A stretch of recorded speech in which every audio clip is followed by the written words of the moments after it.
Song Feng declined the title of the god of war of the northern frontier and quietly returned to Qingzhou, driven solely by the blood feud from years past. Little did he anticipate that before he even disembarked from the train, he would be captivated by a glamorous woman. As she departed, she tossed him 1,000 yuan, but the tale was only just beginning. The Z99 green train set out from the vast northwest, clattering along for over 30 hours before finally entering the territory of Qingzhou City.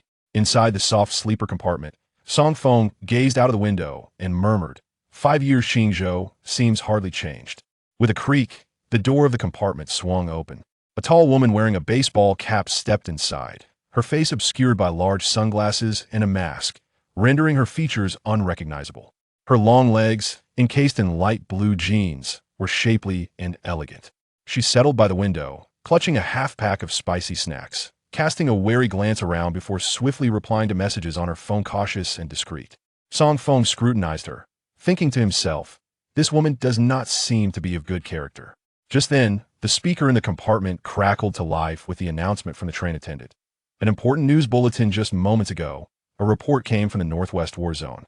The Wolf King was to be honored as the god of war of the northern frontier, but due to his sudden and unauthorized retirement, he has vanished, and the ceremony has been abruptly canceled. Furthermore, as the news continued, Song Feng rose and abruptly turned off the speaker. What are you doing? The woman slammed her hand on the table, removing her sunglasses to glare at him in fury. This news is of great significance. Why did you turn it off? Song Feng chuckled lazily. It's merely a matter of an inconsequential individual retiring to return home. What importance does it hold? That is the Wolf King, the youngest military champion of our great Xia. The fire ignited in her beautiful eyes as her long legs straightened. His presence has ensured our safety in the Northwest for 30 years. He should have been the youngest god of war. Yet he suddenly retires. There must be a conspiracy at play. Someone is deliberately targeting him. You just said he is a military champion who would dare to target him? Song Feng shrugged, speaking languidly. Perhaps he simply longs for home, for revenge. In any case, this is none of your or my concern. You should focus more on yourself. For instance, your aura is rather ominous. It seems you may soon encounter misfortune. Preposterous. Do you dare to threaten me? Duan Ran snapped, instinctively reaching for her waist. As a skilled anti-theft officer in the Qingzhou police, she found it intolerable to be trifled with by a rough man. Moreover, the Wolf King was her idol, the gallant man she dreamed of marrying. She could not allow anyone to slander him. With a resigned shake of his head, Song Feng remarked, ignoring good advice leads to immediate misfortune. Who are you to give advice? Just then, a screw from the wooden table unexpectedly fell, causing it to tilt. A water jug clattered down onto Duan Ran's toe. Ouch, my foot! She quickly slipped off her sports shoe, revealing her delicate, fair foot, now marred by blood at the small toe. Duan Ran inhaled sharply, removing her mask to wrap it around her injured toe. Song Feng caught a glimpse of her and was taken aback by her striking beauty, her silver moon-like face, willow brows, phoenix eyes, and subtly upturned nose, with lips the soft pink of a freshly cut peach. You have the worst luck. Ouch, this hurts. Duan Ran glared at Song Feng before biting down harshly on the spicy snacks, as if they could alleviate her pain. Ha ha ha. Song Feng could not contain his laughter. Young lady, might I suggest tempering that fiery disposition of yours? Even the table seems to be protesting. Duan Ran chose to ignore him. However, at that moment, her phone buzzed insistently. She picked it up, and a deep, husky voice commanded, attention, proceed with the established plan immediately. Duan Ran's expression turned serious. She disregarded her pain, carefully stashing the unfinished snacks in her pocket, slipping on her shoes, and checking her gear. Observing her demeanor, Song Feng furrowed his brow. He coughed lightly and said, My dear spicy snack beauty, your aura is tainted with misfortune. You bear the signs of calamity. Bloody misfortune looms near, and you might lose your virtue to a man today. Furious, Duan Ran hurled the water jug at him. Shut up. If you continue to curse me, I will have you arrested. You're driving me mad. With that, she donned her sunglasses and swiftly exited the compartment. Why won't you heed my warnings? Such a tender and beautiful flower, destined to be plucked by some wild beast, Song Feng sighed, paying her little mind as he turned his gaze back out the window, lost in thought. 5 years ago, the Song family home in Qingzhou was engulfed in flames. His father, grandfather, and all 15 members of the Song family perished in the inferno. While studying at Qingzhou University, Song Feng had been pursued by assassins, barely escaping with his life. He fled to the northwest, where he fortuitously obtained the ancestral witch's dragon tower beneath the Kunlun Mountains, gaining the power of dragon blood and the inheritance of his ancestors. He enlisted in the military, rising through the ranks with his formidable strength, eventually earning the title of the Wolf King of the Northwest and the impending honor of becoming the god of war of the northern frontier. Yet, with his family's vendetta unresolved, how could Song Feng possibly resign himself to guarding the Northwest for eternity? Thus, he forcibly retired and returned to Qingzhou to exact vengeance and repay the debt of gratitude he owed for being saved years ago. As he leaned against the window, the rhythmic clatter of the train wheels echoed in his thoughts, swirling memories flooding his mind. Meanwhile, in the second-to-last carriage, Duan Ran kicked the compartment door open and rushed inside. However, in the next moment, a cloud of pink mist suddenly engulfed her. Caught off guard, she inhaled the mist, which clung to her skin and filled her nostrils. Truly, the famed officer from Qingzhou is as strong as her legs look. Today, we are indeed fortunate. Indeed, we are blessed. Inside the compartment, 3 burly men leered at Duan Ran, their expressions mocking and self-assured, clearly confident in their impending victory. Duan Ran's heart raced in alarm as she beheld the scene unfolding before her. "We've been waiting for you, little girl." The leader, a long-faced man, sneered. "Did you truly believe that you and your inexperienced team could capture the 3 of us, the Pangolin brothers? We have been well aware of your every move."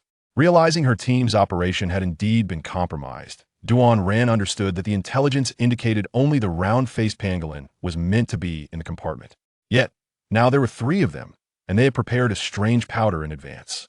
However, she felt no fear. With a swift motion, she drew her weapon, a dagger in her left hand and a gun in her right, her beautiful eyes cold and determined. "This is perfect. I can take all of you down at once." The long-faced pangolin burst into laughter, shaking his head. "Duan Beauty, if we dared to wait for you here, we undoubtedly possess the means to deal with you. We know you're skilled in martial arts, but today, no matter how strong you are, it will be in vain. You are destined to become our plaything." Chapter 2. The poor relatives, the 3 pangolins burst into hearty laughter. Duan Ran clenched her teeth, poised to strike at them, but at that moment, a wave of heat surged through her dainty yuan, causing all her internal energy to dissipate. In the next instant, her body felt weak, her hands fell limp, and the gun she held clattered to the ground. The long-faced pangolin chuckled lewdly, revealing that this was an expensive aphrodisiac powder designed specifically to incapacitate female warriors. "Miss Duan, I presume you're feeling quite desirous now." He guffawed. Duan Ran's heart raced with terror and confusion. She had always thought the pangolin trio were mere thieves, mere museum marauders. Yet, she was astonished to discover their familiarity with warriors and their possession of such rare and costly aphrodisiac powder. Without hesitation, she fished out a blood-red pill from her lingerie pocket, thrust it into her mouth, and bit down fiercely. With a crisp crack, her eyes instantly turned blood-red, and her fair skin swelled with prominent veins. In a flash, Duan Ran sprang into action, driving her dagger into the long-faced pangolin. With a splatter, his neck was severed, and he collapsed lifelessly to the ground. The 2 remaining pangolins were taken aback, instantly darting towards the window, shattering it with a loud crash, and hastily leaping out of the train to escape. Panting heavily, Duan Ran struggled to regain her composure as she stumbled back. The blood fiend pill, which she had pilfered from her grandfather, was originally intended for sale, but unexpectedly, it had saved her life. The pill could forcibly unleash her combat potential, albeit for a fleeting minute, after which she would be nothing more than a lamb to the slaughter. Even more distressing was the overwhelming desire bubbling within her, one she found increasingly difficult to suppress.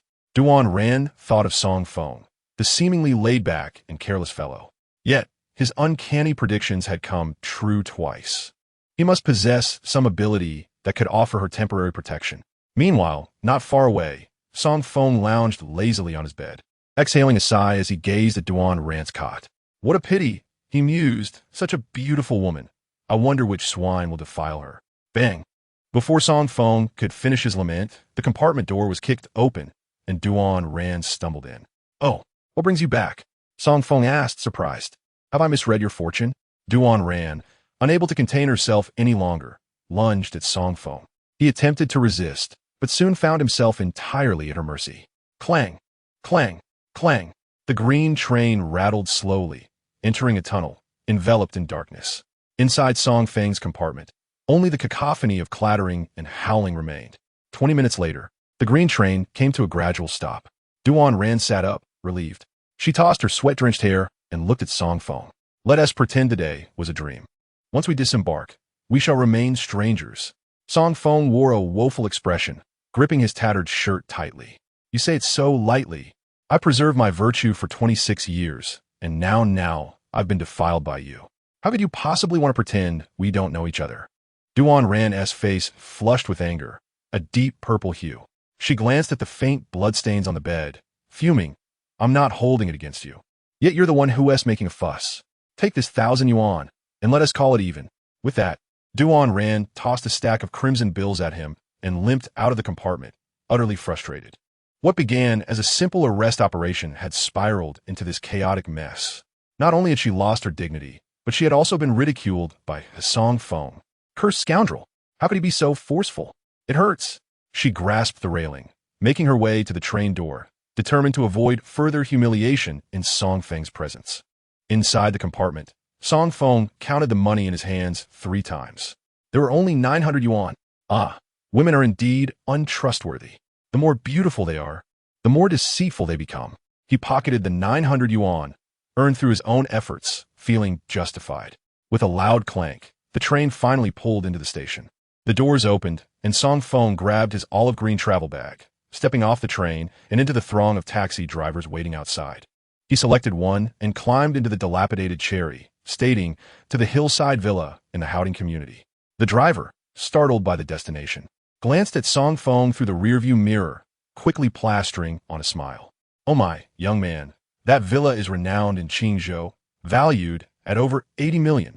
The owner is none other than our city's wealthiest man, Zhao Hu.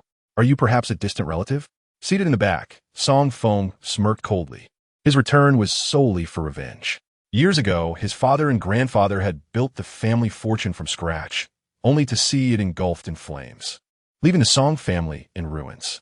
Zhao Hu, a high-ranking executive in the Song group, had led the charge to eliminate them entirely.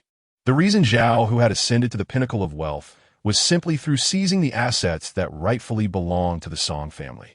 I am not his relative. I am here to send him on his way, Song Feng replied calmly. The driver chuckled. Ah, so you're the driver he hired. Here I thought you were fortunate enough to be kin to the rich. Seems we're both in the same line of work. But you're better off. I can only drive a black cab, while you get to be the driver for the wealthy.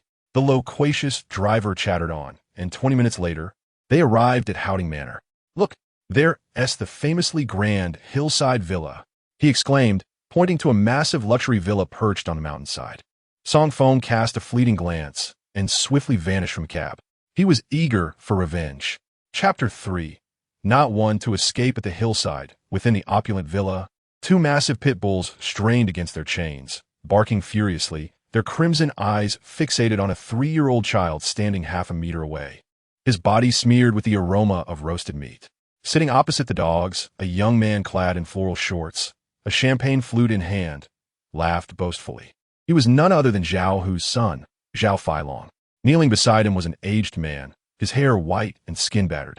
Zhao Feilong turned to the old man, saying, Old fool, if you don't start talking, I'll unleash these 2 treasures. They've been starving for a day and a night, and your grandson's tender flesh smells delectable. Master Zhao, I beg you, spare my grandson. I truly don't know where the USB drive is. I'm merely a servant in the Song household, not privy to your desired information. The old man, Du Kongshou, pleaded, bowing his head repeatedly. His scalp was matted with blood, and his body trembled. Upon hearing this, Zhao Feilong sneered, grasping Du Kongshou's hair. Since you know nothing, what good are you alive? You and your grandson will feed the dogs. With a swift yank, he tore away Du Kongshou's hair, along with a bloody patch of scalp. Du Kongshou screamed in agony, and fueled by desperation for his grandson, he became fearless. Zhao Feilong, I'll fight you, he shouted, lunging for Zhao Feilong's neck. Zhao Feilong laughed maniacally. As a warrior, he was far superior to the frail, elderly Du Kongshou. With a powerful kick, he sent Du Kongshou flying, landing right in front of the 2 pit bulls. Arg! 2 ravenous dogs lunged towards Du Kongshou. Suddenly, a figure appeared before him, delivering 2 swift kicks to the necks of the attacking pit bulls. With a sickening crack, The dogs crumpled to the ground.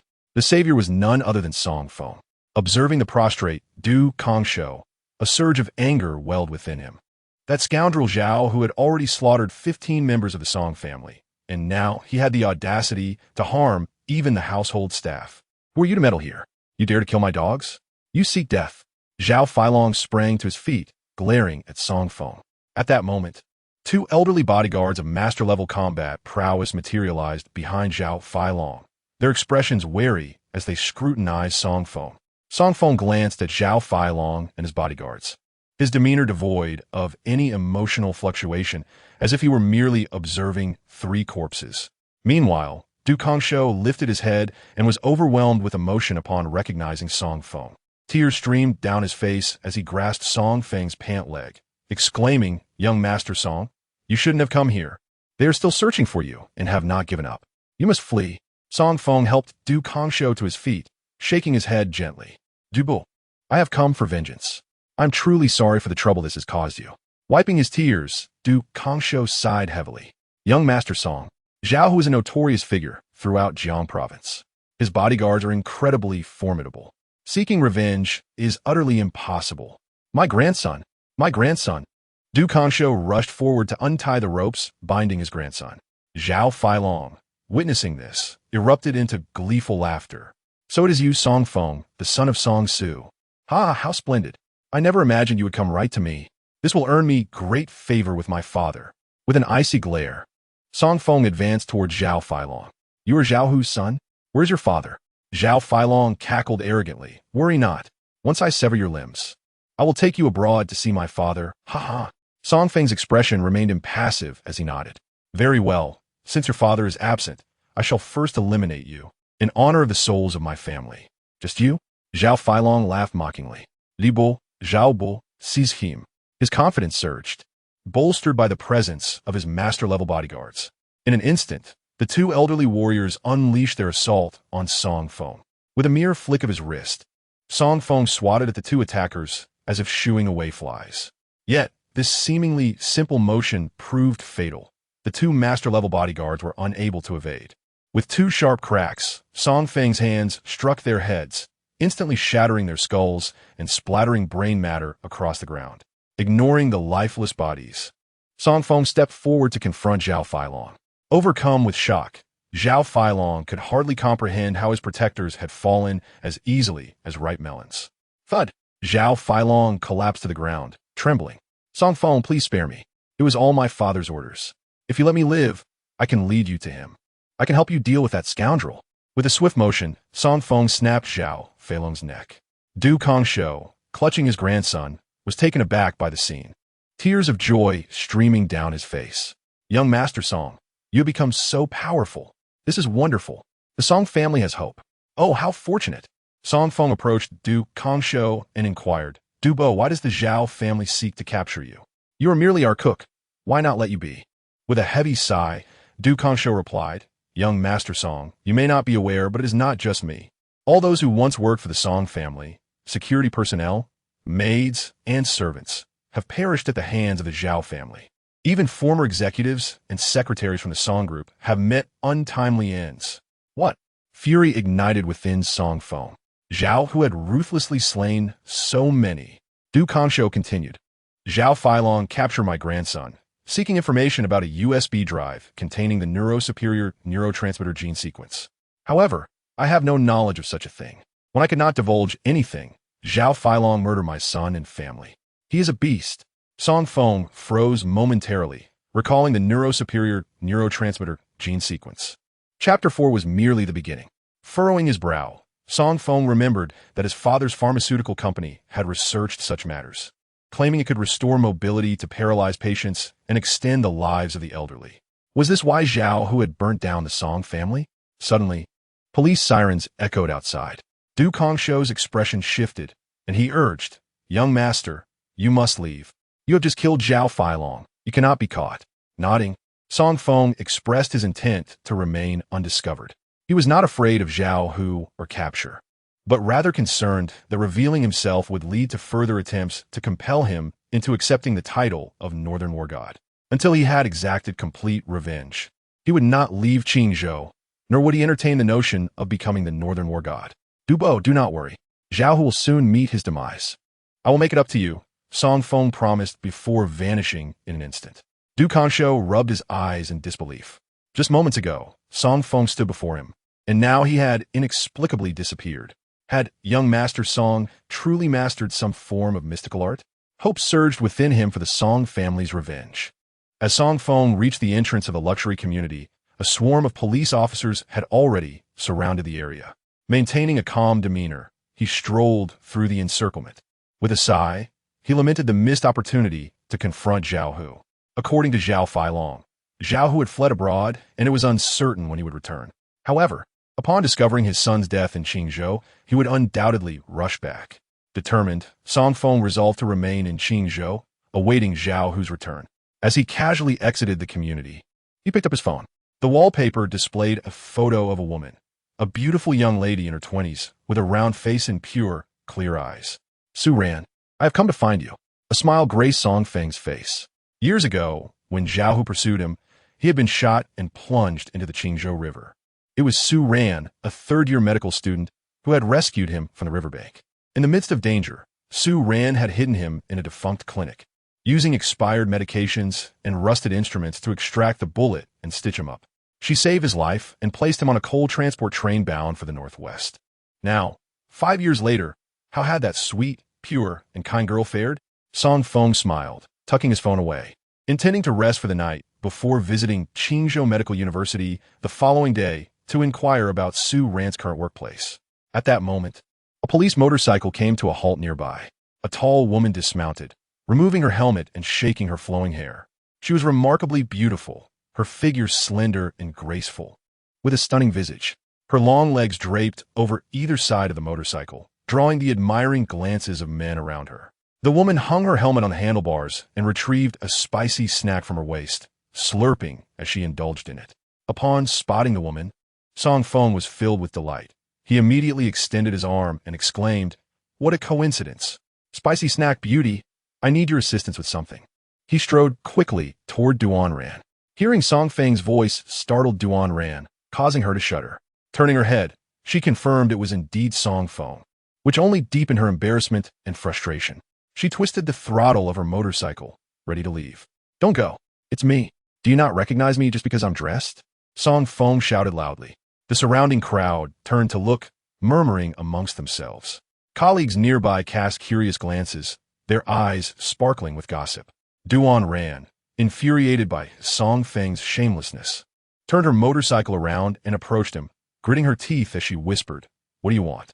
Do you believe I will have you locked up for a couple of days?" Song Feng chuckled, pulling out his phone to show her a picture of Su Ran. "I'm looking for someone, but I don't know where to start. You're a police officer, so who better to ask for help?" Duan Ran scoffed. "It's too late today. I can help you tomorrow. Goodbye. Don't leave. Aside from knowing you have a mole on your chest, I don't know your name or number. How can I find you again?" Saying tomorrow is clearly an excuse. Song Feng grabbed Duan Ran's arm, refusing to let go. Her face turned a deep shade of anger as she bit her lip and hissed, "Let go of me. I already gave you 1,000 yuan when I got off the train. Don't push your luck." "Oh, I almost forgot. It was only 900. Song Feng replied seriously. The crowd around them continued to grow, and many colleagues from the police station were also watching. After all, who wouldn't he be intrigued by the gossip surrounding the beautiful police officer from Qingzhou? Song Feng's comments only added fuel to the fire. Reluctantly, Duan Ran relented, saying, Fine, get on. I'll take you to investigate." Song Feng jumped onto Duan Ran's motorcycle. She smiled at her colleagues, saying, "This is my cousin visiting Qingzhou for work. You all cover for me while I settle him in." With that, Duan Ran revved the engine and sped away on the police motorcycle, taking Song Feng with her. On the way, Song Feng wrapped his arms around Duan Ran's waist and asked, "What mission are you executing at Howden Community?" Duan Ran replied with a huff, "It's classified. But since I can tell you, Zhao Hu's son is in trouble. Zhao Hu is not only the wealthiest man in Qingzhou, but also a big shot in Jiang province. With his son in trouble here, we have our work cut out for us. Keep your hands to yourself." Song Feng nodded, refraining from further questioning. By the time they arrived at the police station, it was already 5:30. Duan Ran made a phone call, her expression turning helpless as she looked at Song Feng and said, "The household registration office is closed. We'll have to wait until tomorrow to help you." "What if you run away?" Song Feng shook his head, suggesting, "How about I stay at your place tonight, since I have nowhere to go?" "Dream on." Duan Ran shot him a glare and pointed at a nearby hotel, saying, "Come on, I'll take you to get a room there. Now that you know where I work, you should worry about me bolting." As they conversed, they entered the Sihai Hotel. Song Feng took out his ID to book a room. When it came time to pay, he glanced at Duan Ran, who was momentarily taken aback. Her brows furrowed in annoyance as she scowled. "What? You don't expect me to pay for your room, do you? Believe me, I'll toss you into the trash can right now." Song Feng shrugged. "I thought your unit could reimburse it. Besides, this hotel is a bit pricey at 500 for a night, and I only earned 900 from all that effort this morning. It pains me." He reluctantly paid, while Duan Ran's face darkened, clearly not wanting to deal with him any longer. Frustrated, she pulled out her spicy snack and chewed on it fiercely, as if it were Song Feng's arm. Just then her phone rang. Upon answering, a steady voice spoke. "Xiao Ran, come to Blue Mountain CAF now. I've found the source of the train operation leak." Duan Ran immediately responded, "Okay, Team Leader Lu, I'll be there in 5 minutes." After hanging up, she turned to Song Feng and said, "Stay here. I'll come back for you tomorrow." With that, she turned to leave. Observing her expression, Song Feng's gaze darkened. He grabbed her arm and said, "Beauty, your aura seems ominous. Not only could you lose your virtue, but there is also a sign of great misfortune ahead." Chapter 5. Dark-hearted Duan Ran could no longer contain the anger bubbling within her upon hearing Song Feng's words. Her long fingers twisted his ear as she exclaimed, "Are you never done? Are you trying to drive me to madness?" Song Feng shook his head, taking her small hand in his as he said, "I'm not joking. Your demeanor changed after that call, so you need to be cautious." Taken aback, Duan Ran looked at Song Feng's serious expression, her concern growing. After all, he had accurately predicted her previous misfortunes. After a moment's thought, she suggested, "How about I take you to the CAF? If there is any danger, you can help me call for backup." Song Feng nodded. "That works, but you're buying dinner." "Forget it, you dark-hearted crow." Duan Ran pulled Song Feng along, exiting the Sihai Hotel and mounting her motorcycle. They sped towards Blue Mountain CAF. Upon arrival, Duan Ran jumped off and instructed, "I'll head to the second floor. You wait on the first floor and order a coffee for me. If anything happens, remember to call for help." Song Feng nodded, "Sure, but you'll have to reimburse me for the coffee." "Got it, you stingy miser." Duan Ran strutted towards the second floor of the CAF. The second floor, located at the far end, housed a private room frequently used by the action team. 2 weeks prior, a large-scale antique theft ring had emerged in Qingzhou and surrounding cities, led by Lu Lihua from the Jinling Provincial Bureau. He had assembled an elite team from Qingzhou, Wuxi, and Changsha to form a special task force against antique theft. Lu Lihua was the leader, a high-ranking expert from the provincial capital, and also Duan Ran's mentor when she entered the profession, earning her deep respect. Upon entering the private room, she found Lu Lihua seated at the table, savoring an Americano. Duan Ran sat opposite him, clenching her fists as she said, "Team Leader Lu, the information leak during the train operation is definite. The only ones who knew were the 7 of us on the task force. So one of us must be the mole." Lu Lihua nodded, stroking his coffee cup as he replied, "Xiao Ran, you were the one I brought into this line of work. Though you are young and inexperienced, your foundation is solid, and you are a martial artist. I have always believed in you. This leak has led to the deaths of 2 team members and put you in danger. For that, I am truly sorry." Duan Ran shook her head, her eyes slightly reddened as she vowed, "Master, I will find the mole." Lu Lihua stood up and called for the waiter to bring another Americano. He leaned against the wall and said, "Have some coffee to soothe your emotions." Duan Ran shook her head with a bitter smile. "I dislike bitter coffee." Lu Lihua chuckled, walking slowly as he remarked, "Xiao Ran, in truth, bitterness is the essence of life. Everyone faces countless frustrations and hardships. Even in my position, I cannot control my fate. Often, I can only be at the mercy of others. If you can't endure the bitterness of coffee, how can you withstand the trials of life? Drink up." Duan Ran nodded and remarked, "I have been enlightened, Master. You seem to be rather sentimental lately." As she spoke, she picked up her coffee cup and took a couple of sips. Indeed, it was quite bitter, yet amidst the bitterness, there lingered an unusual flavor. Lu Lihua, with his hands clasped behind his back, said, "In truth, I already know who the mole is. I have summoned him, and soon we shall apprehend him. Please continue with your drink. I need to visit the restroom." With that, Lu Lihua turned and exited the private room. Duan Ran let out a soft sigh. lifting her coffee cup for another sip. At that moment, she recalled Song Feng's words, which sparked a flicker of doubt within her. According to Song Feng's ominous prediction, she was to encounter danger within this CAF. However, such a notion seemed unfounded, considering the presence of the formidable Lu Group leader and two armed undercover agents stationed outside. After mulling it over, she murmured to herself, perhaps it is wise to remain cautious. That ominous prediction warrants some forethought. Duan ran, crossed her legs, and began to circulate her internal energy, assessing her own condition. Suddenly, a faint pain shot through her dantian, followed by a wave of weakness enveloping her. What? This is bad. Am I poisoned again? With a start, she opened her eyes wide, her complexion turning ashen. Had she not recalled Song Feng's warning and actively circulated her internal energy, she would have been oblivious to the fact that the toxin had already infiltrated her dantian. Her heart raced as she surveyed her surroundings, finally resting her gaze upon the coffee cup in front of her. Could it be the coffee was poisoned? Was the mole, Lu Lihua, unable to fathom such a betrayal? She swiftly rose, reluctant to linger. With her dantian compromised, she was devoid of any combat capability, leaving her vulnerable and defenseless. She scanned her surroundings for an escape route, pushed open the window of the private room, and leapt out. With a thud, she landed on the ground below, wincing from the impact. Without a moment to spare, she limped towards her motorcycle, where Song Feng awaited her. Upon seeing her return, he smiled and said, "Now you believe me? Hop on, I'll take you back." Duan Ran climbed onto the back of the motorcycle, weakly wrapping her arms around his waist, urging, "Hurry, drive us back to the hotel." With a swift twist of the throttle, Song Feng sped away.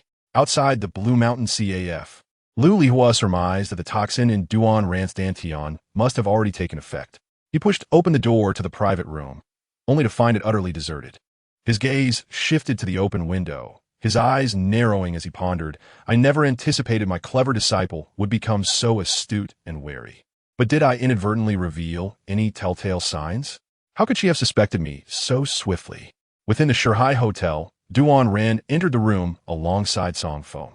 At this moment, the toxin within her had fully erupted, the very same aphrodisiac she encountered on the train. Clutching Song Feng's arm, her enchanting eyes fixated on him. Startled, he instinctively crossed his arms, exclaiming, "Hey, what s with that look? What do you intend to do? Please, help me once more." Duan Ran implored, her form draping over his neck. "Wait, hold on." Song Feng stammered, but she was beyond reason. "We're out of time. We can talk afterward." With a resounding bang, the wind swept through, and the door to the room slammed shut. Chapter 6. The benefactor the following day, Duan Ran awoke lazily, a hint of nostalgia coloring her thoughts. The sunlight poured in brightly. "Ah," she gasped, sitting up abruptly, slapping her head as memories of last night as escapades flooded back. How utterly mortifying! Her cheeks flushed as she hastily donned her clothing, eager to escape. "Ah, you finally woke up. I was exhausted from detoxifying you last night." Song Feng emerged from the bathroom, towel in hand, gesturing for her to pay him. Frustrated, Duan Ran glared at him, retrieving 1,000 yuan from her bag and tossing it onto the bed. "We're even now." Song Feng shook his head vehemently. "That one tea suffice. On the train, it was my first time, and I only detoxified you for 20 minutes. 1,000 was reasonable. But last night, I spent a full hour detoxifying you. So it's 3,000. Her face reddened even further as she retorted, "Be quiet. You are insufferable. Fine, take your 3,000. Farewell." She dropped the money and hurried towards the door. Yet, after just a few steps, a sharp pain shot through her waist, forcing her to steady herself against the wall. Song Feng chuckled triumphantly, supporting her as he said, "You should rest a bit longer. Besides, you'll need a tape to find someone shortly." Duan Ran, seeing his smug smile and recalling the previous night's chaos, felt a mix of embarrassment and exasperation. She never imagined that she, the esteemed daughter of the Duan family, would find herself in such a situation with a stranger, having shared a bed with him twice. If her grandfather were to find out, the entire province of Jiang would likely be turned upside down. After resting for another hour and freshening up, Duan Ran finally departed the hotel with Song Feng. Upon arriving at the local household registration office, she sought out a colleague to assist in locating Su Ran. Shortly thereafter, Su Ran's file was sent to Song Feng's phone. Duan Ran glanced at him and declared, "Now we're even, goodbye." "No, this time it's truly farewell." Song Feng pouted, muttering, "Women can be so heartless." Duan Ran shot him a glare, urging, "Let us go, get out of my sight. Every encounter with you brings trouble." As she pushed him toward a taxi, she let out a sigh of relief once it drove away. Finally, that jinx is gone. How could he possess such strength? Even I, a martial artist, struggled to keep up. Lu Lihua, my dear master, how could you conspire with the trio of pangolins? Just wait. I shall ensure you face justice. Yawning, Duan Ran made her way to her office, intending to catch up on sleep before seeking evidence of Lu Lihua as treachery. In the taxi, Song Feng perused Su Ran's file on his phone, a gentle smile gracing his lips. How peculiar. Wasn't she studying medicine? Why not work in a hospital and instead choose to work a crystal mall? He stroked his chin thoughtfully, searching for information about Crystal Mall, soon realizing it belonged to the Su family, a family enterprise. It seemed that Su Ran had likely joined the family business due to her elder's favor. Before long, Song Feng alighted from the taxi and entered Crystal Mall.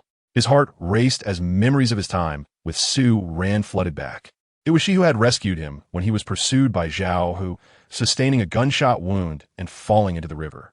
Despite the frigid conditions, she had bravely pulled him from the water. With her delicate frame, she carried him into an abandoned clinic, all the while Zhao Hu and his men prowled outside, their menacing presence palpable. In that clinic, she utilized rusted medical instruments to extract the bullet from his body and stitch up the wound. Later, she even swiped nutritional packs from her internship hospital, feeding him spoonful by spoonful until he was out of danger. It was she who risked everything to place him on a coal transport train heading to the northwest. She was beautiful, innocent, and possessed a kind heart. Tears welled in Song Feng's eyes as he wondered if this stunning savior had already married. Surely, with her beauty, many suitors must have pursued her. Perhaps she even had children by now. Wiping his tears away, he approached the counter of the mall, inquiring, "Hello, may I ask which department Miss Su Ran works in?" The counter attendant, upon seeing the handsome figure of Song Feng, did not refuse and sweetly said, "Sir, please wait a moment. I will check for you." Su Ran, yes, we only have one employee named Su Ran at our crystal mall. Song Feng's eyes brightened instantly, and he hurriedly inquired, "Where's her office?" "I am her friend and have something important to discuss with her." The attendant chuckled, shaking her head. "What office does Su Ran have?" "She works in the cleaning department, responsible for the cleanliness of all elevators and staircases. You can find her by the elevator." "What?" Song Feng frowned. He turned and headed toward the elevators of the mall. On the second floor, a woman clad in a blue janitor's uniform was crouched by the elevator, wiping away gum from the floor with a cloth. Beside her stood a long-haired woman in a white professional dress, wearing a smug expression. With a cold sneer, she remarked, "Su Ran, this piece of gum was not cleaned in time. It's your negligence, and I will deduct 500 from your salary this month." "Cousin, please don't deduct it, The woman on the floor raised her head. Su Jingmei sneered, "Shut up. I told you, don't call me cousin the mall. This is a workplace. And since you made a mistake, your salary must be deducted." "Ugly." Su Jingmei laughed triumphantly and turned to leave. Song Feng looked at the scene before him in disbelief and rushed over, pulling the cleaning woman up. She turned her head to glance at him, momentarily stunned, then hurriedly lowered her gaze. As Song Feng looked at the woman before him, he was initially shocked. The left side of her face bore a large scar, with several grotesque wounds clustered together as if they were the scales of a demon. But soon, he realized that this woman was indeed Su Ran, his savior, the lovely and kind angel from his dreams. From her right cheek, remnants of her former beauty could still be perceived. "Su Ran, it really is you. How wonderful. I finally found you." Song Feng instinctively embraced the woman before him. Su Ran stiffened for a moment, then smiled and said, "Song Feng, you're back. Be careful. Those assassins might still be around." Song Feng nodded vigorously, his eyes brimming with tears as he grasped Su Ran's arm, gazing at the terrifying scar on her cheek. With a pained heart, he asked, "Su Ran, what happened to your face? And why, a brilliant medical student like you, are you doing this kind of work now?" Chapter 7. Getting the certificate upon hearing Song Feng's question. A flicker of anguish crossed Su Ran's eyes as she quickly lowered her head, gently wiping the corner of her eye. In a soft voice, she replied, "It's all in the past, Song Feng. Let us talk after my shift. If Su Jingmei sees us, she'll deduct my pay again." Song Feng firmly pulled Su Ran up, shocked to find that the angel from his dreams had fallen into such dire straits. "Come, you don't need to work anymore. I will take care of everything from now on." Song Feng's voice was resolute and powerful. Just then, 3 burly men descended the escalator. The lead man, with a face full of flesh and a tattoo of the character, approached Song Feng and Su Ran, grinning maliciously. Su Jingmei was right. You really are here, ugly. Let us see where you can run this time. Seeing the men, Su Ran stepped back anxiously. What do you want from me? Hu Rin smirked arrogantly. What we want? Of course, we want you to pay for the medical expenses. You cleaned the floor too well, causing me to slip. This debt must be settled. Come with us. Su Ran shook her head vigorously, shouting, Security, security, come quickly.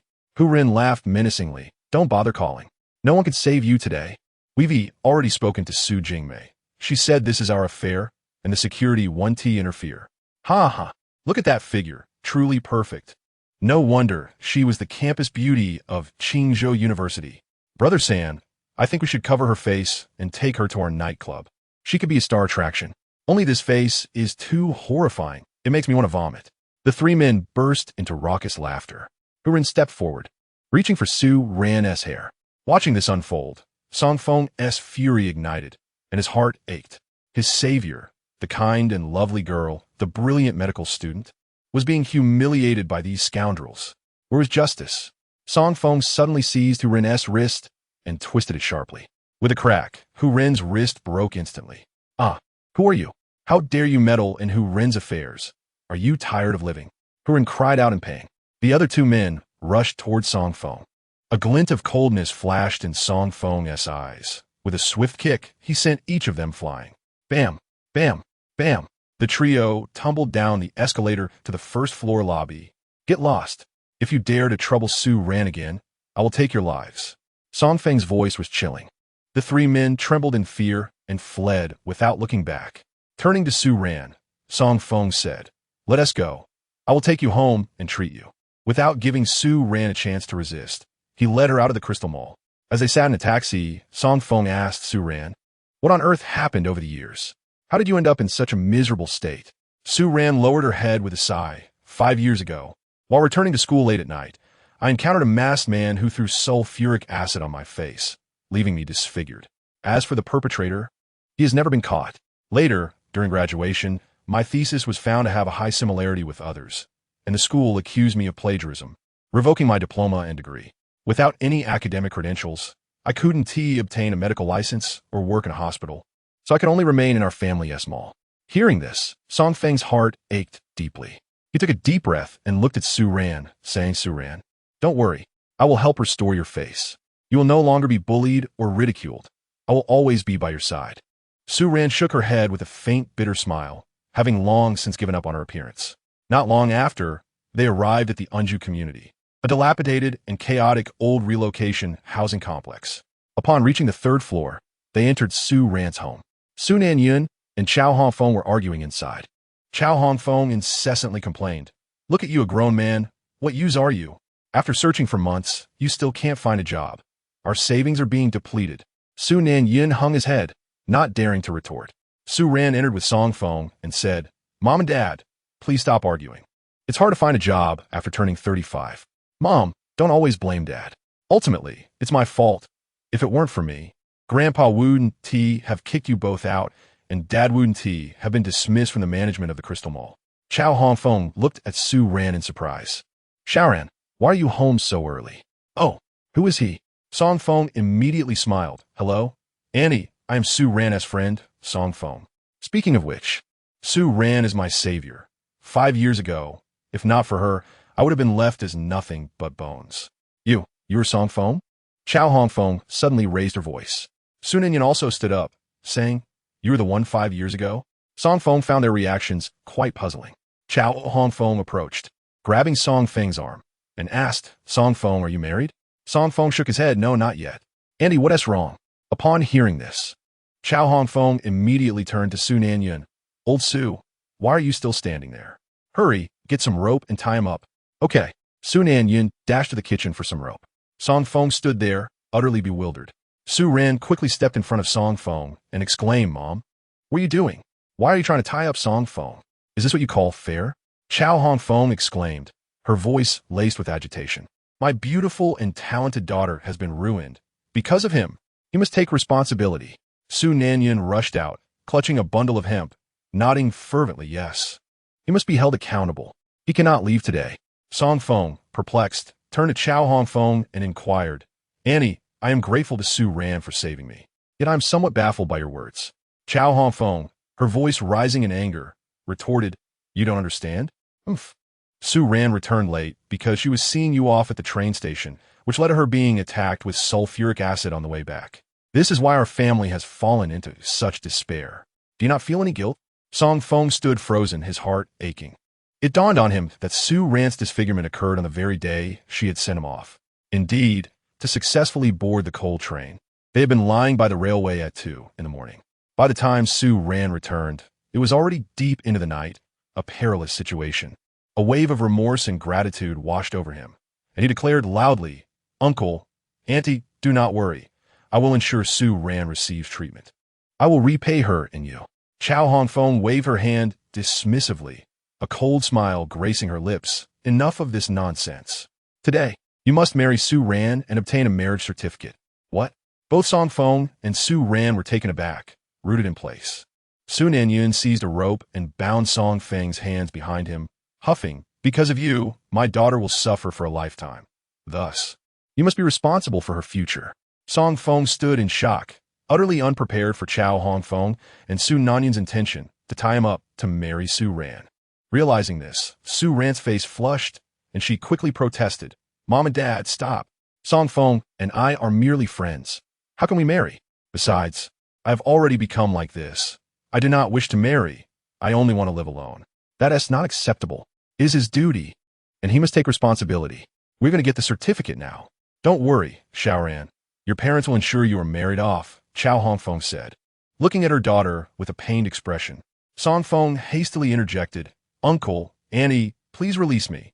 I am willing to marry Su Ran. I will be more than happy to. Chow Hong Feng and Su Nanyun exchanged bewildered glances upon hearing this. Song Feng continued, Su Ran is my savior and the fairy I have long cherished in my heart.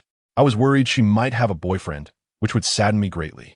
Now that you wanted to marry her, I am overjoyed and eternally grateful. Chow Hong Feng stared at him in disbelief, waving her hand in front of his eyes, muttering, You cannot be blind, can you? My daughter has become like this, and you still willingly want to marry her? Song Feng nodded vigorously. Of course I do. I want to. Besides, she has merely been disfigured by sulfuric acid. I could treat her. Chow Hong Feng scoffed. Treat? Nonsense. We have sold our house and still could not restore her face. However, if you agree, that is splendid. Now you both must go and get the certificate. Agreed. Song Feng affirmed. Su Ran stood to the side, wanting to speak, but Chow Hong Feng and Su Nanyun provided her no opportunity for resistance. The four of them took their documents and hailed a taxi, heading straight for the Civil Affairs Bureau. 2 hours later, they returned from the bureau. Inside the house, Chow Hong Feng let out a sigh of relief and smiled. Song Feng, from now on, you're Sharon's husband and will stay with us. Annie knows you just escaped from a disaster. It's all right. As long as you work hard, life will improve. Su Nanyun nodded in agreement. Yes, yes. Your family is no more. This is now your home. Work hard, and let me hold my grandchild next year. Also, after marriage, do not disdain Xiaoran, or I will break your legs. As the couple spoke, they pushed Song Feng and Su Ran into Su Ran's bedroom. Tears of joy streamed down Chow Hong Feng's face as she exclaimed, Old Su, I never imagined our daughter could still get married and live a normal woman's life. Although her husband may be poor and unemployed, he is healthy and handsome. That is quite good. Su Nanyun embraced Chow Hong Feng's shoulders. The Bodhisattva has blessed us. The two wept in each other's arms.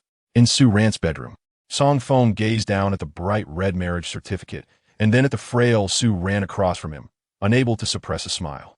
Su Ran blushed and sighed helplessly. Song Feng, I truly apologize. I did not expect my parents to be so unreasonable. But you need not worry. Tomorrow we will sneak out and obtain a divorce certificate. Rest assured, I will not burden you. Song Feng took Su Ran's delicate hands in his own and shook his head. No, Su Ran, you are my woman. Over the past 5 years, I have often dreamt of you. You have given me a second life. Your kindness and care have captivated my heart. With such a beloved wife, what more could I desire?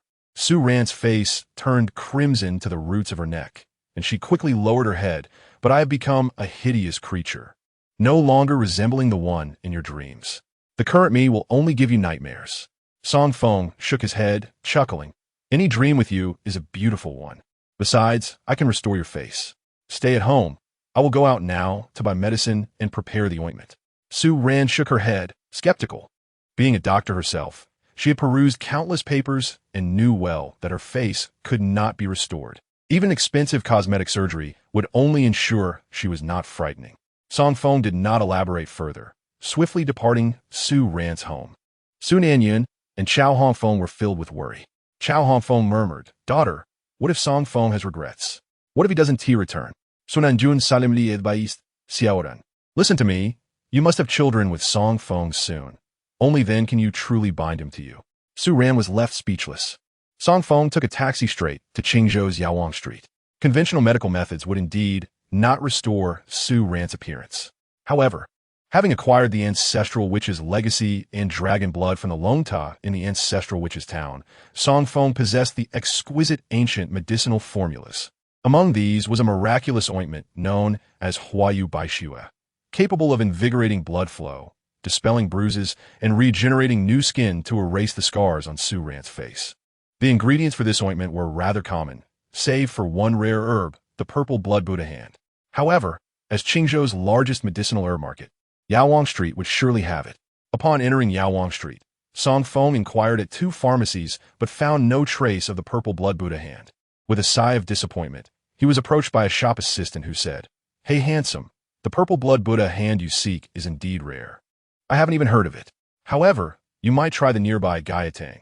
They have the most comprehensive selection of medicinal herbs, and their miraculous doctor, Lin Jui, has a penchant for using unusual ingredients in his treatments."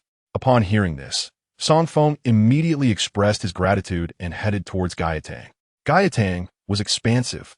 In addition to an array of traditional Chinese medicinal herbs, there was also a consultation desk on the left with a sign reading, "Lin Jui in consultation fee 100,000.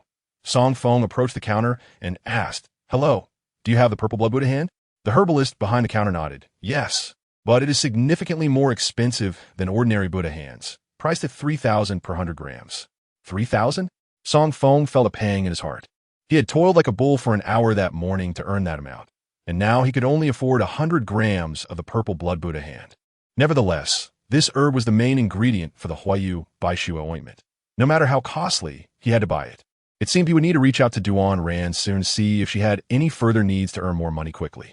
Song Feng emptied his pockets, finally managing to gather enough to acquire the necessary ingredients for the Huayu Baixue ointment. As he was about to leave, the door of the Gi Hall swung open, revealing a tall, slender woman with alabaster skin, briskly pushing a wheelchair. Seated in the wheelchair was an elderly man who clutched his chest, his face a deep shade of purple, indicating his time was short. Song Feng lifted his gaze and, upon seeing the woman pushing the wheelchair, was momentarily taken aback. Her pallor surpassed even the smoothness of the wall plaster. A second glance sent a shiver through his heart. Chapter 9. The divine Dr. Song Feng scrutinized the beautiful woman before him, her fair complexion drawing a frown from his brow. She wore an exquisite black silk gown that accentuated her porcelain skin, a garment clearly of considerable expense, yet worn casually as if it were an everyday outfit, revealing her affluence. However, this striking woman exuded an undercurrent of ominous energy. Wu Qian rushed forward, pushing the wheelchair to Lin Jue's consultation table, urgently exclaiming, "Divine Dr. Lin, please quickly examine my grandfather's condition." Lin Jue, hunched over, stepped forward, glanced at the elderly man in the wheelchair, and sighed with resignation. "I'm sorry, Miss Wu. Your grandfather is beyond treatment. His condition is critical." Tears streamed down Wu Qian's face as she implored, "Divine Doctor, is there truly nothing you can do to extend my grandfather's life?" Lin Jue nodded, his hands clasped behind him. "Miss Wu, I have intervened thrice, attempting to prolong Mr. Wu's life. Yet, human effort cannot prevail against fate. We must accept that death is an inevitable part of life, a cycle of existence, and one cannot struggle against destiny." Hearing this, Wu Qian broke into a heart-wrenching sob. The elderly Wu Dongliang coughed twice and forced a smile, saying, "Silly child, why do you weep? For me, death is a release. My only regret is that you have yet to marry. I will not be able to see you in your wedding gown, to hand you over to your groom." Wu Qian's tears flowed even more freely. Song Feng stepped closer, casting a glance at Wu Dongliang, and spoke, "Do not cry just yet. Your grandfather is merely suffering from pulmonary contusions, causing a stagnation of vital energy and heart failure. The treatment is quite simple." "What?" Wu Qian whirled around, her tear-filled eyes locking onto Song Feng. "Is that true? Are you saying my grandfather can be saved?" Song Feng nodded. "Indeed, he can be saved.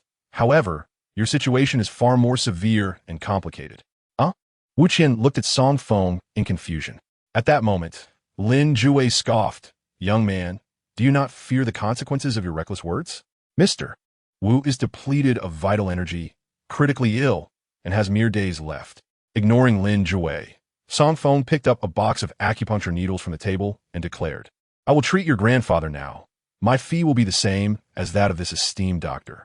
As he spoke, Song Feng swiftly inserted needles into 9 crucial acupuncture points on Wu Dongliang's chest, neck, and heart.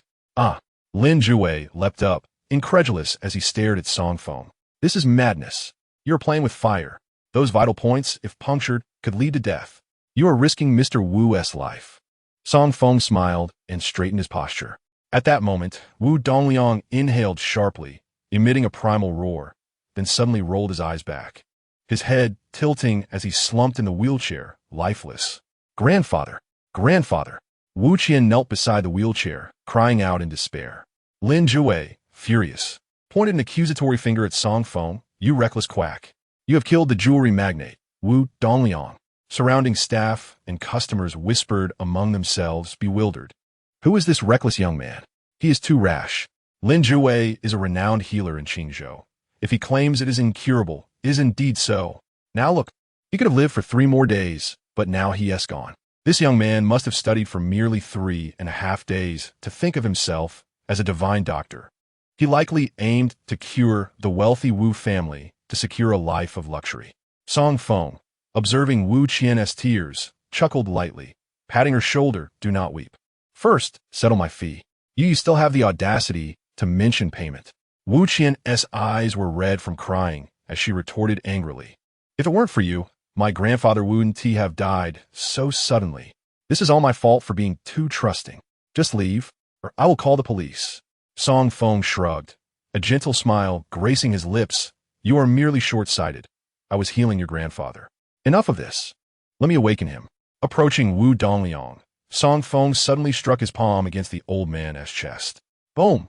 Wu Dongliang's body jolted, and the 9 needles flew out, clattering to the ground. Cough! Cough! Cough! Wu Dongliang awakened, violently coughing for half a minute before he suddenly opened his mouth and expelled a foul-smelling, purulent blood. Song Feng nodded. "All done. How do you feel now?" Wu Dongliang, astonished, lifted his head and gazed at Song Feng in disbelief. He immediately rose, bowing deeply in respect. "Divine Doctor, thank you. I feel incredibly light, as if I have regained 20 years. Lin Jue approached, incredulous, feeling Wu Dongliang's pulse, utterly shocked. "Young Divine Doctor, what just transpired? Have you truly cured Wu Dongliang? This is impossible. He was clearly on the verge of death." Song Feng casually explained, "In truth, Mr. Wu's ailment was not mere exhaustion of vital energy. Rather, he suffered a severe lung injury 30 years ago, causing stagnation and blockage of blood, preventing the proper flow of vital energy. This led you to believe he was depleted. My acupuncture has unblocked his lung meridians, enabling him to expel the stagnant blood, thus restoring his health." Lin Jue, still astonished, questioned, "But just moments ago, you appear to have killed him. How can he suddenly be so lively?" Wu Qian, equally puzzled, looked at Song Feng. Song Feng smiled, explaining, "That was a method of placing him in a state of near death. The stagnation within him was so severe that normal methods could not expel it. By inducing a state of death, his body's vital energies and blood would rally to combat mortality, combined with my internal energy, resulting in the expulsion of the purulent blood." Upon hearing this, Lin Jue's mind illuminated, and he murmured, "Placing him in a state of near death to bring forth life, I understand. The potential of life is boundless. In that fleeting moment before death, one can harness their own strength to create miracles." At this, Lin Jue suddenly knelt before Song Feng, exclaiming, "Thank you for your guidance, Master. I comprehend now. Please accept my bow." The onlookers gasped in astonishment at Lin Jue's gesture of respect towards Song Feng. Song Feng took a step back, waving his hand. I have not accepted you as a disciple. Now, my dear lady, about that fee of 100,000 with urgency. Wu Qian retrieved her phone and added Song Feng as contact. She swiftly tapped the screen, transferring 1 million. Seeing the funds deposited, Song Feng's spirits lifted, and he smiled. You are quite generous, my lady. In light of your beauty and affluence, I would like to offer you a suggestion.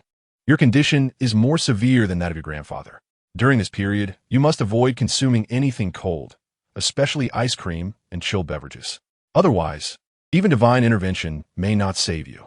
After Song Feng finished speaking, he waved his hand and turned to leave the room. Inside the Gi Hall, Wu Qian looked at Song Feng's retreating figure in confusion. She turned to Lin Jue and asked, Dr. Lin, what does he mean?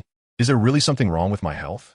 Lin Jue felt her pulse and shook his head, saying, Your pulse is quite healthy.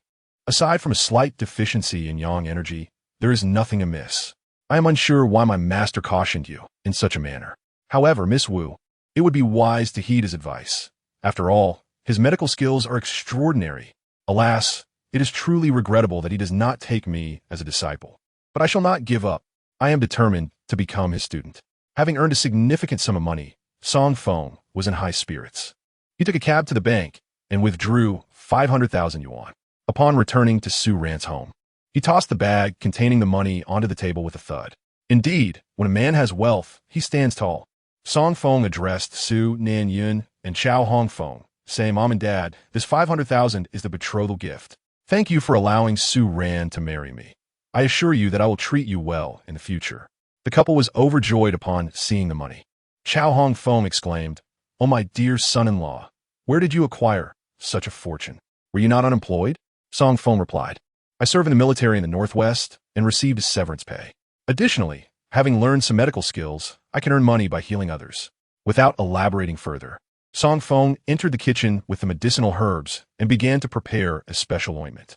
By evening, the ointment was finally ready. Song Feng packaged it and entered Su Ran's bedroom. Su Ran, quickly wash up and prepare, he instructed. Hearing this, Su Ran gasped and looked up at Song Feng in panic. Wash up? Are you really coming over? Song Feng nodded, grinning, of course. How could this be a jest? Su Ran's face flushed deeper as she hurriedly shook her head. No, absolutely not. I am too unattractive. It would be too much of a burden for you. Besides, we've only just met. It's too soon for such things. What kind of things are you referring to? Song Feng chuckled. I was speaking about treating the scars on your face. What were you implying? Su Ran was momentarily taken aback, then quickly buried her head in a blanket, exclaiming angrily, Song Feng, you're doing this on purpose. You are deliberately teasing me.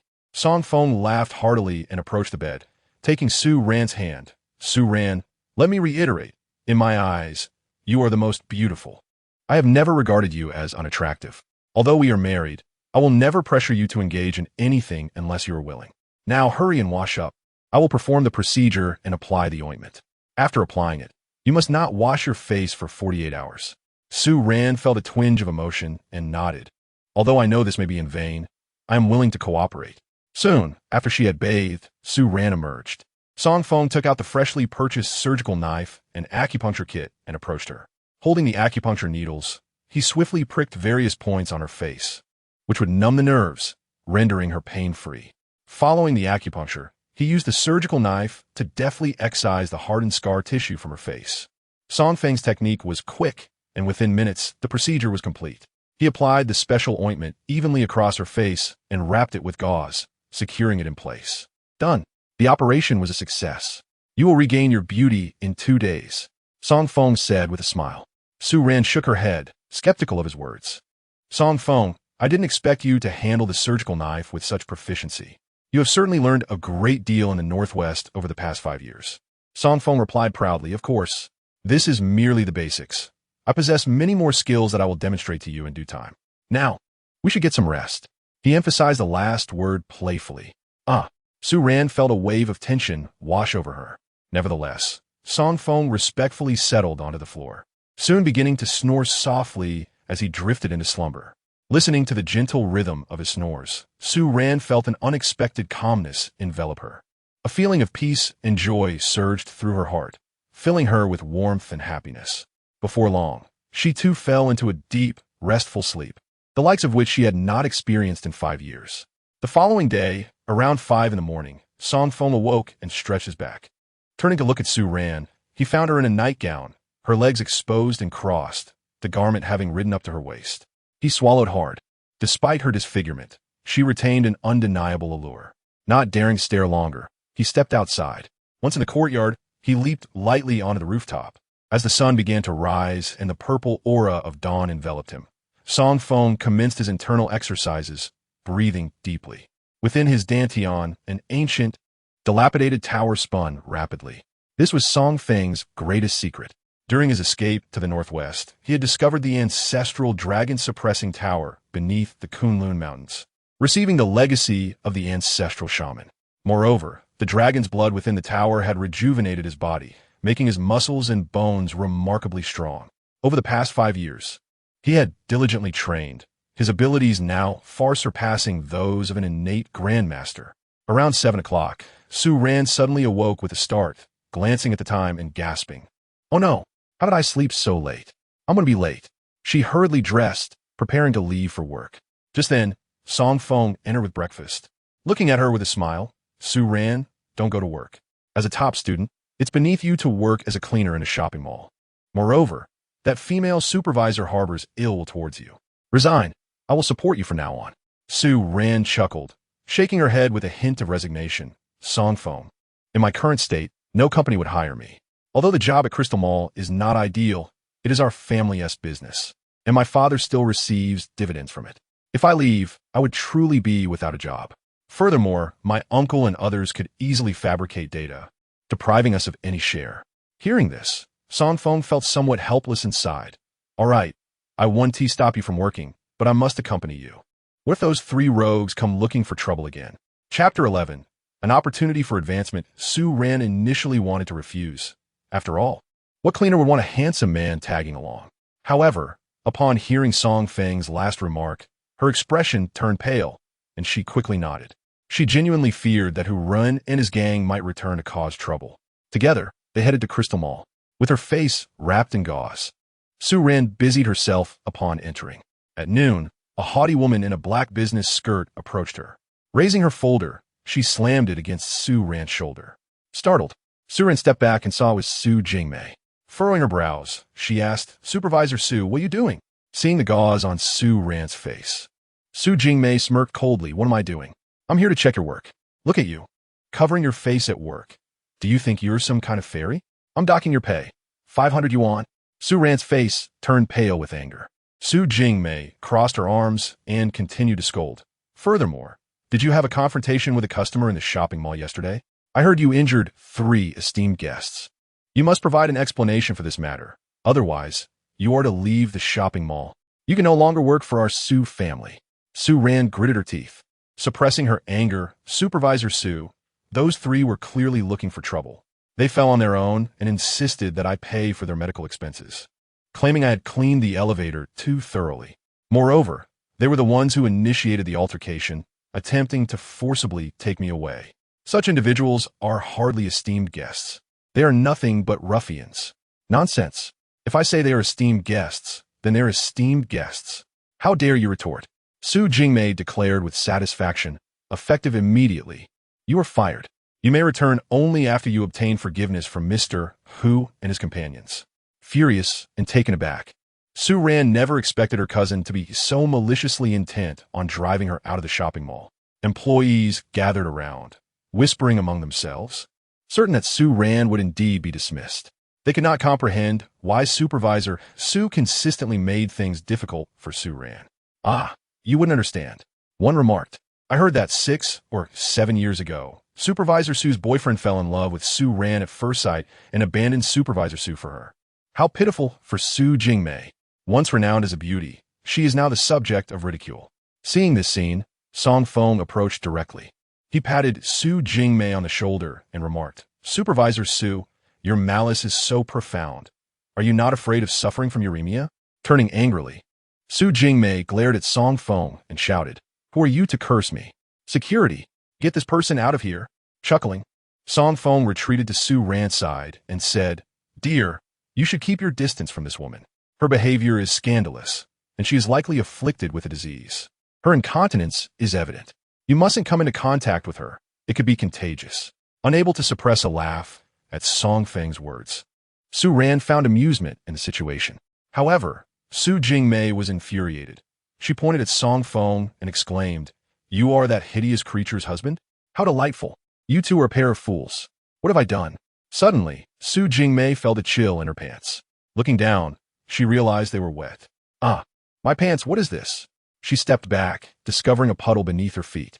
Holding his nose in disgust, Song Feng said, "Get away. You have a disease and refuse to seek treatment, spreading it throughout the shopping mall.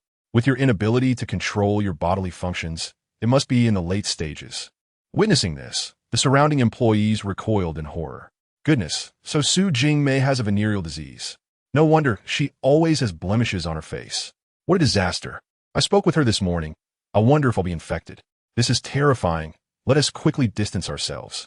Everyone looked at Su Jingmei as if she were a plague. The arriving security guards also held their noses, avoiding her. With her face flushed with anger, Su Jingmei suddenly realized that Song Feng was behind this. Pointing at Song Feng and Su Ran, she shouted, "I am not sick. This is your doing. Just you wait." She hurriedly turned and dashed to her office. After changing into fresh clothes, Su Jingmei's fear escalated. She discreetly took a taxi to the hospital for a checkup, anxious to determine if she truly had a disease. Upon completing the examination, she breathed a sigh of relief when everything came back normal. However, as she drove home, her mind replayed the events, growing increasingly frustrated. "Dad, today, that ugly creature, Su Ran, bullied me again. I don't know where she found a companion who used tricks to make me publicly lose control. I'm utterly humiliated." Su Jingmei cried as she entered the house. On the sofa, Su Dengyuan frowned. A companion? With Su Ran's looks, she could find someone? Fuming, Su Jingmei retorted, "I don't know if that Song Feng is blind, but that guy's no good. He just touched me and I lost control. I can never confront Su Ran again. This makes it even harder to expel that ugly creature from the shopping mall." Chuckling, Su Dengyuan said, "Don't worry. An opportunity will arise tomorrow. If you can seize it, you will be promoted to the business department director of the shopping mall. At that point, expelling Su Ran will be a breeze." Excited by his words, Su Jingmei eagerly asked, "Dad, is that true?" Nodding, Su Dengyuan explained while smoking, "The jewelry magnate Wu Dongliang in Qingzhou has been preparing for his funeral, but unexpectedly, he encountered a miraculous doctor and is now in good health. He will host a celebration tomorrow evening for his recovery and will also open a new flagship store for Qingzhou jewelry. Grandpa said that anyone who can persuade Wu Dongliang to open the flagship store in Crystal Shopping Mall will become the business department director. So he may say, but Qingzhou Jewelry is the leading enterprise in our city. How could they possibly open a flagship store in our Crystal Shopping Mall? I lack the ability to make this happen." With a sly grin, Su Dengyuan reassured her, "Rest assured, I've already bribed a high-ranking official at Qingzhou Group. Prepare well. There is a significant chance." Elated, Su Jingmei jumped up, clenching her fists. "Su Ran, just wait. I will soon become the business department director. At that time, you will be nothing but an ant beneath my feet. I will crush you." Meanwhile, Song Feng and Su Ran were resting in the supply room, sharing a meal. Su Ran brushed her hair back and smiled at Song Feng. "Song Feng, I feel so sorry for you. Have to eat this box meal with me." Shaking his head, Song Feng frowned. "That woman is truly despicable. You should consider resigning." With a slight sigh, Su Ran replied, "If I resign, our family will be completely ousted from the Su family shopping mall, and any dividends will go to Uncle Su Dongyuan's family." Realizing the implications, Song Feng was about to speak when his phone rang. Glancing at the screen, he saw it was the woman as white as snow, Wu Qian. Answering the phone, he heard Wu Qian's melodious voice, "Hello, Dr. Song. I'm Wu Qian, calling to invite you to the Wu family banquet tomorrow evening." Indifferently, Song Feng replied, "No need. I must accompany my wife." Wu Qian was taken aback, instinctively exclaiming, "Oh, so you're already married. I noticed you weren't wearing a ring," and thought, "Oh, I apologize, Dr. Song. You can bring your wife along. I will deliver the invitation to you both shortly after returning from the ski resort." Upon hearing ski resort, Song Feng immediately interjected, "Skiing? Are you currently at the ski resort?" Gleefully, Wu Qian responded, "Yes. This ski resort was invested in by our Wu family. Now that my grandfather is in good health, we are all here to celebrate." His tone turned serious as he urged, "You must go to the warmest place immediately. Stop skiing. Also, send me the address. I am coming over right away. Hurry. Confused, Wu Qian replied, Okay, Dr. Song. After hanging up, she sent the address, puzzled. Standing beside her was the jewelry magnate Wu Dongliang, dressed in ski attire and looking remarkably sprightly, a stark contrast to his bedridden state just a day prior. Wu Dongliang eagerly asked, Granddaughter, what did Dr. Song say? Will he attend tomorrow evening's banquet? Wu Qian shook her head and murmured, Mr. Song said he would accompany his wife and advised me to stay in a warm place. He'll be here soon, as if I were on the brink of death. Wu Dongliang found it quite strange that Song Shini would advise you so. There must be a reason for his words, dear granddaughter. You should rest at the back of the ice and snow resort for now. Wu Qian chuckled, saying, Grandfather, I feel perfectly fine right now. Although Song Feng is a divine doctor, he can sometimes misjudge. Last time, he warned me against eating ice cream or drinking cold water, and now he forbids me from skiing. He really is quite overprotective. After all, he isn't my husband. Wu Dongliang laughed heartily, sighing, Indeed, such a fine young man. Yet regrettably, he is already married.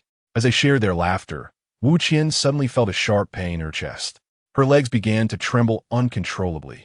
Grandfather, what's happening to me? Wu Qian clutched her chest tightly, her face pale and drenched in cold sweat. My heart hurts so much, and my body feels stiff. Upon hearing this, Wu Dongliang quickly reassured her. Xiao Qian, don't be afraid. Do as the little divine doctor said, and find a warm place at the back. I'll call Song Shini right away to come to you. As Wu Qian staggered backward, her legs could no longer bend, moving stiffly like a zombie. Her neck rigid and immobile. Wu Dongliang's hands trembled as he regretted not heeding Song Feng's earlier warnings about his granddaughter's poor health. Now, in this frigid ski resort, she had indeed fallen ill. He dialed Song Feng's number, and as soon as it connected, he burst into tears. Song Shini, please, I beg you, save my granddaughter. She is only 25 years old. Song Feng, seated in a taxi, replied calmly, I will arrive in 5 minutes. Old Wu prepares sealed room, along with a heater and a steam pot. I will need them. Understood. I will make the arrangements immediately. Wu Dongliang sighed in relief. After hanging up, Song Feng shook his head slightly. Initially, he intended to settle Su Ran before attending to Wu Qian, but he hadn't anticipated that although she hadn't consumed anything cold, she had gone to the ski resort.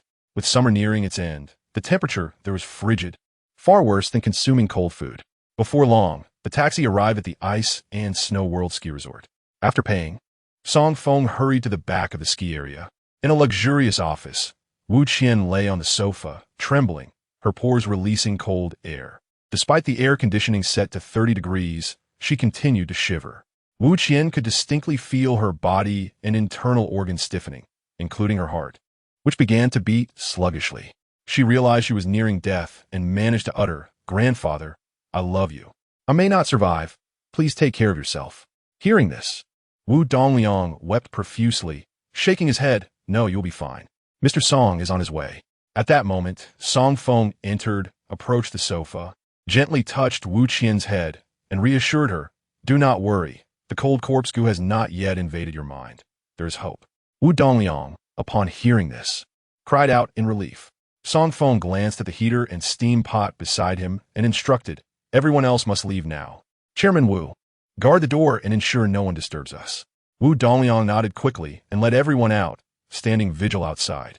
Inside the office remained only Song Feng and the shivering Wu Qian on the sofa. Song Feng began, Miss Wu, I will speak plainly. You are afflicted with cold corpse goo, a rare poison. The person who poisoned you is quite formidable. This poison lies dormant within you. If it reaches your brain, it will be untreatable, leaving you in a vegetative state. Wu Qian struggled to speak, pleading for Song Feng's help.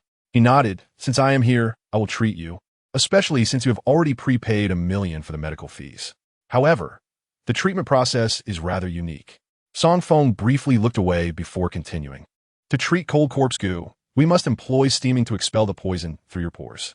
During this process, you must be completely undressed and accept the steam treatment inside the pot, while I administer needles along your 12 meridians to expel the cold corpse goo entirely. Wu Qian was taken aback, but quickly responded, Thank you, Mr. Song. I only wish to preserve my life. Everything else is secondary. Song Feng, rubbing his nose, replied, Very well, I shall commence your treatment now. With that, he lifted Wu Qian and, with a swift motion, tore away all her clothing, which fell to the floor. Under the lights, Wu Qian appeared strikingly pale, to the point of being blinding. Even Song Feng had to steady himself to properly administer the needles. Indeed, beauty can overshadow flaws, and Wu Qian was not just beautiful. She possessed an alluring figure, embodying the term white, rich, and beautiful perfectly. After over an hour, Song Feng had inserted 236 needles into Wu Qian. Done. Now we must wait for the cold corpse goo to be expelled gradually. Standing beside the steam pot, he addressed her, noting that Wu Qian's face was now flushed. Initially, she had been preoccupied with her life, but warmth began to flow through her body, indicating a slow recovery. As her fears subsided, her skin's sensitivity heightened, causing her to blush further. Observing her reddened face, Song Feng turned away and remarked, "The treatment will take considerable time, likely lasting until late at night. The cold corpse goo is exceedingly rare and can only be ingested. It is extremely cold and has a repulsive taste reminiscent of decaying flesh. Have you recently consumed anything unusual?" At this, Wu Qian's body trembled, and she exclaimed, "It was Luma. She made chocolate ice cream for me half a month ago. It was truly awful and smelled terrible, yet she insisted I eat it. I almost vomited but relented due to her pleas. But why would she poison me?" Song Feng shook his head. "The person behind this is undoubtedly formidable. They could easily have killed you outright, yet instead chose to torment you with cold corpse goo. Their aim seems to be manipulation. Had your grandfather not encountered me, you might already be incapacitated, leaving them to control both you and your entire enterprise through Luma." Wu Qian shivered violently, her expression turning serious. "Mr. Song, please bring me my phone. I need to instruct my grandfather to capture Lu Ma immediately." Song Feng retrieved her phone from the sofa and handed it to her in the steam pot. Wu Qian appeared almost ghostly, her veins visible beneath her skin. He placed the phone near her ear, allowing her to speak, while his gaze wandered toward the snowy mountains outside. Wu Qian recounted the events to her grandfather in detail, instructing him to act discreetly and control Lu Ma. After giving her orders, Wu Qian turned to Song Feng and said, "Mr. Song, it is now time." However, Song Feng remained motionless, seemingly lost in thought. Wu Qian, puzzled, called out, "Mr. Song, Mr. Song?" Startled, Song Feng regained his composure, his face flushing with embarrassment as he hurriedly explained, "I apologize, I was deeply engrossed in thoughts about the illness." Wu Qian felt her cheeks heat up, and then she chuckled softly, teasing, "It seems you are not preoccupied with the illness, but rather with a romantic interest." Song Feng laughed as well, placing his phone on the sofa. "I assure you, I usually maintain my composure, but this time, your allure was simply too overwhelming. The test was rather intense, and I could hardly withstand it." Wu Qian huffed playfully, her confidence returning, and their conversation grew more comfortable. Before long, Wu Qian's phone rang. Song Feng picked it up and held it to her ear, where Wu Dongliang's voice came through. After the call, Wu Qian sighed softly and turned to Song Feng, saying, "Song Feng, Mu Ma has confessed. It was indeed her who poisoned me.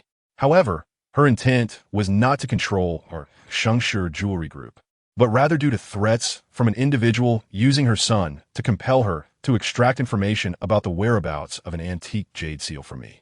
"An antique jade seal?" Song Feng inquired, intrigued. Wu Qian elaborated, "This is the prized treasure of our Shengshi group, known only to my grandfather and me. It is said to be the imperial jade seal from the Sui and Tang dynasties, a genuine antique jewel. I never anticipated it would bring such calamity." Song Feng nodded thoughtfully. If it truly is the jade seal, it could indeed attract the covetous eyes of martial artists. The individual behind this possesses the cold corpse poison. Their origins must be quite extraordinary. Wu Qian furrowed her brow, expressing her frustration. "We have been very discreet, yet others have managed to learn of it. The mastermind with the triangular face will likely not relent. This time his plan has failed, but I fear he will resort to other methods to target my grandfather and me." After a moment's contemplation, Song Feng suggested, "You could have Mu Ma contact that triangular-faced individual, claiming the plan has succeeded and that the jade seal will soon be obtained. Let him come to collect it. Once he reveals himself, I can assist in dealing with him." Upon hearing this, Wu Qian's eyes sparkled with gratitude. She spoke softly, "Mr. Song, thank you so much. I truly appreciate it. Without you, my grandfather and the entire Shengshi jewelry group would be in dire straits." The two continued their discussion and strategizing until late into the night. As the hours passed, dark liquid began to seep from Wu Qian's fair skin, dripping onto the ground and forming layers of frost, exuding a foul odor. Wu Qian felt a significant release within her body, sitting up in astonishment as she observed the poison within her crystallizing on the heated floor. Her face turned pale with fear. No wonder she felt as if she were a zombie. If such a bizarre liquid coursed through her veins, even the mightiest would be rendered immobile. Song Feng exhaled in relief, wiping the sweat from his brow. He smiled at Wu Qian, saying, "It's done. You are healed now. You can take a shower and get dressed." When they exited the office, it was already past 1 in the morning.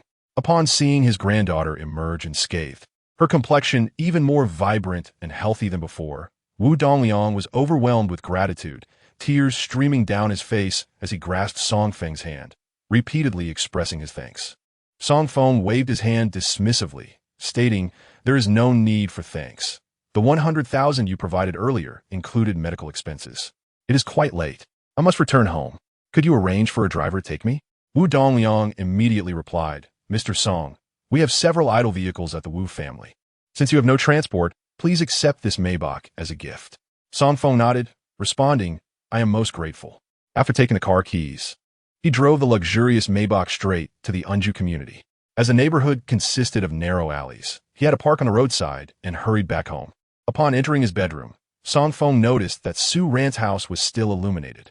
In the living room, upon seeing Song Feng's return, Su Nanyun and Chao Hongfeng both sighed in relief.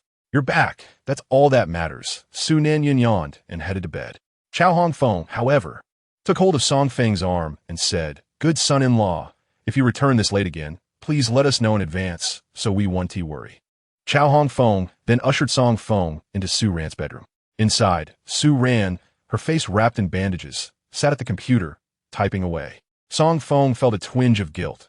After all, he had been quite open with Wu Qian, and his eyes had indeed strayed. He chuckled awkwardly, saying, "Su Ran, your family has been incredibly kind to me, waiting up for me at this late hour." Su Ran looked up at him and then burst into laughter, replying, "Song Feng, you might be overthinking it. My parents are not concerned about you, but rather worried that you might abandon me." Song Feng was left speechless, scratching his head. He approached Su Ran and inquired, "What are you working on?" With excitement, Su Ran responded, "It's the investment proposal for our crystal mall. This afternoon, Grandpa issued a directive that any employee who can secure an agreement with the Wu family to establish the Shengshi jewelry flagship store in the Crystal Mall will be promoted to the position of business department director. This is a significant opportunity, and I intend to seize it." Song Feng was taken aback. "The Wu family? You mean Wu Dongliang?" Su Ran nodded enthusiastically, "Yes. I can't believe you know Wu Dongliang. I heard he has turned his fortunes around and is planning a celebratory banquet while expanding his business footprint by establishing a flagship jewelry store. This represents a crucial opportunity for me. If I can secure the order, I will no longer be bullied by Su Jingmei." Song Feng laughed heartily. "That sounds easy. I know Wu Dongliang well. Leave this matter to me. You needn't write that proposal.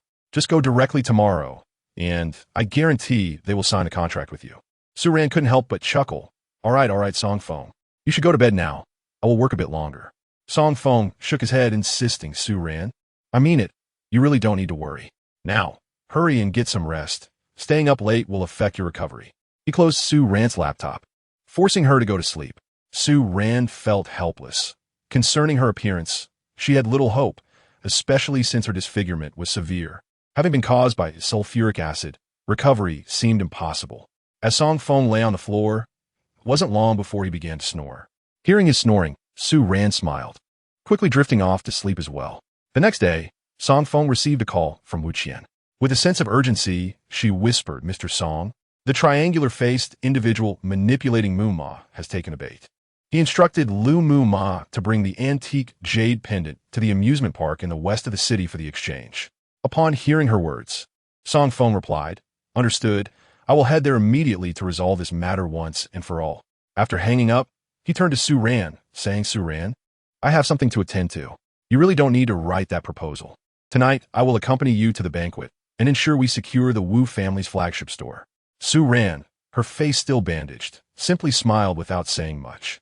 As Song Feng left the community, Su Nanyun and Chao Hongfeng hurried into Su Ran's bedroom, both wearing expectant expressions as they gazed at her. Song Feng quietly inquired, "My daughter, have you been sharing a bed with Song Feng these past few nights? I haven't heard a sound. Is it possible that he is lacking in that aspect?" Su Ran was initially taken aback, but soon grasped the implication. Her face flushed crimson, and shyly pushing Hong Feng away, she exclaimed, "Mother, what nonsense are you talking about? You both should leave. How can you be so unrestrained?" Gao Hongfeng, Fruitsto, Ziplit. My daughter, how is this unrestrained? You're already legally married. Is it not natural to engage in such activities? Listen to me. You must seize this opportunity. Men are fickle creatures. Although Song Feng is willing to marry you now out of guilt, in a few months, he will surely grow weary and leave. You must take advantage of this time to secure him and ensure that you conceive his child. Su Ran, feeling even more embarrassed, hurriedly ushered her parents out. She closed the bedroom door and sat on the edge of the bed, her mind swirling with confusion. Clenching her fists anxiously, she shook her head and sighed inwardly. How can I drag Song Feng into this? If I were to become pregnant, my current state would undoubtedly burden him for life. Meanwhile, Song Feng drove to the Wu family estate, which was expansive and lavishly decorated. As a leading figure in the jewelry and jade industry of Qingzhou City, the Wu family indeed lived in opulence.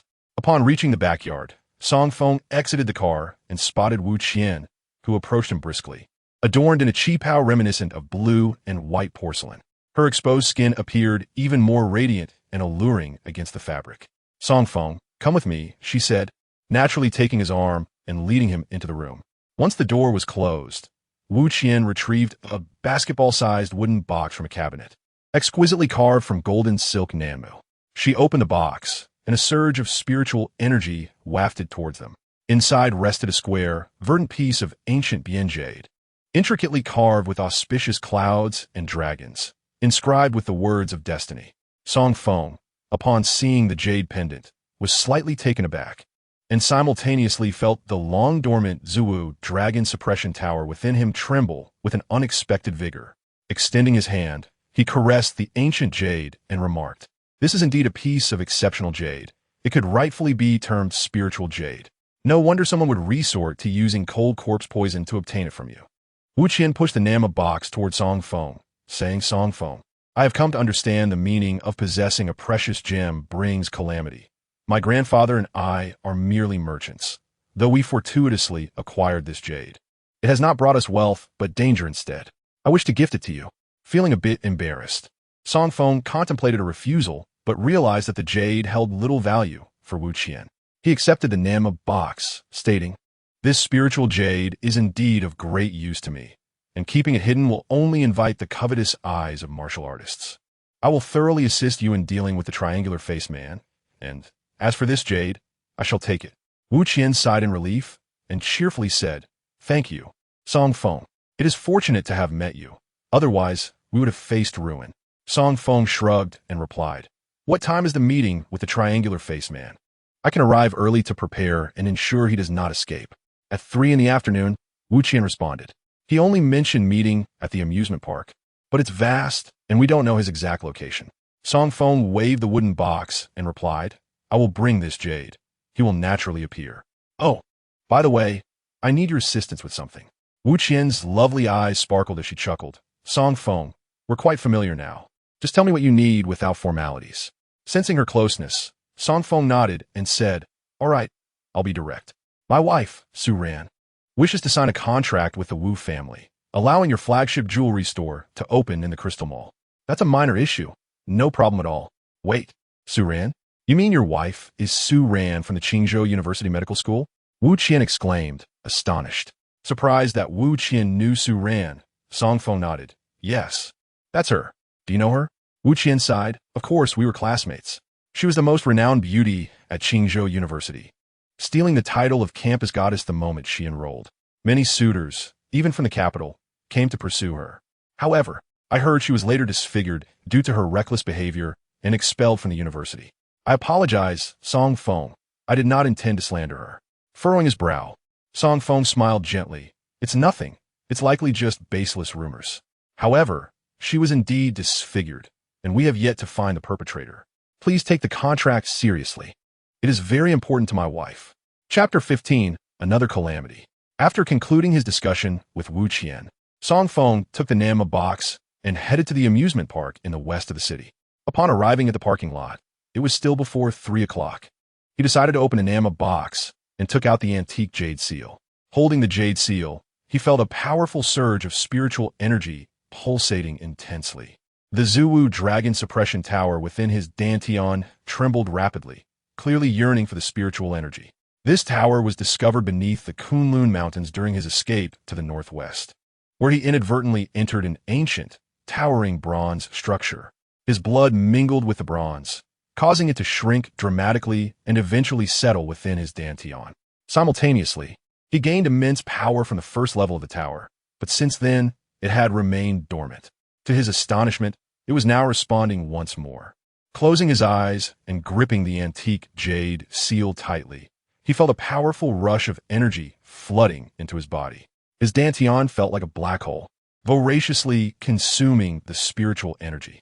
Moments later, the jade seal cracked apart, with all the spiritual energy absorbed by the Zuwu Dragon Suppression Tower, leaving nothing behind.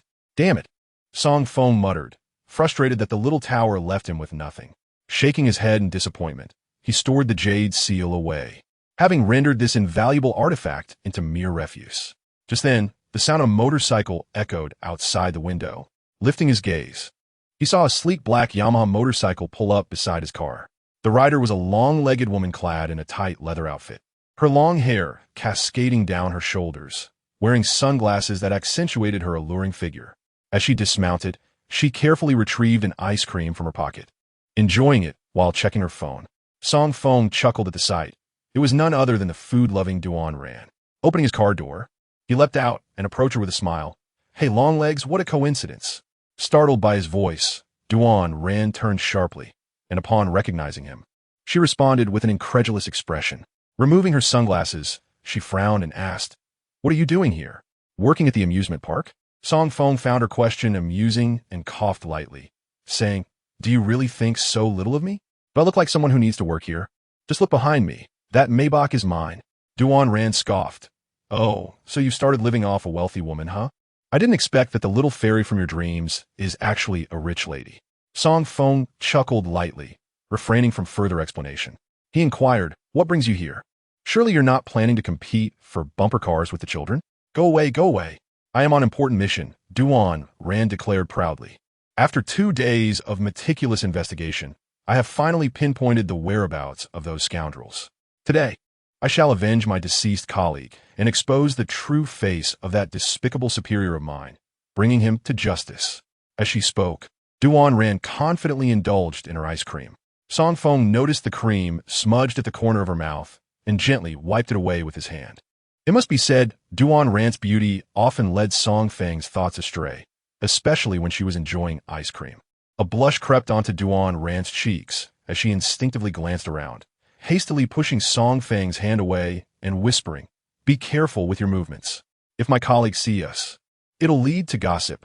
Song Feng laughed and quickly replied, "Understood, understood. We are in a clandestine affair, and it must remain undiscovered by others." Duan Ran scoffed, rolling her eyes. "Go away, go away. Who is having a clandestine affair with you? Let me clarify. The previous 2 instances were mere accidents, unavoidable circumstances. From now on, we shall maintain a relationship akin to familiar strangers, and we must not overstep our boundaries. If my grandfather finds out, you won't have enough heads to lose." Just as Duan Ran finished her sentence, her phone began to buzz incessantly. She immediately raised her phone to check it and exclaimed with excitement, "The suspect has arrived. I must prepare to capture him." With that, she swallowed the remaining ice cream in one gulp. Song Feng asked, "Which suspect? Is it those people from the train?" Duan Ran nodded vigorously. "Yes, indeed. The Pangolin brothers. I managed to eliminate one of them on the train, while the other 2 escaped. This time, one of them has inexplicably shown up here at the amusement park. This is the perfect opportunity to capture him." With a smile, Song Feng observed as Duan Ran leaped off the motorcycle and retrieved handcuffs from her waist, ready to take action. However, upon seeing her expression, Song Feng's brow furrowed in concern. He grasped her arm and said anxiously, "Wait, Longlegs, something feels off about your demeanor.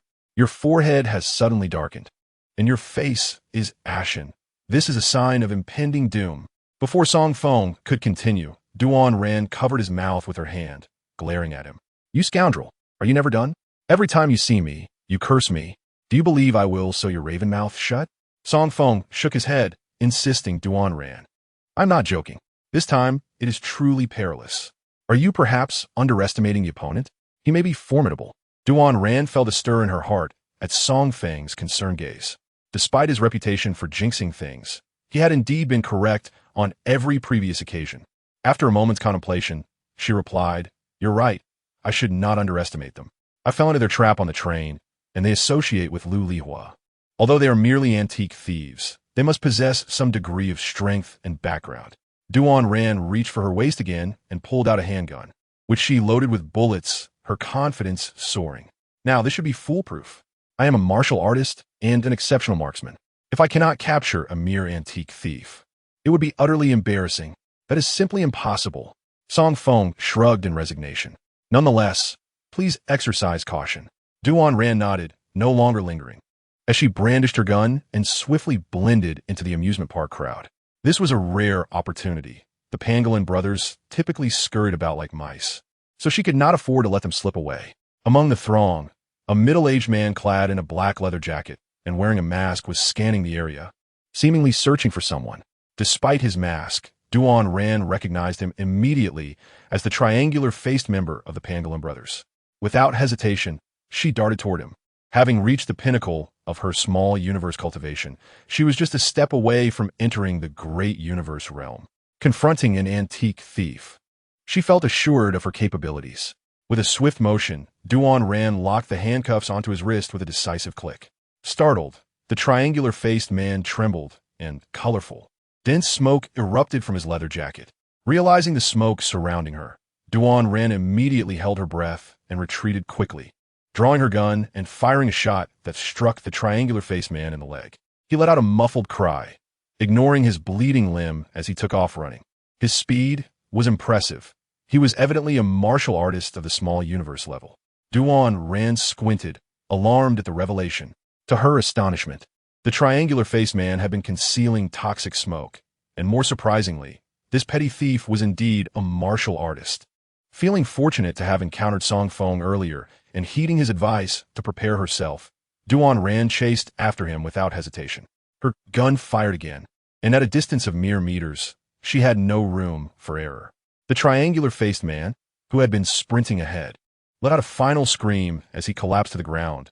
A bullet lodged in his heart. Duan Ran exhaled in relief as she approached his lifeless body. But a new wave of confusion washed over her. Why would a martial artist stoop to thievery? While a small universe martial artist might not be a master, he certainly wouldn't be lacking in finances. If he sought wealth, he could easily earn millions a month as a bodyguard for someone like the Su family. Why resort to stealing antiques? Duan Ran carefully crouched beside the triangular-faced man, verifying his demise before she felt a sense of relief.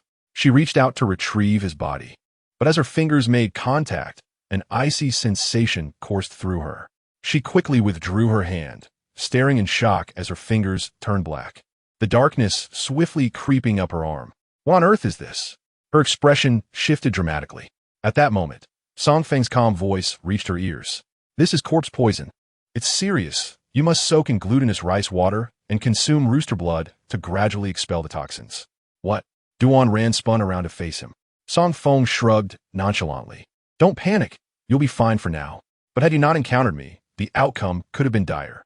After all, there are not many who can completely eliminate corpse poison. With one arm, Song Feng lifted Duan Ran while the other hoisted the triangular-faced body, making his way toward the parking lot. Be careful, Duan Ran urged. Don't worry, Song Feng replied carelessly. I have a special constitution.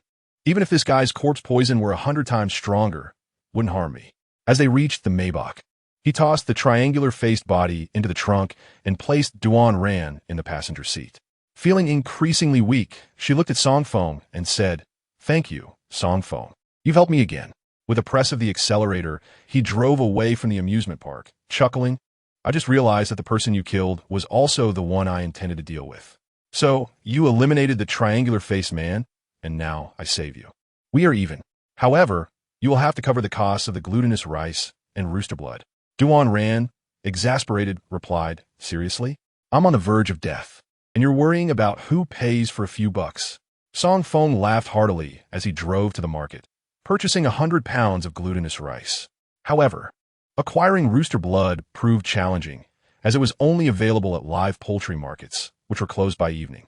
In the passenger seat, Duan ran, noticing that Song Feng was unable to procure the rooster's blood. Anxiously inquired, Song Feng, what will we do if we can't find the rooster's blood? Am I going to die? Song Feng waved his hand dismissively, replying, if we can't find it, then so be it. I'll use my blood as a substitute. What? Your blood? Don't be ridiculous. Duan Ran shot a bewildered look at Song Feng. He patted his chest confidently and declared, my blood is far more potent than rooster's blood. You're simply fortunate to have the opportunity to use my essence. Other women cannot obtain it. This is dragon blood. Ugh, who would want to consume your essence? Duan Ran retorted, her voice filled with indignation.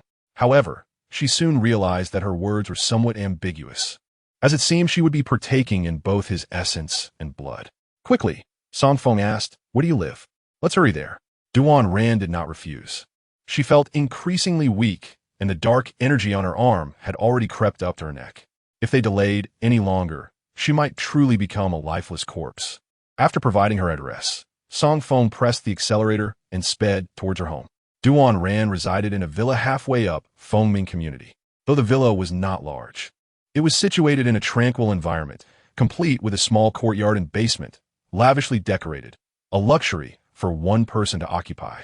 Carrying Duan Ran, Song Feng swiftly entered her bedroom. In a bathtub, he poured all the glutinous rice he had bought and filled it with warm water. He then lifted Duan Ran, tearing her clothes to shreds before tossing her into the rice water. Duan Ran felt a wave of warmth envelop her, and the dark mist rising from her skin began to dissipate rapidly. How miraculous! Forgetting her shyness, she sat up in astonishment, gazing at her own body. I never thought the movies were right about using glutinous rice to deal with zombies. She mused. Song Feng chuckled, saying, of course. It's been 2 days, and I see you've grown again. Duan Ran was taken aback, then glared at him indignantly. I'm on the verge of death, and you still have the leisure to gawk. By the way, didn't you say you'd give me your essence? Well, I'm going to take it. With that, she lunged at Song Feng, opening her mouth to bite into his shoulder. He winced in pain.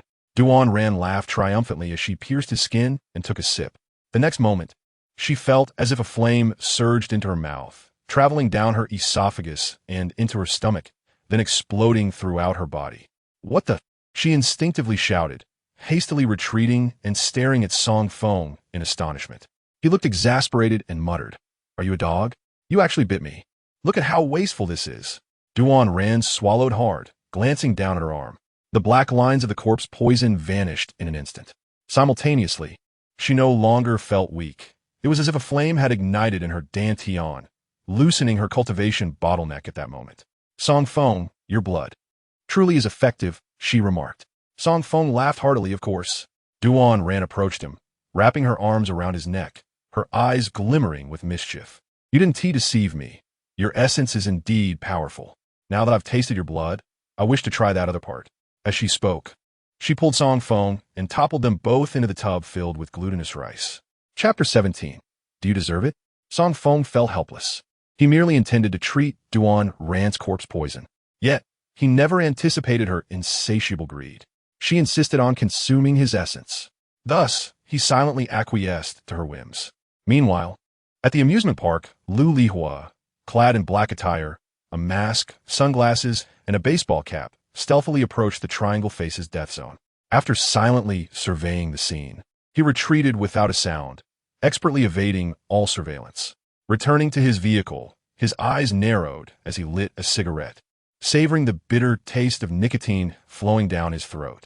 My dear disciple, you've become remarkably cautious. Even the Triangle Face has fallen into your hands. Lu Lihua exhaled a puff of smoke, murmuring to himself, you truly are a fine seedling. It's a pity that someone above has taken an interest in you. I cannot keep you. It was evident that he would have to intervene personally. Lu Lihua opened his mouth, stuffing the entire cigarette in, chewing it slowly as a cruel glint shone in his eyes. Xiaoran, I warned you long ago that life is filled with helplessness. Even with your illustrious background, you will have no power to resist the overwhelming darkness. He sped away in his car, On the other side, within Unju community, Su Ran held her meticulously prepared project proposal, inhaling deeply. She glanced at the time. The Su family banquet was about to commence. However, Song Feng had yet to return. Su Ran smiled wryly to herself. Just yesterday, Song Feng had confidently claimed to know Wu Dongliang, but now, he was nowhere to be found. Nevertheless, Su Ran had not truly expected Song Feng to forge connections with the Wu family. Ultimately, everything depended on her own efforts. Proceeding to her wardrobe, Su Ran selected a light-colored evening gown, quickly changing into it. Standing before the mirror, she admired the graceful woman reflected back at her. Indeed, after 5 years of disfigurement, she rarely wore dresses and had long since abandoned any pretense of adornment. Now, clad in a long-lost gown, she still looked beautiful. Yet her face could never return to the visage of her memories. Observing the bandages wrapped around her face, Su Ran smiled faintly. Steeling herself, she gathered her contract and project proposal, then set out to hail a cab towards the Wu family banquet. The venue was located within the Wu family's Qingzhou manor. Lavishly adorned, the manor was festooned with neon lights and jewels, radiating brilliance. Wu Dongliang's miraculous resurrection marked a new chapter for the entire Shengshi jewelry group. Upon arriving at the entrance, clutching her bag, Su Ran was about to step inside when a security guard blocked her path. "Good evening, ma'am. Please present your invitation." "Huh? An invitation is required?" Su Ran was momentarily taken aback. At that moment, a mocking laugh echoed from behind her. "Ha ha ha, this is too hilarious. You ugly creature actually think you can crash the Wu family's banquet? You think you're worthy?" A haughty woman approached, sneering. Turning to see Su Jingmei standing behind her, Su Ran watched as she triumphantly brandished a gilded invitation. "Look at this, ugly. You need one of these to enter. You, a mere janitor, dreaming of receiving an invitation? How absurd." With that, Su Jingmei sauntered into the banquet hall, reveling in her triumph. Clenching her fists, Su Ran soon released them. A sudden realization struck her. The chairman's decree from her grandfather stated that anyone who secured an order from the Wu family at the banquet would be appointed as the head of the business department. It was merely a facade. The vast majority of employees at Crystal Mansion would not even be allowed to enter the banquet. Clearly, her grandfather had never intended to provide everyone with a fair chance of competition. He merely wished to support people like Su Jingmei. The Su family was indeed favored by her grandfather. Hence, after obtaining the Wu family's invitation, it was undoubtedly distributed among Su Dengyuan and Su Jingmei's family. No matter how hard she worked, it seemed futile. She couldn't even enter the venue. A wave of helplessness and defeat washed over Su Ran as she sighed. Addressing the security guard, "I apologize, but I do not have an invitation. I will leave now." The security guard felt a twinge of sympathy and said, "Miss, although an invitation is required, there is still a chance to enter. If you scan this QR code to register, you may be able to enter if any guests do not arrive." Feeling despondent, Su Ran nodded, taking out her phone to register her information. The guard paused upon seeing her details, then suddenly jolted, bowing respectfully as he asked, "Are you Su Ran? Is it Su Ran from the Su family? Mr. Song Feng's wife?" Su Ran instinctively nodded. "I am. Do you know me?" The security guard quickly apologized. "I am so sorry. It was my oversight not to recognize you, Miss Su. Please come in. I will inform a young lady immediately." Su Ran, puzzled, followed the guard into the venue, feeling that his excessive reverence was somewhat inappropriate. The banquet hall was resplendent, adorned with exquisite jewels displayed on various crystal pedestals, dazzling to the eye. At the center, there lay a hairpin crafted entirely from jade, immaculate and flawless, with a string of agate stones and golden pearls hanging from its end. Under the lights, the hairpin radiated a kaleidoscope of colors, ethereal and enchanting. Surrounding guests murmured in admiration, recognizing it as the Wu family's prized possession, the treasured 7-colored hairpin. 3 months prior, someone had offered 30 million for it, but the Wu family had dismissed the offer without a second thought. The Wu family would never part with it. The intricate craftsmanship was unparalleled, and the master who created it had long since passed, making the hairpin increasingly valuable with time. This was true artistry. Su Ran cast a glance at the hairpin, marveling at its brilliance. Though her heart was not in the admiration, her sole focus was on securing a contract. "You ugly creature! How did you sneak in here?" Su Jingmei's furious voice interrupted her thoughts. Startled, Su Ran turned to her left to see Su Jingmei glaring at her. Accompanied by a bald man, a high-ranking executive from the Wu family's Shunshur jewelry group. With disdain etched on her face, Su Jingmei approached, hurling insults. "You wretched thing. Have you learned to scale walls now? Do you realize you are bringing shame upon the Su family? Coming here without an invitation. How shameless."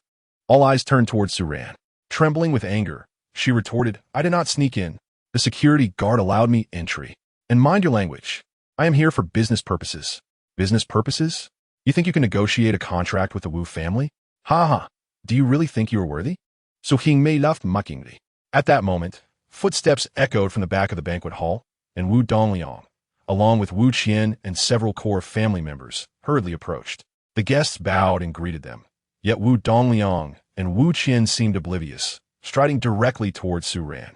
Seeing this, Su Jingmei pointed at Su Ran, warning, "You ugly creature, just wait. If you ruin our chances with the Wu family, you and your father will be completely expelled from the Su family." Feeling a surge of anxiety, Su Ran stepped aside. Su Jingmei scoffed and turned to the Wu family executive, Qingzhou, saying, "Director Qin, now that the chairman has arrived, I entrust you with our crystal business." Qingzhou, playfully pinching Su Jingmei's waist, replied, "Don't worry, I've got this." Su Jingmei smiled. "Could you introduce me, Chairman Wu?" Qingzhou nodded, of course. He led Su Jingmei towards Wu Dongliang, but as soon as they approached, Wu Dongliang waved them off and strode directly to Su Ran, stopping before her.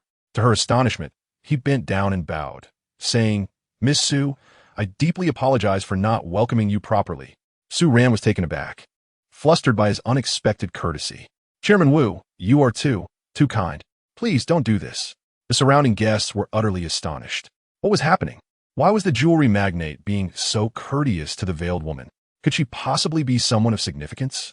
Whispers filled the air. Su Jingmei's eyes widened in disbelief.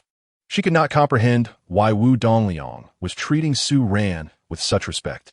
For 5 years, Su Ran had been a mere cleaning staff at the shopping center, a complete nobody.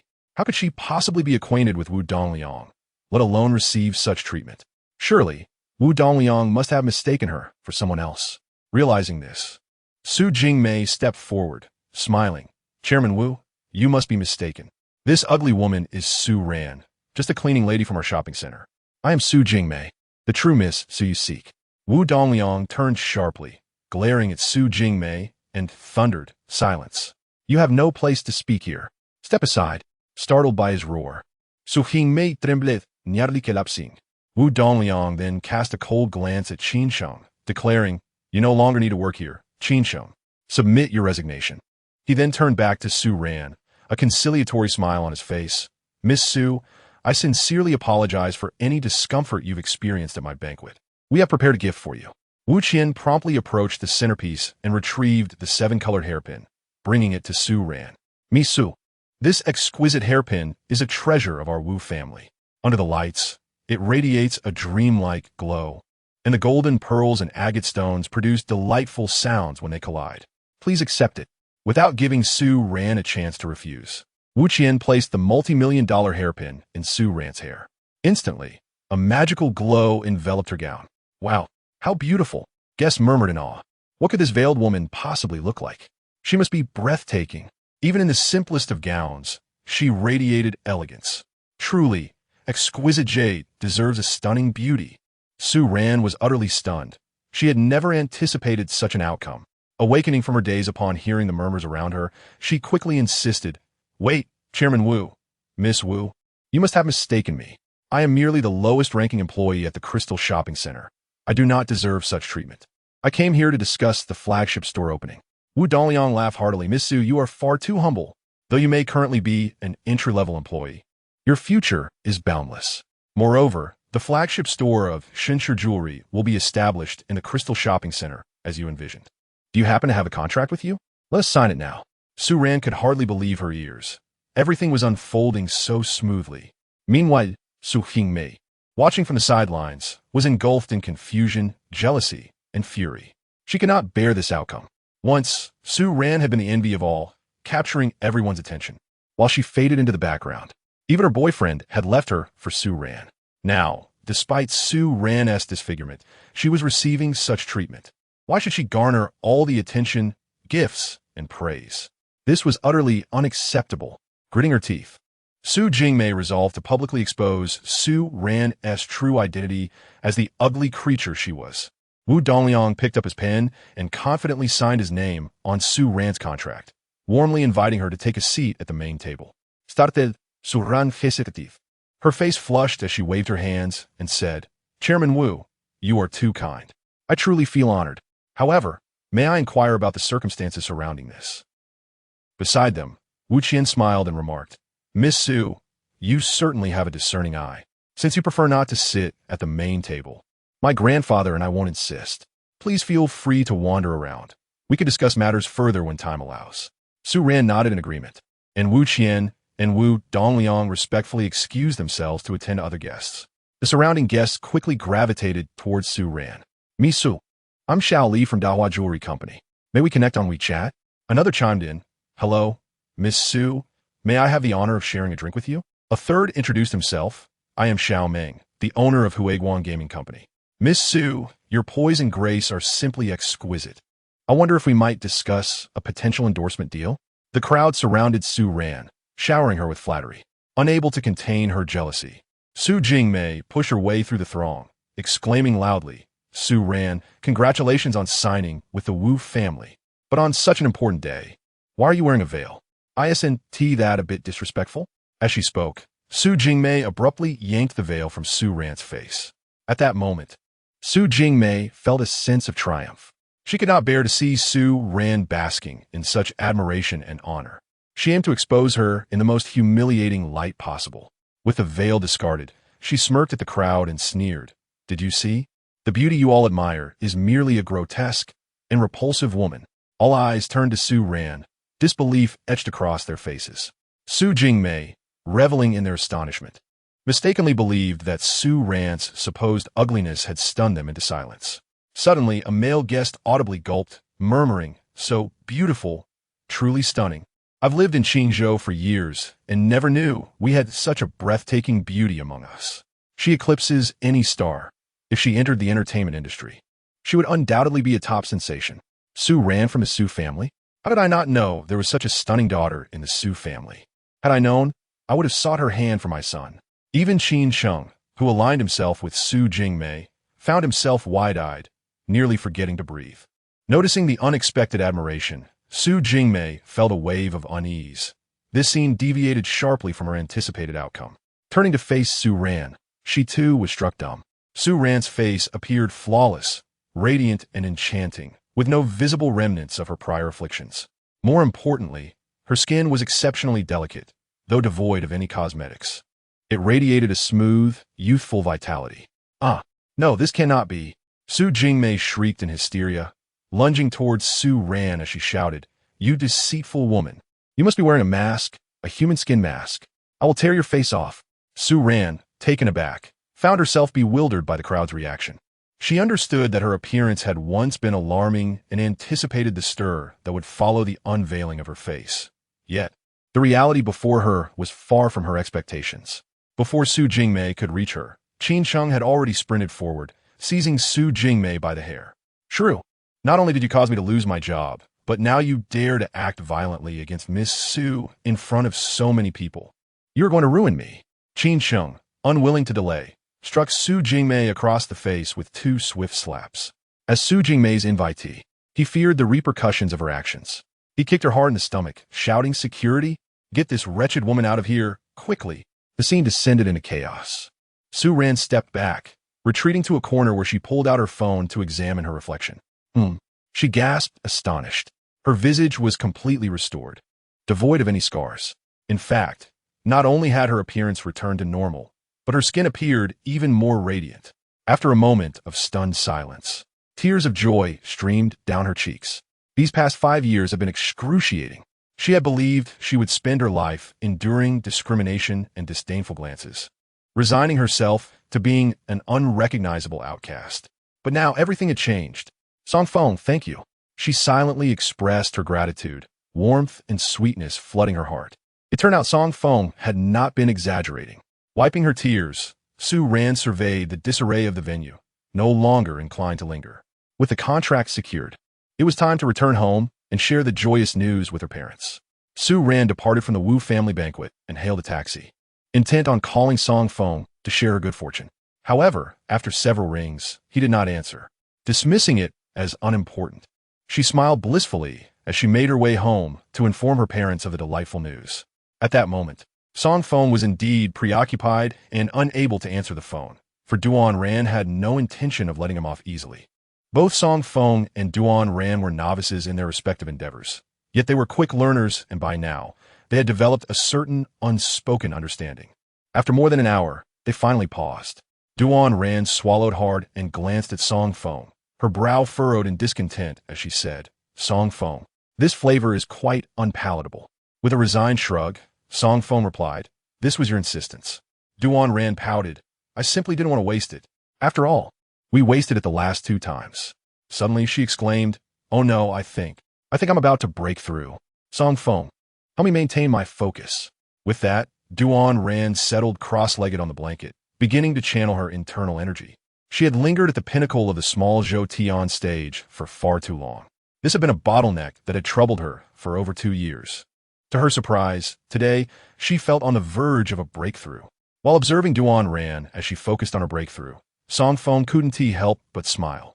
Life was indeed remarkable. He picked up his phone, only to turn pale as he saw that Su Ran had just called him. Was this the infamous wife checking in? Frantically, Song Feng racked his brain for an excuse, a reason for his absence. With Duan Ran preparing for her breakthrough, and in her current state of undress, he certainly could not leave her side. The commotion continued until the early hours of the next morning. Duan Ran suddenly opened her eyes wide, unleashing a joyful cry from her throat. She sprang to her feet, her long, slender legs standing tall, her eyes sparkling with incredulous delight. "Song Feng, I did it. I broke through," she exclaimed, her excitement palpable. Song Feng nodded eagerly. Yes, I know. But calm down a bit. That shout was a bit over the top." Duan Ran paused momentarily, and just then, a loud knocking echoed from the wall, accompanied by a voice from the adjacent room. "Can you keep it down in the morning? I know you're strong, but you can't disturb others' rest, right?" Upon hearing this, Duan Ran's face flushed with embarrassment.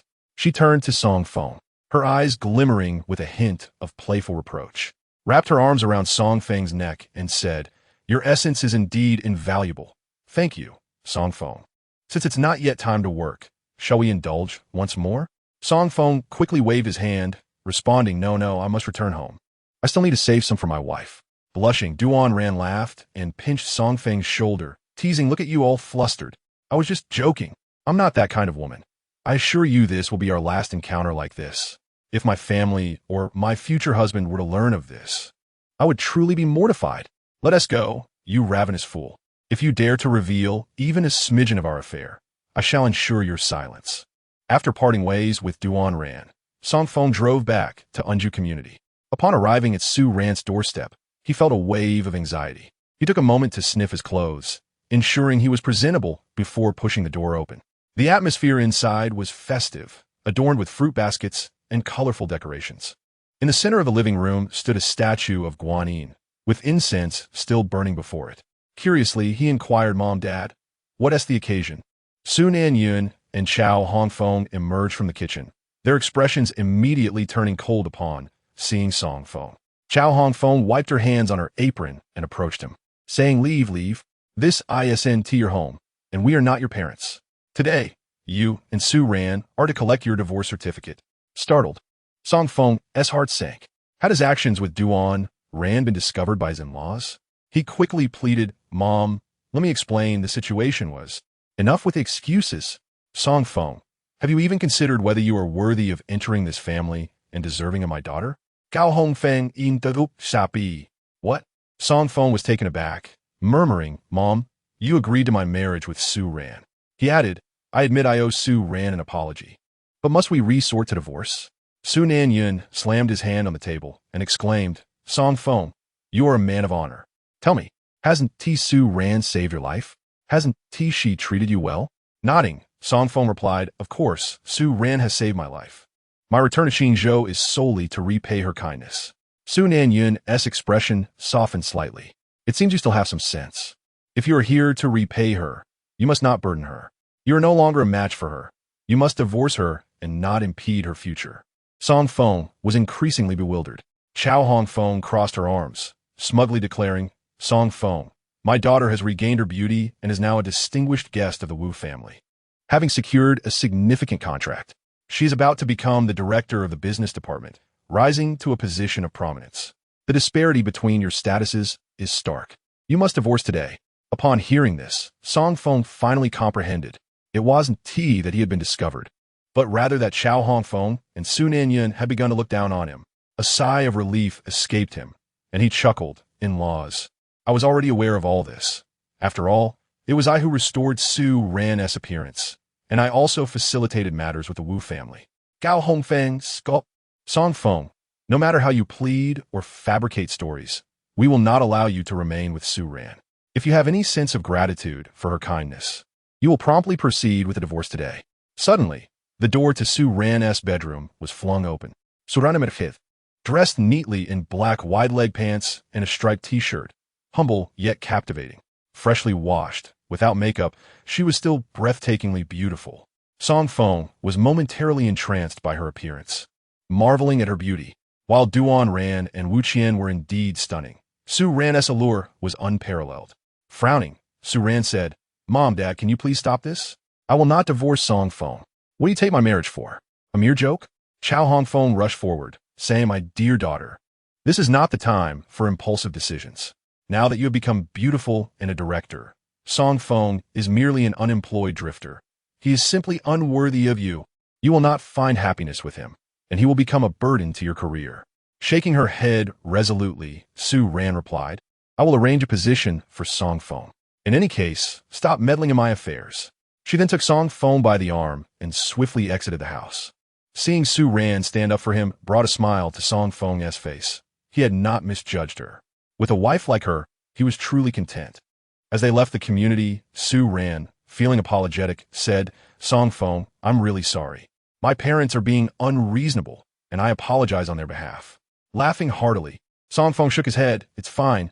My skin is quite thick. As long as you do not initiate the divorce, no one can separate us. I will cling to you like a stubborn piece of candy.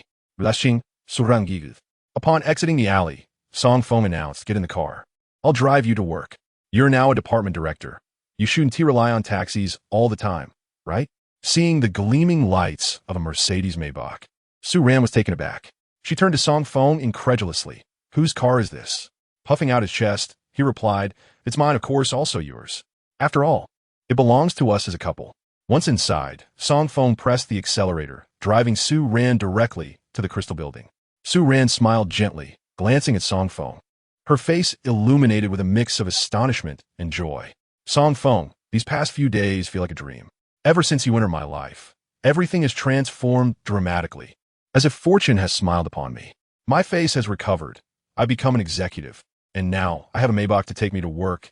This is something I never dared to dream of. Song Feng laughed heartily. You are my woman. Any dream you wish to fulfill can become a reality. Su Ran's cheeks flushed as she pouted. You're just flattering me. By the way, once we arrive at the company, I'll appoint you as my secretary. You won't have to do much. Just ensure my parents see you in a respectable position. With a smile, Song Feng nodded. Yes, my lady, I will give it my all. Once again blushing, Su Ran covered her mouth and laughed.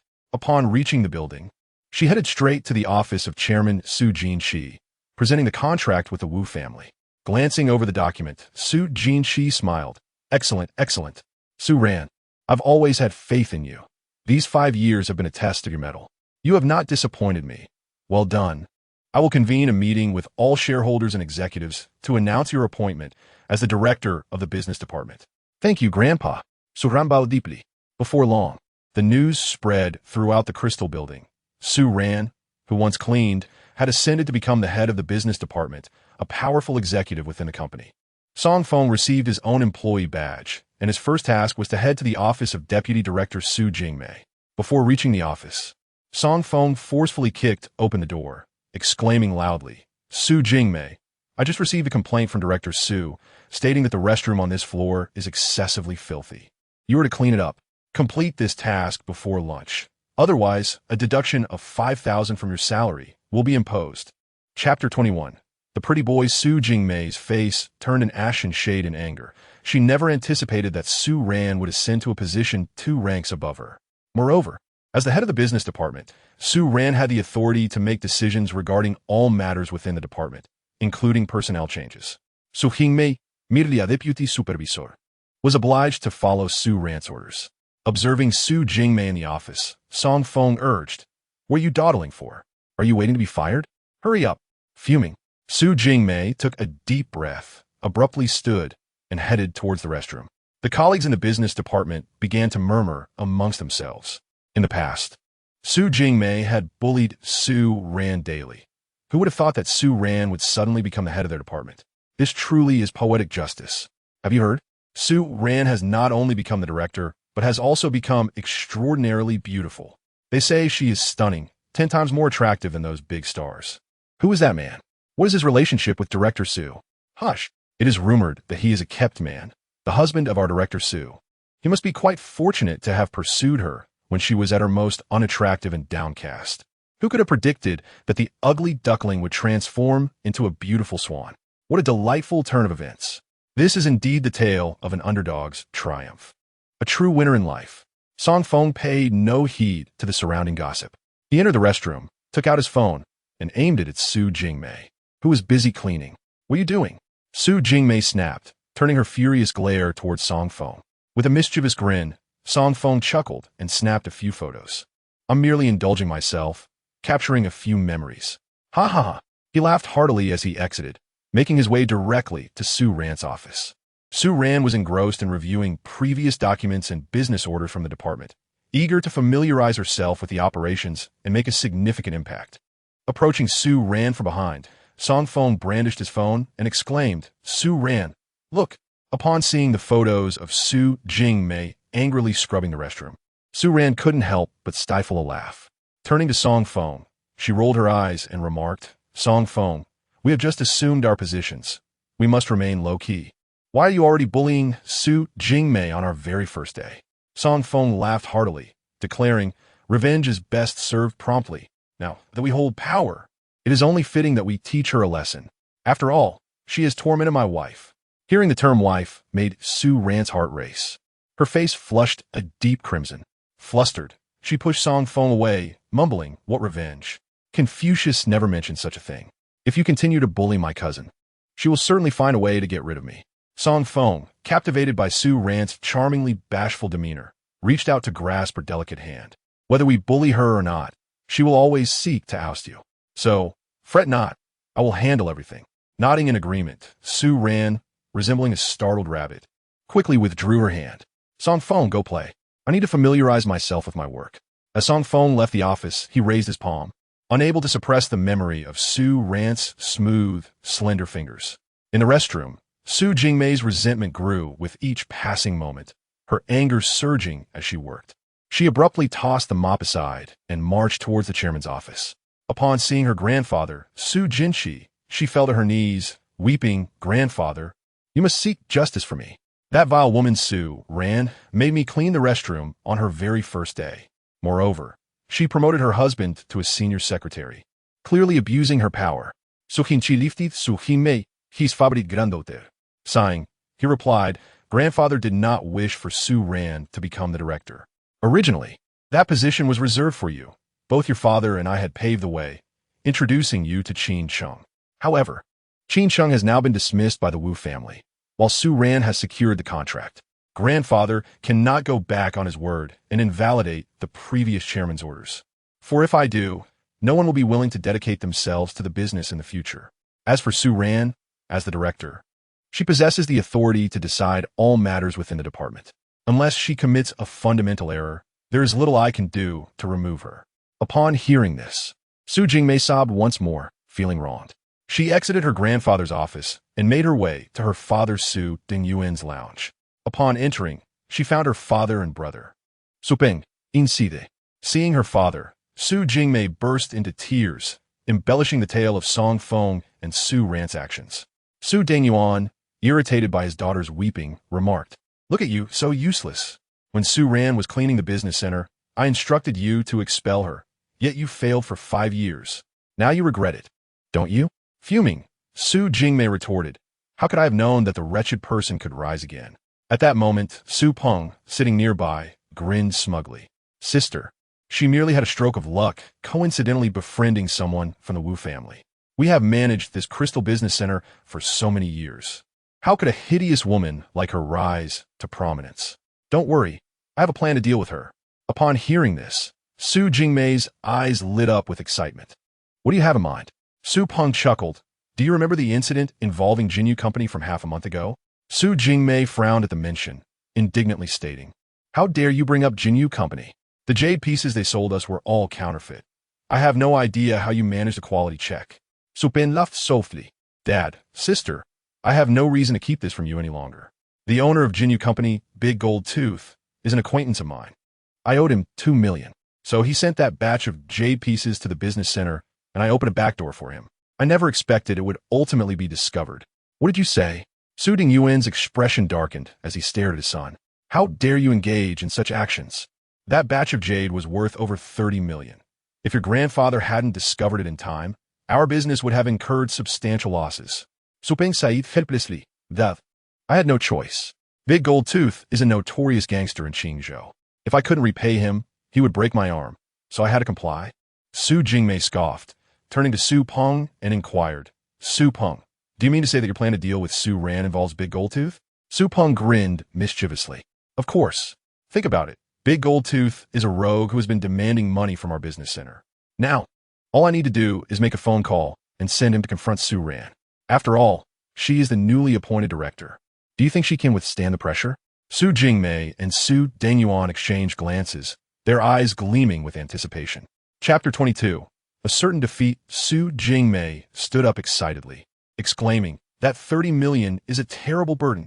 If Su Ran pays Big Gold Tooth, she will be in violation of company regulations and will undoubtedly be dismissed, perhaps even expelled from the Su family. If she refuses to pay, Big Gold Tooth will not let her off easily. He might even resort to violence or worse. Su Dingyuan and Su Peng nodded in agreement. Su Peng chuckled. Exactly. No matter what Su Ran decides, she is destined to lose. The three of them erupted into triumphant laughter. Su Jingmei turned to Su Peng and said, Su Peng, call the Jinya immediately and have him confront Su Ran for the debt. The sooner, the better. I cannot endure her arrogance any longer. Su Peng picked up his phone and dialed Jin Wu from Jinyu Company. Once connected, he greeted, Brother Jin, how have you been lately? Jinya's furious voice replied, Su Peng, I'm still pursuing the 30 million for the jade items. Su Peng quickly reassured him, Brother Jin, I reached out to discuss that very matter. We have a new business department director named Su Ran, who is responsible for that 30 million. You can come to the department store to claim it from her. Additionally, let me inform you that Su Ran lacks power and influence. She was previously a cleaner at the store. Whatever you decide to do, we will not intervene on her behalf. Also, she is quite a beauty, and her husband is an unemployed veteran, so you understand. Jinya burst into laughter. I see. I will head over right now.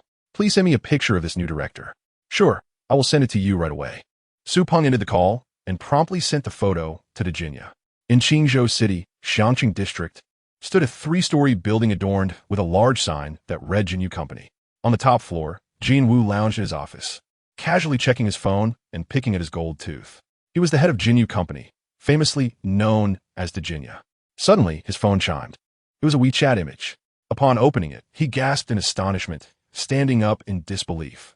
The image showcased a recent profile shot of Su Ran. Although the picture was not very clear, the Jinya was still taken aback by her stunning beauty. She is extraordinarily beautiful. I am truly fortunate. He wiped his mouth and bellowed, Brothers, prepare to head to the crystal department store. We're going to take the sister-in-law.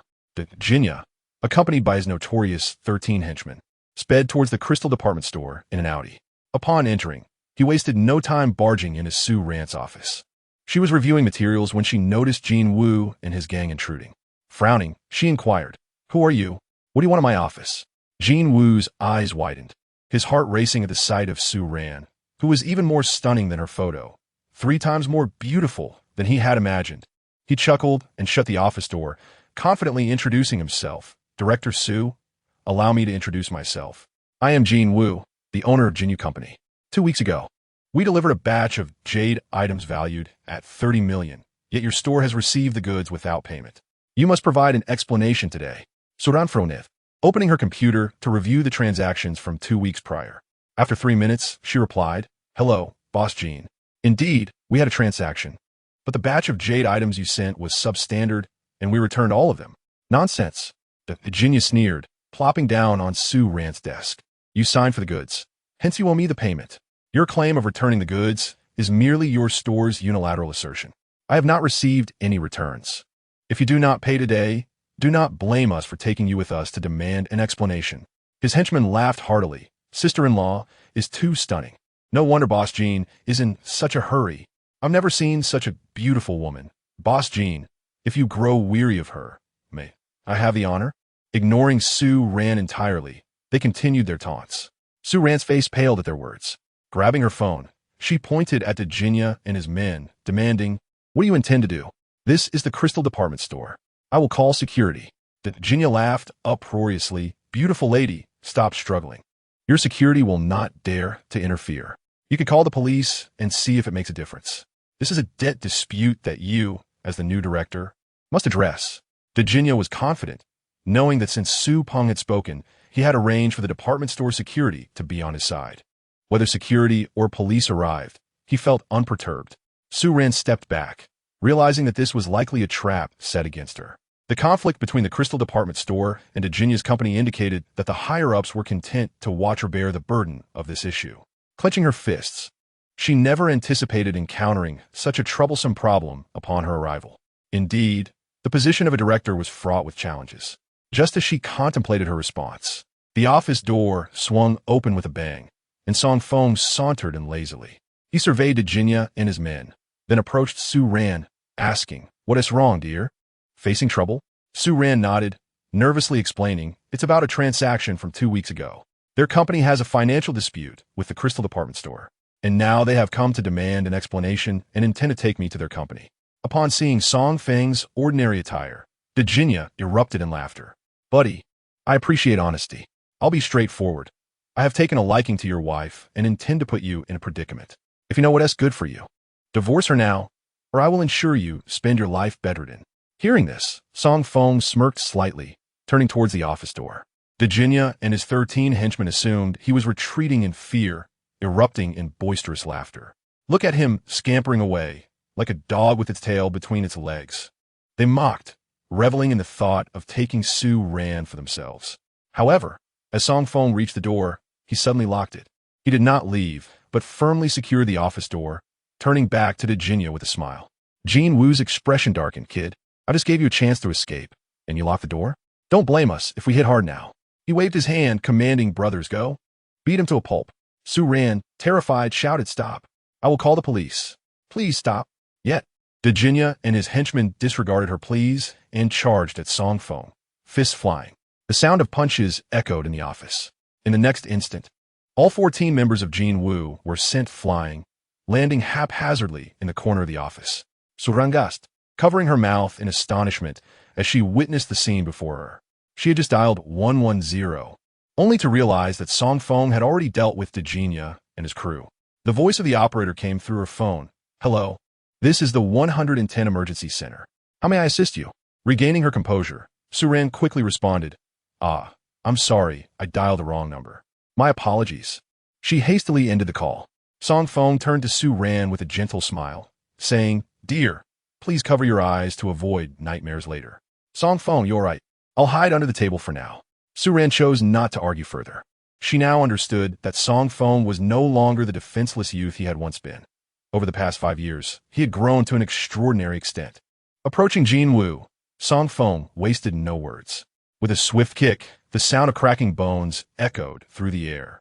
Jean Wu screamed in agony. His face drained of color as he realized he had provoked a formidable adversary. Please, spare me, sir. It was Su Peng who sent us. I have no grievances with you or Miss Su. I implore you to let me go. Oh, Song Feng paused, picking up his phone. Speak plainly. Jean Wu, trembling, divulged all the dealings between him and Su Peng without hesitation. With a chuckle, Song Feng put away his phone and declared, I shall spare your life today. But you all dared to insult my wife. Each of you shall lose an arm. Should you dare to offend again, I will take your lives. Without a moment's hesitation, he brought his feet down rapidly, producing a series of sickening cracks. Everyone from Jean Yu Company had their right arm shattered. Get out, Song Feng bellowed. Jean Wu and the others dared not protest, instead repeatedly expressing their gratitude as they fled the company. Su Ran gazed at the calm and composed Song Feng, momentarily entranced. Feeling as though the scene was surreal, she smiled gratefully, saying, "Song Feng, you've changed so much in these 5 years." Song Feng approached, taking her small hand in his, and said, "My current strength is largely thanks to your selfless rescue back then. Worry not, my dear. I will handle all troubles for you." Her cheeks flushed. Su Ran softly replied, I understand.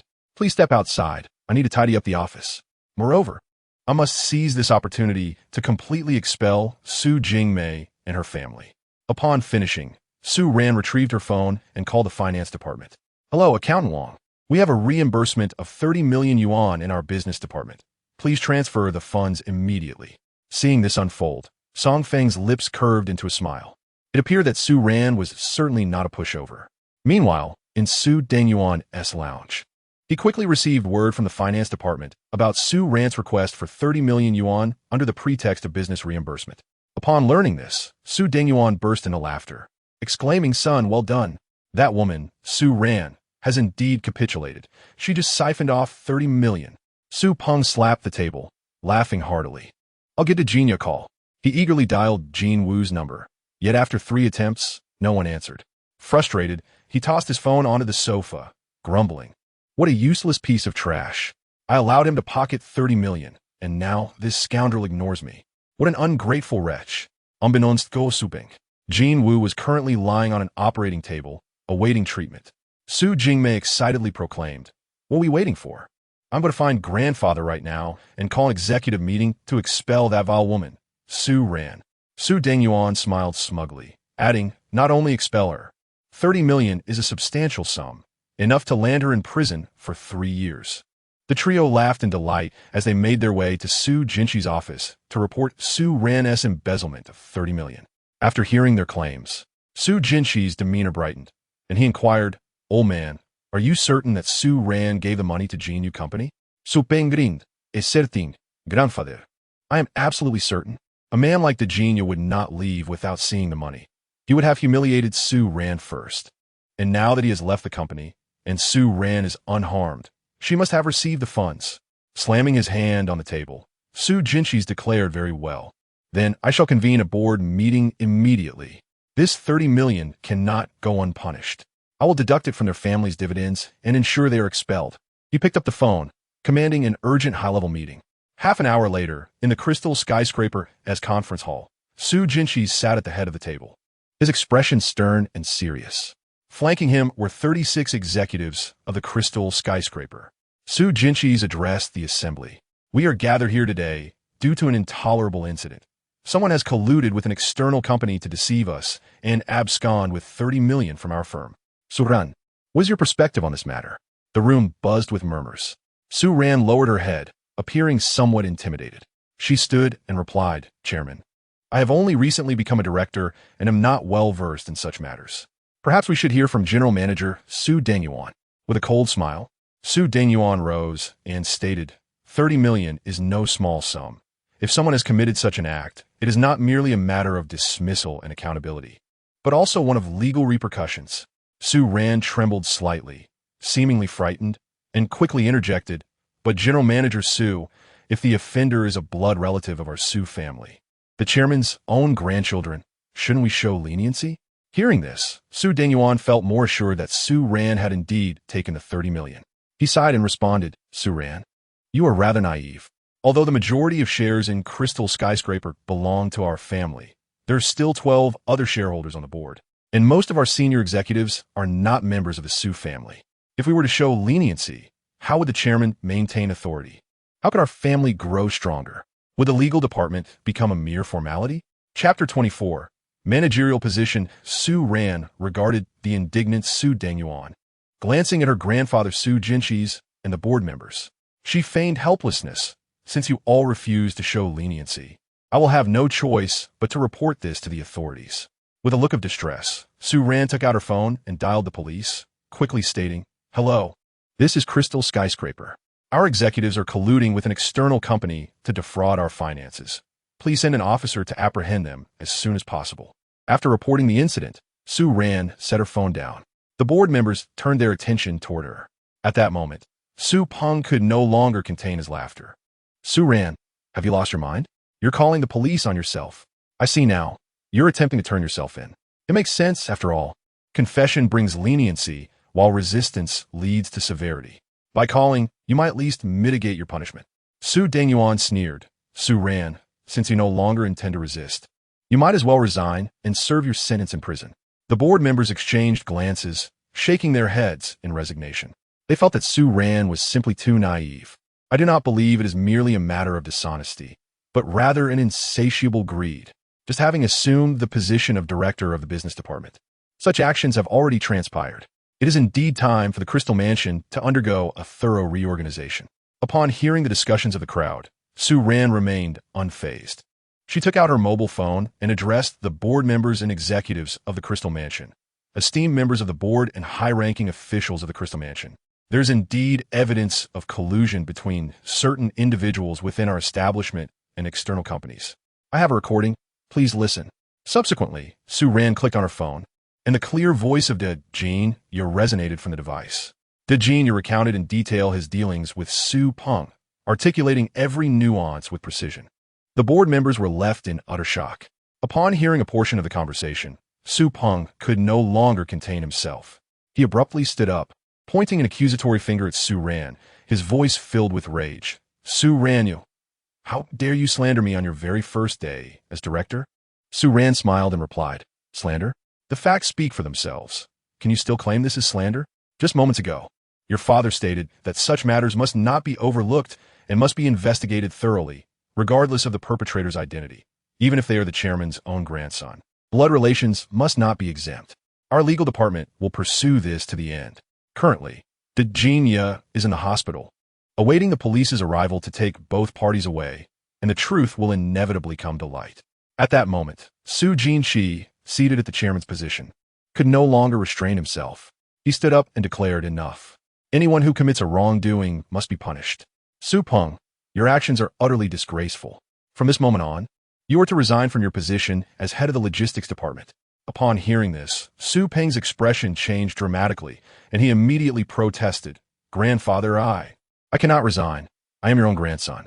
Su Jinshi shot a fierce glare at Su Peng and then addressed the assembly. The truth is now clear. Everyone may return to their respective posts. We must take Su Peng as a cautionary tale. No one shall be spared for their mistakes. The attendees rose and departed, whispering among themselves. They were astonished to learn that it was Su Peng who had colluded with external companies. How foolish of him, considering that the Su family is the founder and primary beneficiary of the Crystal Mansion, yet he chose to embezzle funds from it. Truly bewildering. This situation promises to be quite the spectacle. The chairman's own grandson betraying him. How amusing. The crowd chuckled as they exited. Soon enough, only Su Jinshi, Su Dengyuan, Su Peng, and the expressionless Su Ran remained in the conference room. Su Dengyuan's face turned pale with fury as he hastily shut the door behind him. He approached Su Ran, pointing an accusatory finger, and exclaimed, Su Ran, you deliberately set a trap to humiliate our family in front of everyone. Su Ran looked at Su Dengyuan, and for the first time, she clearly recognized his true nature. With a stoic expression, she responded, Uncle, I must ask you. It was you who convened this executive meeting and insisted that all wrongdoings be addressed without exception. How is it that you now blame me? Su Dengyuan found himself at a loss for words. At that moment, Su Jinshi slammed his hand on the table, his face a stormy shade of anger, and shouted, Enough! Have you no shame left? You have utterly disgraced my position as chairman. Look at yourselves. What a disgraceful display. Su Ran, contact the police and inform them to cancel the case. They need not come. Su Ran nodded, saying, Since grandfather has spoken, I shall not pursue this matter further. However, I believe a change in the head of the logistics department is in order. Song Feng would be a suitable candidate. He is my husband and, by extension, a member of the Su family. Su Dengyuan could not contain his outrage, exclaiming, Nonsense! Who is Song Feng? We do not know him. Why should he be appointed as the head of the logistics department? Su Dengyuan understood well that, although the position of head of logistics may seem trivial within the Crystal Mansion, it holds significant financial advantages. During Su Peng's tenure, he had managed to extract considerable funds for the family. This was precisely why, Despite being Su Jinqi's favorite grandson, he had not been promoted but remained in logistics.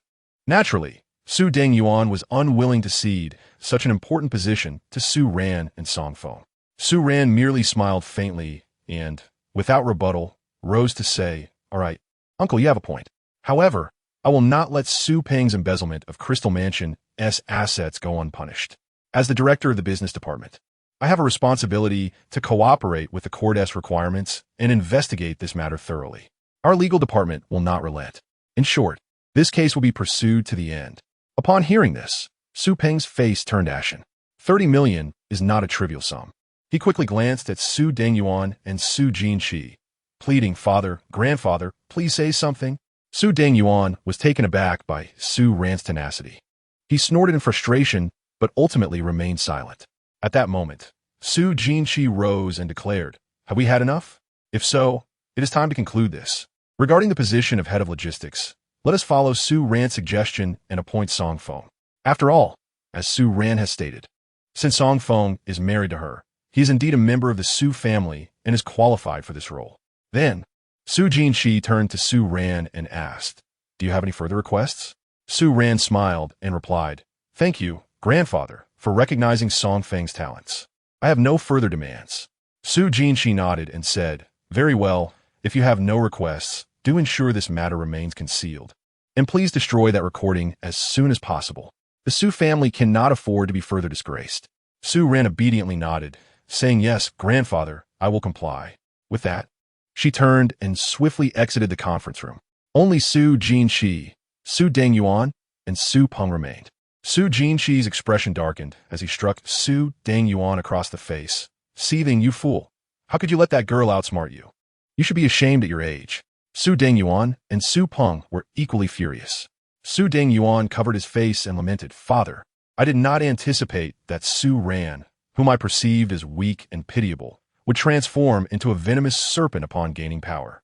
Beside him, Su Peng added, "Originally, Su Ran had already become the director of the business department, and now she has placed her husband in the logistics department.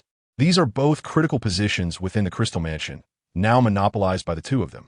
Grandfather, they will soon become untamed wild horses, and you will no longer be able to control them." Su Jinqi returned to his seat, frowning slightly as he stroked his chin, pondering, "This shouldn't be. Just a few years ago, Su Ran was merely a cleaner in our establishment. Where did she suddenly acquire such prowess? And how has her appearance transformed? Could it be that her husband, Song Feng, is not an ordinary person? Perhaps he has significant connections."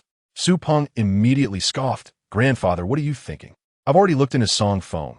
He is nothing more than an unemployed veteran. He married Su Ran because she helped him 5 years ago. The entire situation has nothing to do with that useless man. It all stems from Su Ran. Su Ran concealed her intentions too deeply. Indeed, this woman is formidable. I fear, grandfather, that if we remain unguarded, the Crystal Mansion may very well fall into her hands." Upon hearing Su Peng's words, Su Jinqi snorted and retorted, "She is merely a little girl. Does she truly believe she can contend with me? There will be ample opportunities to deal with her in the future.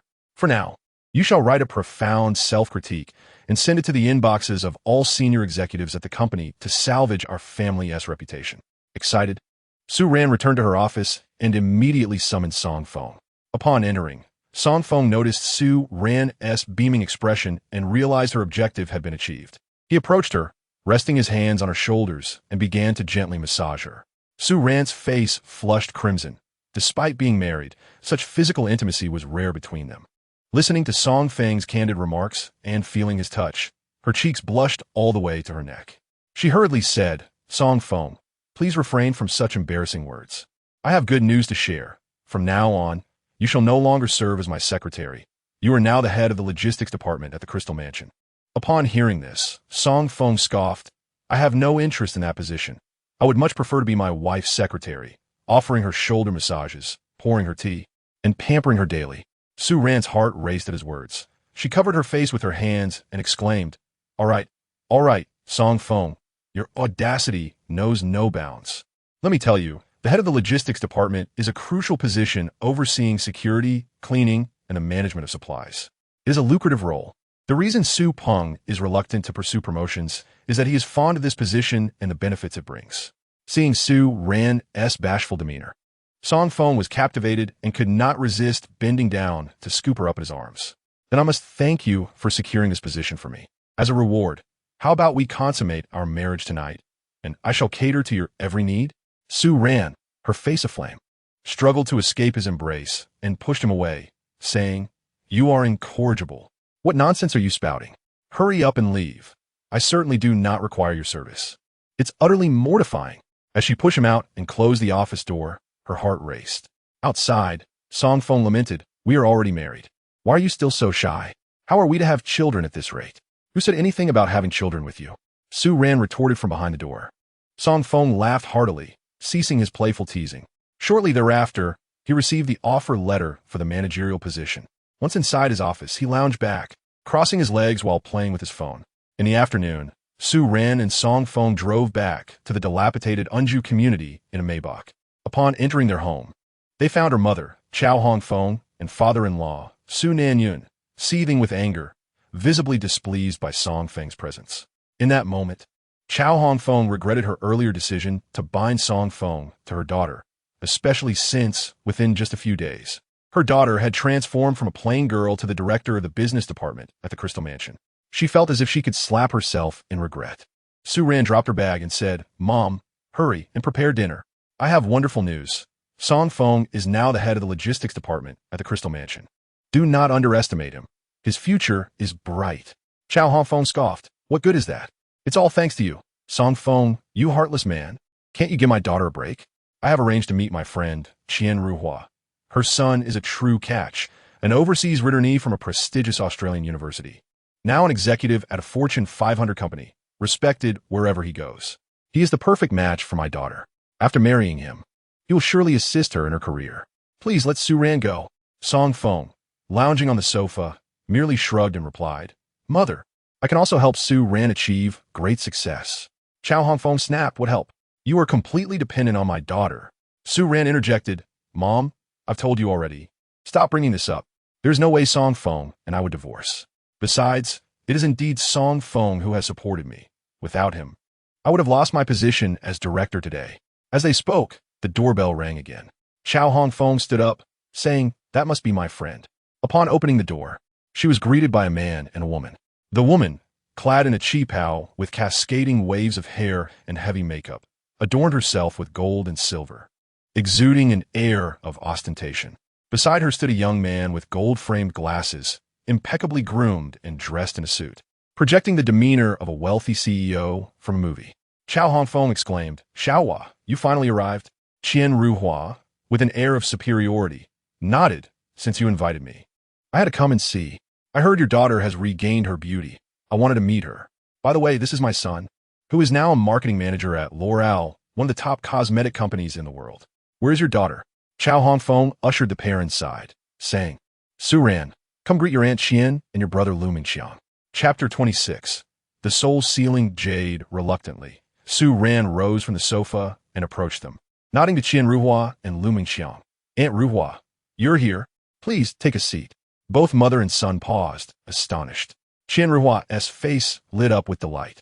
She had previously seen Su Ran, but knew her to be disfigured, resembling a frightful creature. Deep down, Qian Ruhua looked down on Chow Hong Feng's family. Had it not been for their shares in the Crystal Mansion, she would not have mingled with them. But now, she realized how stunning Chow Hong Feng's daughter truly was. Meanwhile, Lu Mingxiang was completely mesmerized, his gaze fixed on her, his heart racing. At that moment, one thought consumed him. He must possess this woman. Initially indifferent to the blind date, he now recognized his grave mistake. Su Ran was a celestial beauty, and such a woman must be his. After exchanging pleasantries, Su Ran quickly introduced her husband, Aunt Ruhua. "Mr. Lu, this is my husband, Song Feng. We just got married a couple of days ago, and you've come just in time for a celebratory dinner." Upon hearing this, Lu Mingxiang turned sharply to look at Song Feng, noticing his laid-back demeanor, ordinary attire, and less than impressive behavior. With only a slightly handsome face to commend, Song Feng paled in comparison. Disdain flickered across Lu Mingxiang's mind. At that moment, Chow Hong Feng interjected, "Ruhua, I've already explained the situation. Song Feng and my daughter are indeed married, but that was merely a temporary arrangement as I fear my daughter would remain single. Who would have thought that the very next day, she would regain her beauty? Although they are married, rest assured, my daughter remains a pure and untouched maiden. At this moment, Roman Chong interjected, Annie, it doesn't matter. Being married is of no consequence. I have returned from studying abroad, and my views are not so antiquated. All that matters is their divorce. I believe Su Ran is stunningly beautiful, and Song Feng is simply unworthy of her.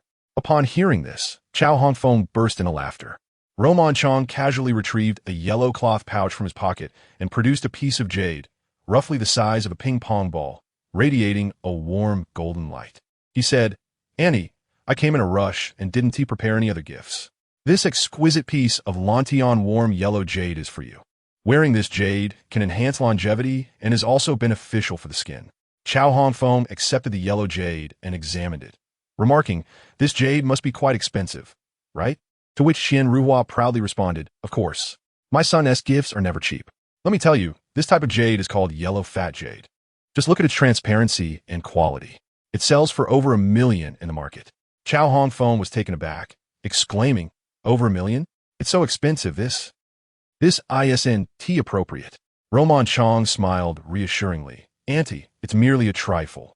You know I work for a world-class company, and money is not an issue. Furthermore, more importantly, once I marry Su Ran, I can leverage my connections to help her enhance her influence. Whether it's the Crystal Mall or Su Ran's future endeavors, I will take care of it all. Gao Hongfeng note and tu sitasti. Meanwhile, Song Feng, seated on the sofa, felt a surge of displeasure. Wasn't this a blatant slap in the face? He was already married, yet this scoundrel spoke so brazenly about his wife's future. Song Feng scoffed inwardly.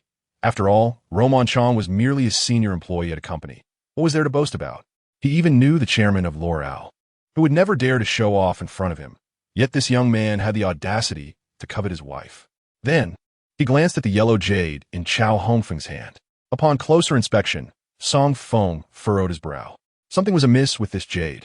5 years ago, after obtaining the ancestral witch's dragon tower, not only did he gain the dragon's blood to enhance his physique, but he also acquired the complete ancestral inheritance, mastering the arts of yin, yang, and witchcraft. Although this yellow jade appeared to be of high purity, it emanated a faint trace of dark malevolence. A slight smile crossed Song Feng's face as he soon understood the situation. Noticing Roman Chong still talking animatedly, he stood up and approached Chow Hongfeng, saying, Mom, you cannot accept this jade. If you wear it, within a month, your life will be at risk.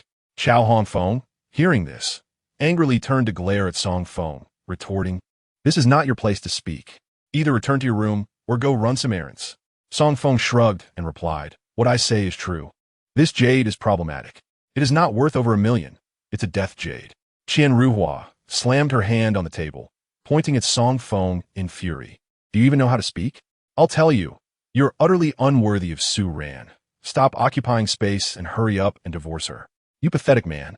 Unable to produce any money, resorting to slander. It's truly disgusting. Song Feng merely scoffed at her words, then pointed at the yellow jade, declaring, this type of jade is used in Southeast Asia to be placed in the mouths of the deceased, known as the soul-sealing jade. In those countries, many believers die in torment, their grievances unquenched, leading to eerie incidents. Therefore, local shamans place this yellow jade in the mouths of the wrong dead to seal their souls. This jade is filled with malevolence. Wearing it for too long will drive a person insane. If you do not believe me, you can test it with strong liquor.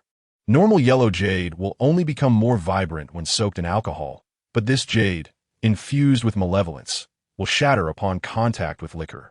Gao Hongfeng, incense, pointed at Song Feng, exclaiming, you speak nonsense. It's just a piece of jade, and yet you weave such superstitions. You truly are a master storyteller, fabricating tales to slander others. Su Ran, overhearing Song Feng, immediately entered the kitchen and returned with a bowl of white liquor. She said, Mom, I believe Song Feng. It can be easily tested whether this jade is problematic. Saying this, Su Ran took the yellow jade and placed it in the bowl. In the next moment, the liquor began to bubble as if boiling, releasing a plume of black smoke. Suddenly, the yellow jade shattered into countless pieces. Seeing this, Su Ran exclaimed, Mom, look. Song Feng wasn't lying, was he? I told you. Song Feng is not as incapable as you think. Chapter 27. The weak man. This scene rendered the entire living room silent.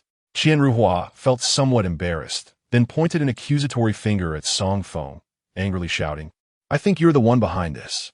How could a perfectly fine jade shatter upon contact with liquor?" At this moment, Roman Chong seemed equally bewildered. He quickly turned to apologize to Chow Hongfeng, saying, "Annie, I sincerely apologize.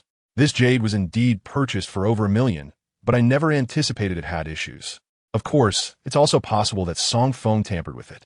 Regardless of the reason, the blame lies with my poor judgment.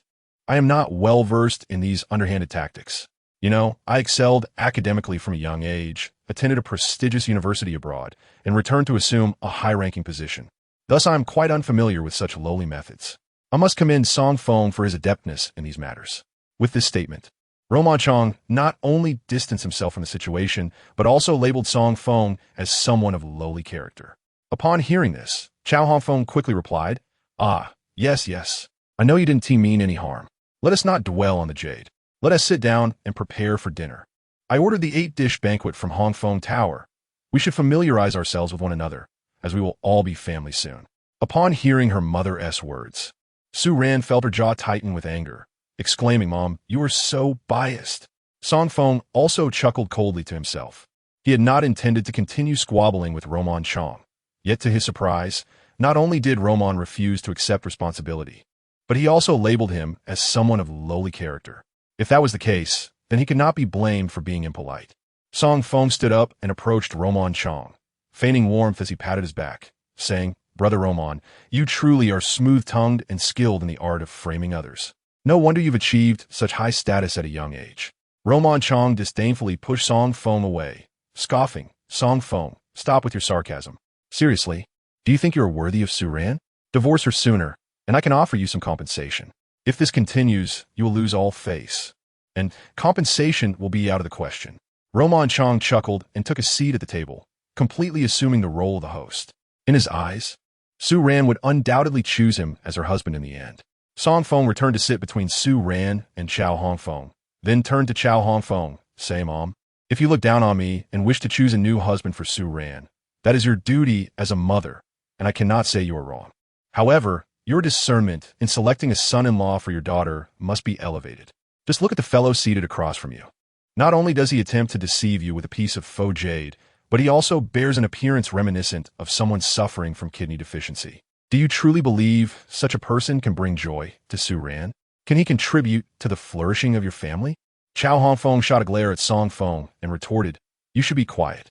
How can you say Xiao Luo has kidney deficiency? He is in the gym every day." Luo Mengxiang proudly lifted his head, rolled up his sleeves, and displayed his biceps.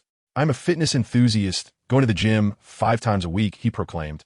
At that moment, however, his expression suddenly changed. He quickly stood up and said, "Excuse me, Auntie, I need to use the restroom." Chow Hongfeng promptly pointed to a nearby direction, saying, "Hurry, the restroom is over there." Luo Mengxiang nodded and proceeded towards the restroom. Meanwhile, Qian Ruhua, sitting at the table, smugly boasted, "My son is in excellent shape. He developed a fitness routine while studying abroad and now runs 5 kilometers every day without breaking sweat. To be honest, if Su Ran were to marry my son, it would indeed be a bit of a stretch for her. Nonetheless, I must admit that I'm quite fond of Su Ran. Once they marry, we will be family. This house of yours is far too small. My son will surely arrange for a larger one after their wedding." Upon hearing this, Chow Hongfeng's eyes narrowed into slits as she eagerly nodded, Yes, indeed. This shabby house is truly too small." After a considerable time, Luo Mengxiang finally emerged from the restroom and returned to his seat. He drank a glass of water, lifted his arm, and continued to expound, "Annie, my second aunt, is the manager of the sales department at the largest real estate company in Qingzhou City. In a couple of days, we can go choose a house, and I assure you, it will meet your satisfaction." Chow Hongfeng nodded in agreement. At that moment, the staff from Hongfeng Building brought the dishes, and everyone took their seats. Just as Luo Mengxiang was about to speak, his face changed once more, and he hurriedly dashed back to the restroom. Sitting nearby, Song Feng, while munching on peanuts, remarked, "Oh my, he has gone to the restroom twice in less than 3 minutes. Isn't that evidence of kidney deficiency?"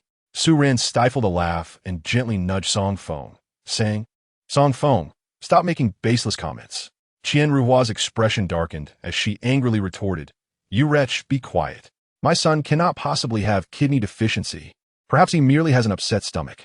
Yes, he might have drunk too much water earlier. Song Feng chuckled, Is that so? Just then, Luo Mingqiang emerged once more, and as the family prepared to eat, he once again rushed towards the restroom. From then on, every 2 minutes, he would make a trip to the restroom. This time, not only Chao Hongfeng, but even Qian Ruhua could no longer bear to watch. She grasped Luo Mengqiang's arm and inquired, What is going on? Do you have an upset stomach? Luo Mengqiang's face was pale as he shook his head, puzzled as to why he felt an overwhelming urge to urinate, one that was becoming increasingly unbearable. However, upon reaching the restroom, he found little relief. Most importantly, he did not dare to hold it in. After all, what if he were to embarrass himself?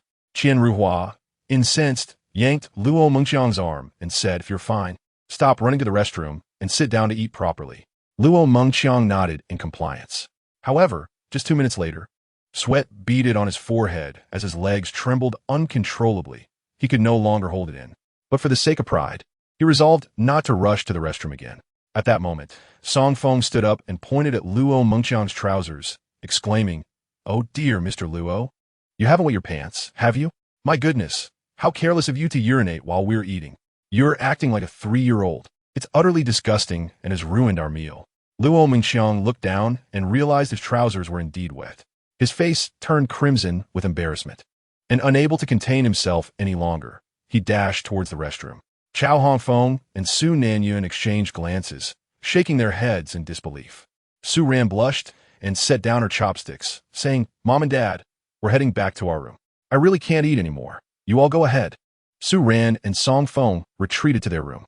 Qian Ruhua's face flushed with anger. She too felt she could not remain seated, pulling Luo Mengqiang along as they quickly exited.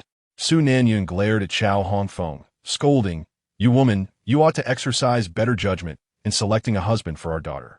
Just look at a man like Luo Mengqiang. At 30, he is constantly running to the restroom. A 90-year-old man would have stronger kidneys than him. Why would you want to marry her to such a man?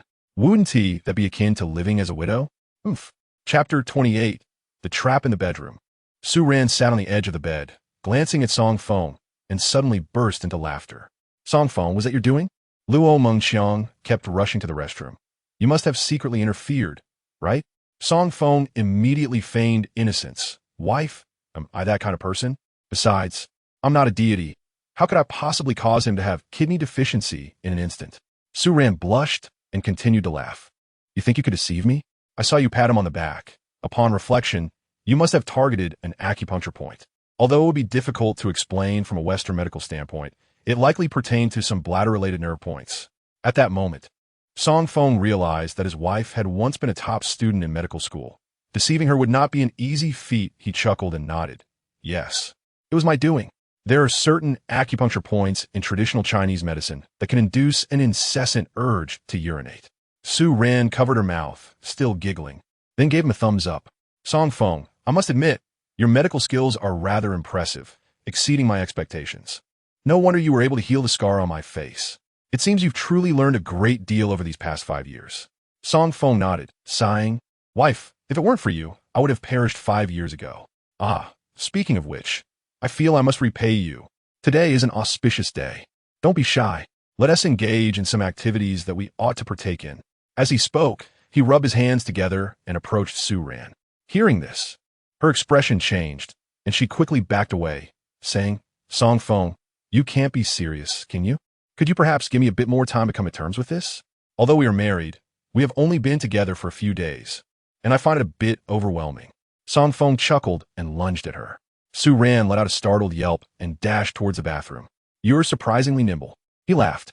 Su Ran locked the door, declaring, Song Feng, you must behave yourself, or I will join my parents in expelling you from our home. After a brief, playful tussle, they both settled down to rest. Song Feng lay on the floor, while Su Ran, after taking a shower and donning her nightgown, soon drifted into a peaceful slumber. For some reason, ever since sharing a room with Song Feng, her sleep quality had markedly improved. The profound sense of security allowed her to sleep soundly. As Song Feng listened to Su Rant's steady breathing, a contented smile spread across his face, and he too succumbed to sleep. Approximately 2 hours later, a vibrating phone broke the silence in the adjacent room. Song Feng opened his eyes to hear the sound of slippers shuffling, followed by his father-in-law, Su Nanyun, sneaking into the kitchen to quietly answer a phone call. Su Nanyun muttered under his breath into the phone, "What exactly do you want? I've already stated that I will provide the money, and once I receive it, I will deliver it to you. It is quite late, and you have come to our neighborhood. I must inform you that this constitutes a threat, and I will report it to the authorities." A sinister laughter echoed from the other end. "Mr. Su, if you have the courage, go ahead and report us. After all, it is not us who will be embarrassed. Not only will your wife and daughter look down on you, but your father will also seize the opportunity to expel you from the Su family, unjustly taking away your shares and dividends." Infuriated by these words, Su Nanyun retorted, "Fine. Just wait. I'm coming down right now." He hung up the phone and, donning his slippers, made his way outside. Song Feng, having risen from his seat, was puzzled by Su Nanyun's conversation. After all, he was well aware that Su Nanyun, his father-in-law, was a man of no vices, a family-oriented individual who neither smoked, drank, nor gambled, truly the epitome of a meek yet good man. How could such a person be threatened? Without hesitation, Song Feng slipped on his shoes and followed Su Nanyun out the door. Su Nanyun hurried downstairs. In the dilapidated flower bed in front of the Unju community, 3 rough-looking men, akin to laborers, stood smoking, their hair disheveled and faces adorned with scruffy beards. Upon seeing Su Nanyun approach, they immediately advanced, surrounding him. From a distance, Song Feng's heart raced as he recognized that these 3 were indeed martial artists, albeit dressed in a disheveled manner, a rare sight. He stealthily drew closer. At that moment, a man with a scarred face addressed Su Nanyun. "Mr. Su, stop struggling. We are well aware of your family's financial situation. You cannot possibly come up with 1 million. Hurry up and pay." Fuming, Su Nanyun replied, "Do you think 1 million is as trivial as cabbage? My daughter is the only one working in our family, and she was merely a cleaner. If we had 1 million, would we be living in this neighborhood, in such a shabby house?" The scar-faced man sneered. "Precisely because you do not own a home, I deduce that your family must have 1 million in cash.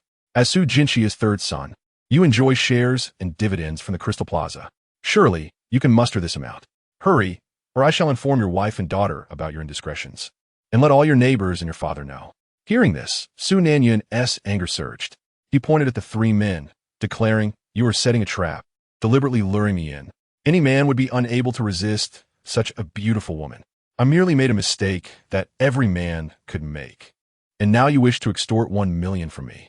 The scar-faced man and his companions laughed mockingly. The scar-faced man said, "When one errs, one must take responsibility. You can either obediently pay up or lose your reputation. Is it really a difficult choice? You are quite stingy, old man." Sighing in distress, Su Nanyun replied, "I truly have no money. Could you gentlemen grant me a few more days? I simply cannot produce it right now." The scar-faced man stepped forward and grabbed Su Nanyun's hair impatiently, saying, "Enough. You old fool. Are you inviting us to search your home ourselves?" Su Nanyun trembled. Just then, Song Feng strode over, casually waving his hand, and, with a resounding thud, sent the scar-faced man sprawling aside. He pulled Su Nanyun close and said, "Dad, you need not concern yourself with this matter. Leave it to me, and you should return to rest." Gratefully, Su Nanyun looked at Song Feng, worry etching his features. "Song Feng, these 3 are quite strong, and they are only after money. Please, be careful." Song Feng nodded reassuringly. "Do not worry, just go back and sleep." He then turned to the scar-faced man, saying, "You want 1 million, correct? I am Su Nanyun's son-in-law, and I will provide the money, but I require a receipt." The scar-faced man glared at Song Feng, his impatience evident.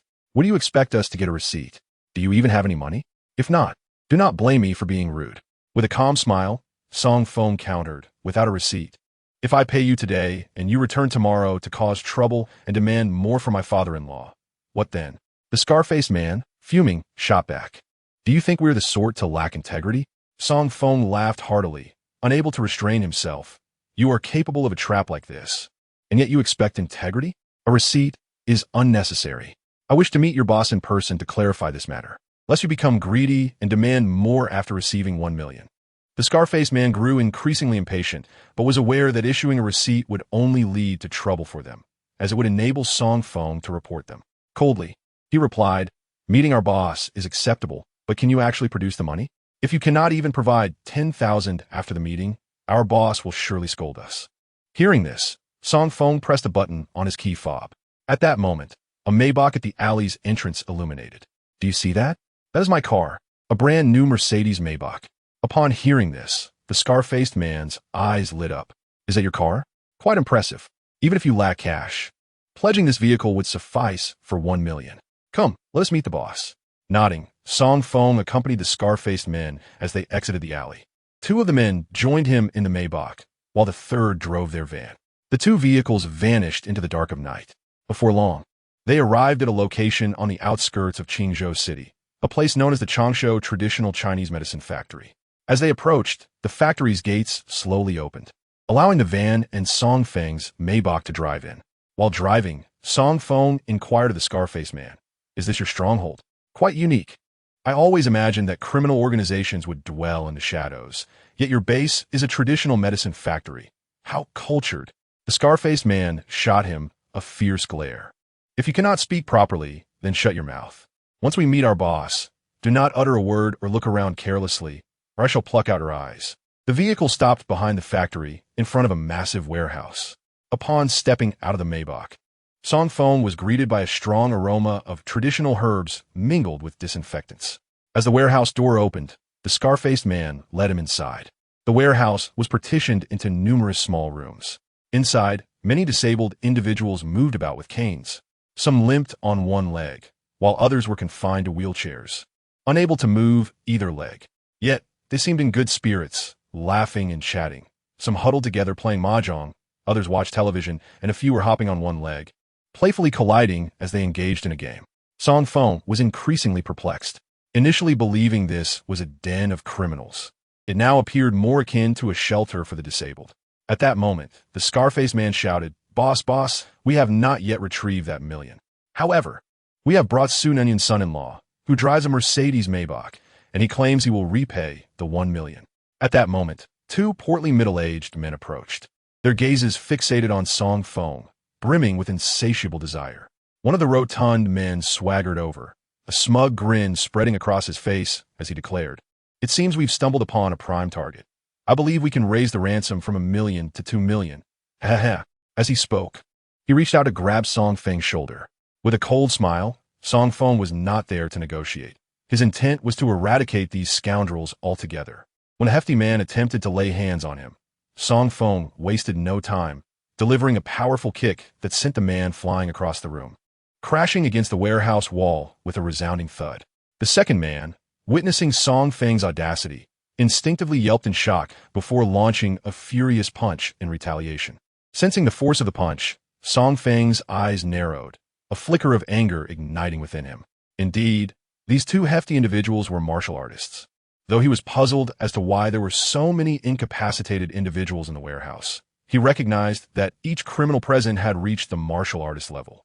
If they were mere ordinary people committing crimes, he might have considered showing leniency. However, these individuals had embraced their martial prowess while still engaging in heinous acts against the innocent.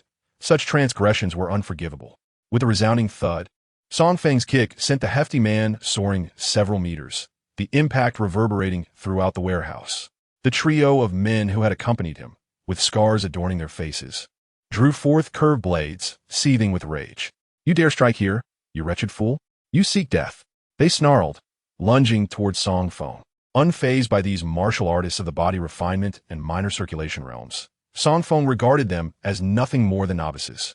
He raised his hand and struck at their faces, admonishing them, as martial artists, "How dare you engage in such despicable deeds? Did you think I came here to pay you off?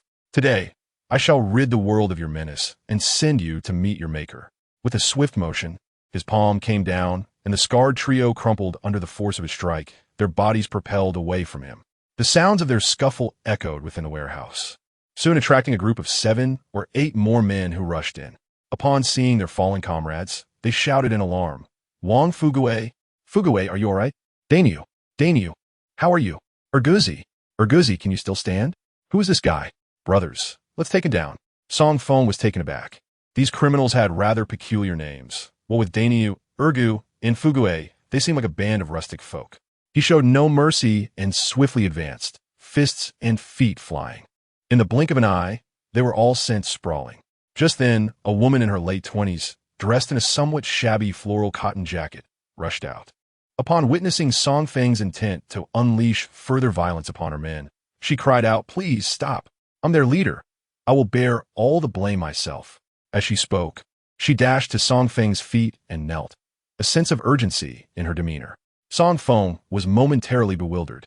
He had not anticipated that the leader of this criminal gang would be a woman, and a young and attractive one at that. No wonder his elder had remarked that any man who encountered her would falter. Who could resist such charm? The woman, clad in a simple floral coat, had a round face, delicate skin, a prominent nose, and large, expressive eyes. Most notably, her figure was ample, exuding a certain fertility. In essence, she embodied both the simplicity of rural life and the allure of a mature woman. It was indeed surprising that such a woman could lead a band of criminals. As the men who had been knocked down witnessed their leader kneeling before Song Feng, they hastily scrambled to their feet, pleading for her to rise. "Boss, please don't kneel to him. We're all in this together. You can't do this." They protested. "We are the masterminds. Let's kneel instead." Zhang Shui, the woman, turned her head sharply at her subordinates, her eyes blazing with anger. "Silence. This matter is mine to handle. It does not concern you." Turning back to Song Feng, she continued, "Sir, I assure you I orchestrated the whole scheme. If punishment is to be meted out, let it fall upon me alone.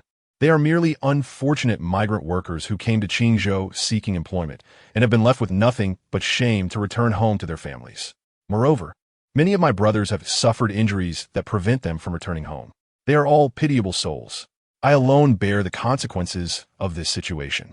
Do with me as you will, and I shall harbor no grievances." Upon hearing Zhang Shui's words, Song Feng could not help but chuckle coldly. "Do you take me for a naive child? You claim they are unfortunate laborers. Yet which labor possesses such strength? Are they martial artists?"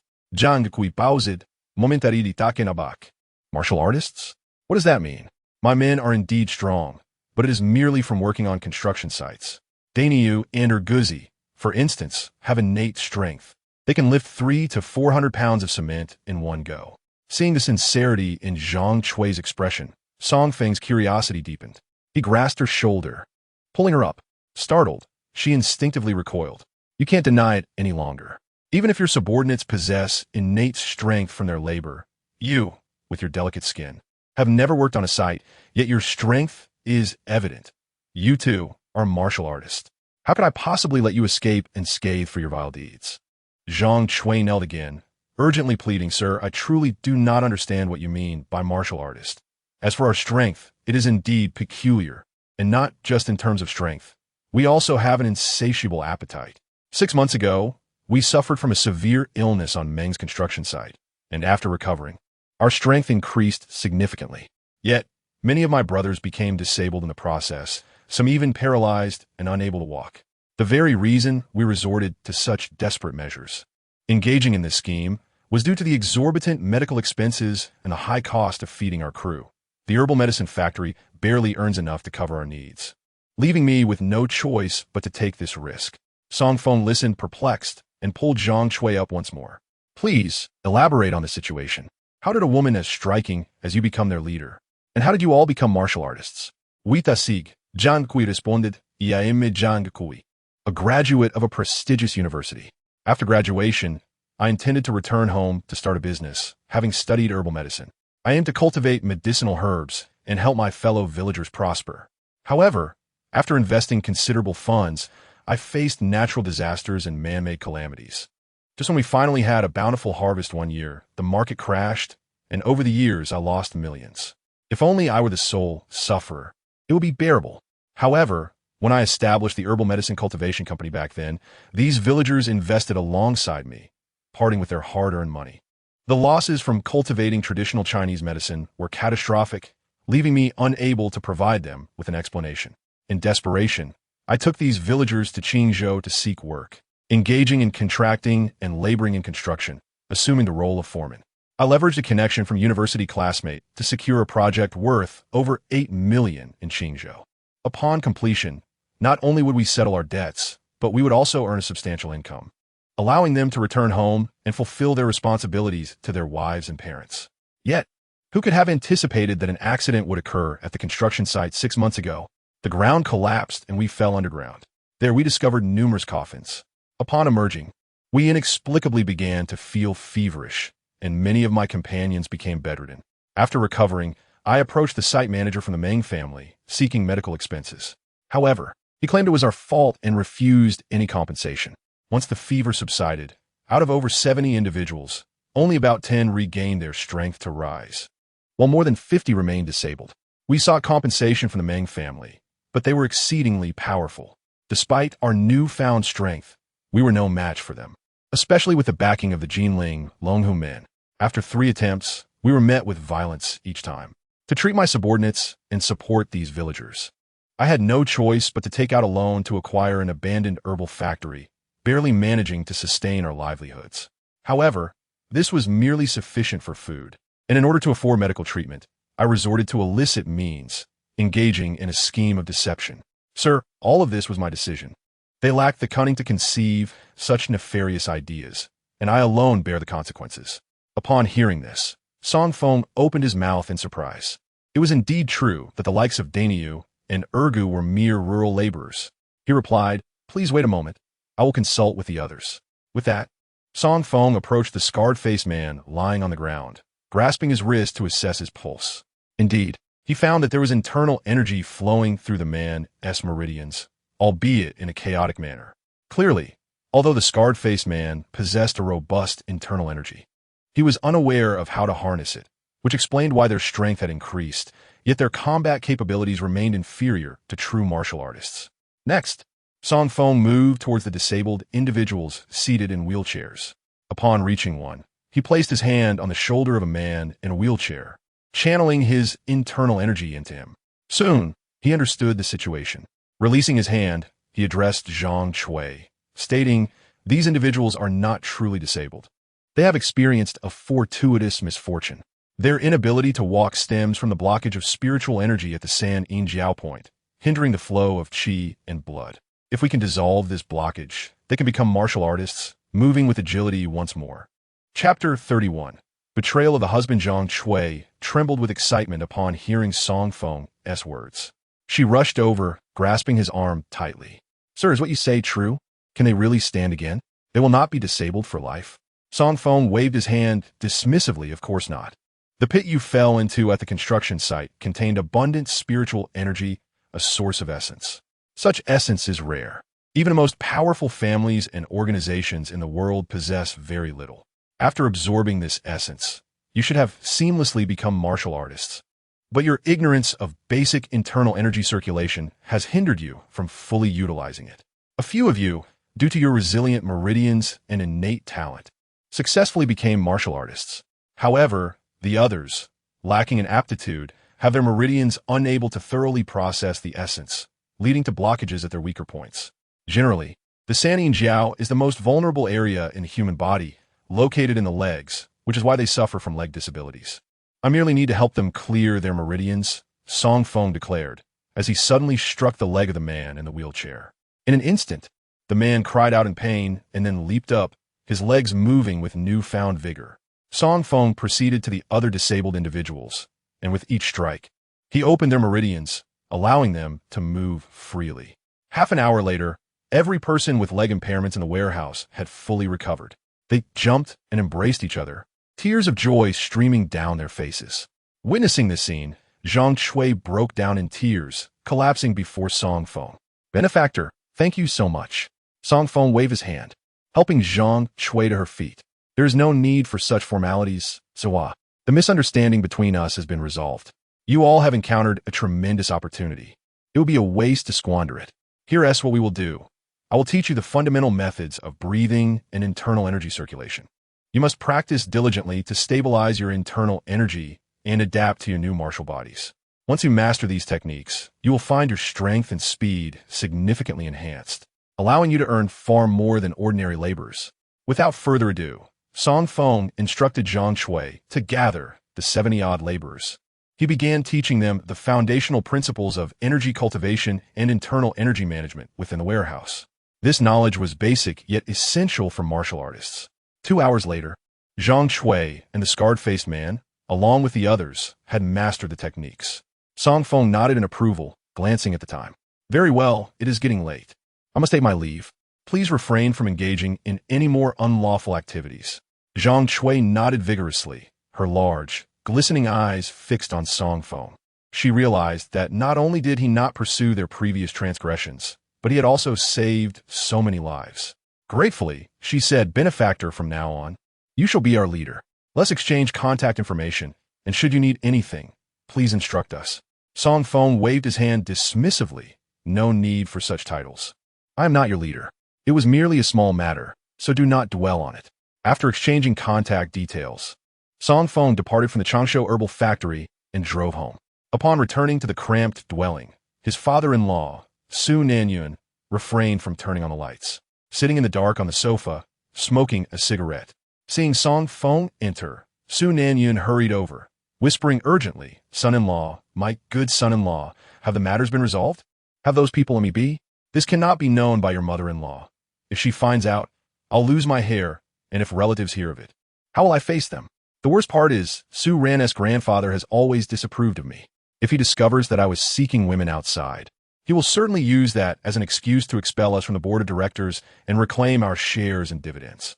Seeing Su Nanyuan so fearful, Song Feng chuckled. "Rest assured, Dad, I have resolved everything. No one will mention this again, so sleep easy." Upon hearing those words, Su Nanyuan tightly grasped Song Feng's arm, overwhelmed with excitement. Song Feng smiled gently, urging Su Nanyuan to return to her slumber. After a yawn, he quietly entered his own bedroom and laid down on the floor. Listening to the steady sounds of Su Ran's peaceful sleep, a smile graced Song Feng's lips. The following day, Song Feng awoke early, gazing at Su Ran on the bed. He initially hoped for a fleeting glimpse, but to his surprise, Su Ran was cocooned in a blanket, snugly wrapped, softly snoring. With a tinge of disappointment, he sighed softly and stepped out for his morning exercise. Upon returning home, he discovered that Su Ran, Chow Hafeng, and Su Nanyuan had all risen. Gao Hongfeng, upon seeing Song Feng enter, scoffed and scolded. "Song Feng, do you truly think this is your own home? Let me tell you, last night was my limit. Today, you must divorce my daughter without any reason. I absolutely cannot allow you to remain together." Su Ran emerged, wiping her face, and, looking frustrated, said to Chow Hongfeng, "Mom, what madness is this? How much longer will you continue? I've already told you that Song Feng and I are legally married. I am not a fickle woman. How could I marry one day and divorce the next, only to wed someone else? What kind of person would I be?" At that moment, Su Nanyuan emerged from the kitchen, speaking with conviction. "Indeed, my daughter is right. Although we may be struggling now, our future is bound to improve. My daughter is already the director of the business department, and my son-in-law has become the logistics supervisor.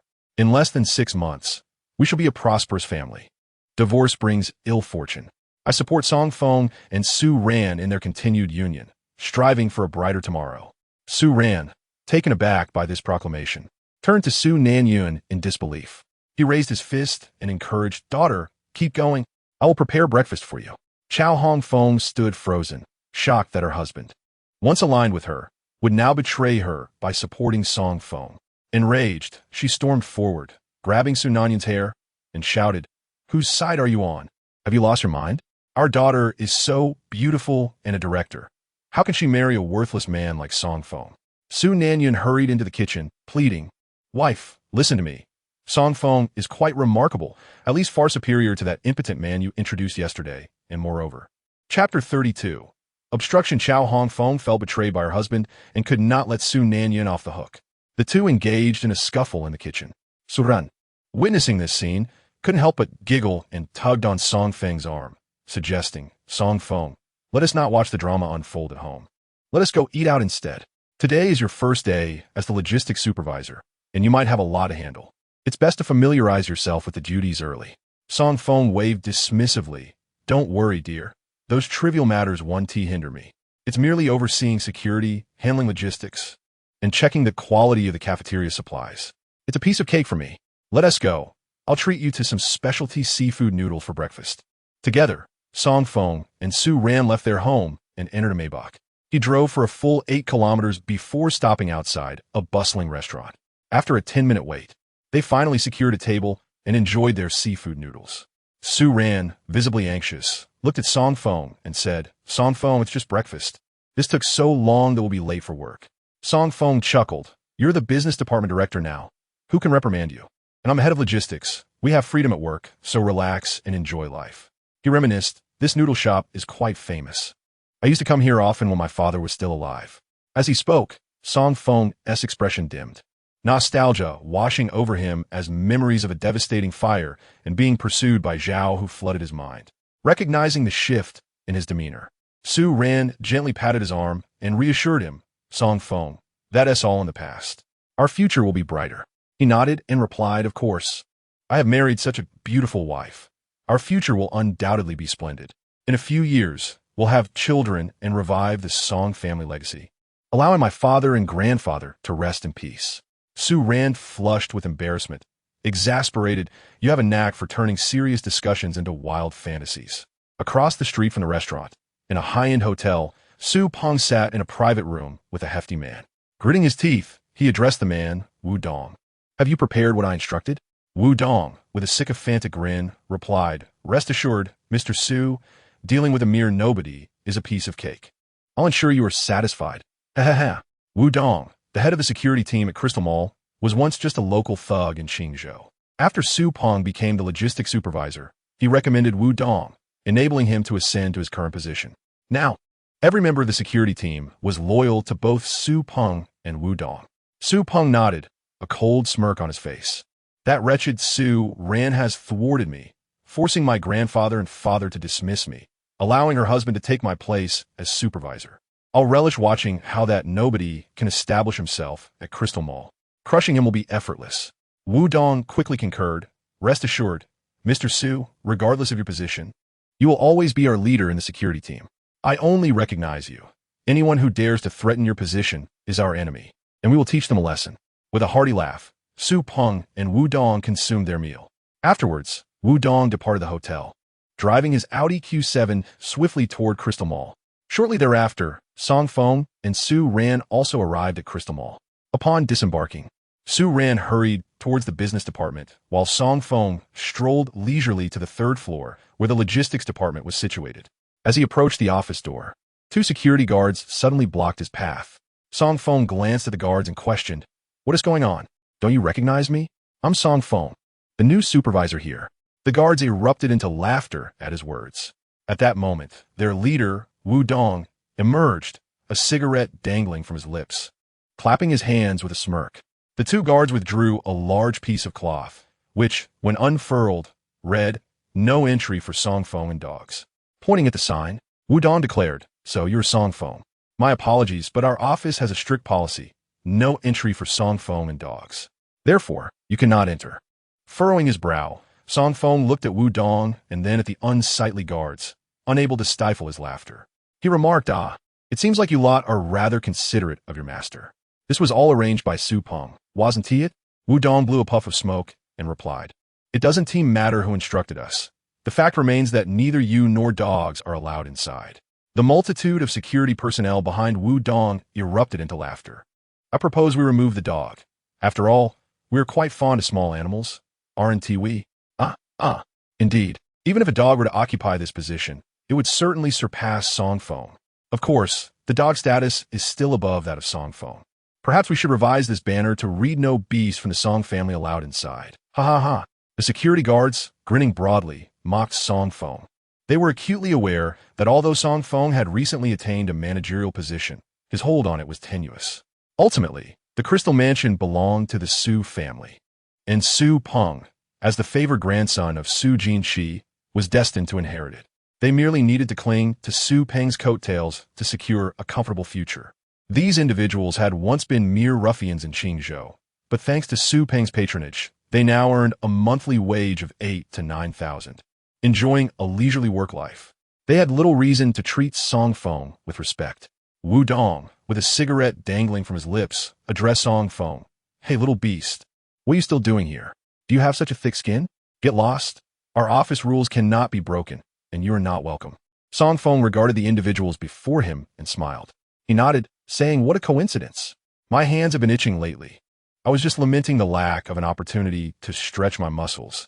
And here you all come to present one." With that, Song Feng seized Wu Dong by the hair and delivered a series of resounding slaps to his face. Subsequently, he took the cigarette but from Wu Dong's mouth and pressed it against his forehead, the acrid scent of burning flesh permeating the air. Wu Dong let out a wretched scream, collapsing to the ground. With a cry of anguish, Wu Dong knelt, gritting his teeth in fury as he barked. "What are you all waiting for?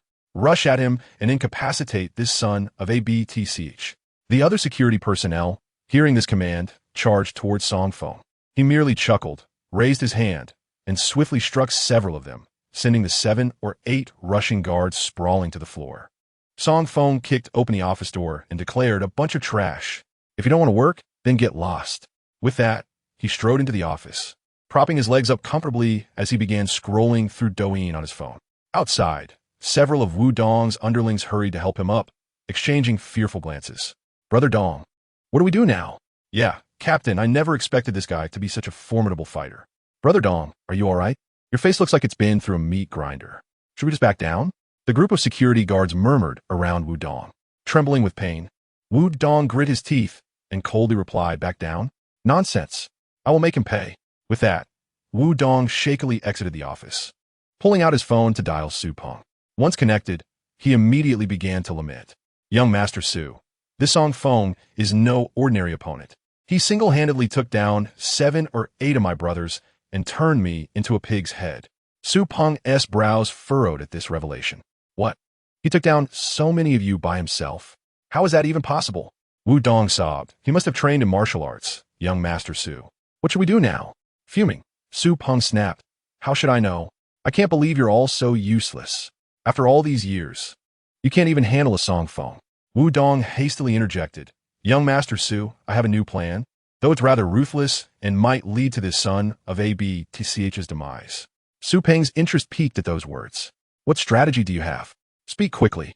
It better be capable of eliminating him outright." Upon hearing this, Wu Dong felt relieved and promptly shared his plan. Su Peng burst into laughter on the other end. "This plan is brilliant. Wu Dong, go ahead and execute it. If it results in a death, I will take the blame to ensure your innocence." With Su Peng's assurance, Wu Dong felt emboldened. "All right, young Master Su, with your word, I will proceed without hesitation." After hanging up, Wu Dong hurried towards the kitchen. Meanwhile, in the office, Song Feng continued to scroll through his phone while searching for information on Zhao Hu. He found it puzzling. Zhao Hu had become a renowned figure in Jiang province after burning down the Song family's ancestral home and seizing all their assets. Moreover, he had somehow risen to become the most powerful person in the province. Given Zhao Hu's considerable influence, Song Feng assumed that the news of his son Zhao Feilong's death had reached him. Yet there had been no word from Zhao Hu. Song Feng was simply waiting for Zhao Hu to come to Qingzhou to meet his end. Little did he expect that Zhao Hu would prove to be so patient. Lost in thought, Song Feng was interrupted by a knock at the office door. A plump man in a chef's uniform entered, introducing himself as Lu Xiong from the kitchen. "Hello, Manager Song. I need to discuss something with you." Setting his phone aside, Song Feng nodded. "What is it?" Lu Xiong explained. "We're running low on beef in the kitchen. We need to check the inventory in the warehouse to determine if we need to place an order, especially since the ingredients required for tomorrow are beef-related." Song Feng replied, "Then go check the warehouse." Scratching his head, Lu Xiong said, "Manager, that batch of premium beef requires your authorization, along with the keys for a personal inspection. The ingredients in the cold storage are quite valuable. The subordinates are not permitted to access them." Previously, when Su Peng was in charge, he managed these supplies directly. Upon hearing this, Song Feng remarked, "Such a hassle. Fine, let's go take a look." He rummaged through his belongings, found a set of keys, and accompanied Lu Xiong to the basement of the Crystal Mansion. The left side of the mansion housed a storage area for various necessities. Within this storage, there was a premium cold storage unit filled with perishable goods. Upon opening the cold storage door, Song Feng entered, while Lu Xiong stood at the back, instructing him, "Manager, the beef is on the last shelf. Could you check how much is left?" Song Feng nodded and walked over, noting the valuable items within the cold storage. Suddenly, a loud bang echoed as the cold storage door slammed shut. Lu Xiong had swiftly exited and locked the door from the outside. Seeing this, Song Feng frowned and approached the door to inspect it. The cold storage was well sealed and could not be opened from the inside.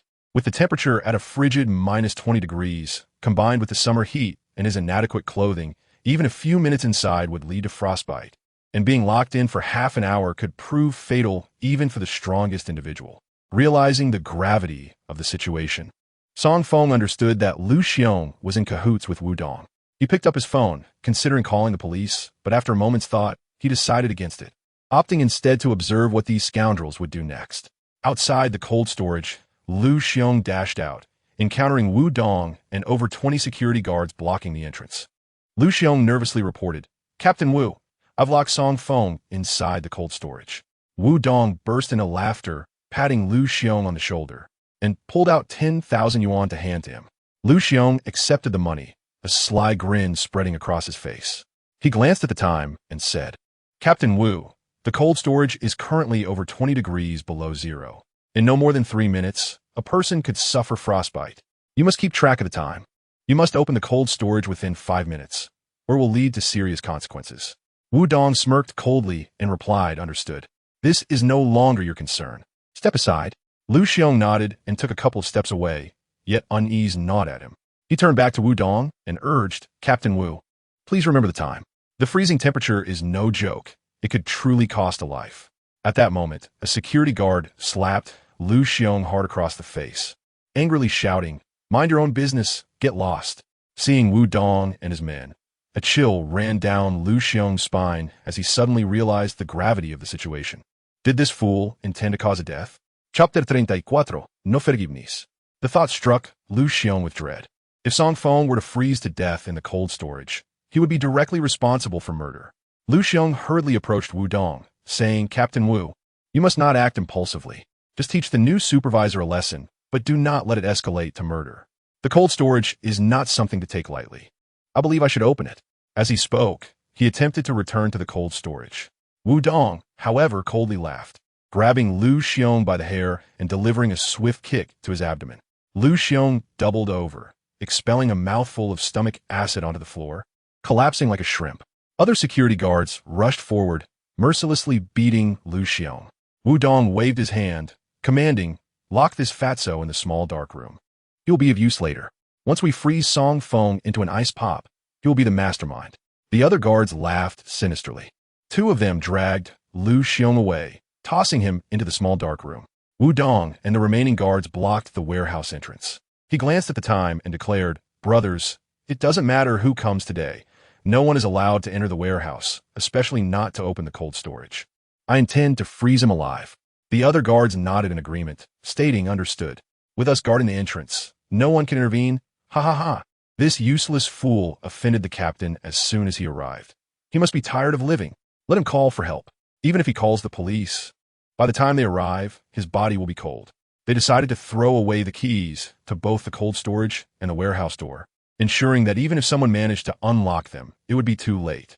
The group laughed heartily, leisurely smoking outside the warehouse. Time ticked by, and Wu Dong frowned. He had anticipated that Song Feng would certainly call for help from the cold storage, at the very least contacting Su Ran to assist him in opening the door. However, 20 minutes had passed with no sign of anyone coming. Wu Dong stood up, pacing, and wondered aloud, could it be that Song Feng didn't bring his phone in? A nearby guard interjected, "Boss Dong, it's been 20 minutes. Should we let him out?" Another guard suggested, "I think we should. Delaying any longer could genuinely lead to a fatality." Wu Dong pondered for a moment, then his expression darkened as he waved his hand, saying, "No release. It's this fool's fate. I initially thought he might call for help, and we could find an excuse to let him out, at worst leaving him bettered in for life. But now, since he has no phone, it's his own doing if he freezes to death. It's not our concern." Wu Dong chuckled coldly. The group continued to wait, and after more than 30 minutes, even a gorilla would have been frozen solid. Wu Dong finally commanded, "Let us open the door and collect his body. I'll call Su Peng to handle this." His face darkened as he took the keys and approached the cold storage, unlocking the door. Though a rogue and having caused deaths before, this was the first time he would brazenly freeze someone to death. His mind began to formulate a plan for the aftermath. Inside the cold storage, Song Feng was also watching the time. Realizing that half an hour had passed without anyone opening the door, he smirked coldly, recognizing that these people intended to eliminate him. Their cruelty was evident. After a full 35 minutes, the door to the cold storage finally creaked open, revealing Wu Dong and his men entering with exaggerated pretense. Wu Dong scanned the floor, fully expecting Song Feng to be a frozen corpse. Suddenly, a figure lunged out, and with a loud thud, Wu Dong's hefty body was sent flying. The sound of his bulk crashing into more than 10 guards echoed as he landed outside the warehouse. Song Feng advanced without uttering a word, delivering a series of powerful kicks, toppling over 20 guards, including Wu Dong. Armed with a sturdy piece of beef bone, he approached Wu Dong and remarked, "Ah, splendid. You guards have truly opened my eyes, leaving me to freeze for over 30 minutes before coming to collect my body. Quite lawless indeed." Wu Dong, astonished to see Song Feng unscathed, could hardly believe his eyes. How was it possible that he had endured over 30 minutes in the cold without harm? Was it the cold storage's cooling system that had failed? Disinterested in further dialogue, Song Feng reached Wu Dong, raising the bone and bringing it crashing down. The sound of bones shattering echoed as Wu Dong let out a scream of agony, realizing fear for the first time. Looking at the murderous glare from Song Feng, he hastily begged for mercy. "Wait. Supervisor Song, please. It was Su Peng who instructed me to do this. Spare me." Song Feng's lips curled into a cold smile as he brought the bone down once more, shattering both of Wu Dong's legs. Then, he turned his attention to the other guards, showing no hesitation as he continued to strike with the bone. The air was filled with cries of pain as every guard's legs were reduced to shattered fragments. Just then, footsteps were heard from outside. Su Ran rushed in. Seeing her, Wu Dong crawled and begged, "Director Su, save us. Supervisor Song is going to kill us." The guards were thoroughly terrified, fearing that Song Feng might lose his temper and truly take their lives. Su Ran was taken aback by the scene before her and quickly stepped in front of Song Feng, saying, "Song Feng, what are you doing?" Song Feng tossed the beef bone aside and replied, "These bastards lured me into the cold storage, leaving me to freeze for over half an hour. If it weren't for my robust vitality, I would have become a corpse, and now I intend to exact vengeance upon them. They deserve to die." Su Ran was momentarily stunned, then exclaimed, "You were frozen for over half an hour? Song Feng, are you all right?" She continued, "Calm down. I will handle this. For now, let us get them to the hospital, and I will ensure accountability later." Understanding that escalating the situation could lead to Song Feng's arrest, she immediately dialed for an ambulance, arranging for Wu Dong and the others to be taken to the hospital. Afterward, Su Ran pulled Song Feng into her director's office. Once the door was closed, Su Ran hurriedly approached Song Feng and whispered, "Song Feng, were you really locked in the cold storage for over half an hour? I must tell you, the harm caused by low temperatures to the human body is significant, especially to the reproductive system. Typically, if a man is frozen for just 10 minutes, his spermatogenic cells could perish entirely, possibly rendering him incapable for life." Upon speaking, Su Ran instinctively glanced towards the lower part of Song Feng's abdomen. Chapter 35. Emergence as a Medical Prodigy. Su Ran possessed knowledge far exceeding that of the average person regarding the damages inflicted by cold storage. She was acutely aware that even if Song Feng's physique was robust enough to withstand the injuries caused by freezing, his internal organs and certain specialized organs would undoubtedly have suffered irreversible damage. Su Ran anxiously gazed at Song Feng, momentarily forgetting her shyness. Song Feng had initially intended to explain his condition, as he had undergone a dragon blood tempering process that rendered him no longer an ordinary individual. He believed that even lying on a century-old ice slab would pose no threat to him. However, upon witnessing Su Ran's distress, he felt a stir in his heart and burst into laughter. "Ah, my dear wife," he began, "now that you mentioned it, I do feel a bit unwell. Am I destined to be unable to continue our lineage? What shall we do? If it means you'll be left a widow for life, I would truly deserve the worst of fates." Upon hearing this, Su Ran shot him a glare and retorted, "At this moment, you still have the nerve to joke. Honestly, being a widow wouldn't bother me much. I find the current situation quite acceptable. However, as a man, you surely wish to pass on the Song family's bloodline. So Song Feng, we cannot afford to be careless now." Song Feng nodded earnestly and replied, "Indeed, my wife, I concur that we must exercise caution. Perhaps you could examine me to see if I have sustained any injuries, or we could conduct an experiment to ascertain if I am still functional." Su Ran glared at him, her urgency palpable as she insisted, "I would prefer to conduct a proper examination." She reached out her hand towards Song Feng, only to retract it hastily. You should go to the hospital. I am not a professional. Although I study medicine, my knowledge and experience regarding such ailments are truly insufficient. Song Feng immediately shook his head, saying, the hospital is too far. We can simply do it here in the office. Please check me out. Su Ran hesitated, but eventually nodded in agreement. Song Feng swiftly led her to a relatively secluded corner behind a desk, where he took her hand and guided it into his pocket, allowing her to explore and examine him. Initially, Su Ran was quite tense and didn't think too much about it. However, her heart soon began to race violently. The heat emanating from his palm was overwhelming, utterly intimidating. At this moment, Wu Dong and the other security guards had already been sent to the hospital. Lying on the hospital bed, Wu Dong felt a mix of anger and pain, compounded by confusion. He could not fathom how Song Feng had emerged unscathed from the cold storage while exhibiting such formidable strength. Was he truly a superhuman? As he contemplated this, Su Peng entered the ward. Upon seeing Su Peng, Wu Dong burst into tears, grasping his hand and lamenting, Su, look at my current state. Both my legs are broken, and my face is so battered that even my mother wouldn't recognize me. This matter cannot simply be brushed aside. Song Feng has grown exceedingly arrogant and shows no regard for you at all. He has broken all our legs. Su Peng gritted his teeth and replied coldly, it seems I have seriously underestimated this brat. I had heard he returned from retirement, but I never expected him to possess such ruthless fighting skills. Rest assured, I will not let him off the hook. Wait, did he really break all the guards' legs? Wu Dong nodded, saying yes. All 30 of us were injured by him. Su Peng's eyes lit up at this revelation, and he clapped his hands in excitement. So, does that mean there are no guards left at the Crystal Plaza? Wu Dong confirmed. Indeed, they're all in the hospital. Su Peng laughed heartily, exclaiming, heaven is aiding me. Though Song Feng has some strength and fights fiercely, he is truly lacking in intellect. By injuring all the guards, he has left the Crystal Plaza completely unprotected. And since you hold the keys and passwords, as well as control over the security cameras, it will be child's play to steal from the Crystal Plaza. Wu Dong was taken aback and said, Su, the Crystal Plaza is still yours. How could I possibly steal from it? Su Peng slapped Wu Dong on the head and said, you fool. I don't mean to steal from the Crystal Plaza. I intend to shift the blame onto Song Feng and implicate Su Ran. Just think about it. The Crystal Plaza is like a treasure trove for us now, and entering will be as easy as pie. Tonight, we will gather people to clear out all the valuable items from the Crystal Plaza, and tomorrow, we will have our elders confront Song Feng and Su Ran about it. They will not only have to pay a hefty compensation, but also take responsibility for this situation. A win-win for us. Wu Dong nodded in agreement.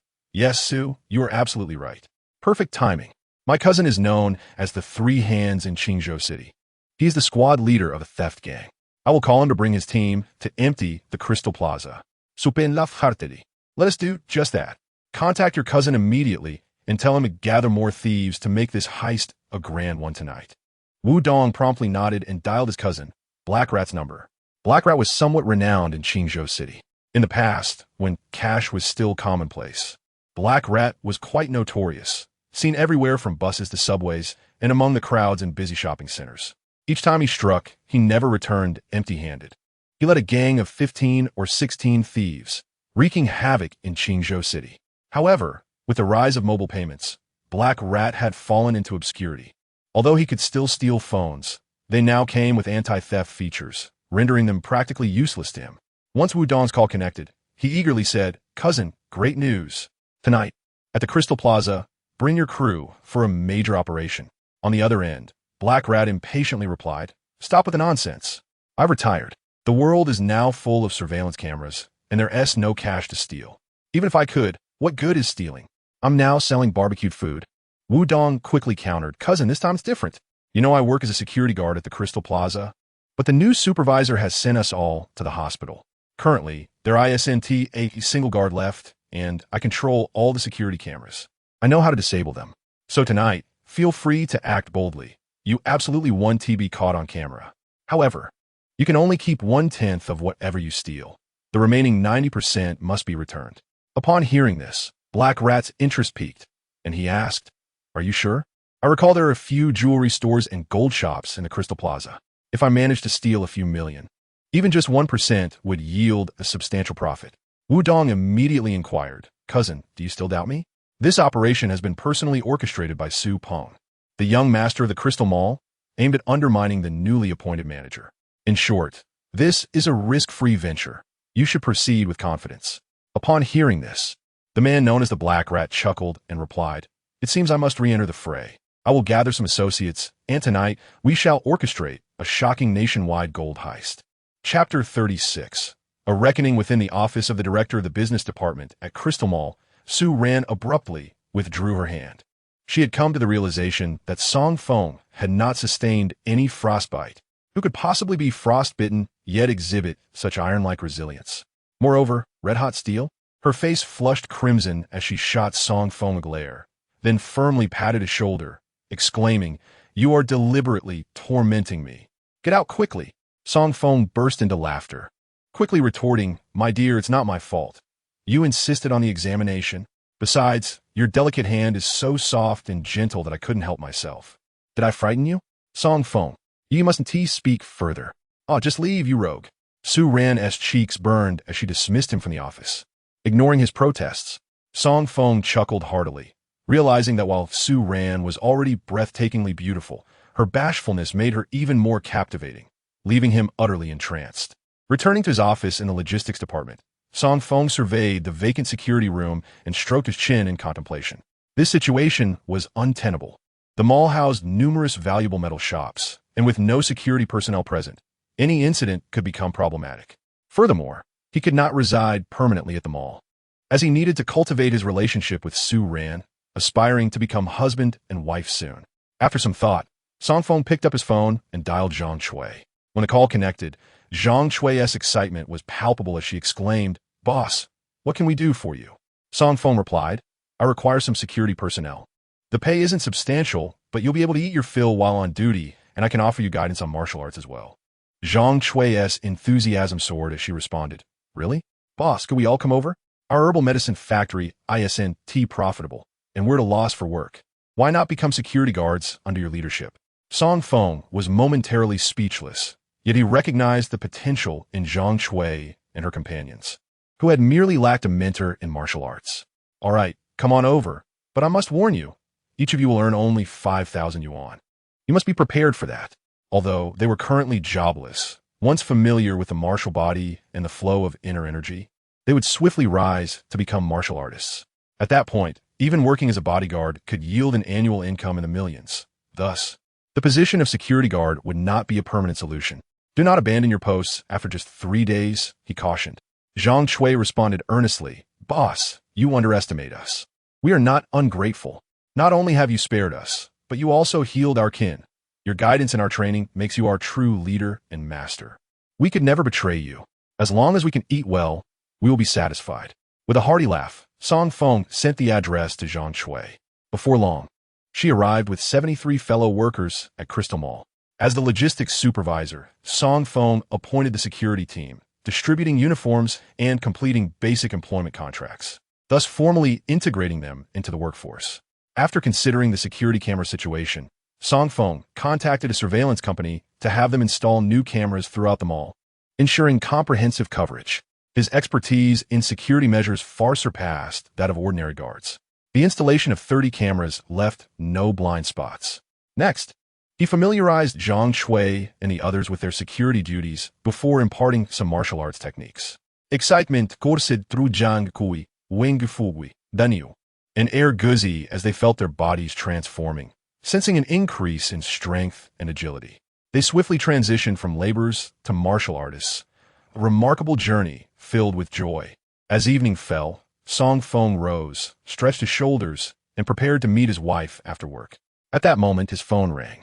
Glancing at the screen, he saw it was Du Kongshou calling. Upon answering, Du Kongshou spoke cautiously, "Young Master Song, I have received some news. Your father's former biopharmaceutical company is preparing for auction." A surge of anger ignited within Song Feng. "Uncle Du, why is my father's company being auctioned off?" Du Kongshou explained, "I'm not entirely sure, but I have indeed learned that your father's Super Dimension Biopharmaceutical Company is set for auction tonight at 6:30 at the Tianlong Auction House." "Thank you, Uncle Du. I appreciate your alerting me," Song Feng replied before ending the call, his mind ablaze with fury.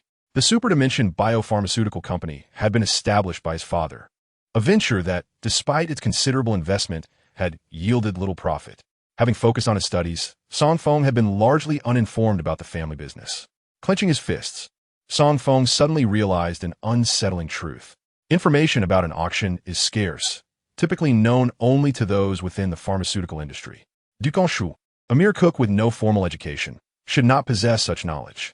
It appeared that someone had intentionally leaked this information to him, likely to draw Song Feng into a trap. A cold smile crept across Song Feng's face as he connected the dots. Since eliminating Zhao Feilong, he had been anticipating Zhao Hu's movements and potential retaliation. However, he had yet to see any signs of him. Now, it seemed that Zhao Hu could no longer restrain himself and sought to take action against him. The so-called Tianlong auction house was likely a setup designed to ambush him. With this realization, Song Feng chuckled and hurried to Su Ran's office. Upon entering, Su Ran blushed and quickly said, "Song Feng, are you off work now? You should head home. I still have some tasks to finish." Song Feng smiled and replied, "No, I have an urgent matter to attend to. You can take a taxi home after your shift." Su Ran nodded, "All right, no problem." As Song Feng turned to leave, Su Ran watched his retreating figure, her cheeks flushed. Unconsciously, she bit her nails, feeling the strange and heated sensation return to her palms. Quickly regaining her composure, she pulled her fingers from her mouth, muttering to herself, "Oh dear, my hands are no longer pure." Meanwhile, Song Feng entered his Maybach and sped toward the Tianlong auction house in the western district of Qingzhou City, determined to confront Zhao Hu and settle all scores once and for all. Chapter 37. The most beautiful secretary. Half an hour later, Song Feng parked his Maybach in front of an auction house. The building appeared unremarkable, merely a modest two-story gray structure, but a sign out front proclaimed it as the Taihu Chamber of Commerce Tianlong auction. As Song Feng stroked his chin, a cold smile crept onto his lips. "So it belongs to the Taihu Chamber of Commerce," he murmured. It was evident that Zhao Hu's influence was formidable. Song Feng was well aware of the chamber's clout, which extended significantly across neighboring cities such as Qingzhou and Wuxi. Only the most distinguished enterprises could gain admission to the Taihu Chamber, and once a member, these companies would support one another, forming tight-knit alliances to accelerate their growth. Alighting from the car, Song Feng strode purposefully towards the Tianlong auction, indifferent to the potential ambush awaiting him. The adversary had claimed through Du Qingzhou that his father's company was to be auctioned. However, Song Feng was eager to locate Zhao Hu, the treacherous antagonist behind his family's ruin. Memories of being relentlessly pursued 5 years prior flooded his mind. His father and grandfather perished in flames, all orchestrated by Zhao Hu, who had once been a trusted executive in his father's company. Such betrayal from a trusted subordinate was unbearable for anyone. Without concealing his presence, Song Feng pushed open the doors of the Tianlong auction and entered briskly. Inside, the hall was sparsely populated with a few business owners engaged in hushed conversations. Tonight's auction featured Song Su's Super Dimension biopharmaceutical company. "How peculiar," one of them remarked. "Wasn't this company already bankrupt? Why is it being auctioned now?" The family of Song Su had perished 5 years ago. It was unclear who currently held the company. It doesn't matter. We received an invitation. So let's see what's left of this shell of a company. There's hardly any value in this auction." The crowd murmured in confusion as they ascended to the second floor.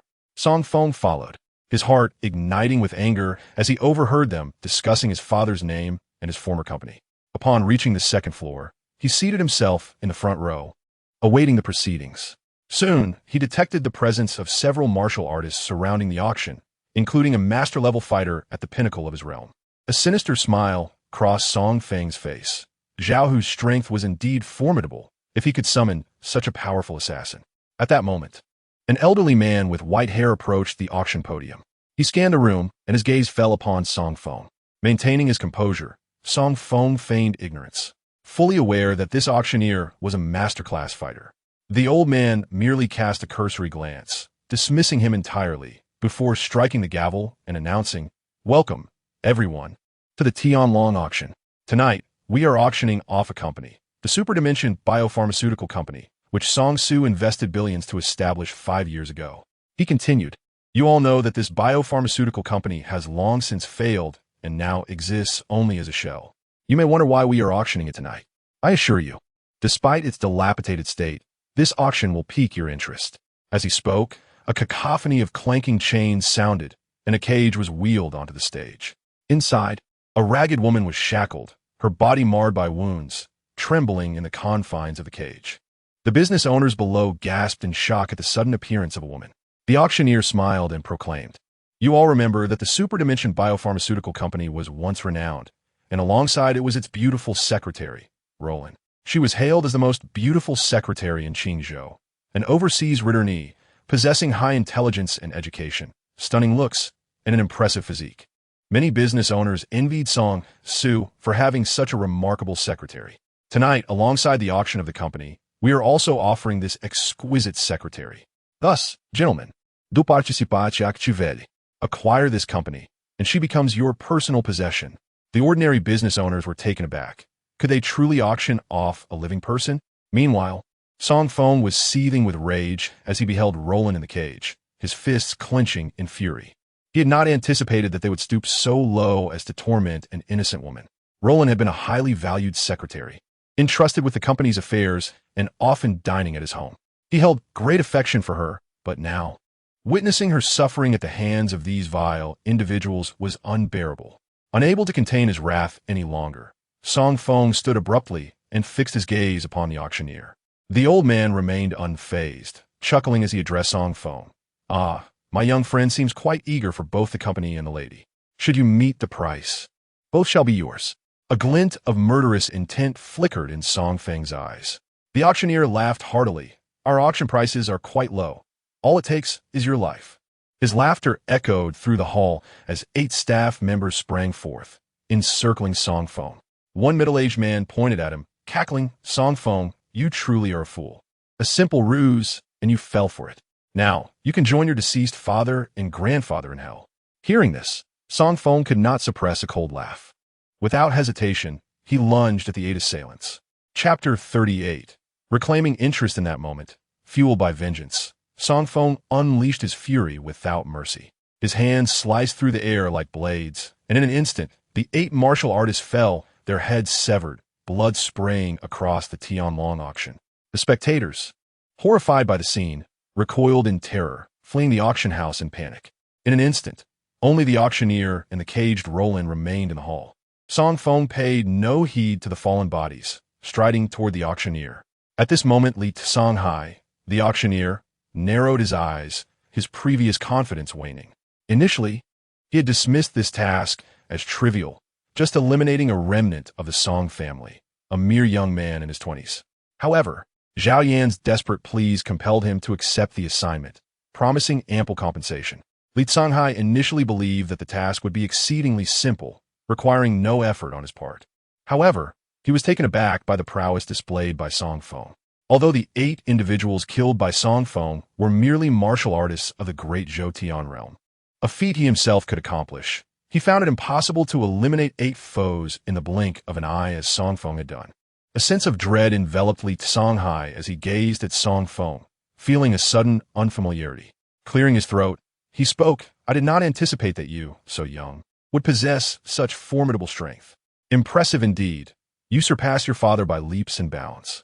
My acquaintance with Zhao Hu is merely fleeting. My attendance at this auction is solely in consideration of the remuneration provided by Zhao Yan. Since you, young friend Song Feng, are also a martial artist, let's part as allies rather than adversaries. I shall ensure that the payment Zhao Yan provided is wholly transferred to you." Li Songhai was, in essence, conceding defeat. However, Song Feng was not inclined to let the old man off so easily.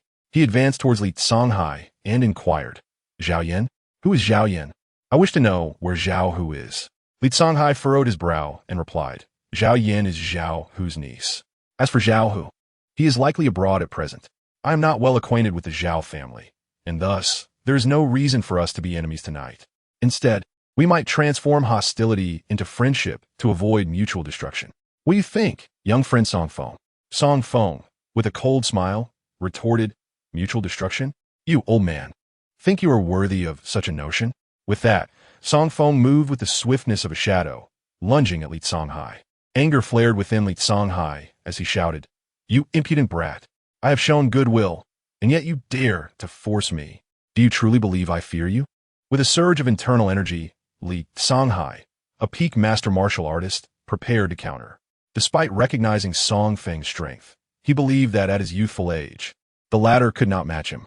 He swung his palms, ready to engage. However, in the next instant, his vision blurred, and with a sickening crack, Li Songhai's right arm was abruptly broken.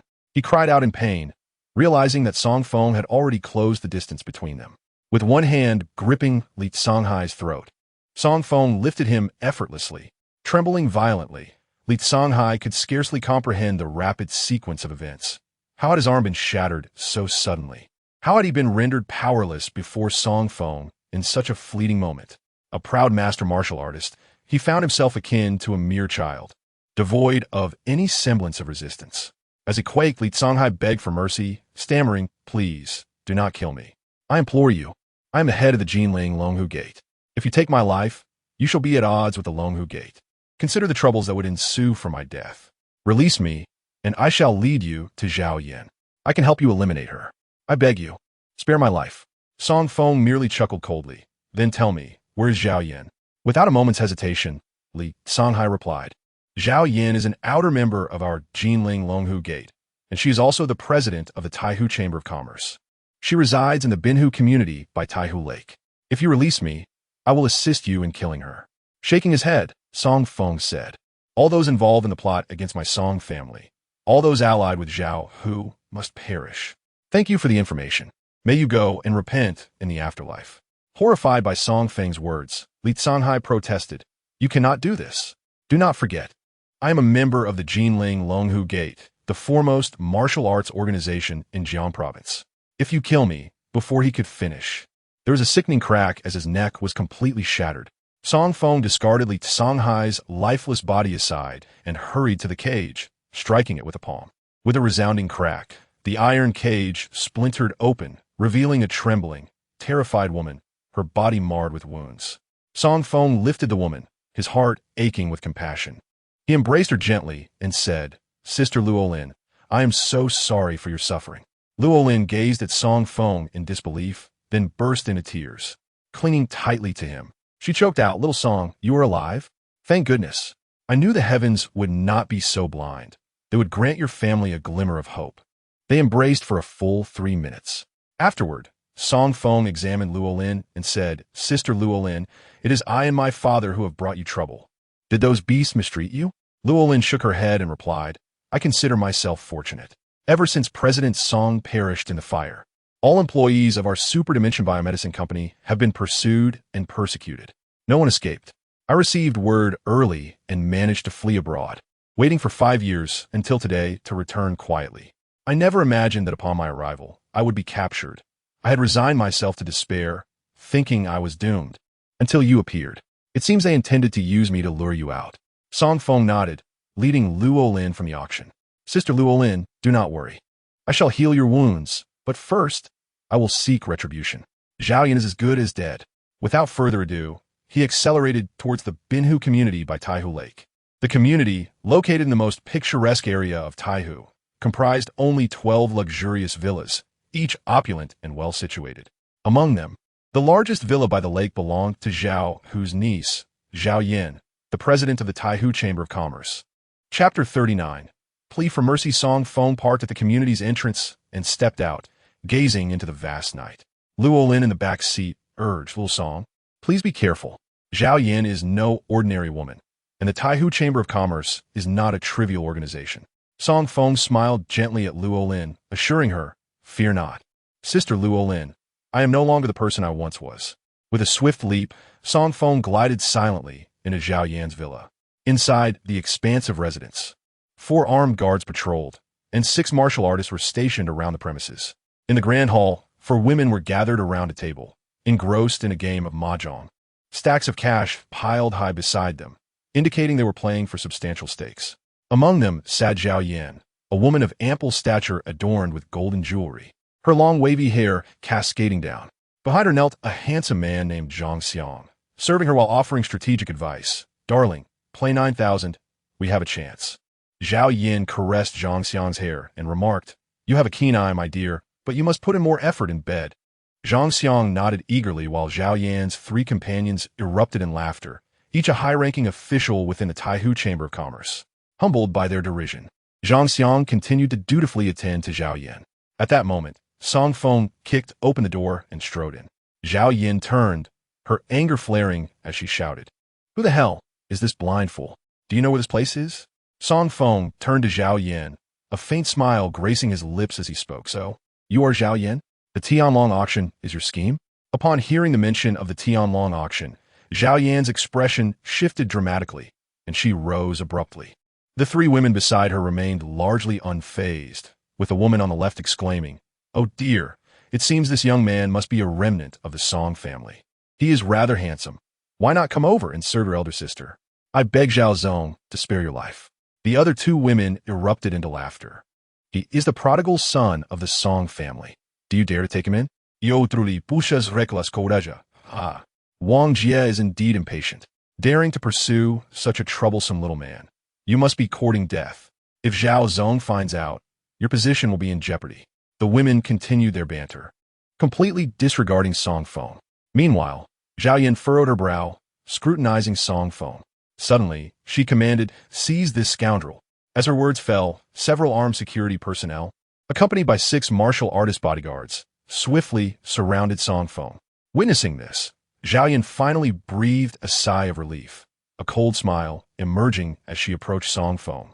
"Scoundrel, you truly court death. Yet, you are perceptive enough to realize that the Tianlong auction is my trap. Unfortunately, you may have escaped once, but you shall not evade a second time.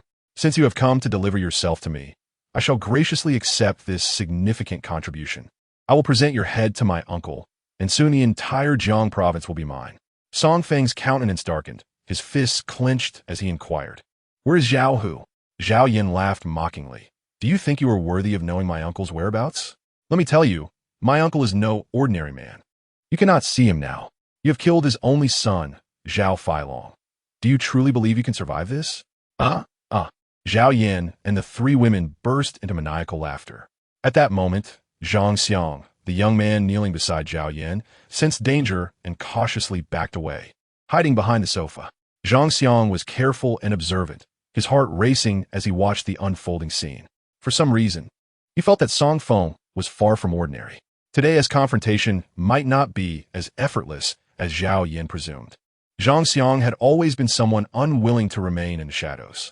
Upon realizing Zhao Yan might falter, he quickly distanced himself, resolutely severing ties with her. Upon hearing Zhao Yan's words, Song Feng understood that Zhao Hu had indeed not returned to the country, and it appeared that Zhao Yan was also unaware of Zhao Hu's current whereabouts. Without further hesitation, Song Feng suddenly stepped forward, leaping into the air, his feet striking swiftly. The air erupted in a series of explosive sounds. The security personnel and martial artists surrounding him instantly suffered catastrophic injuries, their heads bursting and chests caving in, blood spewing forth as they were flung aside. Even those 5 meters away were struck by the shockwave, their bones fracturing as they crumpled to the ground. Seeing this, fear finally gripped Zhao Yan and her companions, prompting them to retreat. 2 of the women collapsed before Song Feng. Zhao Yan, attempting to flee, found her escape cut off as Song Feng leaped onto the center mahjong table, sending the tiles flying like bullets.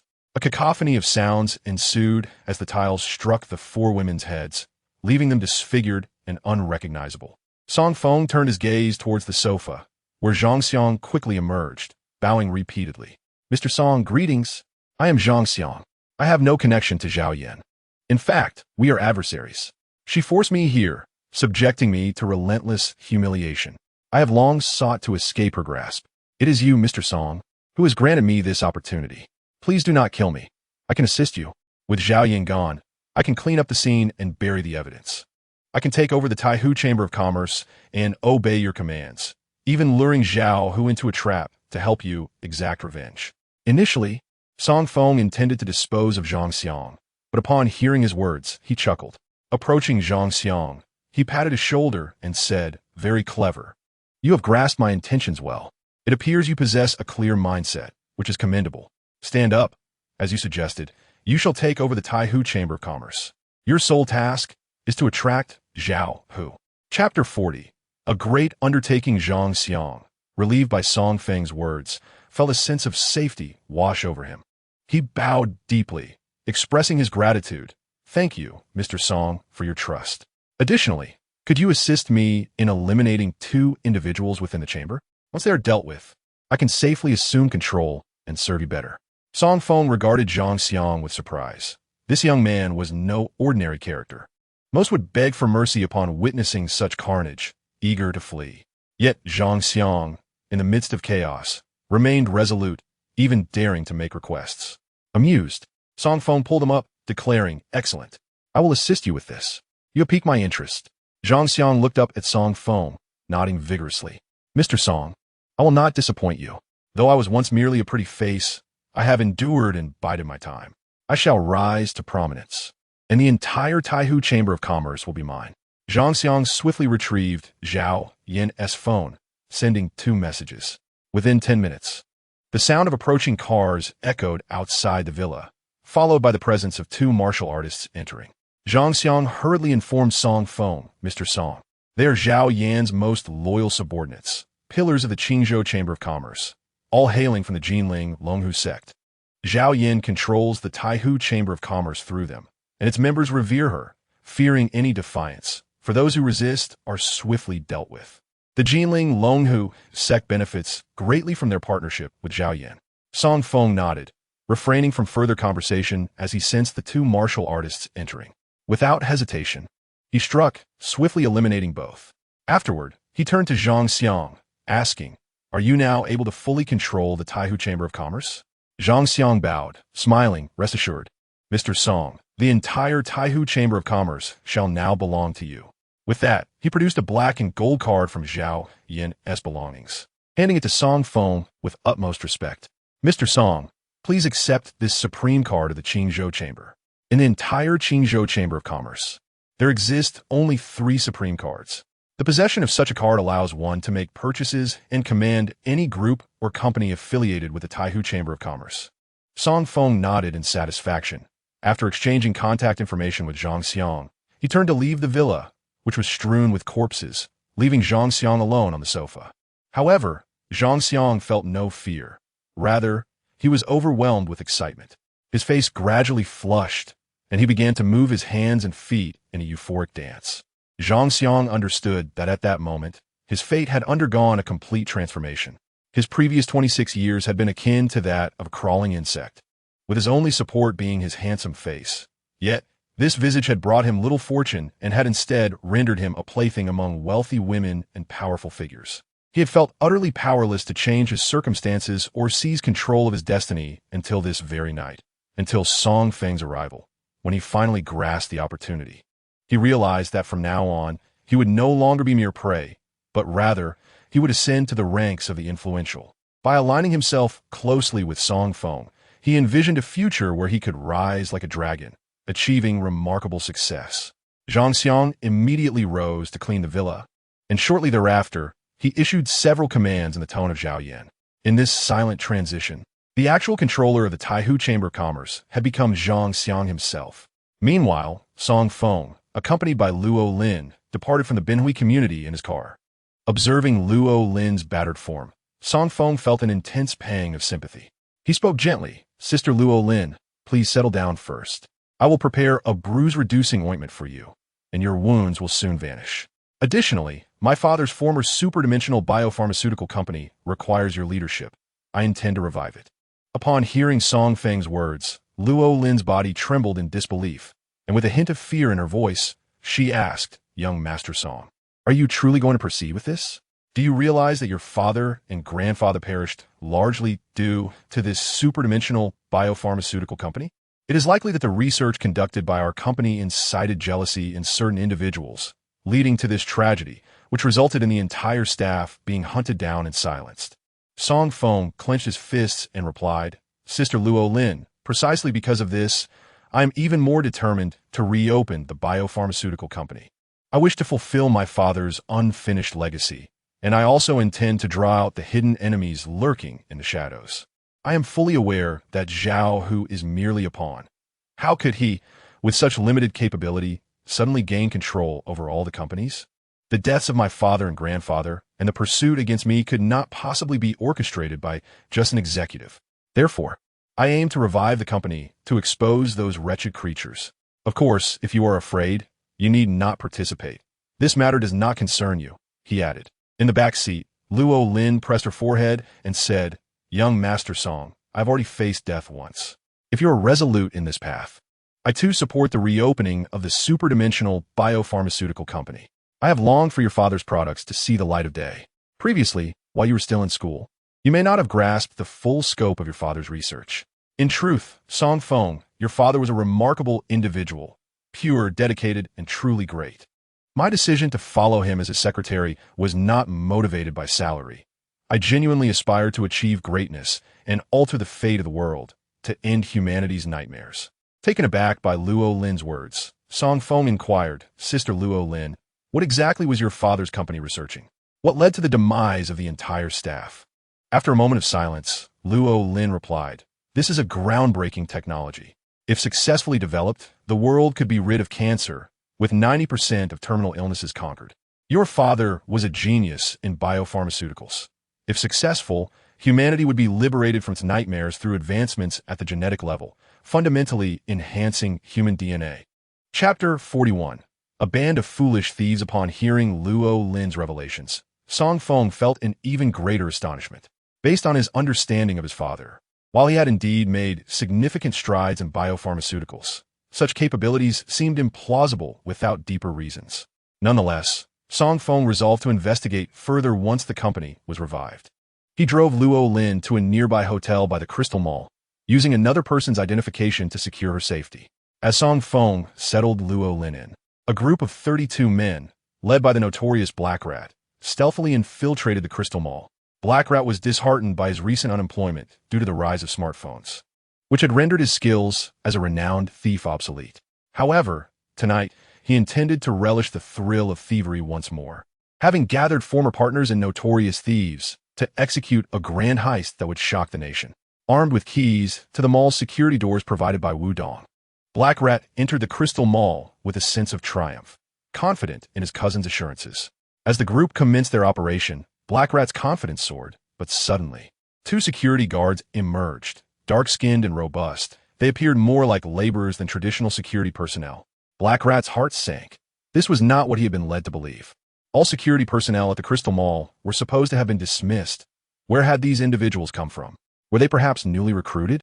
Seeing only two security guards, the cunning thief, known as Black Rat, remained unfazed. He whistled to his companions behind him and commanded, Gather around. We have two security guards here. Let's deal with them first. Soon, 5 individuals emerged from behind Black Rat. Together, they unsheathed daggers and short clubs from their waists. Black Rat cast a cold smile at Wang Fugue and Zhang Ergu, tauntingly declaring, You blind fools, retreat at once and pretend you see nothing. If you meddle in our affairs today, don't blame us for what happens next. Wang Fugue inhaled sharply upon hearing this. Turning to Zhang Ergu, he remarked, Ergu, the world has truly changed. How audacious these thieves are. They act with such arrogance, lacking any finesse. Zhang Ergu nodded in agreement, stating, There is no honor among them. Fugue, let's confront them and take them down. Without hesitation, Wang Fugue and Zhang Ergu charged at Black Rat and his cohort.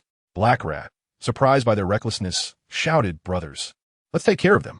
The 6 thugs advanced toward Wang Fugue and Zhang Ergu. However, in the blink of an eye, Wang Fugue and Zhang Ergu transformed into formidable warriors, delivering powerful punches and kicks. Instantly, Black Rat and his 5 companions were sent sprawling to the ground, unable to rise. Wang Fugue approached Black Rat, placing a foot on his knee, and muttered, Ah, with such meager skills, you dare to pose as a master? Pathetic indeed. Look at your clumsy attempts. You must be newly initiated into this thieving trade. How pitiable. As Wang Fugue spoke, he lifted Black Rat and the others and unceremoniously tossed them into a storage room. Black Rat, on the verge of tears, could not have anticipated that the renowned thief of Qingzhou would be mocked by a mere laborer for his lack of skill. Once a celebrated figure in the thieving community, he now felt utterly betrayed by Su Peng and Wudong. Simultaneously, this scene unfolded throughout the Crystal Mall. While Zhang Chui's subordinates were indeed laborers, they had acquired extraordinary abilities by absorbing spiritual energy.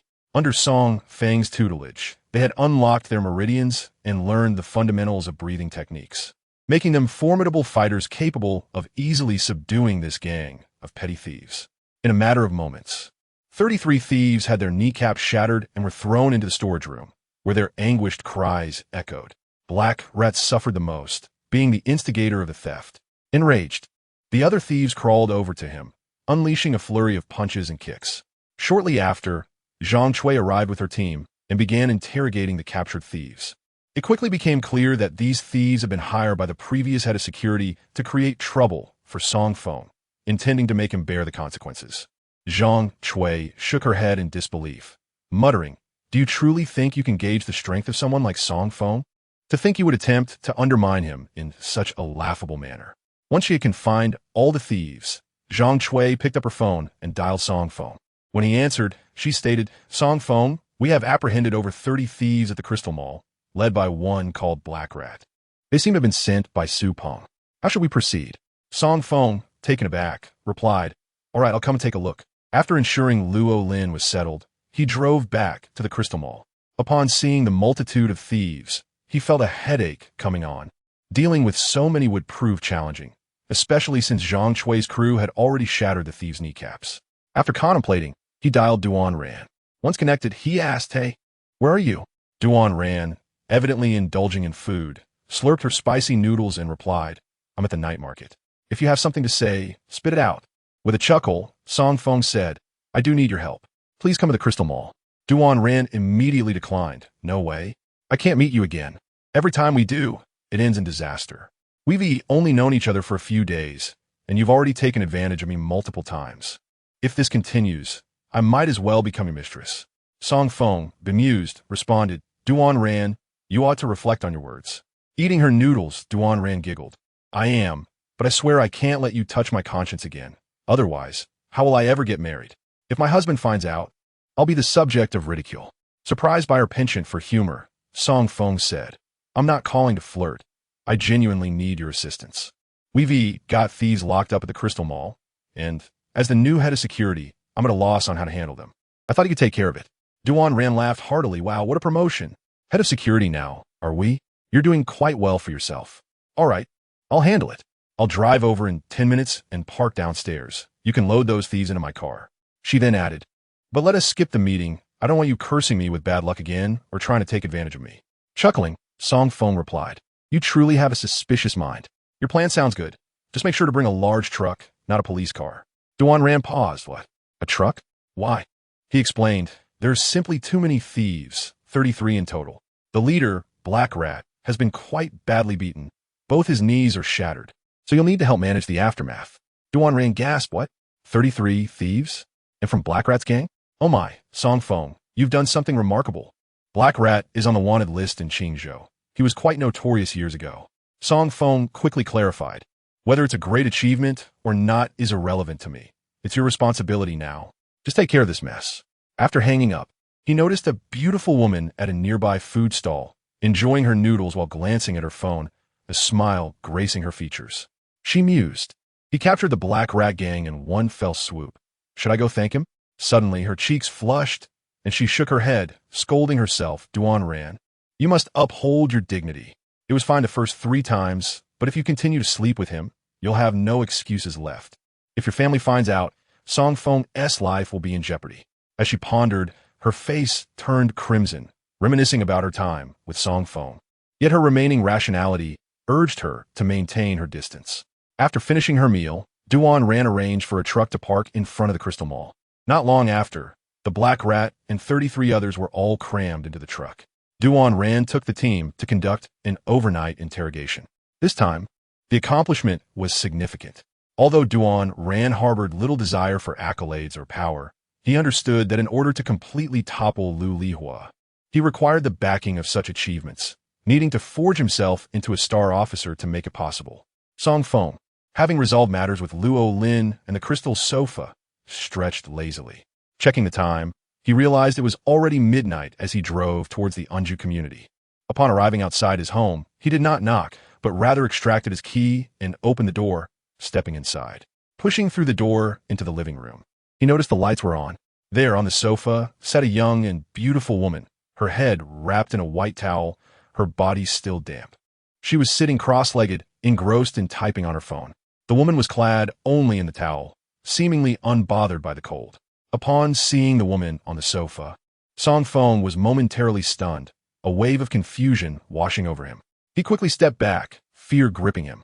Could he have entered the wrong house? How was it that a woman, unclothed, was unexpectedly in his home, chatting away in the middle of the night? Who was she? Stepping back once more, he glanced at the door number, confirming he had not made a mistake. This was indeed his home, and the key fit the lock. It was evidently Su Ran's residence. But who was this woman? The woman on the sofa stared at Song Feng for a full 3 seconds before glancing down and realizing she was entirely unclothed after her bath. With a horrified gasp, she swiftly grabbed a nearby bathrobe to wrap herself tightly. Song Feng hastily exclaimed, "Who are you? What are you doing in our house at this hour? Are you trying to act indecently?" Hearing this, Su Qing, seated on the sofa, was even more bewildered. She screamed, "Mom, Dad, sister, come out quickly. A pervert has entered our house."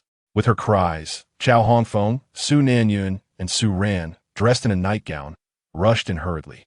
Chao Hongfeng, visibly anxious, asked, "What's wrong? Sweet daughter, what happened?" Shrinking back on the sofa, Su Qing trembled, pointing at Song Feng as she said, "Mom, this jerk just barged into our home." At this moment, Su Nanyun, standing in the back, burst into laughter, walking towards Song Feng. He patted Song Feng on the shoulder, introducing him to Su Qing, Xiao Qing. "I forgot to mention, he is your brother-in-law, Song Feng. He'll be part of our family, not a pervert." Su Qing was left dumbfounded upon hearing this. Angrily, she pounded on the sofa, exclaiming, You married off my sister? You didn't even tell me about such a significant event. And the worst part is that this jerk barged in at this hour, just now." At this point, Su Qing could say no more. After all, it was merely a misunderstanding, and now that it was clear Song Feng was Su Ran's husband, saying too much would only lead to awkwardness. Su Nanyun, indifferent, remarked, "Oh, it's just a misunderstanding among family. It can be resolved easily. But you, Xiao Qing, why aren't you asleep at this late hour? What are you doing in the living room? Chatting on WeChat again? Hurry up and go to bed." With reddened eyes filled with grievance, Su Qing retorted, "I can't stay in this house anymore. There's no room for me. Every time I come home, I have to sleep on the sofa. Now there's an unfamiliar man in the house. How am I supposed to live like this? How will I ever get married?" As Su Qing spoke, her sense of injustice intensified, and tears began to stream down her cheeks. Chao Hongfeng hurriedly comforted her, saying, "Xiao Qing, don't worry. At most, in 3 days, I'll kick this jerk out. We are family. This useless fellow won't be allowed to stay in our home." Amidst the commotion, Song Feng felt increasingly awkward. He quickly turned to Su Qing to apologize. Su Qing, in her fury, shot back, "What good is an apology? Can I erase the memories in your head? I'm leaving this house." After saying this, Su Qing dashed to the bathroom to change clothes, grabbed her bag, and stormed out. Chapter 43. Time to buy a house with the situation spiraling out of control. Song Feng felt exceedingly embarrassed. Upon entering Su Ran's bedroom, he expressed his apologies. "Su Ran, I'm truly sorry. I had no idea you had a sister, nor that she would be sleeping on the sofa at this hour. Moreover, I didn't anticipate that she had just bathed." He refrained from finishing his thought, as it was unfair to blame Su Qing for the incident. Su Ran, yawning and unconcerned, replied, "It's all right, Song Feng. No one in our family blames you. It's just that Grandpa has been too harsh on us, forcing us out of the old house. Coupled with the inadequate annual dividends, we are left living in this dilapidated place. The house has only 2 rooms, so my sister has always had to sleep on the sofa. Besides, in recent months, she has been mysteriously involved in some school activities or gatherings, often returning home late or disappearing for 10 days to half a month at a time. I have no idea what she has been up to." As Su Ran spoke, she returned to bed to sleep, leaving Song Feng to sigh softly. It seemed he would indeed need to purchase a house. This residence was too small and not conducive to nurturing his relationship with Su Ran, especially now that he had discovered Su Ran had a younger sister. Clearly, it was insufficient space. The next day, Song Feng did not go to work at the Crystal Mall. He left the Unju community and took a stroll around the vicinity. Not far from Unju community, he spotted a brand new high-end residential development named Fengming Community, which had been open for quite some time, but should still have available units. Song Feng first wandered around the Fengming community, feeling quite pleased with the area, which was filled with villas and Western-style houses, boasting low residential density and excellent greenery. Nodding in satisfaction, he made his way to the sales office of Fengming Community. A sign in front read Taihu Chamber of Commerce, Fengming Real Estate Company. Seeing that Fengming Community was part of the Taihu Chamber of Commerce, eased Song Feng's mind considerably. Initially, he thought he would have to rely on a loan to buy a house, but now it seemed that financial concerns were no longer pressing, especially since he possessed the supreme card from the Taihu Chamber of Commerce given by Zhang Xiang. With determination, Song Feng strode toward the sales center of Fengming Community. Upon entering the sales office's lobby, he noticed it was sparsely populated. With the cooling real estate market and declining prices, there were not many prospective buyers. Just as Song Feng entered the sales center, a woman with short, wavy hair approached him enthusiastically. She appeared to be around 40 years old, smiling as she came to stand before him. "Hello, sir. Are you here to buy a house? This way, please." Song Feng nodded slightly in response and followed the woman inside. However, just a few steps in, he heard a derisive snicker, followed by the arrival of a woman with bold red lipstick, who quickly approached him. She addressed the sales consultant in front of Song Feng, saying, "Sister, stop working so hard. I know this guy. His name is Song Feng, Su Ran's husband." The sales consultant, hearing this, paused momentarily, her expression shifting to one of annoyance as she turned to glare at Song Feng, saying, "If you're broke, what are you doing here in the sales office? Are you here to waste our time?" Song Feng recognized the two women before him. The one on the left was Qian Ruhua, who had previously visited Su Ran's home to propose marriage for her son, while the consultant was Qian Ruxue, Qian Ruhua's younger sister. Song Feng never anticipated encountering Qian Ruhua once more at the sales office. Indifferent to her presence, he remarked, "Has your son's kidney deficiency improved?" Enraged by his words, Qian Ruhua erupted, exclaiming, "It's you. You're the one responsible for my son's health issues. I assure you, he is perfectly fine. Mark my words, you wretched scoundrel. How could a woman as beautiful as Su Ran possibly be with a loser like you? Just wait, after today, you'll be left waiting for your divorce from Su Ran." After her furious tirade, she turned to her younger sister, Qian Ruxue, and declared, "Sister, make sure that apartment is secured for me at the most favorable price. I'm going to arrange a meeting with Chao Hongfeng to take a look at the property." With a triumphant glare at Song Feng, she strutted out of the sales office. Outside, Qian Ruhua dialed Chao Hongfeng's number. Upon connection, she cheerfully said, "Hongfeng, do you have a moment? Come to Fengming Community. I'm planning to buy a property for the children. Your old house is far too dilapidated and small. I thought it'd be a good idea for us to purchase a new home for the kids, strengthening our ties." At that moment, Chao Hongfeng, overwhelmed with excitement, responded, "Really? Are you referring to the properties in Fengming Community? The starting price there is around 30,000 per square meter, and the cheapest apartment would cost at least 4 to 5 million, right?" Qian Ruhua replied with a smug smile, "Of course. Fengming Community is an upscale neighborhood, featuring villas and luxurious homes. It would be a perfect place for the children, and we could rest easy knowing they are secure there. If you have time, come over, and I'll show you around, as this property is for both our families." Chao Hongfeng, elated at the prospect, promptly set off toward Fengming Community. She was particularly eager to secure a new home after her youngest daughter had to sleep on the sofa last night. And the thought of Song Feng taking advantage of her daughter only intensified her frustration. Upon arriving at Fengming Community, she found Qian Ruhua, and the two embraced warmly, entering the community to inspect the properties like sisters. Meanwhile, back at the sales office, Qian Ruxue, who had initially welcomed Song Feng, became indifferent upon learning of his background and that he was merely a freeloader. Standing aloof, she taunted, "What are you still doing here? Get out. Our properties at Fengming Community are not for the impoverished. If you think you can linger here for a free meal, think again. Hurry and leave." Seeing Qian Ruxue's arrogance, Song Feng furrowed his brow and coldly retorted, "What business is it of yours if I'm here to buy a house? Is this Fengming Community your family's property?" With that, he shoved past her and ventured deeper into the sales office. The other sales staff, having overheard Qian Ruxue's remarks and recognizing Song Feng's lack of wealth, refrained from approaching him, leaving him isolated. Amidst this, a young intern named Wu Xiaotong approached Song Feng and softly inquired, "Sir, are you interested in purchasing a property?" After glancing at her name tag, Song Feng nodded. Wu Xiaotong smiled gently and reassured him, "You needn't feel anxious or embarrassed. Anyone can buy a house here. There's no rule that only wealthy individuals can enter. Would you like a glass of water?" Gratefully, Song Feng nodded and took a seat. Wu Xiaotong turned to fetch him a drink. In truth, she was reminded of her unmarried brother, who, despite being 40 and still single, struggled to find a partner due to financial constraints. After graduating from university, she chose to work at the sales office rather than settling for a low-paying, white-collar job, hoping to improve her family situation. Witnessing Song Feng being mocked by others resonated with her, as she recalled her brother's own humiliations, being looked down upon for his inability to purchase a home. Sighing, she felt a pang of sympathy for men in this era who lacked wealth and property, stripped of their rights to start a family. Carrying a glass of water, she sat beside Song Feng and said, "Sir, please take your time to drink and look around. If you're hungry, there are some snacks over there. I can fetch something for you." With a smile, Song Feng replied, "I'm not hungry, but could you please gather information on the properties? I am looking for a fully furnished one that's ready for immediate move-in."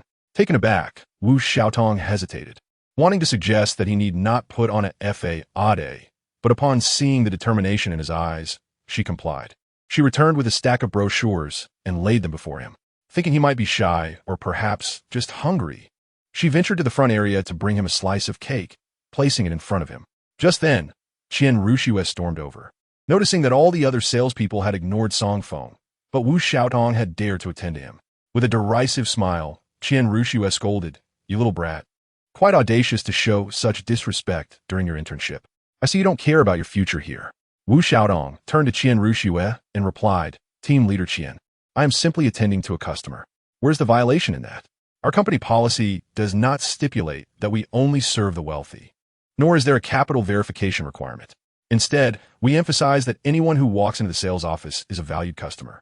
In a market as challenging as real estate, we must seize every opportunity, as our manager reminds us daily." Qian Ruxue, taken aback by Wu Xiaotong's boldness, smirked and pointed at her, saying, "Well, you sharp-tongued little minx. We shall see if you can actually sell any properties." Furthermore, while it's true that everyone entering the sales office is considered a customer, we also have to account for costs. Knowing this person is clearly unable to afford a home, serving him is a waste of resources. You not only offered him tea, but also food. What next? Are you enamored with this freeloader? Let me tell you, it's futile. He.S. just a bum living off others. Ignoring Qian Ruxue, Wu Xiaotong continued to comfort Song Feng. "Sir, please don't pay her any mind. Take your time eating." Song Feng, surprised by Wu Xiaotong's defense, replied, "I genuinely had breakfast, but I would appreciate it if you could provide me with information about the properties in this community, preferably the more luxurious ones. Ultimately, I need a place I can move into today."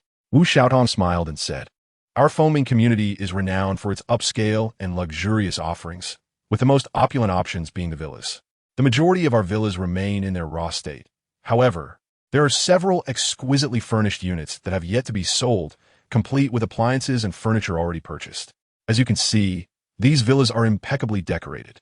Song Feng glanced at the materials before him and picked up a particular sheet. It featured the prestigious king of villas, boasting an area of 350 square meters, with a unit price of 150,000. The image displayed the villa's extraordinary decoration, lavish yet comfortable, complemented by a vast expanse, a rockery in the front, and a swimming pool at the back. Satisfied with his choice, Song Feng nodded approvingly and placed the information in front of Wu Xiaotong, proclaiming, "I will take this one." Wu Xiaotong was momentarily taken aback, then laughed, saying, "Sir, you must be joking. This is the king of villas in our Fengming community, with a total price of 49,700,000. Nearby, Qian Ruxue erupted into laughter, pointing at Wu Xiaotong. "See? You pity him, yet he mocks you in return.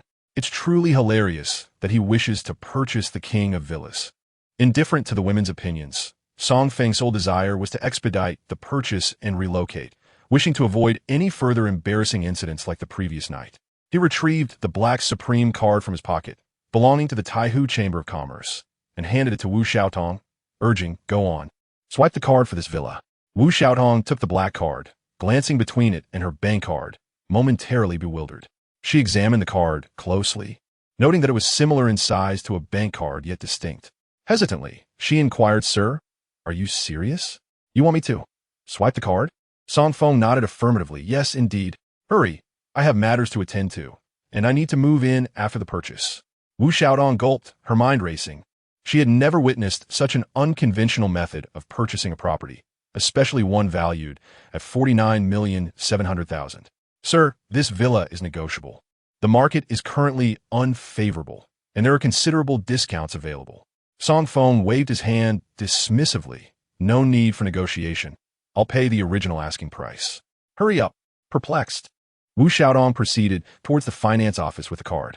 Observing the scene, Qian Rushua burst into laughter, exclaiming, "This is simply too amusing. Song Feng, have you lost your mind? You come here at the crack of dawn, intoxicated, and only that little vixen Wu Xiaotong is entertaining you. How pathetic, yet you toy with her. It's laughable that you wish to buy the king of villas." At that moment, a crisp sound emanated from the finance office, signaling a successful transaction. 49,700,000 had been credited. Chapter 45. Regret. The clear sound stunned everyone into silence. Wu Xiaotong rushed out, her face flushed, holding the Black Supreme card high, reverently presenting it to Song Feng. "Sir, the card has been successfully swiped." Still incredulous, Wu Xiaodong gazed at Song Feng, who smiled warmly and said, "Since the transaction is complete, let us sign the contract. Additionally, I wish to move in today. Is that acceptable?" Without hesitation, Wu Xiaotong affirmed. "Absolutely. I will prepare the contract immediately." At that moment, Qian Rushua, realizing the gravity of the situation, approached. With a smile, she said, Mr. Song Feng, you are quite the joker. You are the hidden wealthy gentleman, and I was blind to the truth, misled by that deceitful Qian Ruhua. Please disregard past grievances. Sit back and relax while I handle everything. All you need to do is sign your name, and this villa will be yours. I will take care of the rest." With that, Qian Rushua brusquely nudged Wu Xiaotong aside, commanding, "What are you still doing? Quickly fetch tea and bring the finest delicacies for Mr. Song Feng." Wu Xiaodong, feeling disheartened, realized that Qian Rushua's words implied that Song Feng was now her client, not hers. In a market where properties were hard to sell, every real estate advisor relied heavily on commissions, and the stakes were high, especially for the sale of a villa. It was evident that Qian Rushua aimed to usurp Wu Xiaodong's potential commission. Turning to Qian Rushua, Wu Xiaodong felt overwhelmed, tears brimming in her eyes. Qian Rushua coldly scoffed. "Cry all you want. Save your tears for later. The workplace has no sympathy for tears, only for diligence. Once you secure a permanent position, you will have your chances." As Qian Rushua busied herself with the contract, Song Feng abruptly stood, kicking Qian Rushua aside. "Stay out of this. I did not negotiate on the price of this villa. I purchased it out of respect for Wu Xiaodong. I will not allow anyone to claim her commission." Turning to Wu Xiaotong, he assured her, "Rest assured, today I will stand by you." Grateful, Wu Xiaodong nodded in appreciation. At that moment, the portly manager Ma hurriedly emerged from the back office, having just learned of the Taihu Chamber of Commerce's esteemed black card appearing in the sales office. Such a card, of which only 3 existed within the entire chamber, signified the utmost respect for its holders, and any guest of this caliber deserved exceptional service.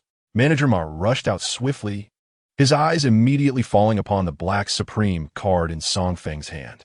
At that moment, Qian Rushua on the ground suddenly sprang to her feet. With hands on her hips, she angrily shouted at Song Feng, "You dog! How dare you hit me? Even if you bought a villa here, you have no right to lay a hand on me. Furthermore, this is the sales department. How we distribute commissions is none of your business. You've already swiped your card. The house is yours. But if you refuse to cooperate, don't blame us for dragging our feet on your contract." Oomph. You think you're so important just because you bought a villa? Once you step into this sales department, everything is still under our control. Qian Rushua pointed at Song Feng, hurling insults. Song Feng frowned. At that moment, Manager Ma, witnessing the scene and hearing Qian Rushua's words, felt his legs weaken, nearly collapsing to the floor. He hurried over and slapped Qian Rushua across the face. Quickly turning to Song Feng, he apologized profusely. I'm sorry. It's my failure in management and my poor judgment in hiring that offended our esteemed guest. Please don't take it to heart." After speaking, Manager Ma knelt before Song Feng and hurriedly bowed his head. Subsequently, he stood up and, seizing Qian Rushua by the hair, delivered 3 more resounding slaps, causing one of her teeth to fall out. Covering her face in disbelief, Qian Rushua exclaimed, "Manager Ma, how could you hit me? Even if he has some money and bought a villa, you don't need to treat him this way. I am your loyal subordinate. Hearing this, Manager Ma grew even more frantic. He kicked Qian Ruxue in the stomach and shouted, "You think you're worthy of being my subordinate? You must be sent by a competitor to sabotage me. From now on, you're fired. Wu Xiaotong, you will take Qian Ruxue's position.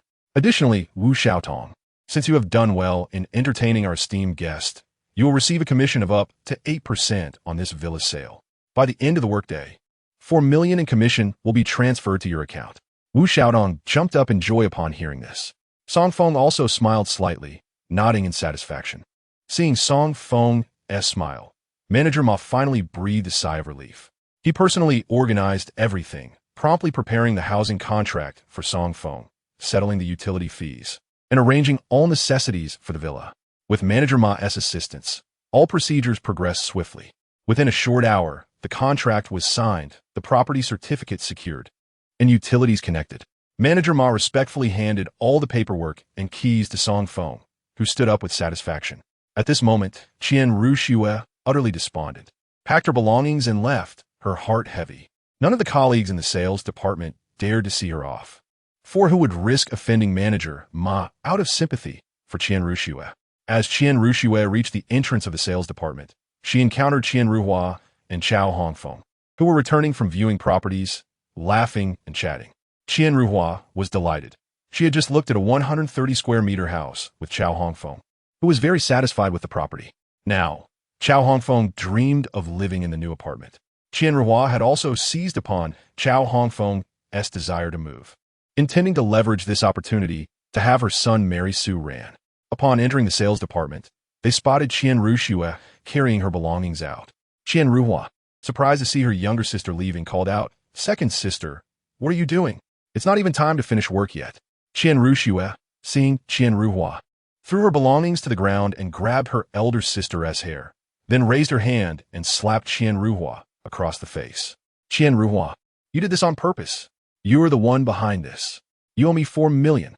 If you don't give me the 4 million, I'll come to your house to scold you every month on the 1st and 15th, during every holiday, until you can't hold your head up in the family. You shameless wretch. You owe me 4 million. Qian Ruhua, stunned and bewildered, covered her face, completely at a loss for what had just happened. Enraged, she fought back against Qian Ruxue, shouting, "Have you lost your mind? Who owes you 4 million? What nonsense are you spouting?" Qian Ruxue shoved Qian Ruhua away, pointing a finger at her and declaring, "It's all your fault. If it weren't for you, Song Feng would have been my client, and today I would have taken him to buy a house. If I had, the commission from the villa he bought would have been mine, 4 million. I wouldn't have earned that much in 20 years.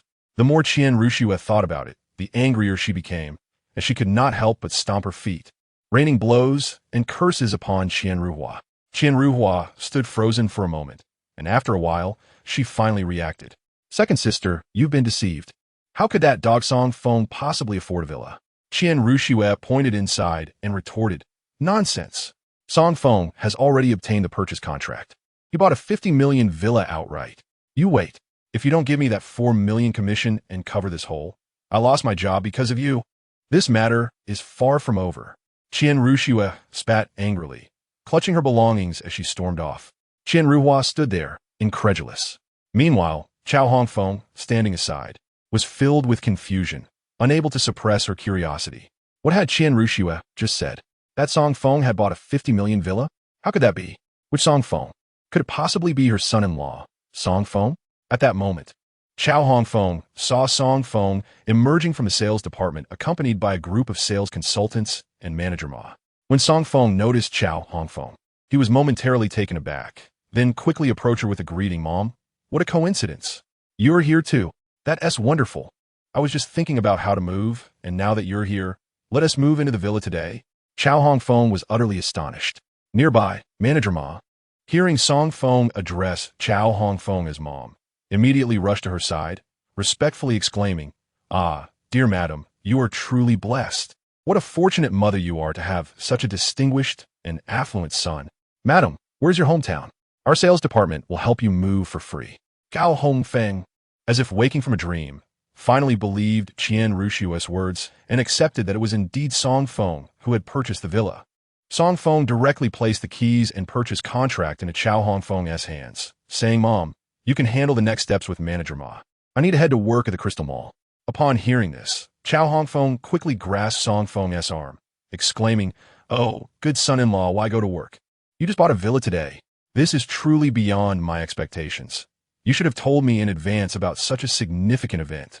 Waving his hand, Song Feng replied, "It's nothing, just a house purchase, no different than buying groceries to me." He then asked Chow Hongfeng to stay and oversee the move while he drove off to the Crystal Mall. Chow Hongfeng felt as though she were dreaming, especially when she discovered that the villa Song Feng had purchased was worth 50 million. Her joy was boundless. At that moment, she completely accepted Song Feng as her son-in-law, feeling that he was not just her son-in-law, but as dear as her own son, even closer than her two daughters. Chow Hongfeng laughed heartily and, upon arriving at the new house, eagerly began taking photos. After taking the photograph, Chow Hongfeng casually mentioned that her son-in-law had thoughtfully purchased a luxurious villa for the family to reside in before heading to work. "Oh my son-in-law is simply too considerate. How can our family possibly occupy such a grand villa?" she exclaimed. Subsequently, she shared the photo on her social media. Immediately, Chow Hongfeng directed others to move items from the Unju community into the villa. Song Feng, however, dismissed the matter, feeling that the urgency to buy a villa stemmed from an awkward incident that occurred when Su Qing returned the previous day.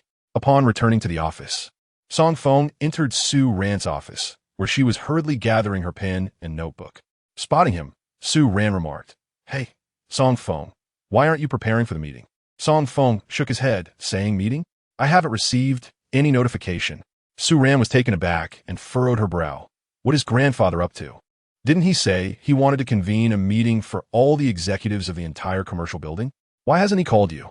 Without further discussion, she carried her items towards the meeting room on the upper floor. Upon entering the grand meeting room, she observed 7 or 8 individuals seated around the conference table, with Chairman Su Jinshi occupying the foremost position. Upon seeing Su Ran enter, Su Jinshi waved his hand, proclaiming, "All right, now that everyone is here, let us commence the meeting. Today we are gathering the Su family members and their sons-in-law for a family executive meeting." Su Ran could not help but mutter, "Song Feng is also a son-in-law of the Su family. Why wasn't he invited?" Su Jinshi shot her a glare and retorted him, "Does he even qualify to be considered one of us?" Silence. He continued, "Today, I wish to discuss the theme of our meeting. We must find a way to join the Taihu Chamber of Commerce. From this moment forth, I declare that whoever can successfully secure our Crystal Commercial Buildings membership with the Taihu Chamber of Commerce will be promoted to the position of Executive Director and President of our establishment, along with an increase in shares. Everyone must participate. The successful candidate shall ascend, while those who fail will face consequences. That is all." Upon hearing this proposal, Su Ran furrowed her brow. Chapter 47. Tonight's action.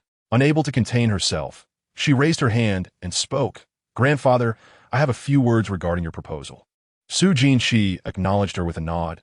"As the business director, you certainly have the right to express your opinions."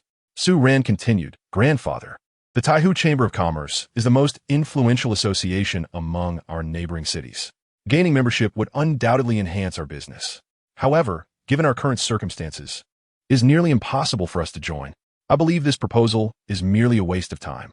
Su Jinshi slammed his hand on the table, pointing at Su Ran, and shouted, "You are far too complacent.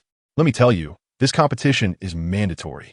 Every executive from the Su family must participate. That is my decision. Whoever can facilitate our membership with the Taihu Chamber of Commerce will become the executive director and a board member. As for those who do not succeed, they will face punishment. This is final. Everyone may leave and work diligently to accomplish this task." Su Ran, left speechless, gathered her notebook and exited the meeting room. Not long after, only Su Jinshi and his son Su Dengyuan remained in the conference room. Clenching his fist, Su Jinshi scoffed. "This Su Ran has become quite arrogant with a modicum of power. Does she truly believe I cannot manage her?" Su Dengyuan remarked, "I have always said, do not underestimate the third branch. Once they seize an opportunity, they will slip from our grasp. I believe we should take advantage of this opportunity to completely remove the third branch from the board and expel them from the Su family." Su Jinshi nodded in agreement. "I share your sentiments. Furthermore, inform Su Peng to promptly contact Mr. Wang of the Taihu Chamber of Commerce. This competitive condition I proposed is entirely to pave the way for Su Peng, allowing him to leap to the position of director of the commercial building and an executive board member. Su Dengyuan chuckled. Father, I see your intentions. You care for Su Peng even more than I do as his father. Su Jinshi laughed heartily. We are family. Let us not speak of separations. At this stage, we must swiftly find a way to remove Su Ran from her position as business director. She cannot succeed in this competition. If she loses, she must accept the consequences. The two conspired and then departed. Su Ran returned to her office, deep in thought, her brow furrowed with confusion. She sensed that there was something amiss. After all, gaining membership in the Taihu Chamber of Commerce was no simple feat. Not only was the proposal to join alarming, but her grandfather's insistence that the Su family members participate in this competition felt personal. She began to tap her fingers on the desk. At that moment, Song Feng re-entered the room. Noticing Su Ran's furrowed brow, he asked, Oh dear, why the long face? Is that old man of yours bothering you again? If you're unhappy, we can resign. I can support you. As he spoke, he moved behind her and gently massaged her shoulders. Su Ran's cheeks flushed. Her already stunning visage appeared even more enchanting and bashful. With a smile, Su Ran replied, Song Feng, I truly value this job, and I believe you can support me. But I wish to create my own wealth through my own efforts. My grandfather's sudden proposal to join the Taihu Chamber of Commerce, along with the insistence that we, as Su family members, must participate, makes me feel as though he is plotting something against me. Song Feng chuckled heartily, playfully pinching Su Ran's cheek. Joining the Taihu Chamber of Commerce? That is exceedingly simple. I could accomplish it with a mere word. Su Ran's heart raced at his touch, and she quickly stood, saying, Song Feng, you should leave. How can you be so forward? Song Feng, bemused, rubbed his nose. But you are my wife. Isn't it natural? Besides, you are beautiful, and we spend every day together. How can I possibly resist? Su Ran burst into laughter. Her face flushed as she hurriedly pushed Song Feng out of the office. Once she returned to her desk, she buried herself in thought. Although she felt the likelihood of joining the Taihu Chamber of Commerce was slim, now that her grandfather had imposed this requirement upon her, she resolved to give it her all. She began drafting a plan, and during a break, she opened her social media, only to be astonished to discover that her mother had moved into a luxurious villa in the neighboring Fengming community. Su Ran was taken aback, setting down her pen and contemplating the post. Song Feng, how could you afford such an extravagant villa? It seems you have been concealing quite a bit from me. Recalling Song Feng's demeanor, she instinctively pulled back her hand, feeling a flush of warmth. Su Ran's face turned entirely crimson as she quickly clasped her hands over her head, muttering, Stop thinking about it. Enough already. That rascal Song Feng was definitely being intentional last time. Oh dear. However, soon they would be able to reside in a villa, which was truly wonderful. Su Ran chuckled with delight. That evening, as soon as Su Ran finished work, she eagerly accompanied Song Feng to their new villa. Upon entering, they were greeted by the tantalizing aroma of food wafting through the air. Only upon reaching the living room did they discover that Chao Hongfeng and Su Nanyun had prepared an elaborate feast. Chao Hongfeng's eyes sparkled upon seeing Song Feng return, and she quickly approached him, offering him a pair of slippers. Ah, my good son-in-law, you're finally home. Come, take a seat and wash your hands. Dinner is about to be served. Song Feng was taken aback by Chao Hongfeng's sudden affection and hurriedly replied, Mom, I can take care of it myself. Why so polite? She insisted. Let me help you with your shoelaces. With that, she knelt down to assist him in changing into the slippers. Song Feng felt a wave of awkwardness wash over him. Meanwhile, Su Ran couldn't help but giggle at the scene, remarking, Mom, you're being quite superficial. Now that Song Feng has bought a house, you treat him so well. Just the other day, you were trying to kick him out. Chao Hongfeng shot her a glare, retorting, You don't understand. This villa costs 50 million. With this place, of course, Song Feng is my good son-in-law. Unlike you two ungrateful daughters, whom I have raised for so many years, we still live in that shabby little house. In the end, a woman must rely on a good marriage. With that, she pulled Su Nanyun along to continue her work in the kitchen. The atmosphere at home suddenly turned warm and harmonious. Before long, the four of them gathered around the dining table, and Chao Hongfeng's fondness for Song Feng grew with each passing moment, filling her heart with joy. Seeing her parents pleased with Song Feng, Su Ran, too, broke into a radiant smile. After dinner, The family retired to their rooms upstairs. Song Feng and Su Ran entered the spacious master bedroom, lavishly decorated with a large 3-meter-wide wooden bed that exuded warmth. As Song Feng leaped on a bed, he spread his arms wide and exclaimed, "Ah, this bed is enormous. Finally, I can sleep with my wife on the same bed." Hearing this, Su Ran's face flushed crimson, and she quickly waved her hands, saying, "No, Song Feng. We only shared a room before because there weren't enough bedrooms.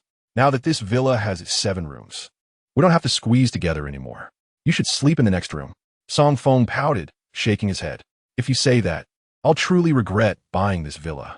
You are my wife, and your parents have acknowledged me as their son-in-law. I've decided that tonight. I will take my wife right here." Chapter 48. Be my boyfriend. Upon hearing Song Feng's brazen words, Su Ran quickly raised her hands in a plea. "Song Feng, please, grant me a little more time. Although we are married, we've known each other for such a short period. I simply cannot accept being intimate with you yet." Song Feng laughed heartily. "Look at you, so frightened. I get it, to nurture our relationship. We must sleep in the same room. Let us start by holding hands. For tonight, we will share this grand bed, and I promise to respect your boundaries." Su Ran pondered for a moment before nodding in agreement. "All right then, let us do as you say." With a cheeky grin, Song Feng soon after they took showers and lay on the expansive bed. He clasped Su Ran's right hand with his left, each lying on their respective sides, yet connected by their hands. In that moment, Su Ran's heart raced. Despite being married, the romantic sensation made her feel elated, yet somewhat anxious. She closed her eyes, lost in the delightful thrill. Song Feng turned to gaze at his blushing wife, especially after her bath. Her fair skin, slightly flushed, made her truly beautiful. He silently admired his own restraint, lying next to such a stunning woman and managing to hold back. A wry smile crossed his face. Before long, Su Ran's breathing steadied, and she fell asleep, comforted by their hand-holding. Meanwhile, Song Feng felt a surge of heat. He sighed in frustration, thinking how wonderful she was, yet too conservative. He wondered how long it would be before he could truly be with her. Just then, the bedroom door burst open with a loud bang, startling Song Feng, who suddenly remembered they hadn't locked the door. Yet, in the room were only his in-laws and themselves. Surely neither Chow Hongfeng nor Su Nanyun would intrude unannounced. He turned to the door to find a girl in her 20s, dressed in a bizarre, colorful outfit, glaring at him with annoyance. It took a moment for Song Feng to recognize her as Su Ran's younger sister, Su Qing. Their last encounter had been awkward. She had just emerged from the shower, engrossed in her phone, and he had not dared to look at her face. Now, seeing her again, he sat up, puzzled, and asked, "What is the matter? Do you need something?" Su Qing glanced at her sleeping sister and motioned for him to step outside. "Song Feng, come out. I need to talk to you." Rubbing his head, Song Feng jumped out of bed and followed her into the living room, muttering, "Su Qing, how rude. You just barged into my and your sister's bedroom without even knocking. What if we were doing something private?" Su Qing shot him a glare. "What?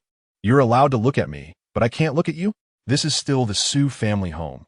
Even if you bought the villa, you're merely a son-in-law, so don't get ahead of yourself." Song Feng sighed in resignation, choosing not to argue. Su Qing led him to the living room, standing firm as she addressed him. "Song Feng, the last incident isn't over. I'm an innocent young lady, and you've seen me in a compromising state. You owe me an explanation." Song Feng quickly waved his hands. "Wait, can we please skip this topic? Our relationship is already awkward, and if your sister or your parents hear this, how will we interact in the future?" Su Qing smirked. "Now that you're aware of the embarrassment, it's good. As compensation for you seeing me, you must take me out tonight." Looking at the time, which was already past midnight, Song Feng asked, "What do you want to go out for at this hour?" Su Qing replied, "To pretend to be my boyfriend at a bonfire party." Song Feng was at a loss for words. "Little girl, it's already past midnight. Normal people are asleep by now. What bonfire party? And what on earth are you wearing? Go change immediately." Su Qing was dressed in a peculiar outfit made of colorful strips of fabric, resembling a witch's ceremonial garb rather than an appropriate dress for an evening out. It was quite unsettling. With a huff, she glared at him. "You don't need to worry about my affairs. Just hurry and change so we can leave." Song Feng furrowed his brow, initially inclined to refuse. When Su Qing rose from the sofa and declared, "If you dare to decline, I will summon my parents and sister right now. I want them to adjudicate this matter and learn about what transpired last night. Furthermore, I distinctly remember you gazing at me for a full 3 seconds." Do not think I am unaware. You are coveting my splendid figure, aren't you? Do you believe I am more youthful and beautiful than my sister? Song Feng, feeling a wave of exasperation, rubbed his temples and rolled his eyes. You're truly narcissistic. To be honest, your sister is far more beautiful and has a better figure. Su Qing pouted in anger, retorting, nonsense. I bet you have never even seen my sister when she is bathing. Have you? Hurry and change your clothes. With no other option, Song Feng complied and changed, accompanying Su Qing as they left the house at midnight. At that moment, he genuinely understood Su Ran's assessment of Su Qing. He realized that her thoughts were quite unorthodox. This woman was rather whimsical, attending a bonfire party in the dead of night. Was she perhaps a socialite? It seemed he would have to educate her properly in the future. Upon exiting the villa, they entered a Maybach. Su Qing settled into the passenger's seat, contemplated for a moment, and then produced a lip gloss pen from her bag. Song Feng, don't move. I'm going to apply some makeup on you. You look too pristine right now, and you're far too handsome, making you utterly out of place for our bonfire party. With that, Su Qing swiftly applied the lip gloss to his face. In no time, Song Feng resembled an adorned Indian. Observing his reflection in the rearview mirror, he could only laugh in disbelief. Am I now a non-mainstream youth? Suinas mirkid, Sain. Let me tell you, you have struck gold this time. Our bonfire party hosted by the Divine Creation Church is not an event for just anyone. Song Feng, taken aback, inquired, Divine Creation Church? What is that? How have I never heard of it? Are you involved in some kind of pyramid scheme? Su Qing shot him a fierce glare and replied, do not speak carelessly.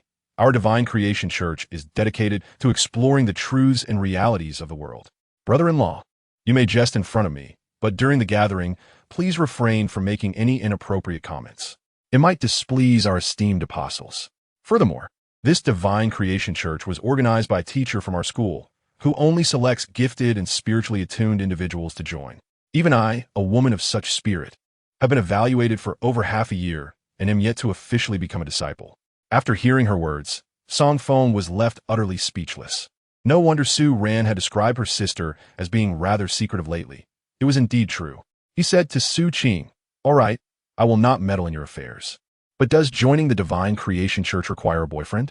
Why did you think of having me pretend to be yours? Your sister might misunderstand. Suin scoffed. Do not overthink it. My sister wouldn't misinterpret our relationship because she knows I would never look at you that way. With a triumphant smile, she continued, while joining the Divine Creation Church doesn't necessitate a boyfriend. My friend Lu Liyun suddenly found one. Today, we must attend the church's secret bonfire party. And Lu Liyun insists on bringing her boyfriend. Hence, I had no choice but to ask you. Otherwise, it would be too awkward for me to be alone with them. Nodding and understanding, Song Feng soon found the car halting outside a villa in the outskirts of Qingzhou. Su Qing exited the vehicle and said to him, we have arrived. From now on, you will call me baby, and I shall call you darling, understand? Song Feng grimaced at the suggestion. Seeing his reaction, Su Qing quickly twisted his arm in annoyance. Do not forget, it was you who first erred. Your eyes committed the offense by gazing at me so freely. Shouldn't you comply this time? Yes, of course, Song Feng hastily agreed. With a huff, Su Qing wrapped her arms around his as they approached the villa. Upon entering, they discovered over a dozen individuals already gathered inside. All were dressed in vibrant, patchwork clothing. Some had red dots painted on their foreheads, while others donned peculiar headdresses, their bodies adorned with strips of fabric and colorful feathers. In the dead of night, one might mistake this group for a gathering of escapees from a mental institution. As Su Qing led Song Feng further in, a young woman clad in revealing attire approached them with a bright smile. This woman, exuding charm beneath her colorful attire, was none other than Su Qing's close friend, Lu Liyun, accompanied by her new boyfriend, Wang Tianhong. Upon spotting Su Qing, Lu Liyun rushed over for an affectionate embrace, then turned her attention to Song Feng, grinning. Ah, Su Qing, is this your new boyfriend? He seems rather ordinary. Su Qing chuckled. Of course, he cannot compare to young Master Wang, but he genuinely likes me. And I like him too. Lu Liyun nodded vigorously. Indeed, true love is what matters most. Right, darling? She nudged Wang Tianhong playfully. At that moment, Wang Tianhong cast a glance at Su Qing and Song Feng, his eyes flickering with surprise and anger. His purpose for accompanying Lu Liyun to this farm for a so-called bonfire party was far from a desire to join the Divine Creation Church. Wang Tianhong, from a prominent family known for smuggling, was not one to be trifled with, despite his lack of fame. Although he had initially planned to end things with Lu Liyun, who he deemed unremarkable, his perspective changed when he laid eyes on her friend Su Qing. He was instantly smitten and resolved to employ every means to win her over. Thus, he maintained his relationship with Lu Liyun, seeing it as a strategic opportunity to get closer to Su Qing. However, he hadn't anticipated that Su Qing would bring a boyfriend, especially someone as unremarkable as Song Feng, which left him feeling quite discontented. Noticing the cold glint in Wang Tianhong's eyes, Song Feng furrowed his brow. Clearly, this boyfriend was not a good person. Wang Tianhong laughed heartily, waving at Su Qing while jokingly saying, "Oh, Qing, it's been a few days since we last met. I never expected you would have a boyfriend now. It truly saddens me." Su Qing merely smiled, choosing not to engage further. She felt uncomfortable around Wang Tianhong, which was precisely why she had invited Song Feng to pretend to be her boyfriend. A few individuals exchanged pleasantries before rejoining the crowd. At that moment, a man in his 40s stood up and nodded towards Su Qing and Lu Liyun. He spoke, "Now that most of us are gathered, we are ready to set off. Today, the great apostle of the Creation Church will select from among us the devoted followers, those with the potential to become official apostles. Therefore, I urge everyone to perform admirably at tonight's bonfire gathering. Should you become an apostle, you will gain access to the true essence of this world, unveiling the historical mysteries of our planet from 10,000 years ago. Only then will humanity realize the folly of Darwin's theory of evolution. This world was indeed created by an omniscient deity who has long awaited the opportunity to return to Earth. We, the followers of the Creation Church, shall become the true masters of the future Earth." As the man's words resonated, the attendees erupted in fervent cheers, each one passionately vying to become an apostle of the Creation Church. Song Feng, observing the scene, felt speechless. It seemed like a cultish organization. Wang Tianhong, sharing Song Feng's sentiments, appeared less surprised, having likely witnessed such spectacles before. His gaze frequently drifted towards Song Feng, imbued with disdain and mockery. Song Feng paid little heed to Wang Tianhong. He was not worth his concern. The speaker was a teacher from Qingzhou Academy, the very one who had introduced Su Qing, Lu Liyun, and others to this group. It was precisely because of his authoritative position that he could persuade so many to join. The middle-aged teacher glanced at the time and announced, "Please wait another 10 minutes. A vehicle will arrive to take us to the bonfire campsite. At that time, the true apostles of the Creation Church will be present to hear our reports and select the fortunate ones who will officially become apostles." Excited conversations erupted among the crowd. At this moment, Wang Tianhong rose and exited the manor to a secluded corner. He pulled out his phone and spoke, "Old Zheng, there's been a change. A young man has appeared beside Su Qing." On the other end of the line, a hoarse voice chuckled, "Young master, are you saying the girl you have your eye on has been preempted by someone else? If that's the case, shall we proceed with the plan? I suggest you save your efforts. The company has been quite busy lately. You should return and take over the business properly." Wang Tianhong replied immediately, "That won't do. You have no idea how stunning Su Qing is, both innocent and beautiful. Her eyes glisten like water. She must be mine. I tell you, the plan remains unchanged. But that man beside her needs to be dealt with. Break his arms and legs so he can never rise again or dare approach Su Qing. Damn it, does he not see his own worth? I haven't even had my chance with such a beautiful woman. How could he?" The voice on the other end chuckled, understood. Wang Tianhong hung up, satisfied, and returned to the gathering. Song Feng, seated beside Su Qing, furrowed his brow, having overheard Wang Tianhong's conversation. He realized Su Qing's instincts were correct. Wang Tianhong was indeed not a good person. No wonder she insisted on bringing him along tonight, wanting him to pose as her boyfriend. However, Su Qing's appearance was indeed captivating, though somewhat naive. In truth, his sister Su Ran was the epitome of beauty. As Song Feng pondered, he turned to Su Qing, who was now animatedly waving a fan, seemingly ecstatic as if she were about to join the Creation Church that very night. Despite her slightly foolish demeanor, one could not deny her beauty, clearly inheriting much of her sister's allure, albeit with a youthful naivety. Suddenly, Su Qing turned to Song Feng, glaring at him, and playfully pinched his arm, exclaiming, "Song Feng, were you just sneaking a peek at me? Your gaze was like that of a predator eyeing its prey. Were you plotting something nefarious? I warn you, do not harbor any delusions. You are already married to my sister, so do not think of me. Song Feng waved his hands dismissively. Oh please, what nonsense. I merely observed your silliness, contemplating how to educate you in the future. Su Qing shot him a glare, retorting, you are the foolish one. I am cheering for the truth. Do you even know what truth is? The truth is that this world cannot be explained by Darwin's theory of evolution. It was created by a deity. Once we arrive at the bonfire campsite, you will witness ample evidence to understand that the world is not as you believe. My dear brother-in-law, today you shall gain free insight, and you will surely be grateful to me later. So indicative proudly. Song Feng could only shake his head in disbelief. Shortly after, a dilapidated black bus rolled into the manor. The middle-aged teacher, Lu Yong, stood up and instructed the students. Everyone, please board the bus. We are heading to the assembly point. Over a dozen individuals boarded the bus, with Lu Yong himself driving, leaving the bus to wait at the manor. As the bus navigated through the darkened mountain roads, Song Feng felt increasingly perplexed by the clandestine nature of this creation church gathering. It certainly did not seem like a reputable organization.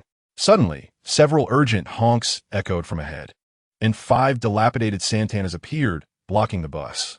From the Santanas emerged 12 burly men wielding machetes and steel rods, their faces masked and menacing. Song Feng immediately recognized them as genuine thugs with blood on their hands.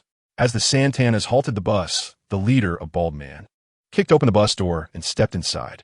Lu Yong, trembling in fear at the sight, stammered, Gentlemen, is there a misunderstanding? We are merely students on this bus. No wealthy individuals here. The bald man, impatient, slapped Lu Yong across the face and growled, Whether or not you have money is not for you to decide. We will check for ourselves. He approached the interior of the bus. Seeing this, Su Qing grasped Song Feng's arm tightly, her voice trembling, Brother-in-law, what do we do? We've encountered robbers. Oh no, I have a silver necklace worth over 900 yuan around my neck. Will they take it? Song Feng glanced at Su Qing incredulously. How could she be worried about such a trivial item? He assessed the thugs and deduced they were indeed the ones Wang Tianhong had brought. Sitting in the back, Wang Tianhong wore a cold smile, having orchestrated this scenario to stage a heroic rescue. His plan involved these thugs abducting Su Qing and, at the crucial moment, he would dash after them, ultimately overpowering the criminals and rescuing Su Qing. Following his cunning scheme, he intended to consummate their relationship that very night. Now, with Song Feng unexpectedly present, Wang Tianhong had no intention of altering his plan. He would simply incapacitate Song Feng first before continuing his act of heroism. Chapter 51. The injury. Wang Tianhong reclined in his seat, a smug smirk adorning his face as his gaze fell once more upon Su Qing, who was seated beside Song Feng. The sight of Su Qing's exquisite beauty ignited a fervor within him, and at that moment, Wang Tianhong could hardly contain his excitement. Lu Liyun, sitting beside him, sensed the surge of emotion emanating from him and gently tugged at his arm, whispering, Darling, please don't act impulsively. Those bandits do not seem like benevolent souls. It is wiser to relinquish whatever valuables they seek. Our lives are of utmost importance. We can report this to the authorities later and recover our possessions. I know you are brave, but please do not do anything foolish for my sake. Wang Tianhong, hearing Lu Liyun's words, felt a wave of disdain wash over him. He had already lost interest in her. At that moment, the bald leader and 11 other accomplices boarded the bus. The leader swung his machete down onto a seat with a resounding crash, cleaving it in two, prompting a chorus of terrified gasps from the passengers. Listen closely, he commanded, cooperate, and we will not harm you. We seek only your valuables. Should anyone dare to call for help or resist, do not blame us for our ruthlessness. The bus was filled with students from Qingzhou Academy, and the only instructor present, Lu Yong, was paralyzed with fear. Song Feng turned to Su Qing, who was gripping his arm tightly. He smiled and said, Aren't you a follower of the divine creation sect? Where is your deity to protect you now? Su Qing shot him an exasperated glance, trembling as she replied, At a time like this, brother-in-law, could you please take this seriously? Lives could be at stake. Even if no one is harmed, I might lose this silver chain. Song Feng couldn't help but chuckle at her concern for the worthless necklace amidst the chaos. Rest assured, these bandits are not after your necklace. They are after you, he assured her. Su Ying froze, had anxiety ischalating. Brother-in-law, please don't scare me at a time like this. Shaking his head, Song Feng explained. These men were hired by Wang Tianhong, with the intention of abducting you to stage a heroic rescue performance. Watch closely. They will feign robbery, but once they reach you, they will surely lay hands on you. If I attempt to intervene, they will swiftly subdue me. Su Qing turned to him, disbelief etched on her face. Just then, the bald leader and his gang began their search for valuables. Though they seemed disinterested in the possessions of others, they merely took what was offered. Soon, the bald leader approached Song Feng and Su Qing. Su Qing complied, handing over the silver necklace from her neck. The leader grinned wickedly and remarked, well, this little lady is quite the catch. Today just happens to be a lonely day for us. You'll be joining us once we disembark. Su Qing's body stiffened, realizing the grim truth in Song Feng's words. She quickly waved her hands, stammering, Can you spare me? I can give you another silver necklace. Please. The leader laughed, casting a glance at Song Feng, anticipating a response. Song Feng merely crossed his arms, adopting a nonchalant demeanor. Meanwhile, Wang Tianhong, who had been watching from a distance, cursed under his breath, surprised that Song Feng was too cowardly to resist. If this was the case, he would lose his opportunity to break Song Feng's limbs. Wang Tianhong slammed his fist on the seat and shouted, Song Feng, are you even a man? Su Qing is about to be taken, and you can't even protect her? Do you deserve to be her boyfriend? Song Feng simply scoffed, uninterested in engaging with him. Wang Tianhong seethed, signaling to the bald leader, who seized Song Feng by the hair and shouted, So you're the boyfriend of this beauty? It's hard to believe that such a coward could attract someone so lovely. I am envious. Let us teach you a lesson. Break his hands and legs. As the bald leader swung his machete towards Song Feng's arm, Song Feng feigned panic, abruptly standing and colliding with the leader's shoulder and leg. In an instant, the bald leader stumbled forward, and his machete struck Wang Tianhong's shoulder. A sickening crack echoed as blood gushed from Wang Tianhong's wound, and he let out a howl of agony, cursing, Watch where you swing that thing. At that moment, two of the assailants swung steel rods at Song Feng. He raised his arms defensively, appearing terrified, and pleaded, Please spare me. Take the woman. Why must you harm me? As he kicked and squirmed, his feet landed squarely on the midsection of the two assailants, causing them to stumble backward, their steel rods inadvertently striking Wang Tianhong's already injured arm and head. The impact resounded with two loud thuds, further injuring Wang Tianhong and causing blood to flow from his head. In that instant, Wang Tianhong could no longer suppress his fear. Shouting in anger, You useless fools, you're going to get me killed. It hurts. Stop hitting him and get me out of here for treatment. Wang Tianhong was genuinely terrified. Blood was obstructing his vision, making the situation all the more alarming. Seeing his distress, the bald leader and his crew hesitated to continue their assault, hurriedly supporting Wang Tianhong as they rushed off the bus to take him to the hospital. From his seat, Song Feng called out to the driver, Teacher, what are you waiting for? Start driving. Are we supposed to wait for Wang Tianhong's gang to return and capture us all?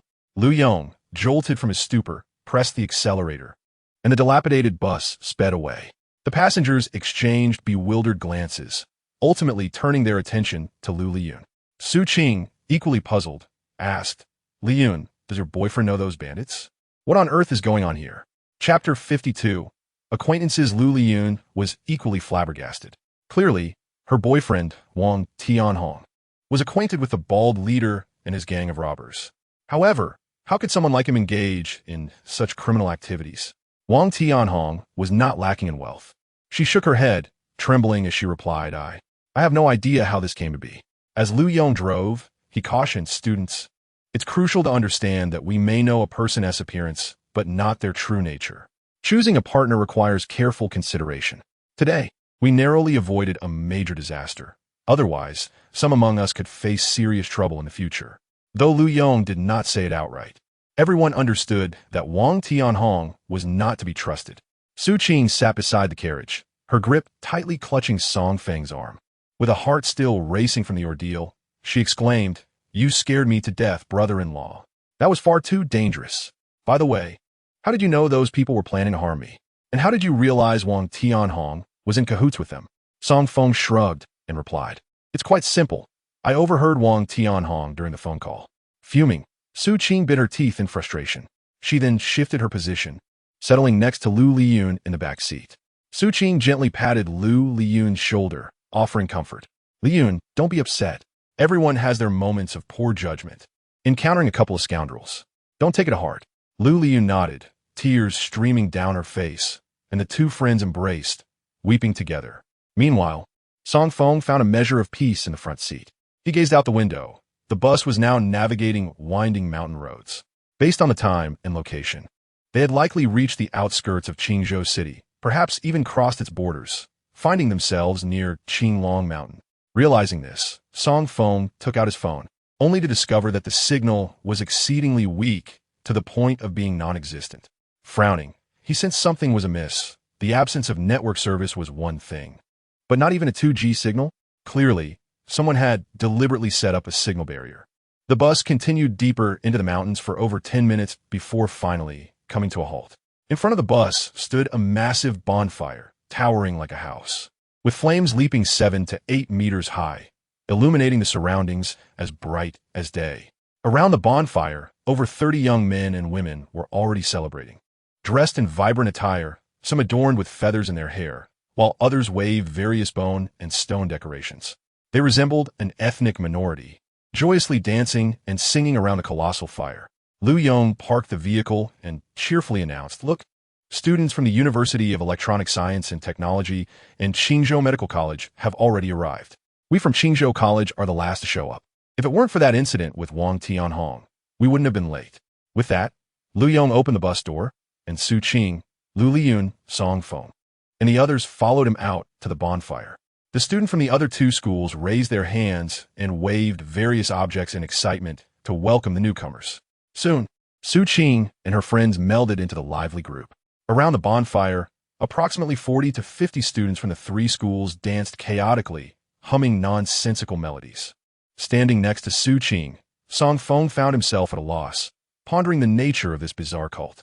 The chaotic gathering felt far from respectable. As he contemplated this, his gaze unexpectedly fell upon a tall woman across the bonfire. She was dressed in a makeshift uniform, adorned with colorful feathers, dancing exuberantly. Strikingly beautiful, she drew the attention of several boys who were eagerly attempting to engage her in conversation while dancing. To Song Feng's astonishment, he recognized her as Duan Ran. Seeing her in this setting left him utterly bewildered. He never imagined she would infiltrate this group of students, masquerading as one of them.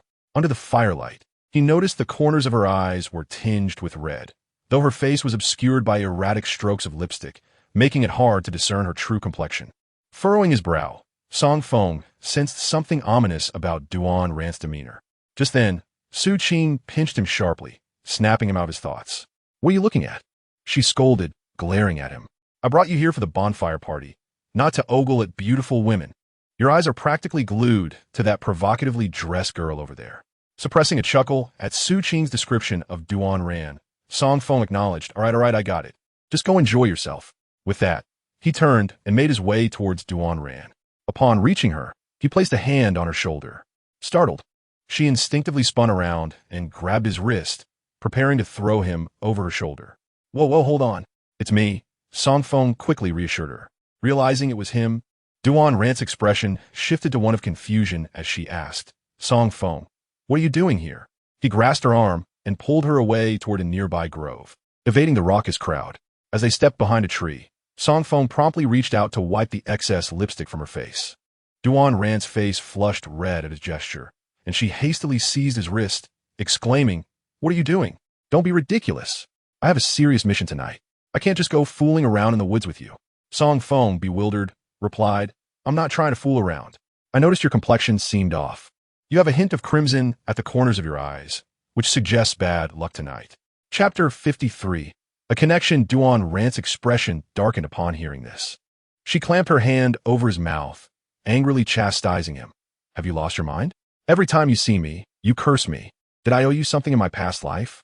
Shaking his head, Song Feng insisted solemnly, "Duan Ran, I'm not joking. Please, stay still. Let me examine your face."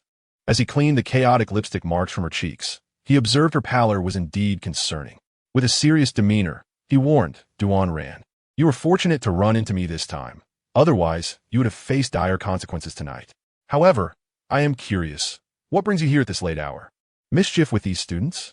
Have you genuinely been swayed to join this ridiculous cult?" Duan Ran sighed in resignation. She placed her hands on his shoulders, tilting her face slightly upward, and lamented, Song Feng, you're truly my nemesis.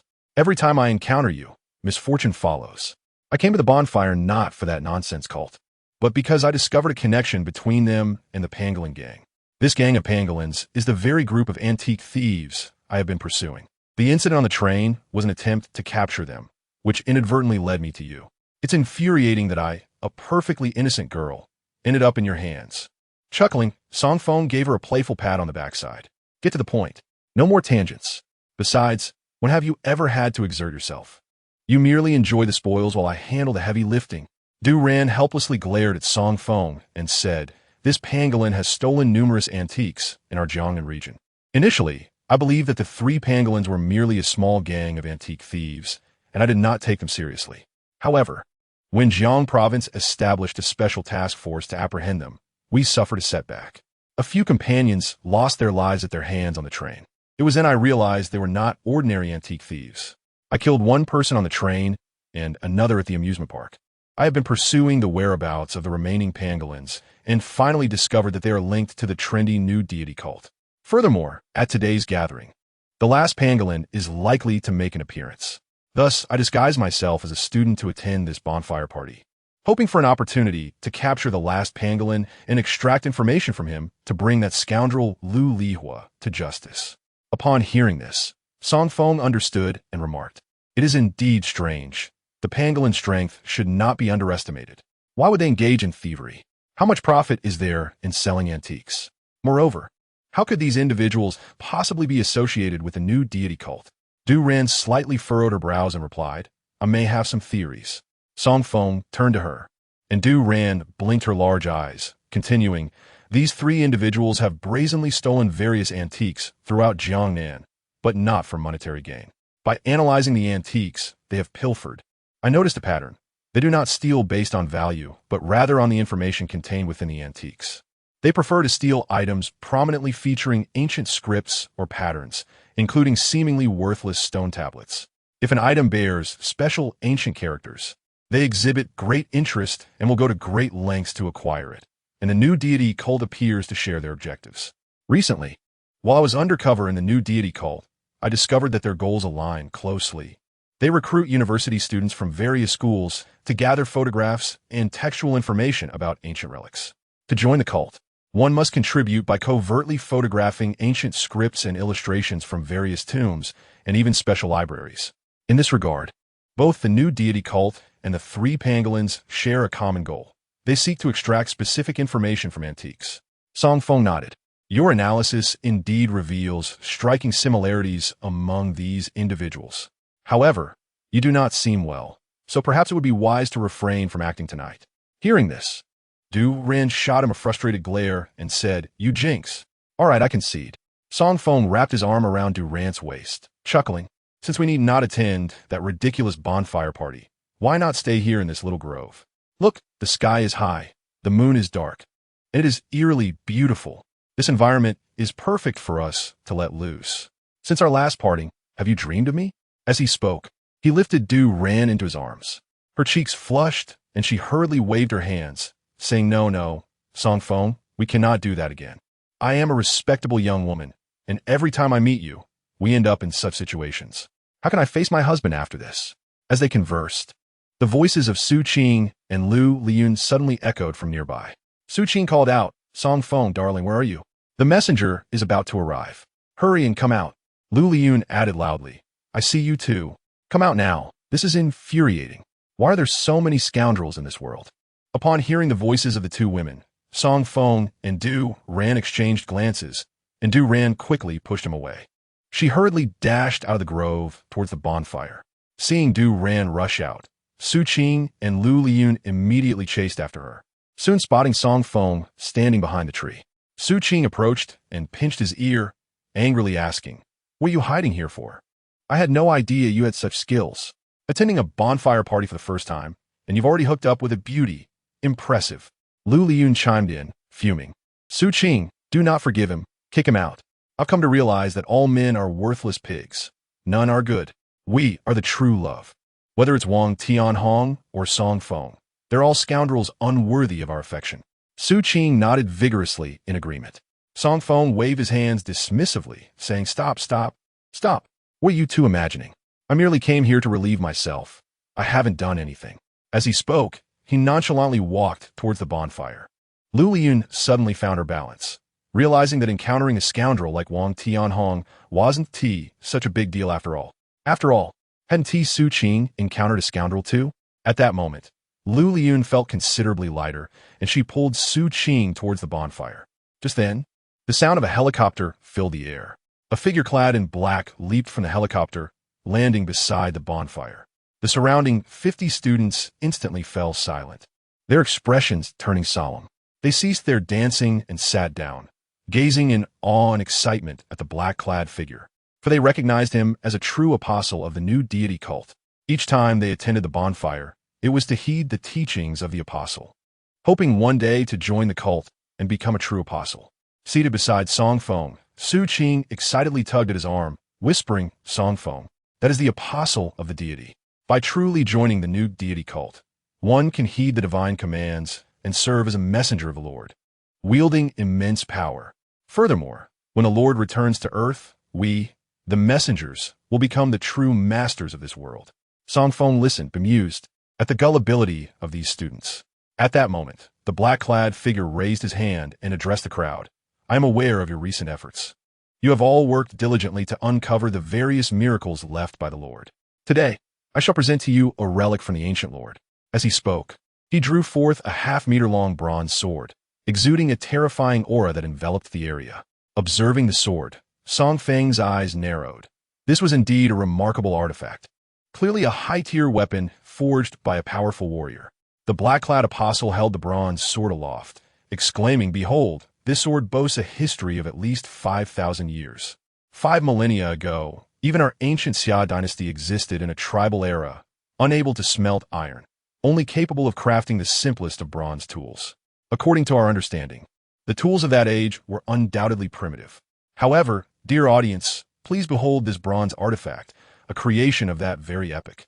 This sword, after enduring the passage of 5 millennia, remains remarkably sharp and powerful, still imbued with the essence of the supreme deity," the man in black proclaimed, as he forcefully struck the ground with the bronze sword.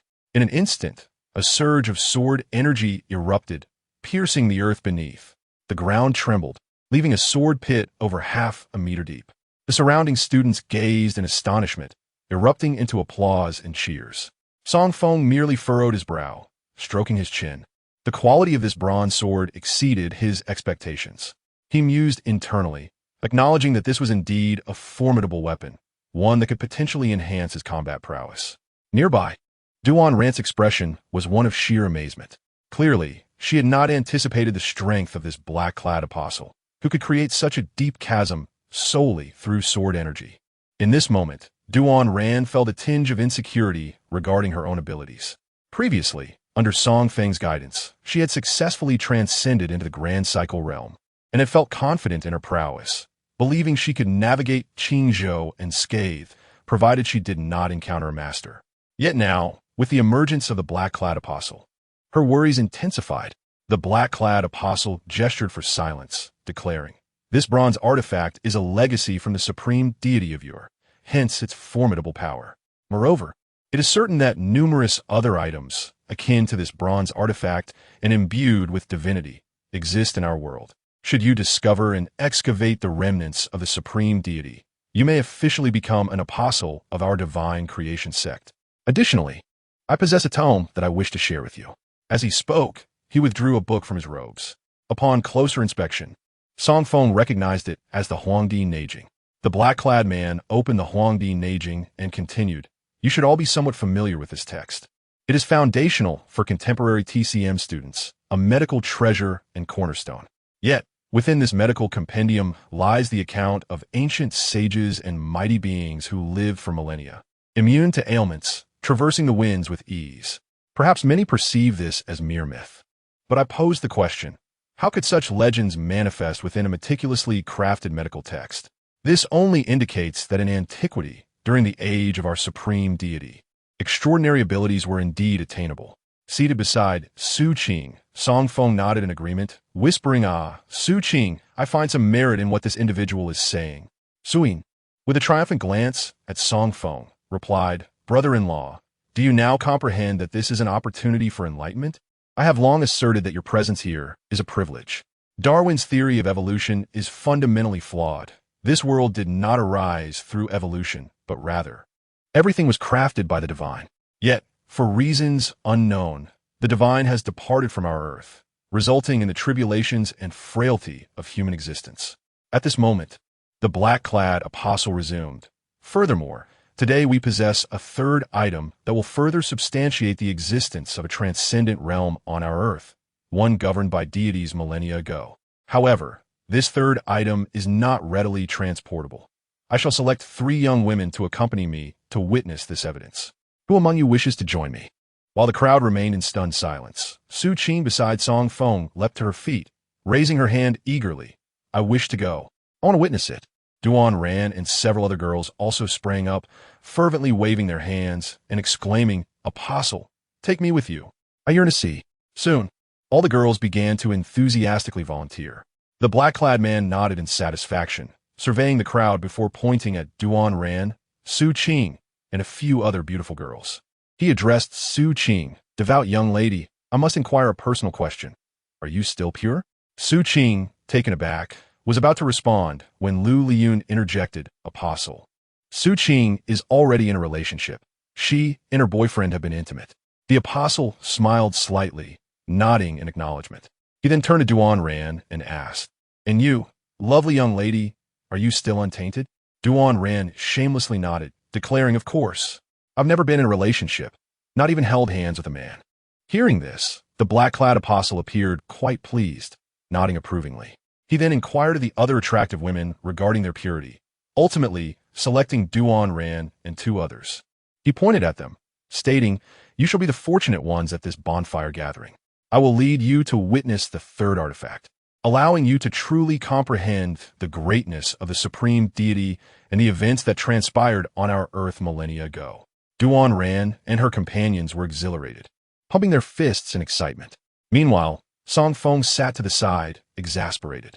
He thought to himself how shameless Duan Ran was, claiming she had never even held hands, oblivious to the fact that she often behaved recklessly. At that moment, the black-clad apostle gestured toward a helicopter not far away, saying, "Ladies, please board the helicopter." Song Feng furrowed his brow at the announcement, realizing that they would be departing in a helicopter. This indicated that Duan Ran was in danger. The ominous signs surrounding her had not dissipated. What was this woman plotting? Meanwhile, Su Qing, sitting beside Song Feng, wore a sulky expression, angrily glaring at her friend Lu Liyun. "Liyun, what nonsense are you spouting? Look at this incredible opportunity being squandered." Lu Liyun felt a surge of satisfaction. While they were close friends, she could not allow Su Qing to outshine her. The fear of a friend suffering is often accompanied by the fear of a friend thriving. This sentiment transcends gender. Lu Liyun was determined not to let Su Qing seize this opportunity. Embracing Su Qing's shoulders, she advised, "Su Qing, we cannot deceive the apostle. You have a boyfriend, and your closeness with Song Feng indicates this isn't your first time. If discovered, it would lead to complications." Fuming, Su Qing found herself at a loss for words. Just then, Duan Ran dashed over to Song Feng. Reaching his side, she abruptly embraced his neck, leaning close to his ear to whisper urgently, "Song Feng, the signal here is being jammed. I will leave you a locator. You can track my position. One side apart. Call for reinforcements and notify the special department to send help." Having said this, Duan Ran pushed away from Song Feng and sprinted toward the helicopter. Su Qing and Lu Liyun stood frozen, shocked. From their perspective, it appeared as if Duan Ran had suddenly rushed over to embrace Song Feng, sharing an intimate moment. Crucially, Song Feng was Su Qing's boyfriend. Lu Liyun immediately turned to Su Qing, exclaiming, "Su Qing, did you see that? The audacious woman has returned to entice your boyfriend once more. Which school does she belong to? Her arrogance knows no bounds. Does she possess no sense of moral integrity?" Su Qing, equally vexed, extended her hand and pinched Song Feng's leg, furiously demanding, "Song Feng, what do you intend to do? Clarify your relationship with her." Song Feng furrowed his brow. At that moment, the helicopter took off with a whirring sound. He addressed Su Qing. It's not as complicated as you think. You should head home quickly. I have matters to attend to tonight. With that, he dashed towards the small grove in the back. Upon reaching the grove, Song Feng retrieved a location device from his pocket. The signal here was jammed, rendering ordinary devices ineffective. However, Duan Ran had given him a shortwave locator, immune to signal disruption. Shaking his head in resignation, he thought about how reckless Duan Ran was, despite his warnings. He could not just stand by and watch her walk into danger. Clutching the locator, he leaped forward, sprinting in the direction the helicopter had departed. Meanwhile, aboard the helicopter, Duan Ran feigned excitement, exuberantly cheering as she quickly applied lipstick to her face, transforming herself into a colorful, ghastly figure. The two beautiful girls beside her, inspired by her antics, adorned themselves with feathers and fabric, mimicking her witch-like appearance. The trio sang boisterously, echoing the songs of the creation sect. The cloaked figure seated at the front of the helicopter glanced back at the girl's excitement, a flicker of disdain crossing his lips as he thought. These young women from the Great Xia are remarkably gullible. The helicopter soared over the mountains and landed on a small island not far from the sea entrance. Duan Ran was startled to find the island so isolated from the mainland. Should danger arise here, rescue would be impossible. She hoped Song Feng would be prompt in notifying her location. Once the helicopter touched down, the cloaked figure instructed the three women to wait while he hastened toward a nearby safe house. The island was modest in size, featuring only a few buildings at its center. Upon entering the safe house, the cloaked figure encountered a rotund man with a round face, busily typing away at a computer. Upon his arrival, he bowed respectfully and announced, "Lord Watanabe, I have selected 3 candidates for you, all untouched and exceedingly beautiful, as per your request." Watanabe Chuan smiled with satisfaction, rising to acknowledge him. "Well done. Remember, in the Great Xia, beauty holds inherent power, and these women will always attract admirers. Therefore, if we can control a few strikingly beautiful women, ensuring their loyalty, our endeavors in the Tenri sect will proceed smoothly. Prepare for the ceremony. I will summon the divine creation bell to fully exert control over them." The cloaked figure nodded eagerly, flattering, "Your foresight is admirable, Lord Watanabe." He then exited the building to rejoin Duan Ran and the other women, proclaiming, "Now is the time for you to witness a miracle. Kneel in reverence and listen to the sound of the bell, for within it lies the guidance of the supreme deity.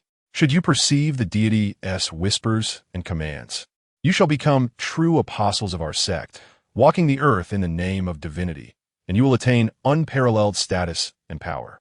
In reverent submission, Duan Ran and the others knelt. At that moment, Watanabe Chuan emerged, brandishing a large bronze bell. He scrutinized the women, his brow furrowing at their chaotic makeup, pondering their true appearances. Despite his reservations about wasting resources on unappealing candidates, he reassured himself of Akaji's reliability in selecting the 3 women. Positioning himself centrally, he addressed the kneeling Duan Ran and her companions. "Now, you shall hear the call of the supreme deity. Close your eyes and listen to the sound of my bell." Watanabe exuded an air of profound mystery. Meanwhile, Duan Ran's heart raced with exhilaration. The rotund figure before her was indeed the round-faced pangolin she had been pursuing. Previously, she had eliminated one of their kind on a train and another at an amusement park, but this one had evaded capture. With newfound confidence, Duan Ran subtly reached for her waist, certain she could take down the round-faced pangolin. Having attained the Great Zhou realm and wielding her gun with unerring accuracy, she was poised for success. The predictions of Song Feng, foreboding as they were, seemed unfounded. She was on the brink of triumph. The cloaked figure and the pangolin, both of lesser prowess, posed no threat to her. Just as she prepared to strike, the bronze bell in Watanabe's possession began to shake violently. A potent pressure surged towards Duan Ran and her companions, as if a colossal spirit were invading their minds, displacing their consciousness. Duan Ran felt a sharp pain in her head, a cry escaping her lips as she succumbed to dizziness, overwhelmed by a booming voice demanding her compliance. As her complexion paled, she sprang to her feet, aiming her gun at Watanabe. Startled, Watanabe realized that the bell's power was meant to subjugate ordinary women within minutes. Yet here was one defying its influence. In a panic, he ducked, frantically ringing the bell, which emitted a rapid sequence of chimes directed at Duan Ran. Duan Ran felt her head throb, her marksmanship faltering as her bullet grazed the pangolin's shoulder. With a pallid face, she advanced towards Watanabe, who recognized her and retreated. Cursing, "Akagi, you fool! You summoned this woman. Stop her." As he continued to retreat, Watanabe brandished the bell, desperately trying to regain control. Standing aside, Akagi finally came to a realization. Among the three women he had chosen, one was the martial artist Duan Ran, and it was evident that this warrior was targeting Lord Watanabe. The mere thought sent his heart racing. Watanabe's identity was anything but ordinary, as he was a formal member of the Amaterasu Society. If anything were to happen to Watanabe here, not only would Akagi's aspirations of joining the Amaterasu Society be dashed, but his very life would also hang in the balance. Drawing his bronze sword, Akagi lunged towards Duan Ran. The sword in his hand suddenly gleamed, and with a swift motion, he unleashed a wave of sword energy that surged towards her. Despite feeling momentarily dizzy, Duan Ran, being a seasoned martial artist of the Great Zhou era, swiftly evaded the attack.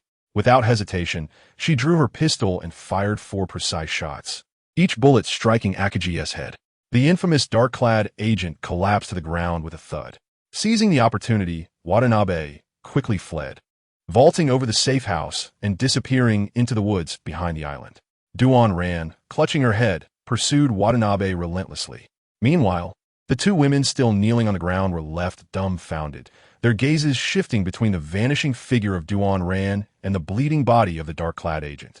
They let out a piercing scream, their minds unable to comprehend that the divine-like apostle was now dead. As they remained in shock, a figure suddenly appeared between them. It was Song Feng, who had arrived. He glanced at the body of the dark-clad agent before turning to the two women and inquired, "Where has the woman who was with you gone?" Trembling, the two girls pointed towards the direction Duan Ran had taken. Nodding, Song Feng quickly followed suit. In the woods behind, Duan Ran's speed was remarkable. In the blink of an eye, she caught up with Watanabe. Raising her hand, she fired 2 shots, the bullets striking his shoulder blade and leg with precision. Watanabe fell to the ground, rolling amidst the grass. A sigh of relief escaped Duan Ran's lips, a smile creeping onto her face as she triumphantly murmured, "Oh, Song Feng, it seems even your ominous predictions have their limits." Although this encounter was perilous, it has proven to be foolproof. My strength has markedly increased, and these petty thieves cannot escape my grasp. What ominous signs could there possibly be? She turned her gaze towards the fallen Watanabe, her voice cold as she declared, "Pangolin, since you've fallen into my hands, as long as you cooperate obediently, I can guarantee your survival." Duan Ran's intentions were clear. She sought to extract Lu Lihua through this round-faced pangolin. Of the 3 pangolins, 2 had perished, leaving this round-faced one as the most crucial witness. Although she harbored no deep-seated hatred towards the pangolins, Lu Lihua remained a formidable adversary hidden within the provincial bureau, posing the greatest threat. Until Lu Lihua was eliminated, Duan Ran would find no peace. At that moment, Watanabe erupted into laughter, examining the wound on his leg. He gave Duan Ran a thumbs up and said, "Miss Duan, you truly are formidable. You live up to your reputation as a renowned markswoman." No wonder Lu Lihua repeatedly warned us to be cautious. Hearing this, Duan Ran's eyes narrowed in anger as she coldly retorted, "Indeed, that bastard Lu Lihua is in league with you." Watanabe laughed heartily, shaking his head. "My dear lady, your understanding is rather limited. If I had been caught by you earlier, I would have met my end, but today, it is you who shall perish here." With a sudden clap of his hands, a dark crystal orb appeared in his palms, which erupted with a surge of malevolent energy, exploding with a thunderous sound. In the next instant, a childlike Shikigami, the 100-eyed boy, materialized beside Watanabe, towering at approximately 2 meters in height. This entity, with a massive head and a body adorned with numerous eyes, floated ominously in the air, circling around Watanabe. Each of its eyes emitted an eerie green glow, and upon merely glancing at it, Duan Ran felt a wave of dizziness wash over her, her heart pounding in fear. Watanabe, reveling in his triumph, mocked her. "Now you know fear, do you? This is the 100-eyed boy bestowed upon me by the elders of the Amaterasu Society. Today shall be your burial day. Ha ha ha." As Watanabe laughed maniacally, Duan Ran's expression shifted dramatically. she suddenly grasped the gravity of the situation. Staring incredulously at Watanabe, she asked, "You are actually a member of the Amaterasu Society?" Watanabe grinned, replying, "What is this? Did you truly think the three pangolins were merely a petty gang of antique thieves? We are engaged in far grander schemes." Duan Ran furrowed her brow, still in disbelief, and questioned if you were indeed a member of the Amaterasu Society. Why engage in such underhanded activities? Moreover, Lu Lihua is collaborating with you? Is he even more treacherous than I imagined? He is not just a traitor. He is a true renegade. Watanabe scoffed at her words, dismissively shaking his head. Beautiful lady, you are indeed stunning and powerful, but your mind is rather simplistic. In your eyes, there's only black and white, yet you fail to comprehend the grandiosity of our true objectives. Enough of this. There is nothing more to discuss with you. Once I deal with you, Lu Lihua will have nothing to worry about. It's a pity, though. Such a captivating figure as yourself would have fetched a handsome reward if captured alive. Alas, it seems I must resort to violence. He gestured fiercely, commanding the hundred-eyed boy to attack. With a rush, the Shikigami, enveloped in dark energy, lunged at Duan Ran. She swiftly retreated, wielding her firearms. One bullet struck the hundred-eyed boy, while the other aimed at the grounded Watanabe. However, Watanabe lay motionless, making him an impossible target. As for the hundred-eyed boy, bullets merely penetrated its semi-ethereal form, causing its eyes to explode upon impact. With a thunderous crash, the Shikigami reached Duan Ran, who kicked it away with all her might. Yet, in the next moment, its arms elongated, sprouting a pair of eyes on its palms that detonated before her chest. An icy sensation pierced through her heart, causing her steps to falter. The hundred-eyed boy surged towards her once more, its eyes detonating one after another, releasing a noxious gas that filled the air with a foul stench. Duan Ran attempted to flee, but her legs felt as though they were weighed down by lead, and she collapsed onto the ground. Terror gripped her as she realized the overwhelming power of the hundred-eyed boy. The Amaterasu Society, known as the most formidable organization in the East, was indeed as wicked as rumored, filled with numerous onmyoji wielding incomprehensible abilities. Today, Duan Ran had truly come to understand the extent of their might. Just as despair threatened to engulf her, a figure suddenly emerged. Standing protectively in front of her, it was Song Feng. He clapped his hands, and a radiant golden light erupted from his palms. A resounding explosion echoed through the air, and the once formidable and terrifying hundred-eyed boy dissipated into a cloud of black mist. In a single leap, Song Feng found himself before Watanabe Chuan, who stared at him in astonishment.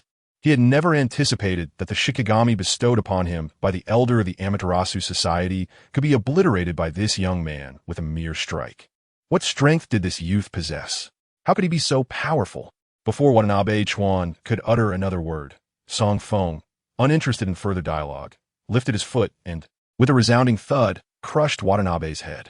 Concerned for Duan Ran's well-being, Song Feng wasted no time. After swiftly eliminating both the hundred-eyed boy and Watanabe Chuan, he returned to Duan Ran's side. At that moment, her complexion had turned a dark gray. Furrowing his brow, Song Feng remarked, "You have been poisoned by the Shikigami, specifically the hundred-eyed boy's venom. This toxin is exceedingly potent. Immediate treatment is required. Where's your wound?" Duan Ran pointed her chest. Without hesitation, Song Feng reached out and, with a swift motion, tore away all of her clothing. Duan Ran weakly attempted to protest, but it was too late. She glared at Song Feng in frustration, saying, "I told you the wound was on my chest. Why did you tear all my clothes to shreds?" Song Feng, maintaining a serious demeanor, explained, "You misunderstand. I feared you might not feel certain wounds. The hundred-eyed boy poses a grave danger. Even the slightest residue could cost you your life." Upon examining the wound on her chest, Song Feng leaned down and began to draw out the venom. With 2 breaths, the originally pitch-black wound transformed into a vibrant crimson, and the darkness on Duan Ran's face quickly receded. Song Feng was taken aback. He hadn't expected her body to possess such remarkable recuperative abilities. Typically, even if an ordinary Great Zhou martial artist had their hundred-eyed boy's poison extracted, it would take considerable effort to completely purge the toxins from their system. Yet, within mere seconds, the malevolent energy had vanished from Duan Ran's body. Could it be that her resistance to toxins had increased due to her prior exposure to his blood and essence? As he pondered this, Song Feng thoroughly checked Duan Ran for any additional wounds. After ensuring there were none, he delved deeper with his fingers. Damn it! That place isn't poisoned. Duan Ran, unable to bear it any longer, glared furiously at Song Feng. He shrugged and replied, "What do you know? I determine whether or not there is poison. And while you may not have been affected by the 100-eyed boy's venom, you certainly have been poisoned by another. Look at how much of this toxin has flowed out. This is your poison, so you must resolve it." Duan Ran disregarded everything else and lunged at Song Feng, desperate for him to eliminate the toxins. After some time, the toxins within Duan Ran were completely eradicated. However, Song Feng had extracted a considerable amount of venom. With a triumphant smile, Duan Ran wiped the residue from her lips and weakly remarked, "It seems that between the two of us, you are the one who has suffered more from poison. You absorbed the 100-eyed boy's toxins from me, and now I have helped you in return. Things are even." A gentle breeze rustled through the trees. Captivated by the picturesque scenery, Song Feng couldn't resist pulling out his phone to capture the moment. Duan Ran's expression changed dramatically. She hurriedly stopped him, quickly putting her clothes back on. "Don't take any pictures. What if they spread? I still won't be a person," she exclaimed indignantly. Weak but determined, she approached Watanabe Chuan's corpse.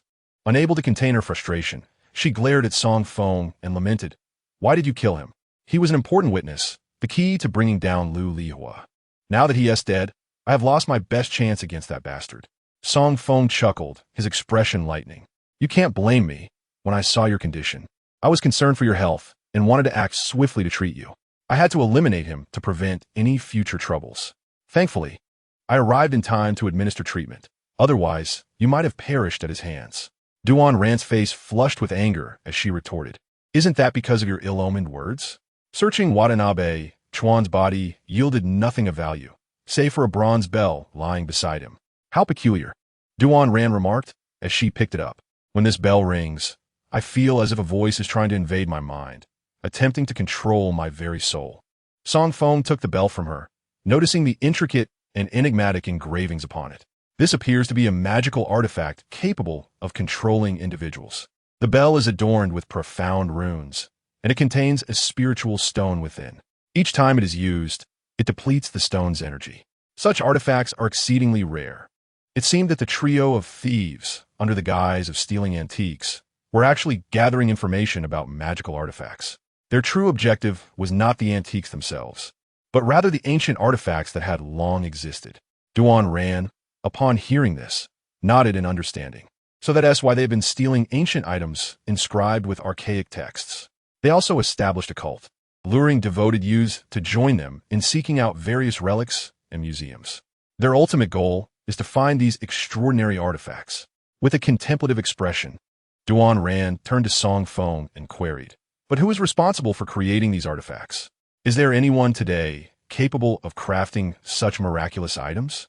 Additionally, that envoy wielded a bronze sword that unleashed sword energy with each strike. It's utterly astonishing. He was merely a minor martial artist, yet with that sword, his combat prowess was elevated to a whole new level. Why were there so many powerful weapons in ancient times? Is it true, as the cult claims, that there were deities on Earth in ancient times? Were these bronze artifacts creations of the divine? Song Feng laughed heartily and, planting a kiss on her cheek, said, "Such speculations are futile. The immediate concern is to gather our wits and determine if we can find any evidence to confront Lu Lihua." Duan Ran, jolted back to reality, exclaimed, Yes, I almost forgot about this matter." Glancing at her watch, she realized that it was already past 5 in the morning. With a sharp glare at Song Feng, she scolded, "This is all your fault. We've wasted so much time. I must hurry to see if that man left behind any useful evidence." With that, Duan Ran dashed towards the residence of Watanabe Chuan. Song Feng chuckled to himself, muttering, "I wonder who it was that kept insisting we shouldn't stop earlier, only to now blame me for taking too long." As Duan Ran sprinted ahead, she overheard Song Feng's words, her face flushing as she accelerated her pace. Upon entering the house, she was met with the sight of scorched debris. Everything had been reduced to ashes, including the corpse of the dark-clad envoy and the bronze sword he wielded. Clearly, apart from the deceased envoy and Watanabe Chuan, other members of the Amaterasu Society had been present on this island. Song Feng soon followed her into the house, observing the charred remains of the interior. Rubbing his chin, He felt a twinge of guilt as he remarked, "I never expected there would be any loose ends." Duan ran, shot him an exasperated glare, fuming. "This is all your fault. I'm injured, and yet you took advantage of the situation." Song Feng, feeling wronged, defended himself, saying, "Duan ran. We must uphold our conscience in our words and actions. You cannot take everything and then turn your back on me, all while blaming me, the one who exerted effort. It was your initiative, not a unilateral decision of mine. Moreover, if it weren't for your loud outburst, I would never have heard someone burning evidence nearby." Duan ran, quickly averted her gaze, and pinched Song Feng's arm sharply. All right, this is the last time. We cannot let this kind of relationship happen again. My conscience and morals do not permit me to continue like this, especially considering you are a married man." Song Feng pondered seriously for a moment before nodding. "You are right. I seem to have wronged Su Ran a bit. However, you are the one who made the first move. Su Ran is merely the latecomer." When I think about it, I feel no guilt at all." Duan Ran shot him an angry glare. "Of course, you feel no guilt. You are nothing but a scoundrel, sneaking out in the dead of night with your wife's sister to attend a bonfire party. That's quite something. Enough. You should head back now. I need to tidy up and see if I can find any clues to capture that scoundrel Lu Lihua." I initially thought Lu Lihua merely accepted some benefits from the pangolin trio. However, it seems he has long been aware that they are members of the East Islands Amaterasu Society, yet he still collaborates with them. Lu Lihua must be dealt with swiftly. Not wishing to involve himself further, Song Feng left the island before dawn, boarding a speedboat and swiftly returning to Qingzhou City. When he arrived at the Villa No. 1 in Fengming community, it was empty. Su Ran had already gone to work. After pacing around the living room for a couple of laps, he headed to the bedroom, quickly showered, and changed clothes. He felt somewhat fatigued. Detoxifying Duan Ran had indeed drained his energy. Descending to the kitchen in search of food, he was startled by a sudden figure that emerged. "Song Feng, how dare you? Where were you last night?" To his surprise, it was Su Qing. Dressed in a lace nightgown, she glared fiercely at him, her eyes scanning him up and down. Then, with her hands behind her back, she circled him, playfully threatening, "Song Feng, you now have a hold over you. How amusing that you're secretly dating my sister's lover. From now on, you better listen to me, or I will tell my sister." Song Feng felt his heart race. If it were any other situation, it would be one thing, but Su Qing's words rang true. Gritting his teeth, he suddenly turned and seized Su Qing's shoulders, unceremoniously throwing her onto the sofa and delivering several sharp slaps to her backside. Chapter 59. Application for membership as his hand struck Su Qing's rear. Song Feng knew he had to nip her thoughts in the bud, preventing her from further speculation about his relationship with Duan Ran. To eliminate any doubts, the simplest course was to change the subject. While he continued to slap her, he scolded, "How dare you come home? Do you even realize what happened last night? Do you know what that bizarre cult you joined truly is? You caused a huge mess. You could end up in prison." Su Qing lay on the sofa, her backside throbbing painfully. Although she had wanted to retaliate, Song Feng's words momentarily stunned her. He pressed on, "If you don't believe me, call your teacher or your friends and ask if they've been arrested. My sister, if you ever dare to join such chaotic organizations and gatherings again, I will hang you up and beat you for 3 days and nights. Reflect on your actions. Moreover, that woman from last night was a police officer. Had it not been for my connections, you would have been in deep trouble."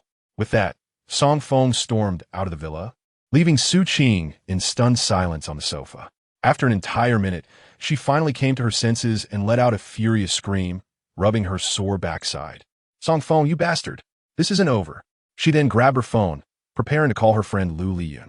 Just then, her WeChat notification chimed. Upon opening it, she turned pale as she read the group message detailing the cult's objectives and misdeeds. The Amaterasu Society was indeed founded by individuals from the East Island, aiming to brainwash students to extract state secrets. It was an outright rebellious organization. Many teachers from her school had already been taken away, and it was stated that anyone who participated in gatherings related to the cult or provided leads must confess voluntarily. Seeing these messages, Su Qing collapsed onto the sofa in terror, her backside aching from Song Feng's earlier punishment. However, the pain was the least of her concerns as she realized the gravity of her situation. Could it be that her brother-in-law, Song Feng, had actually saved her? Was he truly out apprehending members of the cult last night? Meanwhile, Song Feng had returned to the Crystal Commercial Building. He breathed a sigh of relief, realizing he must be cautious of Su Qing. If she continued to speculate, his relationship with Duan Ran could easily come to light. Feeling inexplicably guilty, he made his way to the office of the business director, entering Su Ran's office. Finding it empty, he was puzzled. After waiting a while with no sign of Su Ran, he sent her a WeChat message, but she did not respond. Shaking his head, he lay back on the office sofa to rest. Exhausted from the previous night, he found that it wasn't merely the physical toll of taking down Watanabe Chuan, but rather the draining effort of detoxifying Duan Ran that had truly worn him out. Before long, he fell into a deep slumber. Meanwhile, on the 7th floor of the Taihu Chamber of Commerce building, the entire floor was dedicated to the business application department managed by Wang Mengxing. Given the overwhelming number of companies and groups wishing to join the Taihu Chamber of Commerce, it was no surprise that businesses from Qingzhou City and surrounding cities were eager to become members. Joining the chamber not only offered prestige, but also directed resources toward member companies, providing a significant leap for many small firms. Su Ran was currently on this floor, anxiously waiting in the reception area, holding a thick stack of documents she had tirelessly prepared over the last few days, outlining the advantages and future prospects of the Crystal Commercial Building. Yet, she lacked confidence, knowing that the current strength of the Crystal Commercial Building was still unworthy of joining the Taihu Chamber of Commerce. She couldn't fathom why her grandfather, Su Jinqi, insisted on this proposal and forced her into the competition. Nevertheless, since she had to apply, she was determined to give it her all. As she clutched the documents, she continued to wait patiently. The secretary brought her a third cup of water, and after waiting for an hour and a half, there was still no sign of Wang Mengxing. At that moment, in the office at the end of the hallway, Wang Mengxing was leisurely seated on the sofa, chatting with a young man, Su Ran's cousin, Su Peng. Su Peng presented a golden bank card to Wang Mengxing, smiling as he said, "Director Wang, we can agree on the matter of joining the Taihu Chamber of Commerce." Wang Mengxing chuckled heartily, naturally accepting the card into her palm. She replied, "Young Master Su, rest assured, your grandfather has already spoken to me about this. Although your Crystal Mall's membership in the Taihu Chamber of Commerce is indeed a lofty ambition, I can reluctantly accept it, considering the sincerity from both you and your grandfather." Su Peng's face brightened with joy as he exclaimed, "Thank you, Director Wang. Your influence is truly remarkable." Wang Mengxing's face displayed a hint of pride as she shook her head, saying, "You flatter me, young Master Su. While I hold the position of office director, I have never possessed such authority to directly decide on the inclusion of a small company like yours into our esteemed chamber. However, due to recent developments within the Taihu Chamber, the members are preoccupied with transitions, which has left me with the power to handle such minor applications. Furthermore, young Master Su, your grandfather should have informed you that joining the Taihu Chamber involves more than just financial contributions. You must also spend time with me, dear boy." As she spoke, a soft glow illuminated her features, and her gaze appraised Su Peng with interest. Unable to suppress a swallow, her hand rested upon Su Peng's thigh. A shiver coursed through him, his body bristling with unease as he realized that joining the Taihu Chamber not only entailed a $5 million fee, but also included his personal involvement. Looking at the older woman before him, he felt a wave of nausea wash over him, but dared not show it. He awkwardly smiled and said, "Director Wang, it is rather inconvenient in your office at the moment. Additionally, our business director, Su Ran, should be coming to see you shortly. She's not only my competitor, but also a thorn in my side. I wonder if you could assist me in dealing with her?" Wang Mengxing burst into laughter at his words, wrapping her arm around Su Peng's neck as she replied, "Are you referring to that enchanting vixen, Su Ran? Seeing her so alluring stirs my ire. If she is your adversary, then splendid. I'll take great pleasure in handling her today, ensuring you are satisfied, my dear." Chapter 60. Hosting the lady. Hearing Wang Mengxing's words, Su Peng felt a surge of happiness. At that moment, he thought that even sacrificing his own body and essence would be worthwhile, provided it brought misfortune upon Su Ran. This, he believed, was the cost of vengeance. Wang Mengxing, noticing his resignation, laughed with delight. She then pressed a button on the table, summoning her secretary, instructing, "Go to the reception area and entertain that wretched woman, Su Ran. Make sure she experiences utmost humiliation while she is here." The secretary understood immediately, as she had often performed similar tasks in the past. Su Peng laughed heartily. Hearing his jovial laughter only stirred Wang Mengxing's desires further. She approached him, shedding her coat, and leaped into his arms. Su Peng felt conflicted but realized he had no choice but to acquiesce to her demands. Meanwhile, Su Ran sat in the reception area, waiting for her audience with Wang Mengqing. Although an hour and a half had passed, she refrained from voicing any complaints, aware that the Taihu chamber held great prestige. And Wang Mengqing's willingness to meet her was already a considerable favor. At that moment, the secretary entered, prompting Su Ran to rise and politely inquire, "Hello? May I ask if Director Wang is available now?" The secretary shook her head, stating, "Director Wang is still meeting with a distinguished guest. However, she has reviewed your application and considers it satisfactory, provided you can meet the conditions she sets." Su Ran's eyes brightened at the glimmer of hope. The secretary continued, "Director Wang holds you in high regard. She finds your proposal detailed and commendable. However, she believes your capabilities as the business department director are lacking. Thus, Director Wang has assigned you the task of cleaning all the restrooms, corridors, and storage rooms on this floor within 3 hours. If you succeed, you may then discuss your application to join the Taihu chamber with her. If not, you will have to leave." Su Ran furrowed her brow, taken aback that her trial was to serve as a cleaner. The secretary, with a stern expression, added, "If you cannot fulfill this, you will be asked to leave. This is a specific method employed by our director. A leader who cannot even manage basic cleanliness is unlikely to be capable of running a successful company. Director Wang believes such a company is unworthy of joining the Taihu chamber." Reluctantly, Su Ran accepted the explanation and nodded. "All right, I can do that." Having previously worked as a cleaner for over 4 years at Crystal Mall, she was well-versed and adept in this area. Immediately, she rolled up her sleeves and began her task within the building. In Wang Mengqing's office, merely 20 minutes had passed when Su Peng had already surrendered. Despite this brief time, Wang Mengqing was satisfied.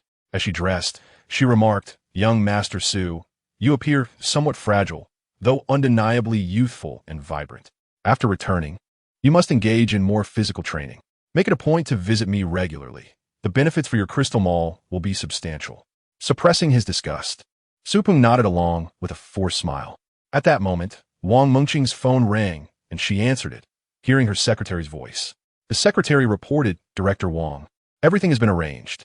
Su Ran is currently occupied in the restroom." Wang Mengqing burst into laughter, gleefully pinching Su Peng's cheek as she said, "My dear, come here. I have a gift for you." Leading him to the monitor, she activated it, revealing Su Ran busily pushing a mop in the restroom. Su Peng's spirits soared at the sight of Su Ran in such a predicament. She had returned to her former role. He quickly recorded the scene on his phone. Wang Mengqing stood on her toes to plant a kiss on Su Peng's cheek before saying, "Rest assured, this is merely the first step. Once she finishes cleaning this floor's restrooms and corridors, I will have her wash my lingerie, scrub my feet, and tonight, I shall take her to entertain some guests. When she is intoxicated, the men will have their way with her. If you're interested, I can capture that moment for you as well." Upon hearing this, Su Peng's eyes lit up, and he no longer felt wronged. He eagerly replied, "Absolutely. Let us confirm this, Director Wang. You are truly remarkable. Please make sure to record the event for me." Wang Mengqing playfully pouted. "At this point, you should call me Sister Wang instead of Director." Su Peng suppressed his disgust and nodded hurriedly. Not long after, he found an excuse to leave quickly. He simply could not bear to stay with Wang Mengqing any longer. However, once he stepped out of the headquarters of the Taihu Chamber of Commerce, he felt a surge of elation and immediately shared a picture of Su Ran mopping the floor in the family group chat.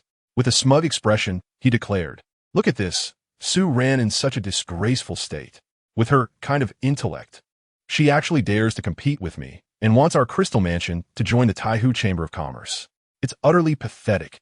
The family members erupted in laughter, ridiculing Su Ran for returning to her old profession, particularly Su Jingmei, who was overjoyed.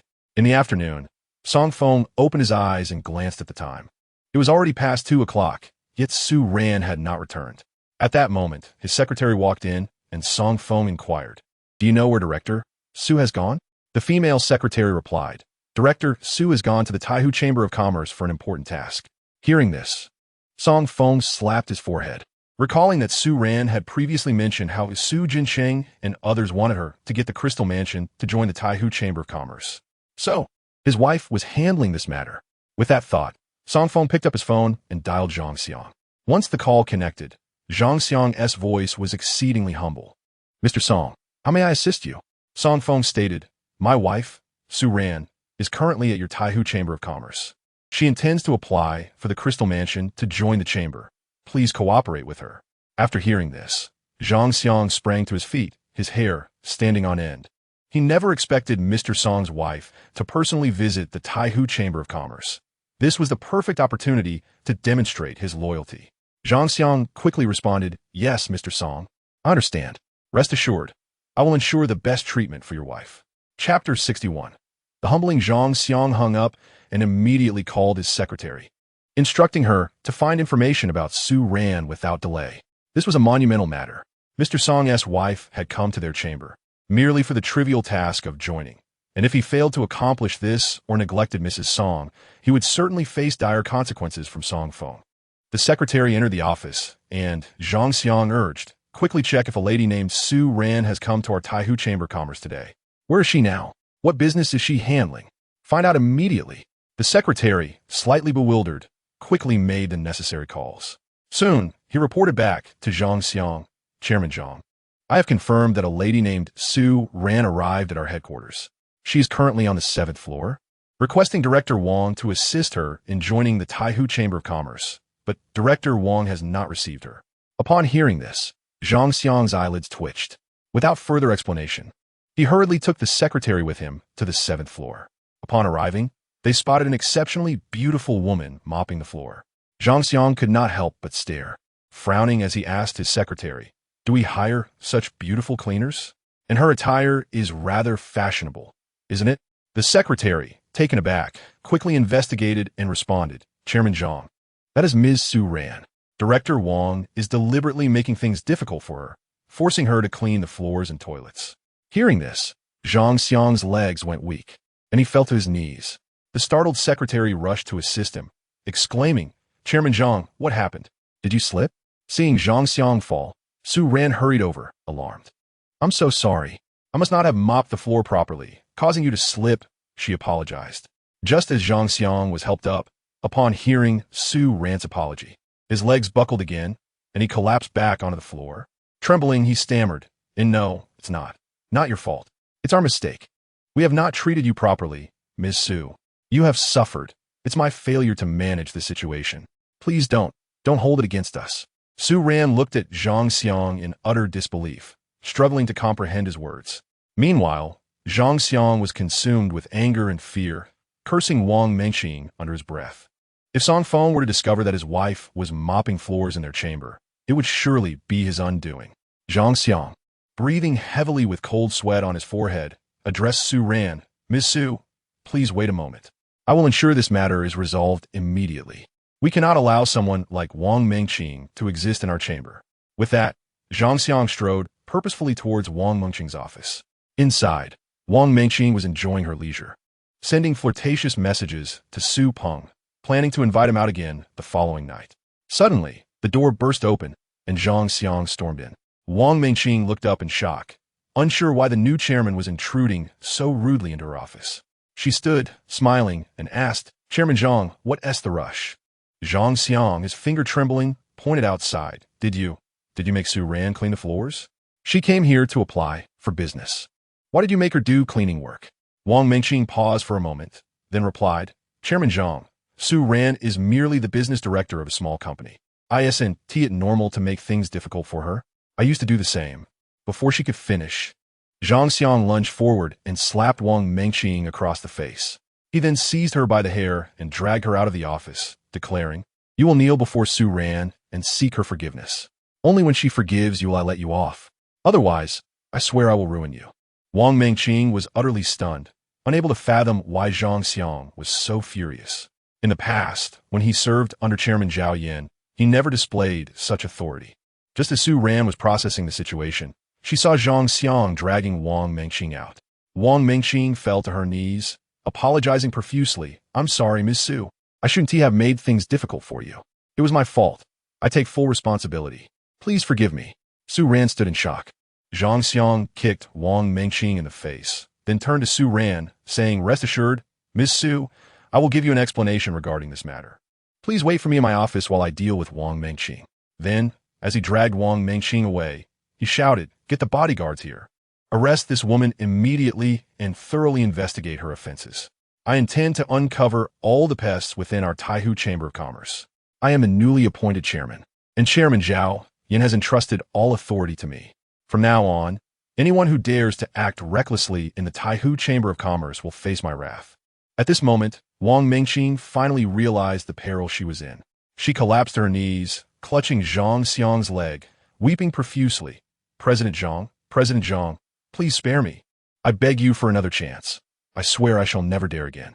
Zhang Xiang kicked Wang Mengqing away, his voice icy as he declared, "Get lost. I shall not overlook a single misdeed you have committed. I will ensure a thorough investigation." After dealing with Wang Mengqing, Zhang Xiang returned to his office. Su Ran was seated on the sofa, feeling perplexed and somewhat uneasy. She had not anticipated that the new president of the Taihu Chamber of Commerce would be a seemingly delicate young man. Even more surprising was the fact that this newly appointed leader displayed such integrity and had a peculiar penchant for kneeling. Could it be that this president was from Han country, preserving the customs of that region's workplace? While Su Ran pondered this, Zhang Xiang entered the office. Suddenly, he knelt before her once again, trembling as he spoke. "Miss Su, what just transpired was a misunderstanding. You must believe me. Our Taihu Chamber of Commerce is not as wretched as you have perceived.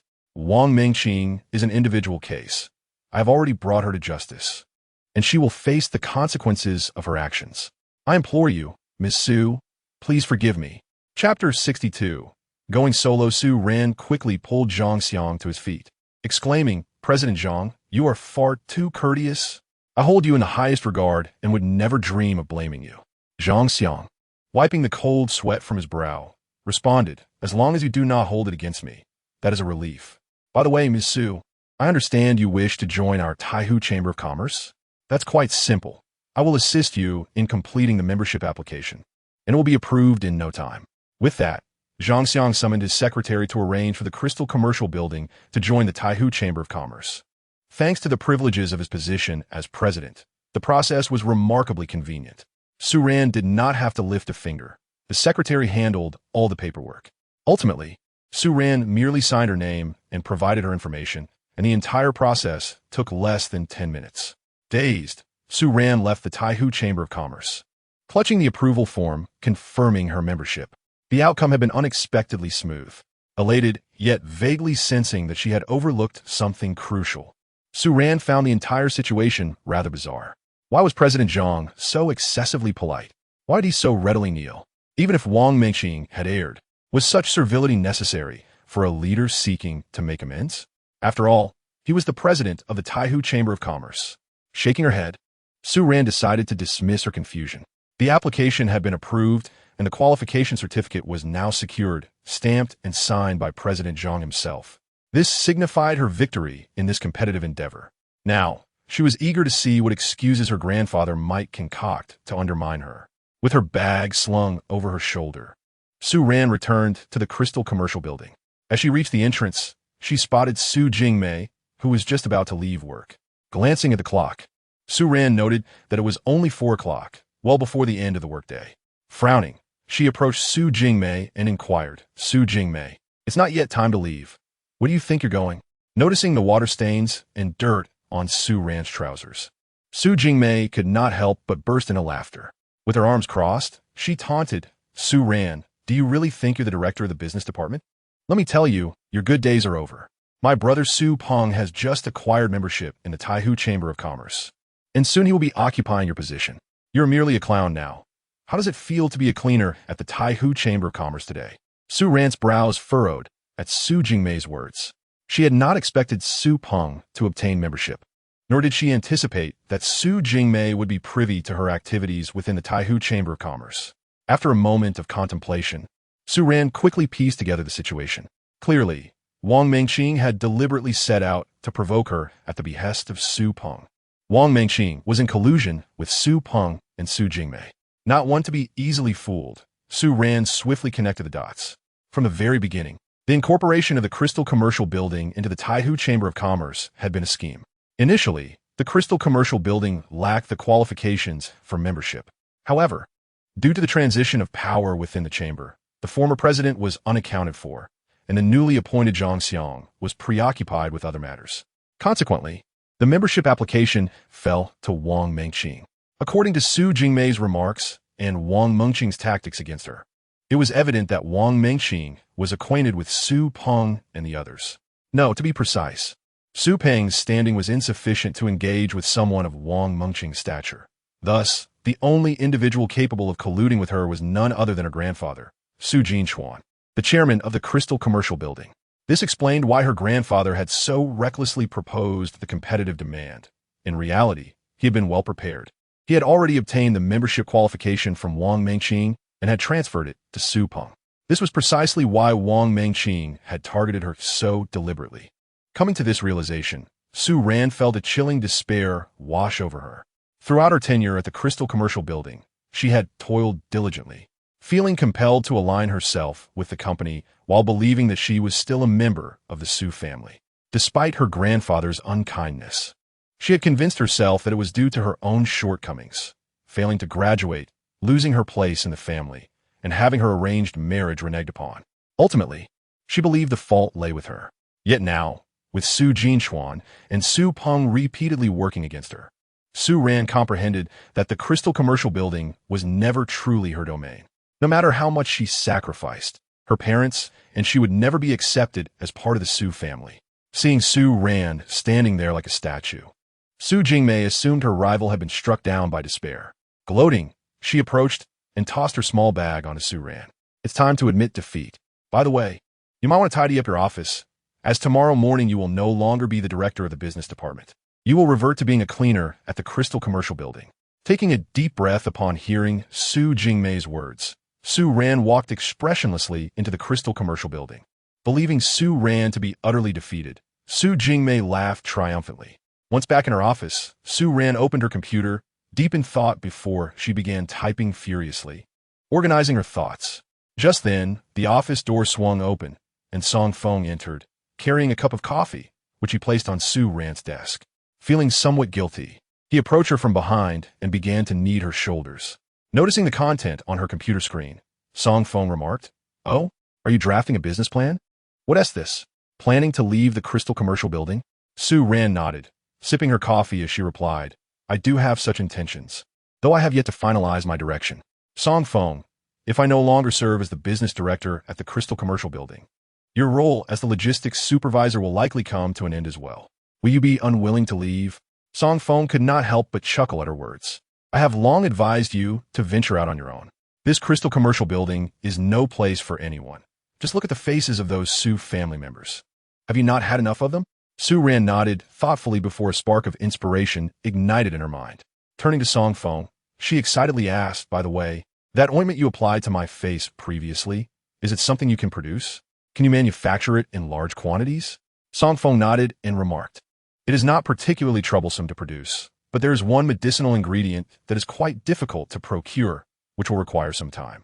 Upon hearing this, Su Ran's eyes sparkled with excitement, and she couldn't help but grasp Song Feng's hand. With enthusiasm, she exclaimed, "Song Feng, could you share that formula with me? I am willing to offer you 90% of the profits. What do you think?"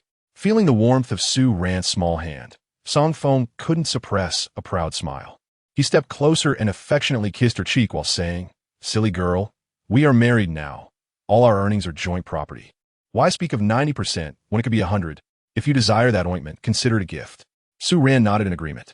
But then her face flushed as she realized that Song Feng had just kissed her. She quickly retreated, her heart racing. "That sounds wonderful, but please, do not share that formula with anyone else," she said earnestly. Chapter 63. The plan. Hearing her words, Song Feng laughed heartily and assured her, "Rest assured, I will not disclose it, since it is something my wife desires. Not even a mountain of gold could tempt me to part with it." Su Ran's cheeks turned a lovely shade of pink as she looked down, saying, "All right, enough of these sweet nothings. You truly have a thick skin. Now please leave. I need to continue my work. With your cosmetic formula, I finally have a goal." Song Feng chuckled gleefully, admiring his enchanting wife, and felt elated. Su Ran gently pushed him out of her office, closed the door, and felt her heart racing, filled with a sense of joy. Covering her cheeks with her hands, she noticed they were slightly warm. Shaking her head, she muttered to herself, "Su Ran, you must remain calm. First, concentrate on how to extract the greatest value from grandfather. Seating herself, she resumed typing her plans on the computer, simultaneously reviewing various annual reports from the Crystal Mall to extract useful data. She worked tirelessly until late into the night before finally leaving the Crystal Mall to return home and rest. The next morning, around 9 o'clock, Su Ran donned a sharp outfit and, bag in hand, walked into the living room, where her parents, Su Nanyun and Song Feng, were having breakfast.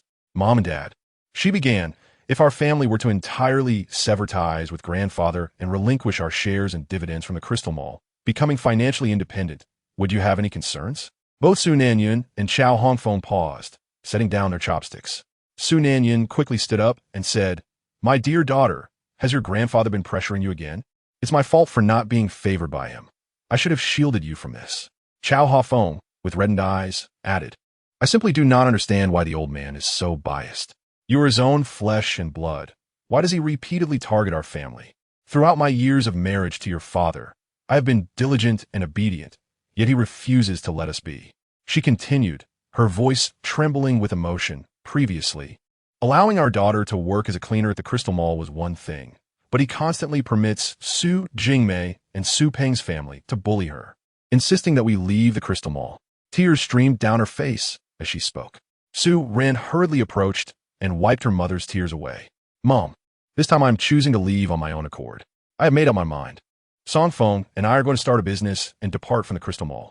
Song Feng was momentarily taken aback, but quickly responded, "Daughter, you must think this through.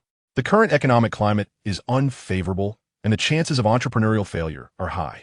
We currently have a villa and a car. You and Song Feng both have good jobs. It would be wise to endure the situation for now. What if starting a business leads to loss?" Su Ran shook her head with a smile. "Mom, I am quite confident in this endeavor.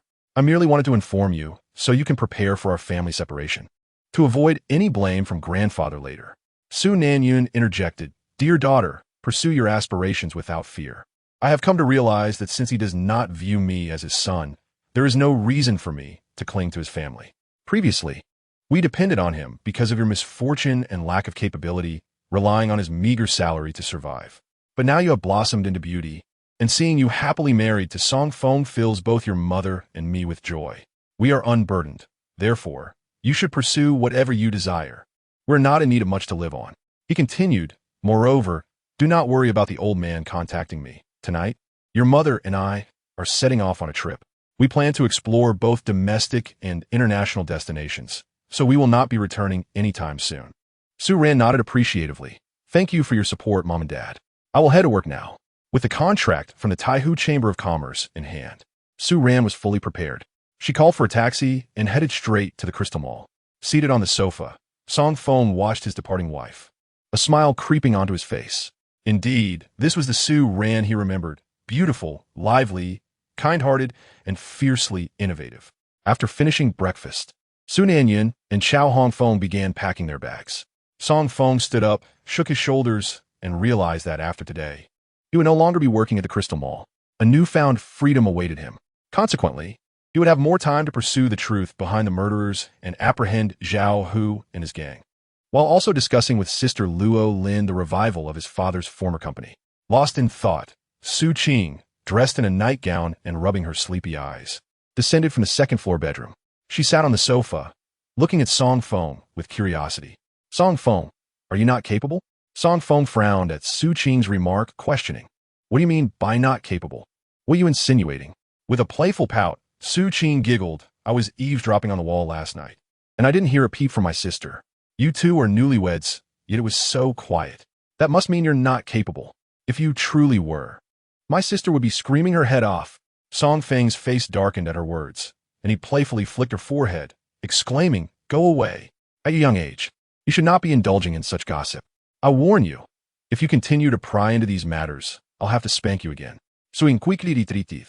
Still wary from the previous day's scolding, her backside still tingling, Song Feng shrugged and remarked, "Your sister is about to embark on her own entrepreneurial journey, so it seems I will no longer need to adhere to a strict work schedule."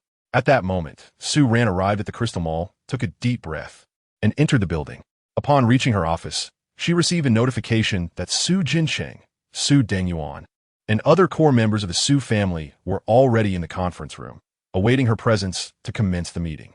A smile graced Su Ran's lips as she grabbed her bag and entered the conference room. Su Jincheng, seated at the head of the table, nodded upon her arrival. He then declared, "All right, now that everyone is here, I previously mentioned that our Crystal Mall will be joining the Taihu Chamber of Commerce. Those who successfully complete the task will be rewarded, while those who fail will face consequences. The results have now been revealed. I trust there will be no objections from anyone." At this moment, Su Ran rose hesitantly and addressed Su Jinqi, saying, "Grandfather, we are all family. It is merely a competition, and there is no need to take it too seriously. Your punishment is rather harsh. Do you not think it might affect the relationship within the Su family?" At this juncture, Su Peng, seated nearby, let out a derisive laugh and scoffed Su Ran. "So now you remember we are relatives? When you usurped my position and targeted me, I did not see you recall such familial ties." He continued, "In any case, since we have all agreed upon this competition, it must be adhered to. If you cannot fulfill your obligations, you must accept the consequences, relinquish your position, and leave the Crystal Mansion." Chapter 64. The Bet Su Ran calmly regarded Su Peng and replied, "Su Peng, your terms are excessively harsh. We merely engaged in a competition, yet you propose that should I lose, I must vacate the Crystal Mansion. But what if I win? Would you then be willing to transfer all your shares to me and depart from the Crystal Mansion? Or perhaps allow me to assume the role of executive director?" Hearing this, Su Peng burst into laughter and said, "Very well, Su Ran. If you win, I shall transfer 1% of my shares to you without compensation, and you may indeed serve as the executive director, overseeing all significant affairs of the Crystal Mansion. However, if you lose, you must leave the Crystal Mansion immediately and surrender your family 0.9 shares as well." Su Ran sighed. "Isn't that a bit excessive? Are we not wagering too much? Moreover, our words hold no weight. If you refuse to honor the agreement after losing as a relative, I cannot compel you to transfer that 1% of shares to me, nor can I expect grandfather to genuinely appoint me as executive director." Su Peng, infuriated, slammed his hand on the table and pointed at Su Ran, exclaiming, "Su Ran, what exactly are you trying to achieve with your dilly-dallying? The outcome is clear. You have lost. You failed to secure the Crystal Mansion's membership in the Taihu Chamber of Commerce, while I, Su Peng, succeeded. Now, simply relinquish your shares and exit the Crystal Mansion." He added, "Your concerns are valid. I suggest we have a lawyer present to draft an agreement on the spot for greater efficacy." Su Ran nodded and replied, "Very well, but I believe you are the one who will resort to deceit." Su Peng laughed inanju. Just yesterday, he had compromised his integrity and paid 5 million to a certain older woman to facilitate the agreement with the Taihu Chamber of Commerce. Now, Su Ran dared to question him, yet her challenge seemed to play into his hands. Su Peng turned to Su Jinqi and said, "Grandfather, I believe Su Ran's suggestion has merit. Since this is a wager, let us formalize it with a more comprehensive and effective agreement. I propose we summon our legal department to draft the contract here." Su Jinqi furrowed his brow, glancing at Su Ran, sensing something amiss. Why would this woman, fully aware of her impending defeat, deliberately make such statements? Though she appeared to complain, it felt as though Su Ran was intentionally provoking him. Nevertheless, Su Jinqi was convinced that the victor of the competition would indeed be Su Peng. Since Su Ran was willing to formalize the agreement in writing, that was even better. He slightly nodded. Soon, the legal department personnel arrived in the conference hall. Su Peng, filled with self-satisfaction, addressed the lawyer, saying, "Listen carefully.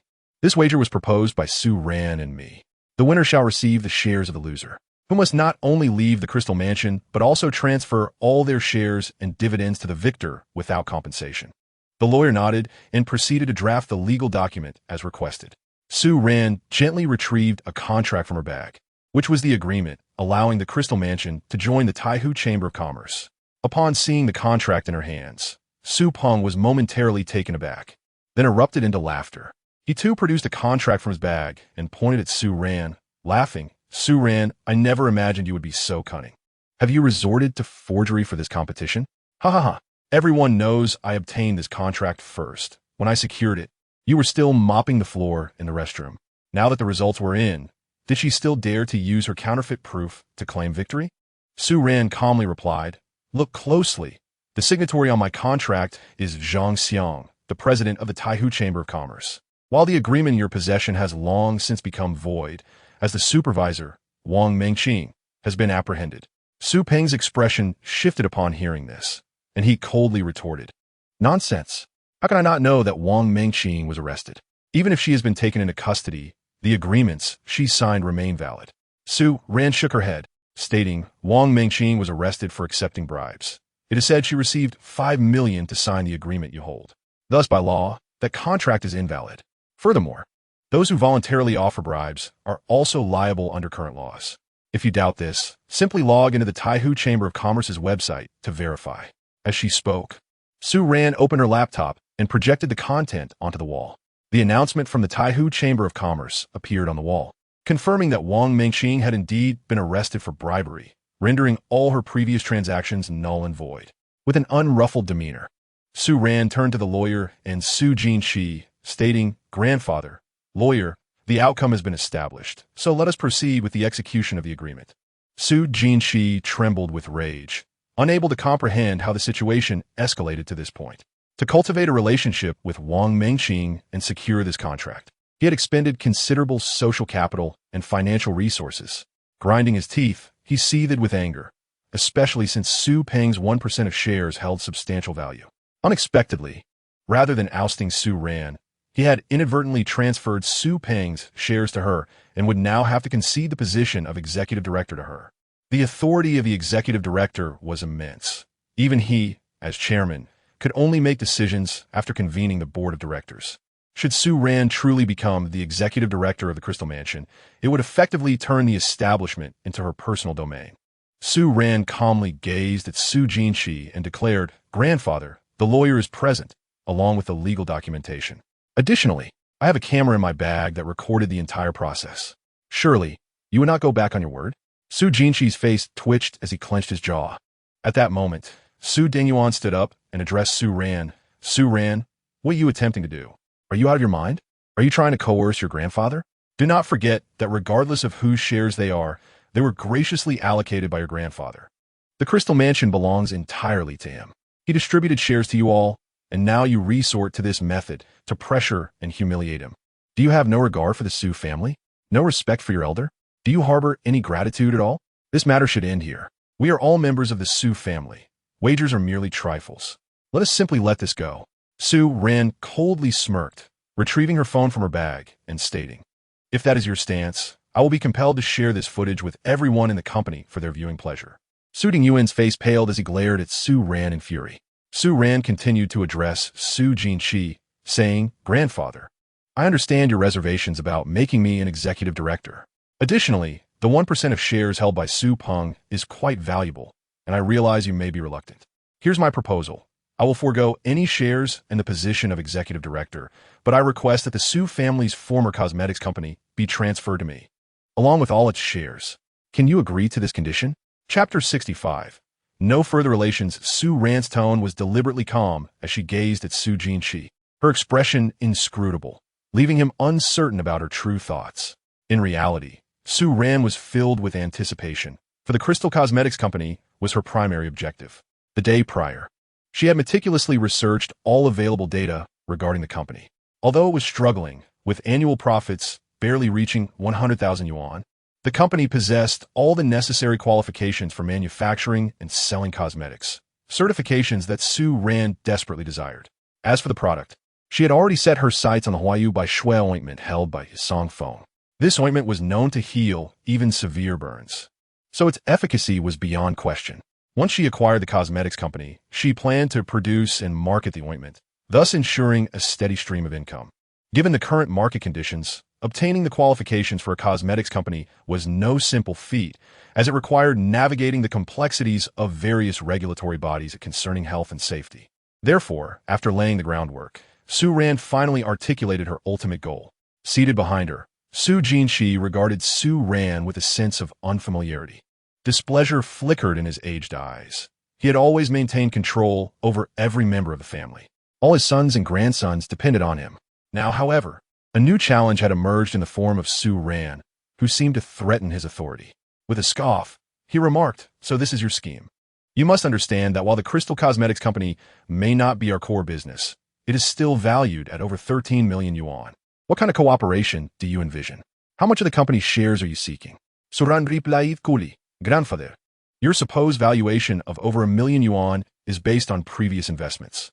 Yet the company has been operating for 10 years with annual profits not exceeding 100,000 yuan, essentially a loss-making venture.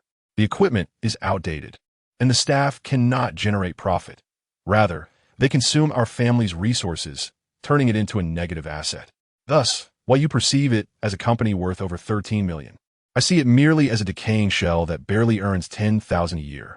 If the economy falters, it will undoubtedly face losses. Therefore, I do not seek much. My conditions are clear. I want all shares of the Crystal Cosmetics Company, and I wish to remain as executive director at the Crystal Mansion, in addition to acquiring the 1% of shares and dividends held by Su Peng. You may choose one option. Su Jinqi let out a cold laugh. At that moment, Su Dengyuan, beside him, trembled with indignation, saying, "Father, there is no need to continue this discussion with her. She is merely being brazen, showing utter disrespect for her elders. How could such a person be raised? I shall visit the family of the third branch and inform them of their daughter's disgraceful behavior, forcing us to this extent." Waving his hand, Su Jinqi stood with a serious demeanor, stating, "Since we have made a wager, let us abide by it." "Very well," Su ran. "I concede to your demands. I shall transfer all shares of the Crystal Cosmetics Company to you. From this moment on, all assets and sales of the cosmetics company are no longer my concern, and the Crystal Mansion will cease to accept any products produced by your company. Consequently, the shares you and your parents hold will revert to the family, severing any ties between you and the Su family." Su Ran nodded, affirming, agreed. "It is settled." Su Jinqi instructed the company's lawyers to draft the necessary share transfer documents. An hour later, the transfer was completed, and Su Ran departed the conference room, clutching the company data and seal. Inside the room, Su Jinqi's frustration boiled over as he slammed his palm on the table, exclaiming, "This infuriates me. How could our family raise such ungrateful wretches?" Su Dengyuan, gritting his teeth, asked, "Father, are we truly going to hand the Crystal Cosmetics Company over to her? That company is still worth a significant sum." With a sardonic smile, Su Jinqi retorted, "What alternative do we have? Shall we genuinely allow her to assume the role of executive director at the Crystal Mansion? It is your inadequacy that has allowed her to outmaneuver you. However, there is no need for concern. The cosmetics company is on the verge of a financial collapse. Despite its reported profits, there's an outstanding debt we cannot recover. The Crystal Cosmetics Company has a transaction worth 5 million yuan with a notorious Yang, who is known for defaulting on debts. I was already at my wits' end over this sum, and since Su Ran desires the company, let her have it. She will soon learn how challenging it is to run a business." Upon hearing his grandfather's words, Su Peng burst into laughter, saying, "Grandfather, I knew you would so readily part with the company. This is entirely uncharacteristic of your usual frugality. It seems you have encountered a deadbeat." Fuming, Su Jinqi turned and kicked Su Peng, angrily scolding, "If you cannot flatter me properly, then do not bother. My current predicament is due to your incompetence." Reflecting on past decisions, he lamented, "In hindsight, when the Meng family sought Su Ran's hand 5 years ago, I should have seized the opportunity to marry her into that family, preventing her from continuing her education. Had I done so, we could have enjoyed the riches of the Meng family. Who could have foreseen that we would find ourselves in such a predicament?" Su Denyuan, equally discertenet, echoed, "Indeed. When the Meng family proposed to us, their eldest son had intentions of marrying Su Ran. Had we proceeded, our family would have ascended to great heights. However, we could not have anticipated her disfigurement and the subsequent scandals surrounding her. Naturally, the Meng family would not wish to marry a monster." The father and son exchanged disappointed glances, clearly disillusioned by their inability to leverage Su Ran to gain the Meng family's resources. Meanwhile, Su Ran had already scheduled a meeting with Song Feng and was heading directly to the Crystal Cosmetics Company. Chapter 66.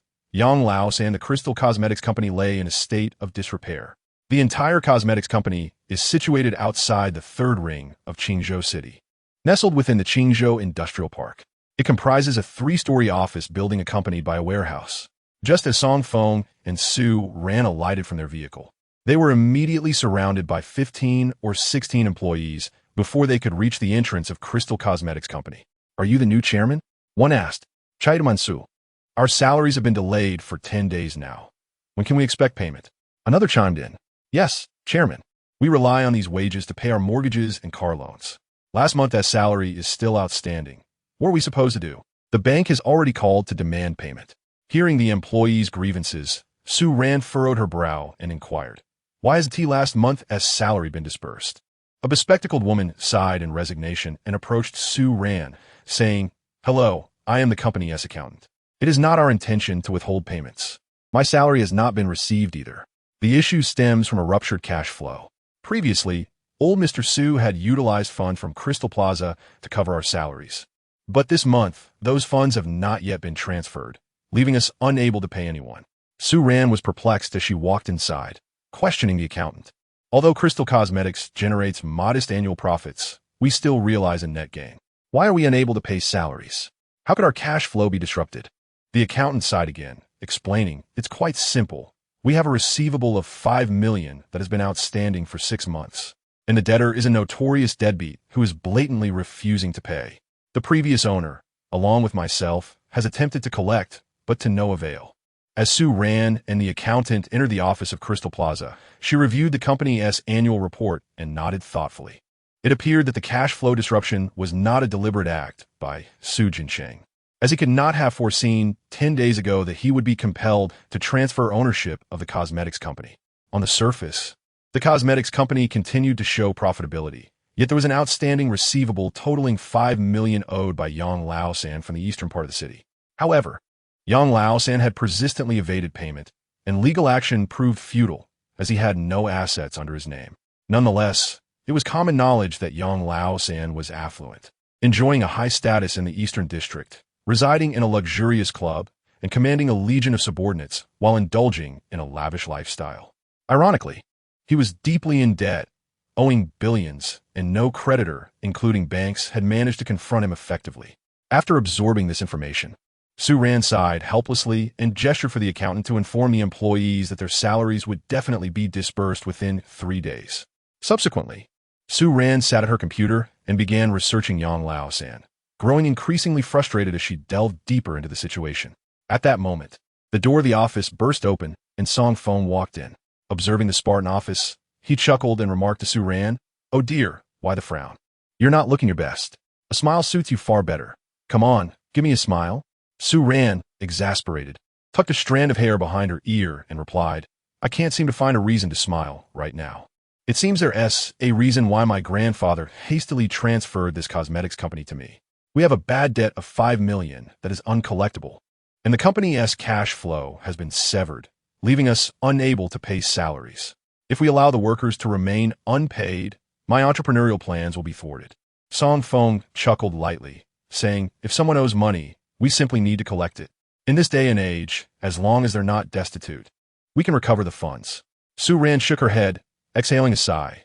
"The debtor is named Yang Laosan, nicknamed Master Yang of the East. It's rumored he commands over 100 subordinates and runs several KTV venues and nightclubs, yet he personally possesses no assets. He not only owes our cosmetics company 5 million, but also has debts exceeding billions to major banks, shopping centers, and real estate companies. The more he owes, the freer he becomes, as his numerous subordinates cannot touch him. I just checked online, and it said that Yang Laosan is quite formidable. He is reportedly a martial artist who conducts business ruthlessly and without scruples. If someone attempts to collect debts and pushes him too far, they might not see the light of day again. It's truly lamentable." Song Feng laughed heartily. "No need to rush. Let's go see what we can do." Su Ran pondered for a moment and nodded. "That makes sense. Let us see what terms he might propose. Even if he doesn't repay the 5 million, he must at least cover this month's salaries, right?" After a moment's thought, Su Ran picked up her phone and dialed Yang Laosan's number. When a call connected, she spoke gently. "Hello, Mr. Yang. I am Su Ran, the newly appointed chairwoman of Crystal Cosmetics Company. I noticed we have an outstanding transaction of 5 million that remains unsettled. As you know, we are already halfway through the month, and our salaries from last month are still unpaid. Perhaps we could discuss the outstanding amount?" Yang Laosan chuckled on the other end. "Oh, I had almost forgotten. 5 million is merely pocket change for me. If you're sincere, come visit me in my club today. We can settle this matter. It's nothing to fret about." With that, he abruptly hung up. Su Ran contemplated and turned to Song Feng. "Should we bring along some backup to discuss this? Given Yang Laosan's tone, he likely has the means. We might recover at least a portion." Song Feng smiled and waved his hand dismissively. No need for that.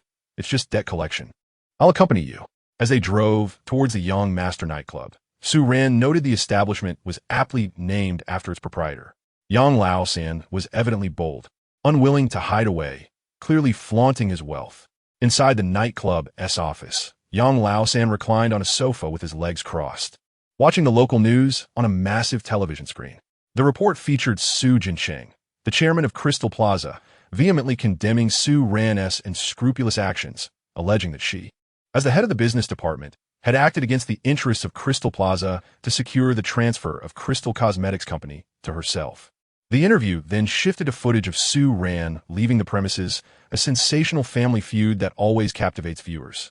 Yang Laosan smirked at the spectacle of familial discord, but his expression soon shifted to astonishment as he recognized Su Ran's face on the screen. He abruptly pressed the pause button, swallowing hard. Wait, Su Ran? ISNT, that the woman who just called me? She's stunning. I've never encountered anyone so beautiful. It seems fortune smiles upon me today. Upon beholding Su Ran's visage, Yang Laosan felt as though his heart was inflamed with an exhilarating fervor. He exclaimed loudly, "Bring forth my finest wine." Observing Yang Laosan's exuberance, his subordinates chuckled and inquired, "Third brother, have you encountered some fortuitous event?" With a grin, Yang Laosan replied, "Do you see that enchanting beauty? She has come to collect a debt from me. Surely, I must extend a grand welcome to her today." As his subordinates gazed upon Su Ran, their eyes gleamed with desire, and one of them remarked, "Third brother, this girl is truly captivating. We must secure her. Will you be needing fine wine, or perhaps something enhanced? I propose we incapacitate her and keep her in our nightclub for your enjoyment." Yang Laosan waved his hand dismissively, declaring, "Nonsense. Such exquisite beauty should not be wasted on drugs. Today, I shall employ my charm to win her over completely. Ensure the nightclub is well guarded. From this day forth, she shall be mine, and no one shall take her away." His subordinates, salivating at the prospect, eagerly agreed. Though Su Ran was indeed stunning, they dared not contest Yang Laosan, a formidable warrior of great renown. Yang Laosan reclined comfortably, his mustache twitching with satisfaction. In this society, as a powerful warrior, he could easily acquire both wealth and women, provided he cast aside any semblance of shame. Meanwhile, Song Feng and Su Ran arrived at the nightclub's entrance. Song Feng glanced at Yang Laosan's establishment before turning to Su Ran in the passenger seat, saying, "Darling, please wait here while I arrange the details upstairs." Su Ran waved her hand dismissively. "I just made a call. There's no need for more arrangements." Song Feng insisted, "That simply won't do. As the chairwoman of a company and a rising business mogul, you must carry an air of importance. You cannot afford to demean yourself by personally collecting debts. We must first establish the proper protocol." Su Ran chuckled lightly at this, rolling her eyes. "All right, go ahead and arrange it. I can barely afford to pay wages, let alone be a billionaire." At that moment, she realized that with Song Feng by her side, even these trying times had become rather amusing. As Song Feng exited the vehicle and strode into the nightclub, he was met by a guard at the entrance. The tattooed man frowned, addressing Song Feng. "Who the hell are you? Where's Su Ran? Our boss is waiting for her." "I am Su Ran's driver and secretary. I've come to discuss the debt collection process with Yang Laosan," Song Feng replied. The guard laughed derisively. "A process for collecting debts? You intellectuals really overcomplicate things. Follow me." The burly man led Song Feng to Yang Laosan's office, where the latter had already prepared fine wine, determined to ensure that Su Ran would not leave his office without succumbing to his advances. As Song Feng entered, he remarked calmly, "Ah, young boss, you truly know how to host, preparing wine for our Su general's arrival." Yang Laosan straightened up, eyeing Song Feng with disdain. "Who the hell are you?" he retorted. "I am Su Ran's secretary and driver. Here, to clarify the debt collection process," Song Feng stated. Yang Laosan, slightly annoyed, begrudgingly extended his hand, albeit with a hint of impatience. "Just let your Su general come up. Do you think I won't pay?" Before he could finish, Yang Laosan suddenly felt a searing pain in his hand, followed by a series of cracking sounds. He yelped in agony, incredulous as he attempted to withdraw his hand, only to find it firmly held. With a gentle but forceful grip, Song Feng shattered the bones in Yang Laosan's hand, causing him to collapse to the ground in pain. The guard outside, witnessing the commotion, rushed in, but Song Feng swiftly kicked him out of the office.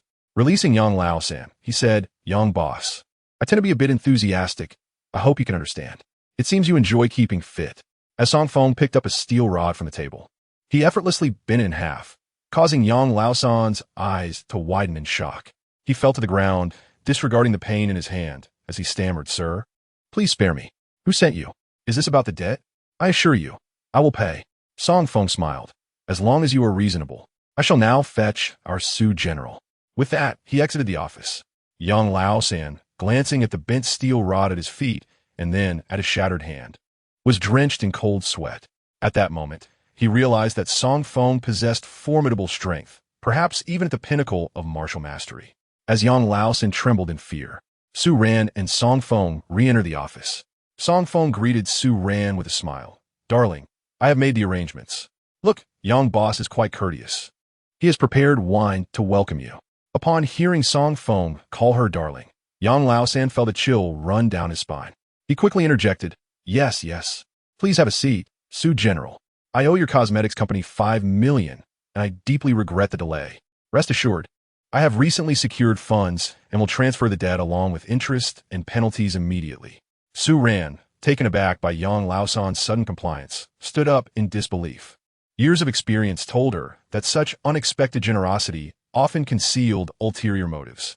Yang Lao-san, noticing her reaction, hastily assured her, "Please, sit down. Just a moment. I will have the funds transferred right away." Without delay, he grabbed his phone and dialed, instructing urgently, "Quickly transfer 10 million to the account of Crystal Cosmetics." Within 2 minutes, Su Ran received a notification of the transfer. Indeed, the Crystal Cosmetics company has received a repayment of 10 million. Su Ran's eyes widened in disbelief as she stared at Manager Yang, swallowing hard as she asked, "Manager Yang, what does this 10 million signify? Wasn't it supposed to be 5 million? Manager Yang quickly explained, "Ms. Su, you may not be aware, but the previous delay in repayment was due to issues I encountered in my business. It has been half a year since then. We are adhering strictly to the contract. The 5 million in interest, the penalty for breach of contract, along with the compensation for loss of work, totals exactly 10 million. If you have any dissatisfaction, please feel free to express it." Su Ran opened her mouth, momentarily at a loss for words. Song Feng took her hand and said, "Darling, the money has arrived. Let us head back." Su Ran nodded eagerly, expressing her gratitude to Yang before departing. As Yang watched Su Ran and Song Feng leave, he finally exhaled in relief. At that moment, he realized that his right hand was completely shattered, and he let out a cry, urgently summoning a doctor to bandage his injury. In the Maybach, Su Ran gazed at the amount in her account, overwhelmed with excitement. She sighed and remarked to Song Feng, "Did you see? The information online is utterly unreliable. Everyone is adamantly claiming that Manager Yang is a fraud and a scoundrel. Yet who would have imagined he would be so trustworthy?" She pondered aloud. "Should I help clarify things for Yang online?" There is no one defending him. Song Feng, slightly exasperated, replied, "Enough about him. Now that the funds have arrived, you should focus on your entrepreneurial journey." Realizing her priorities, Su Ran smiled and said, "Right, there is much to do. I'll first register the company name change to Fengran Cosmetics Company.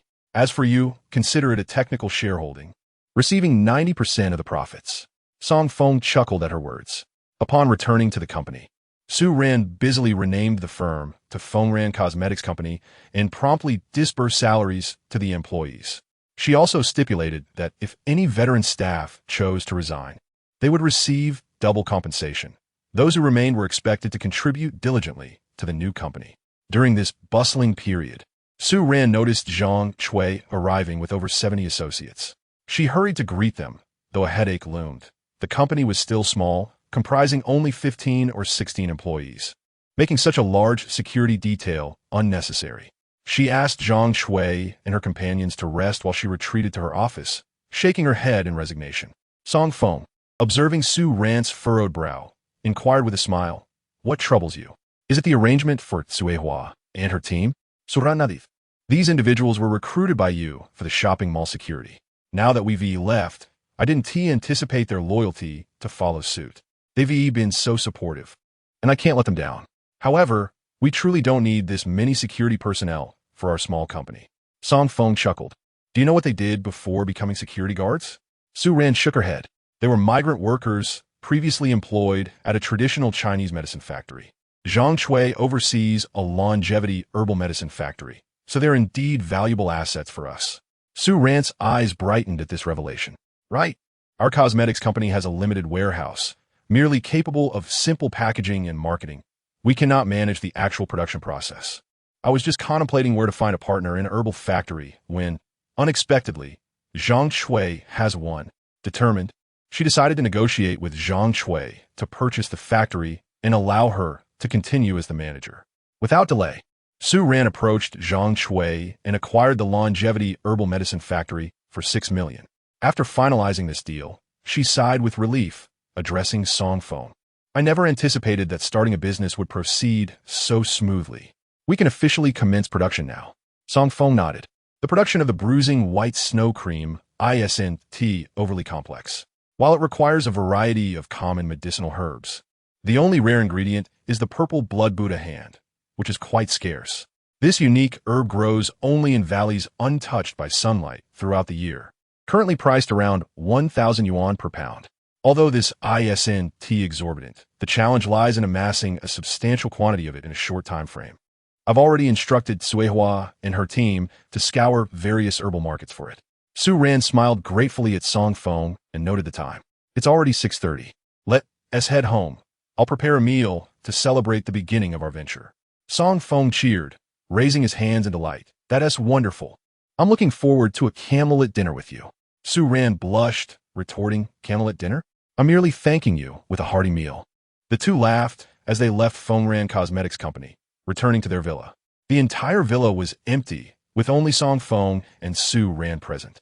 Su Nan and Chao Hongfeng were away on vacation, and Su Qing was likely staying at school. They enjoyed a dinner accompanied by 2 bottles of red wine. After the meal, Su Ran's cheeks flushed as they lounged on the sofa, watching television and chatting. At that moment, an unspoken tension filled the air, gradually intensifying. Song Feng leaned against Su Ran's shoulder, wrapping his arm gently around her neck. She tilted slightly, but did not resist. With a soft smile, he embraced her for a moment before his hand began to wander, exploring her waist. Initially, Su Ran attempted to push him away, but soon, his hand firmly held her in place, leaving her flustered. Internally, Su Ran wrestled with her feelings. Although they were married and shared a bed each night, she still instinctively wished to evade such intimate gestures. After all, they had only known each other for half a month. However, this time, Song Feng would not grant her the luxury of hesitation. He swiftly turned and pressed his lips against hers, leaving her utterly bewildered. Time seemed to freeze as she struggled to breathe, her mind spinning. Just then, Song Feng's phone rang, startling them both. It's probably a scam call. Ignore it, he said. Blushing, Su Ran chuckled. That's not a scam call. It's a lifeline. You're so unruly now that my parents are away. Aren't you? Move aside, I'm going to bed. You'll be sleeping in the adjacent room tonight. With that, she hurriedly retreated upstairs, her face still flushed. As Song Feng witnessed Su Ran fleeing, he felt a pang of sorrow and patted his thigh. Frustrated, he seized his phone, seething with anger at the thought of answering a call to unleash his fury on the caller. How dare anyone disturb him at such a crucial time with his wife? However, before he could answer, the call abruptly ended on its own. Upon checking, he discovered it was an unfamiliar number. At that moment, a message arrived on WeChat, brother-in-law. It's me, hurry and save me. Following that, an invitation to share location appeared, indicating that Su Qing was inviting Song Feng to track her whereabouts. Perplexed, Song Feng wondered what this woman was up to on such a late hour. He dialed her number, but it rang for several seconds without being answered. In a haste, he typed a response on WeChat. Su Qing, what on earth are you doing?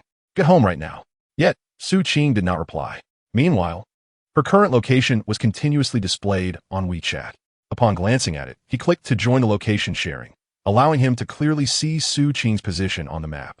At that moment, he noted that Su Qing's phone was moving rapidly, and, judging by her location, she was already on the outskirts of Qingzhou City, a good 20 kilometers away from him. Song Feng sprang to his feet, furrowing his brow, realizing the situation was no jest.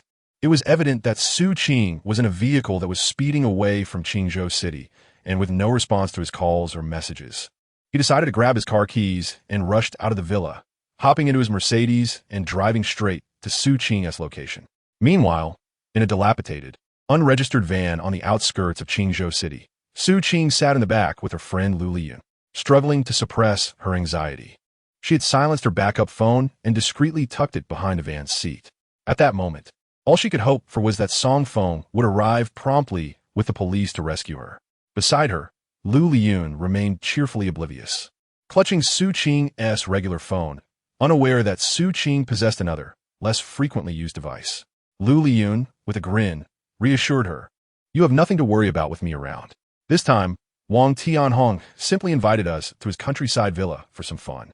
Trust me, the food and entertainment, there will be something you've never experienced." With a forced smile, Su Qing responded, "Liyun, I believe what you're saying, but why do you have to take my phone?" Lu Liyun shook her head, explaining, "Wang Tianhong insisted on it. He said his villa is quite secluded, filled with delightful experiences, but some activities are illegal. Thus, your phone must be confiscated. Don't worry, once we leave, I'll return it to you. You're not afraid I'll keep it, are you?" Su Qing chuckled weakly, leaning against the van's back seat, feeling faint. That night, Lu Liyun had invited her out for drinks, and Su Qing had assumed her friend was feeling down after splitting with the wealthy Wang Tianhong, and as a supportive friend, she felt obligated to help alleviate Lu Liyun's sorrow. However, after just a couple of drinks, Su Qing felt dizzy and weak. When she attempted to leave, Lu Liyun forcefully pulled her into the van, snatching her phone in the process. It was then that Su Qing realized something was amiss, especially after learning from Lu Liyun that she and Wang Tianhong had rekindled their relationship, and they were headed to his countryside villa. Connecting the dots of her disorienting experience and her sudden weakness post-drinks, Su Qing understood that the situation was more complex than she had initially thought. Thus, she discreetly retrieved her backup phone, sent a desperate text to Song Feng, and enabled location sharing, hiding the device beneath the seat of the van. At that moment, Song Feng was her only ally. Before long, the van made a sharp turn, kicking up dust as it entered Wangxi village, located on the western edge of Qingzhou. The village was nearly deserted, with most young residents having moved away for work, leaving behind only a handful of elderly individuals. The van halted in front of a large, dilapidated red house. Although the exterior appeared run down, the interior revealed a hidden paradise, gardens, a small lake, a swimming pool, and rockeries. The van screeched to a stop, and the doors swung open, revealing Wang Tianhong, who approached with a boisterous laugh. He seized Su Qing by the hair, dragging her into the living room. Weak and helpless, Su Qing cried out in pain, "It hurts." "Lu Liyun, what is going on?" "Wang Tianhong, I'm Lu Liyun's friend. Why are you treating me like this?" Chapter 70. The ruthless individual. A sinister smile crept across Wang Tianhong's face as he viciously gripped Su Qing's hair, pulling her into the villa. He then flung her onto the sofa. Lu Liyun rushed in, witnessing Wang Tianhong's rough treatment of Su Qing. She quickly approached, cautiously saying, "Darling, please don't be so rough. You might frighten her." "Don't worry. Su Qing will agree. She is definitely willing to be your woman." Lu Liyun then turned to Su Qing, lying on the sofa, and said, "Su Qing, don't you think it's wonderful if both of us become Wang Tianhong's girlfriends? He is wealthy and generous with his money. As close friends, we want to compete with each other. We'll serve him together. Once we graduate, we'll both be millionaires." Shaking with fear, Su Qing stared incredulously at Lu Liyun, trembling as she retorted, "Lu Liyun, have you gone mad? I never imagined you would betray me and trick me into this den of iniquity." Lu Liyun quickly waved her hands, stepping closer to the sofa. "Su Qing, this isn't a den of iniquity. I'm doing this for your own good. Look at your boyfriend, Song Feng. He is nothing but a loser. No money, no power. What's the point of being with him? Moreover, he is disloyal, flirting with other women right in front of you. Can you endure that? Wang Tianhong is the one who truly deserves us. Listen, Su Qing, just agree to it. Since you're already here, you might as well comply. Refusing will only lead to more suffering. Why not simply submit? We can enjoy life, have fun, and earn money. Wang Tianhong is quite capable. He'll guarantee your satisfaction." Su Qing's heart sank completely as she regarded Lu Liyun. In that moment, she realized her friend had completely changed.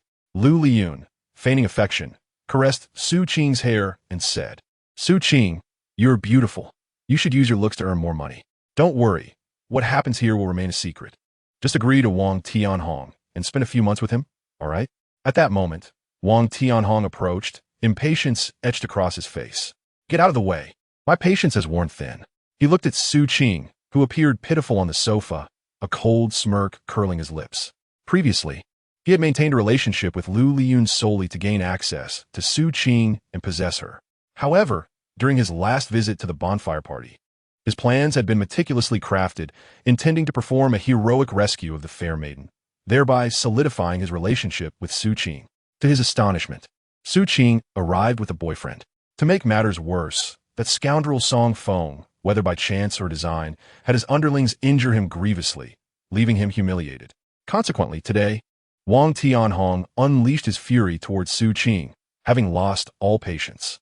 Previously, he had sought various means to win her over, but now he was intent on employing the most straightforward and forceful tactics to compel her submission. With a derisive smile, Wang Tianhong addressed Su Qing. Seated on the sofa, from this moment on, you are mine. You will go where I command, and should you dare to resist, do not blame me for being ruthless. He seized Su Qing by the throat, lifting her effortlessly, relishing the sight of her exquisite, trembling form, and laughed maniacally. Now, remove your clothing. Su Qing, pale and terrified, shook her head vigorously, struggling to breathe. At that moment, Lu Liyun, witnessing the scene, rushed over to Wang Tianhong, pleading, "Darling, you cannot be so crude. Trust me, I will convince Su Qing to agree to be your girlfriend. Your actions will only incite her defiance." Wang Tianhong, growing impatient with Lu Liyun's incessant chatter, delivered a swift kick to her abdomen. With a thud, she tumbled backward, colliding with the coffee table, blood streaming from her head. He pointed at her, snarling, "Get lost. You ugly hag. Who the hell needs your service?" Lu Liyun, disregarding her injury, gazed at him incredulously, her voice trembling. "Darling, you cannot do this. We had an agreement. If I brought Su Qing, we would both accompany you, and you would reward me with $1 million. Are you really breaking up with me?" Wang Tianhong erupted into laughter. "Break up? You think too highly of yourself. I intend to sell you to a nightclub for a life of degradation." Lu Liyun collapsed in shock, unable to fathom the true monstrosity of her boyfriend. Trembling, she shook her head in disbelief, realizing how foolish she had been to fall into Wang Tianhong's trap. After 3 months together, she was horrified to discover his true nature as a ruthless criminal. Wang Tianhong, now impatient, bellowed towards the door, "Bring this woman away. She belongs to you now." Though plain, she retains a certain innocence, having not been with many men. Today, she is yours to toy with. In the courtyard, a bald man and several others entered the living room, bursting into laughter at Wang Tianhong's words. The bald man approached Lu Liyun, grabbing her by the hair and dragging her outside. In a panic, she screamed, "Darling, you love me. We agreed to be together. Please, I no longer want $1 million. Just spare me." Yet, her pleas fell on deaf ears. Lu Liyun was unaware that Wang Tianhong was the scion of a smuggling syndicate. His gang engaged in perilous, blood-soaked ventures. They had long trafficked in precious artifacts and bloodshed, and mercy was not in their nature. Wang Tianhong turned his gaze back to Su Qing, coldly taunting, "Sweetheart, why not obey and strip for me? Serve me well." Clenching her teeth, Su Qing shook her head vehemently, terror in her voice. "I want tea. Please, let me go. I can give you money." Wang Tianhong, infuriated, hurled Su Qing onto the sofa, laughing coldly. "Money? I have more than enough. Now that you're in our secret lair, do you really think you can leave? Damn it, he might question, will you strip or not?" Su Qing, filled with dread, shook her head. Wang Tianhong, seizing a dagger from the table, made a swift slash, cutting through Su Qing's clothing and drawing blood. As he gazed at the blood-soaked fabric, his eyes gleamed with a wild frenzy. He cackled with delight, yearning to tear her garments away, his primal instincts surging. Suddenly, the villa's door burst open, and several lifeless bodies tumbled into the living room, crashing at Wang Tianhong's feet. Furious, he shouted, "What the hell? Who dares interrupt my enjoyment?" But as he looked down, horror struck him. The bodies were those of his most trusted subordinates, now lifeless. Wang Tianhong, trembling, stammered, Who was behind this? What is happening?" Before he could finish, a figure emerged behind him. It was Song Feng, noticing Suing, bloodied and terrified on the sofa, his rage ignited. He grasped Wang Tianhong by the throat, lifting him effortlessly. Through gritted teeth, he growled, "Last time, I spared you on the bus. I never expected your audacity to grow. Go to hell and reflect on your sins." Wang Tianhong, realizing the strength of Song Feng, felt his legs weaken, his face drained of color. Wait, you cannot kill me. I work for Zhao Hu. You must know him. Strong warriors like you are bound to be acquainted. Please spare me. The Wang family has immense wealth.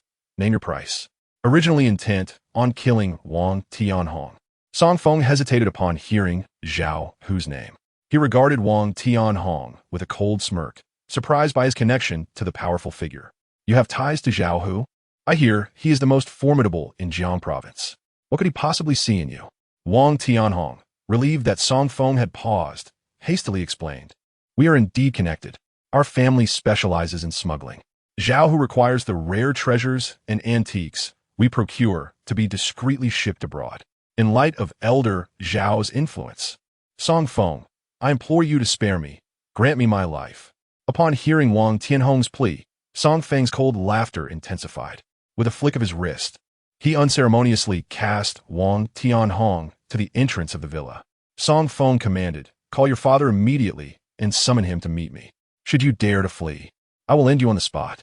Wang Tianhong, momentarily stunned by Song Feng's words, soon felt a surge of elation. He had not anticipated that Song Feng would not only spare his life, but also encourage him to seek assistance. Yes, Song Feng, we are family. I will call my father at once, and he will bring money. I assure you, you will not be disappointed. With that, Wang Tianhong hurriedly scrambled to the side, grasping for his phone as he dashed towards the courtyard. Upon reaching the yard, he turned back to glance at the villa, relieved to see that Song Feng had not pursued him. However, a flame of fury ignited within him. He cursed inwardly, damn it, I never imagined that Song Feng would be this formidable. But your demise is imminent. Coincidentally, the Tenzin Society's experts are currently negotiating with my father. Today, you shall meet your end without a grave. Wang Tianhong swiftly dialed his father, Wang Monsong. As the call connected, he spoke in a mournful tone, Father, hurry. Send someone to rescue me. The bald men have been killed. Wang Monsong, upon hearing this, was instantly alarmed and inquired, Son, where are you? Are you in danger? I'm at our warehouse. The assailant is a young man named Song Feng. He killed several of my subordinates after I captured his girlfriend. However, it seems he has some connection to Zhao Hu. Knowing our family's ties to Zhao Hu, he let me go and asked me to call you, Wang Tianhong explained. Understood. Do not provoke him. I will come with men immediately, Wang Monsong replied. Not far away, in a manner, Wang Monsong hung up, his expression darkening with indignation. Opposite him stood two men clad in warrior garb, both around 5 feet tall, wielding curved blades and exuding an air of arrogance. Their eyes filled with disdain for Wang Monsong. They were unmistakably ninjas from the East Island. The ninja on the left addressed Wang Monsong, Mr. Wang. It seems you are in trouble? Wang Monsong nodded. Indeed, someone has invaded our Wang family's warehouse and killed my subordinates. The warrior rose, a frosty expression on his face. Mr. Wang, is there any issue with the batch of medicinal herbs we require? Have they been stolen? Wang Monsong waved his hand dismissively. No, they have not left yet. I will go and ascertain their intentions. Rest assured, your herbs will be delivered safely to East Island. Akiji Juro and Kamita Ichikan exchanged glances, their voices cold as they responded. Very well, we shall accompany you, Mr. Wang. I have previously informed you that this shipment is of utmost importance to us. Should anything go awry, do not blame us for lacking in courtesy. Anxious, Wang Monsong immediately dialed another number, instructing, gather everyone and come with me to the warehouse. 2 minutes later, 3 Toyota Land Cruisers, filled to capacity, sped towards the mountain village warehouse. Soon, they burst through the manor's entrance. Meanwhile, inside, Song Feng was gently reassuring Su Qing, who trembled, clinging tightly to his arm. Hearing the commotion of approaching vehicles, Song Feng patted Su Qing's shoulder. Lie down here for a moment. Once I deal with these intruders, I will take you home. With that, he stepped outside to the courtyard. In an instant, over 20 figures surrounded him. Wang Monsong had also reached Wang Tianhong's side, helping him to his feet. Gripping a formidable black blade, he approached Song Feng with purpose. You insolent brat, how dare you stir trouble in my warehouse? What is your connection to Lord Zhao Hu? Chapter 72. Transport. Wang Monsong refrained from attacking immediately, wary of any special ties between Song Feng and Zhao Hu. Although Song Feng had killed his men, if there were indeed close ties to Zhao Hu, Wang Moncong would have no choice but to appease Song Feng and swallow his pride. While he was concerned for his son, he understood that crossing Zhao Hu's men was not an option. Song Feng's heart raced, blood surging through his veins as he faced Wang Moncong. So, you know Zhao Hu? What is your relationship with him? As he advanced toward Wang Moncong, the latter's brow furrowed. Now, it is I who is asking the questions. What is your connection to Lord Zhao Hu? Song Feng dismissed the inquiry, stepping closer to Wang Moncong. In an instant, he seized Wang Moncong by the throat, lifting him effortlessly off the ground. Wang Moncong was taken aback. Despite being a formidable master, he felt as fragile as a chick before Song Feng. Such humiliation was unfathomable. Wang Moncong gasped for breath while behind him, Wang Tianhong yelled in fury. What are you all waiting for? Quickly kill this scoundrel. He has no connection to Lord Zhao Hu. Hurry, save my father. Wang Moncong's 10 or so skilled fighters immediately readied their weapons, charging at Song Feng. Uninterested in idle chatter, Song Feng grasped Wang Tianhong's hair, swinging him like a weapon against the others. The sound of impact echoed as Wang Tianhong was used as a bludgeon, sending Wang Moncong's men sprawling. Wang Tianhong, his hair and a bloody patch of scalp torn away, cried out in agony, clutching his head and weeping. At that moment, Wang Moncong finally comprehended the overwhelming strength of this young man. His men stood no chance. He turned to the two East Island warriors, Akaji, Kamita. Please intervene and eliminate him.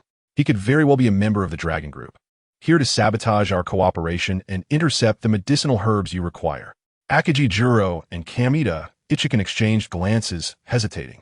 They had intended to act immediately, but Song Feng's display of power had given them pause. They had not expected this young man from the Great Xia Kingdom to be so formidable, effortlessly subduing Wang Moncong and his men. Though both were also masters, they regarded Wang Moncong's men with disdain. However, taking action against Song Feng would not be as effortless. Kamita Ichikan abruptly shook his head, declaring, "Let us go." With that, they swiftly turned and fled in opposite directions towards the courtyard's exit.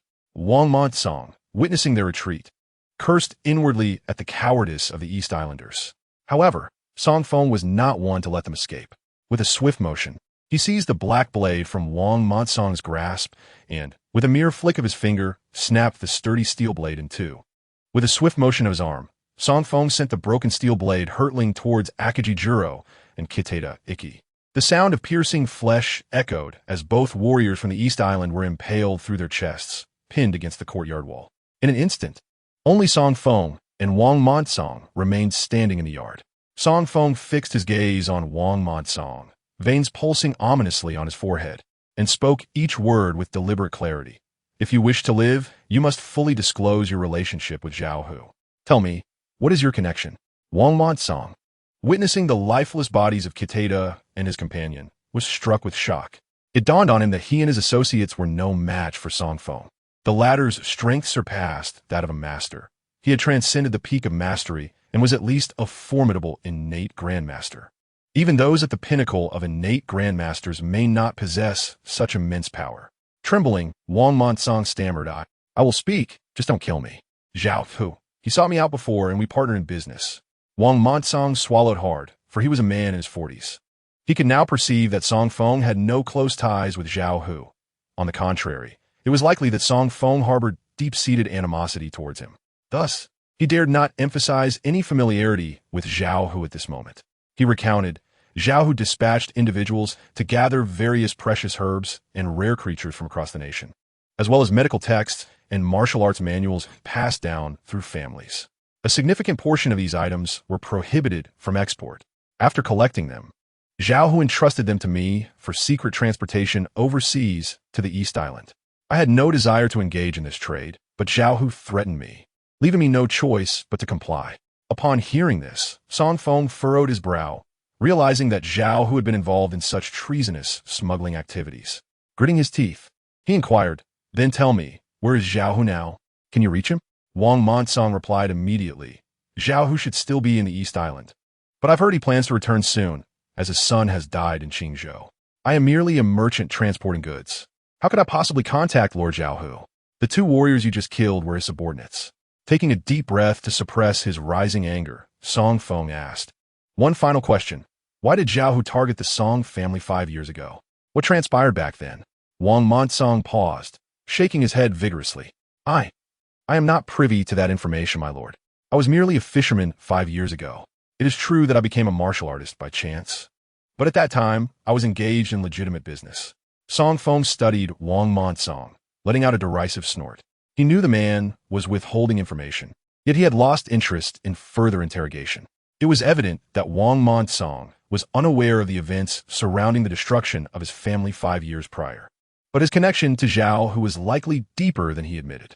Growing weary of idle conversation, Song Feng tightened his grip, and with a sharp crack, Wang Monsong fell lifeless to the ground. He then proceeded toward Wang Tianhong. Upon seeing his father slain, Wang Tianhong let out a horrified scream and stumbled backward in terror. Song Feng, disinterested in further dialogue, crushed his skull beneath his foot and cleared the courtyard of all remaining individuals. Subsequently, he took out his phone and dialed Zhang Chui's number. Once connected, he stated, "Sui Hua, I will send you a location. Bring your people here promptly to clean up the area." Chapter 73. We are all family. Song Feng hastily returned to the villa and sank into the sofa. Suing, seated there, appeared pale and trembled visibly. Upon noticing Song Feng's return, she quickly grasped his arm. "Song Feng," she uttered, "am I going to die? I feel excruciating pain from my shoulder to my abdomen. Did that scoundrel Wang Tianhong eviscerate me? I don't want to die, Song Feng. Can you save me? I'm still young. I've never worked, never earned money, never had a boyfriend, and I don't even know what love feels like." Wah. Upon hearing Su Qing's distress, Song Feng couldn't help but chuckle. He reached out, gently ruffling her hair, and reassured her, "Fear not. You have not been eviscerated. It is merely a significant laceration on your skin, which certainly hurts, but once we return home, I will treat it. I guarantee not only will it heal, but there will be no scars left behind." Su Qing's eyes sparkled with hope as she exclaimed, "Really? Song Feng, you mustn't deceive me. It truly won't leave a scar?" Song Feng smiled and replied, "Your sister's injuries were far worse, yet she bears no scars. This minor wound of yours is nothing to fear. I have some leftover ointment from treating your sister's bruises, which will work perfectly for you. In 3 days, you'll be just fine." Overwhelmed with emotion, Su Qing burst into tears. Not long after, Zhang Chui and her team arrived at the estate. After giving them instructions, Song Feng lifted Su Qing effortlessly and carried her to the luxurious Mercedes Maybach, swiftly returning to his villa. By the time they arrived home, it was already past 1 in the morning. Su Ran was sound asleep, blissfully unaware of the perilous events that had transpired that night. Getting Suing, Song Feng hurried into her bedroom. "Do not worry, I will fetch the ointment. Please expose the wound," he instructed. With that, he dashed back to the master bedroom, retrieving the leftover ointment, medical tape, and bandages. Although Su Qing's injury was not deep, it covered a considerable area, and the length of the wound posed a risk of infection if not treated properly. Armed with medical supplies, Song Feng swiftly returned to Su Qing's room. Upon entering, he was momentarily taken aback by the sight before him, as the bright overhead light revealed Su Qing had discarded all her clothing to the side. Speechless, he stammered, "Didn't I say just the wound? You're a bit too exposed." At that moment, Su Qing, disregarding her embarrassment, glared at Song Feng and retorted, "I'm dying here. What do I care about modesty? Why are you just standing there? Hurry and bandage my wound." If Wang Tianhong had cut any deeper, he would have eviscerated my intestines. As she spoke, she gently wiped away the blood from her body with a nearby disinfectant cotton ball. Song Feng was utterly speechless. Su Qing was remarkably bold. However, since she was undeterred, he decided not to dwell on it. He quickly approached her and explained, "Wang Tianhong is a martial artist. He knows where to strike. I believe he intended to merely cut your clothing, but due to his inexperience, he ended up slicing your skin." As he spoke, Song Feng applied the ointment to her wound, which extended from her shoulder down across her abdomen, measuring over 40 centimeters. After thoroughly applying the ointment, he meticulously wrapped the wound with medical tape and bandages. Letting out a sigh of relief, he remarked, "That should do it. However, for the next 3 days, you must avoid any stretching movements. Do not strain the wound. If it opens, we will have to resort to stitching." Su Qing nodded honestly, responding, "I understand. I will be very careful. From now on, I will sleep on my side to ensure the wound remains intact." "I'm so hungry. Brother-in-law, could you please get me something to eat?" Song Feng nodded and replied, "All right, You rest here, and I will go downstairs to prepare some food. Upon arriving in the kitchen on the first floor, Song Feng swiftly made fried eggs, milk, and chicken cutlets, which he then carried to Su Qing's bedroom. Upon entering the room, he discovered Su Qing lying on the blanket, still completely unclothed. With a sigh of helplessness, he said to her, "Miss, everything has been bandaged up. You can put on some clothes now." Su Qing glared at him and retorted, "I'm afraid that if I put on clothes, it will reopen my wounds. You can help me dress." Song Feng shook his head in resignation, muttering, "You really don't see me as an outsider." Su Qing pouted and replied, "We are family after all, and you saved my life. There is no need to be so polite." Although she said this, her cheeks still flushed slightly. After helping Su Qing get dressed, they shared a meal together. Once everything was tidied up, Song Feng stretched his arms and returned to his own room to sleep. However, even someone as composed as Song Feng found it difficult to fall asleep, tossing and turning restlessly, a small fire igniting in his lower abdomen. It was only after a long while that he finally drifted off. The next morning, Song Feng woke up and went downstairs, where he found Su Ran already busy in the kitchen. He waved to her and said, "Wife, you're up so early." Su Ran pointed to the clock and replied, "It's already 9 o'clock. Even if you've resigned from the business, you can't be this lazy. Do you plan to sleep until 9 every day? What were you so busy with last night? You look quite disheveled." Hearing this question from Su Ran made Song Feng's heart skip a beat, and he instinctively avoided the topic.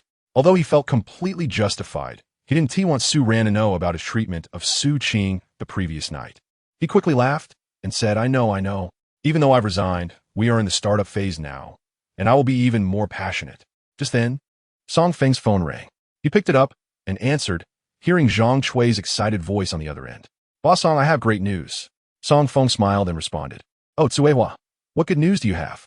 Did you manage to purchase the purple blood Buddha's hand this early in the morning?" Zhang Chui laughed delightedly and said, "Boss Song, you truly have an extraordinary intuition. We indeed found the purple blood Buddha's hand, but it wasn't purchased. We discovered a whole truckload while searching the Wang family's estate. The secret warehouse contained not only the purple blood Buddha's hand, but also an array of other invaluable medicinal herbs, all of which are strictly prohibited from export in our country. I never expected the Wang family to have amassed such treasures." Upon hearing this, Song Feng was even more thrilled. He put down his phone and approached Su Ran, unable to contain his excitement as he embraced her. "Wife, it seems our business can finally take off." Chapter 74. Seizing the school anniversary advertisement having just risen, Su Ran still bore the fragrance of the blanket. Her body felt soft and delicate. At that moment, Song Feng tightened his embrace and felt a sudden surge of passion. Unable to resist, he playfully lifted her by her waist and spun her around twice, his hands inadvertently squeezing her gently. Su Ran squealed in surprise, quickly patting Song Feng's shoulder, exclaiming, "Put me down. Let me go. What has gotten into you this early in the morning?" Realizing his misstep, Song Feng quickly set her down, feeling somewhat disheartened. The events of the previous night had left him with a bit too much pent-up energy. However, Su Ran did not dwell on it. She brushed off her clothes, her eyes sparkling with excitement as she asked, "Song Feng, has the last medicinal ingredient been found?" Song Feng nodded and replied, "Yes. Tsuehua just called to inform me that the purple blood Buddha's hand has been located, and there is plenty of it, sufficient for us to produce the blood-resolving snow cream. Now that we have gathered all the ingredients, the pharmaceutical factory can commence operations immediately." Upon hearing this, Su Ran was so exhilarated that she forgot to eat. She immediately declared, "I must return to the company right now to start designing the product packaging. We need to ensure that the product is perfectly ready within a week to launch it into the market." Seeing her enthusiasm, Song Feng couldn't help but chuckle. "Wife, there is no need to rush. As long as the product is of high quality, what difference does it make whether we launch it a day earlier or later? We aren't short on funds." Su Ran shook her head, insisting that is not the point. Next week is the centennial celebration of Qingzhou University, and all the faculty and students will be returning for the festivities. Song Feng, I will be the best advertisement. Everyone knows my face was disfigured, and now I appear before them completely unscathed. They will surely believe in the effectiveness of our product. This advertisement is too valuable to let slip by." As she spoke, a shadow of heaviness crossed her features. Clearly, she did not wish to revisit Qingzhou University, a place laden with painful memories. Once, Su Ran was the undisputed belle of Qingzhou University, excelling academically, kind-hearted, and gentle in nature. Countless suitors would circle the city just to present her with flowers, including scions from illustrious families who traveled from the capital to win her favor. At that time, Su Ran was a legend at the university, envied by all women. However, 5 years ago, her beauty was marred, and allegations of academic misconduct surfaced, suggesting that her disfigurement was due to jealous rivals. Ultimately, these rumors stemmed from her past flirtations, having left too many men hanging and nurturing too many backups, leading to dire consequences. Because of these tales, Su Ran was left utterly terrified of the painful memories associated with Qingzhou University, shying away from any recollection of that time.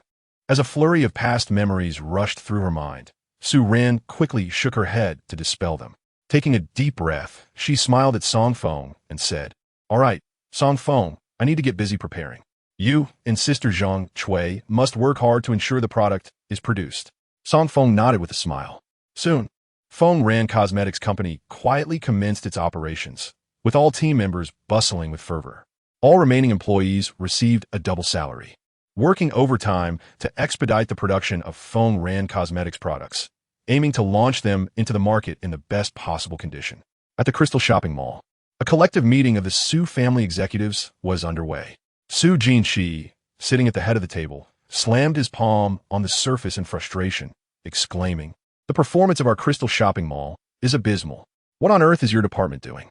At this rate, we won't survive a year." Su Ping, who had taken over Su Ran's position and was now the director of the business department, quickly interjected, "Grandfather, we can't be blamed for this. It's all that wretched Su Ran's fault. Look at how little time she spent as director as she turned the Crystal Shopping Mall into a complete mess. Now that she's gone, all the problems are laid bare, and we're left to clean up her mess. The biggest issue is with the Qingzhou Chamber of Commerce.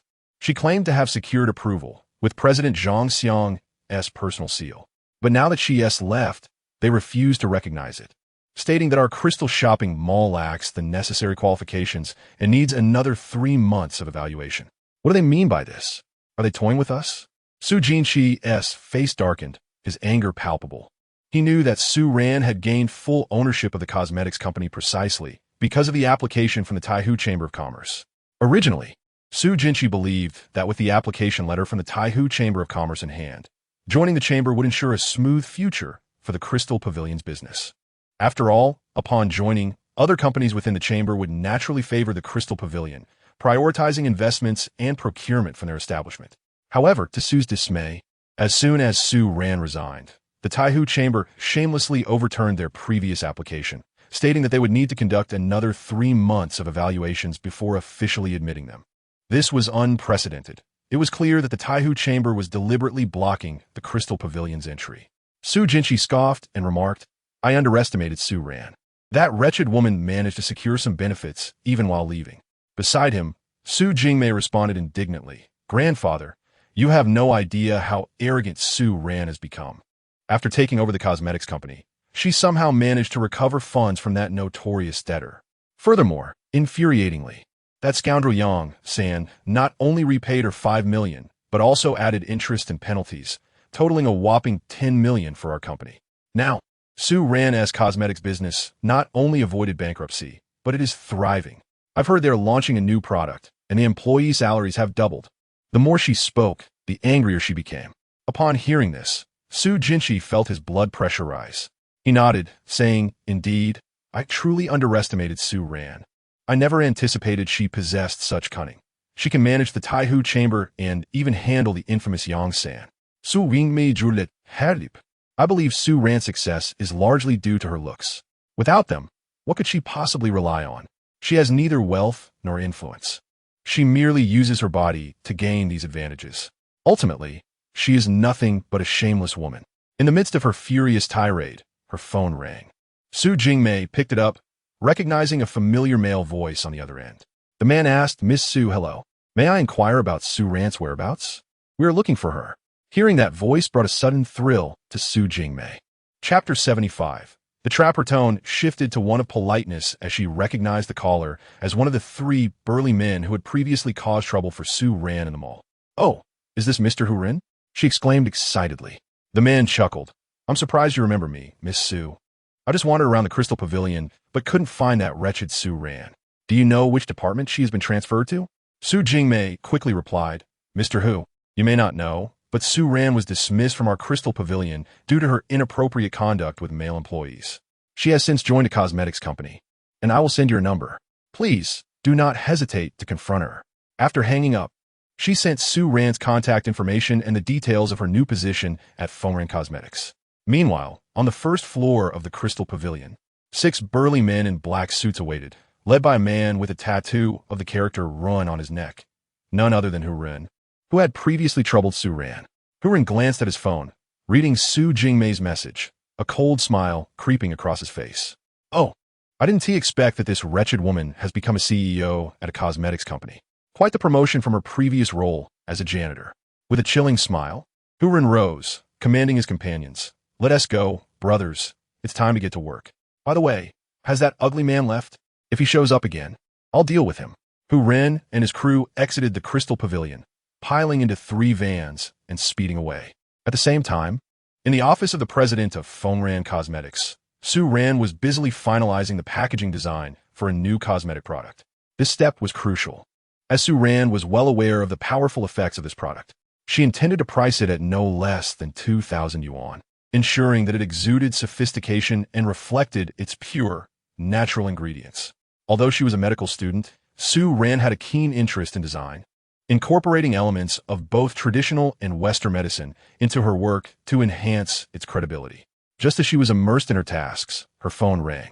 Picking it up, she heard a male voice inquiring, Hello? Is this the president of Fengran Cosmetics? Slightly puzzled, Su Ran responded, Yes, that's me. May I ask who is calling? The man chuckled warmly, Hello, President Su. I am the procurement manager of Eastern Airlines. We are looking to procure a batch of new cosmetics for our entire crew. I've heard your company is about to launch a new product.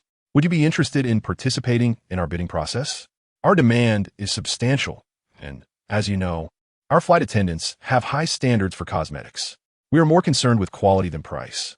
Do you have confidence in presenting your products to us? Overjoyed by this opportunity, Su Ran replied, Absolutely. Our Fengran Cosmetics are of the highest quality. I would love to discuss how we can participate in your bidding. The man continued, That's great. I'm currently in the initial stages of selecting products for the bidding. Let us meet in an hour at the Starbucks in Xiqing. Please bring your samples. Just to clarify, I mean the Starbucks in Xiqing. Sure, that works perfectly, Su Ran exclaimed, hanging up the phone, brimming with excitement. Yet, she felt a twinge of confusion. Her company had only recently begun operations, and they had no premium products, only some subpar labeled cosmetics. Why would a major company like Eastern Airlines reach out to her small business? Despite her doubts, Su Ran dismissed them. This was an opportunity she could not afford to overlook. Gathering some samples, she took a taxi to the Starbucks in Xiqing. Upon arrival, she found the CAF spacious but not overly crowded due to its suburban location.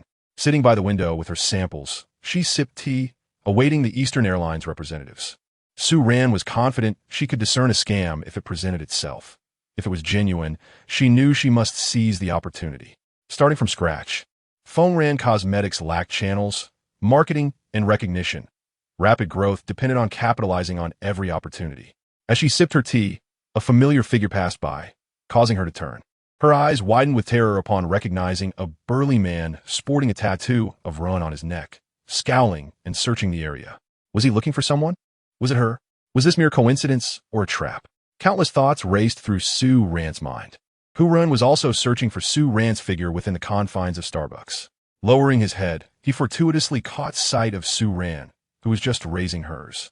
Their eyes met, and Hu Ren's gaze was filled with astonishment as he looked at Su Ran, swallowing hard. Su Ran, feeling a wave of anxiety, quickly averted her gaze. Hu Ren chuckled softly, unable to resist pinching his chin while murmuring, What a stunning woman! I wonder whose wealthy heir she is, blessed with such beauty. She surpasses even the most exquisite star at our Longfeng nightclub by tenfold. As Hu Ren ruminated on these thoughts, he shook his head and resumed his search for the hideous Su Ran. After a thorough inspection, he still failed to locate her.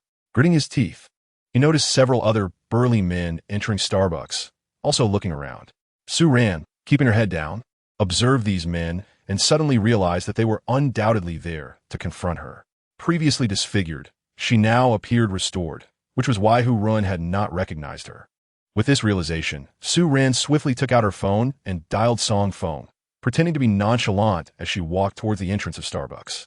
Upon reaching the doorway, the call connected and she immediately spoke. "Song Feng, I have a situation here." After conveying her observations, Song Feng, frowning, replied, "Are you saying that the troublemaker from the shopping mall is now inviting you to a CAF? This is certainly not a trivial matter. Su Ran, be cautious. I will rush over immediately." Hiding in an alley not far from the CAF, Su Ran muted her phone and quietly watched the scene inside Starbucks. Soon, Hu Ran emerged with 6 muscular men. In a fit of rage, he began dialing a number. Just then, Su Ran's phone rang, displaying the caller ID of the person who had previously claimed to be from the procurement department of Eastern Airlines. She chose not to answer, as her phone was on silent.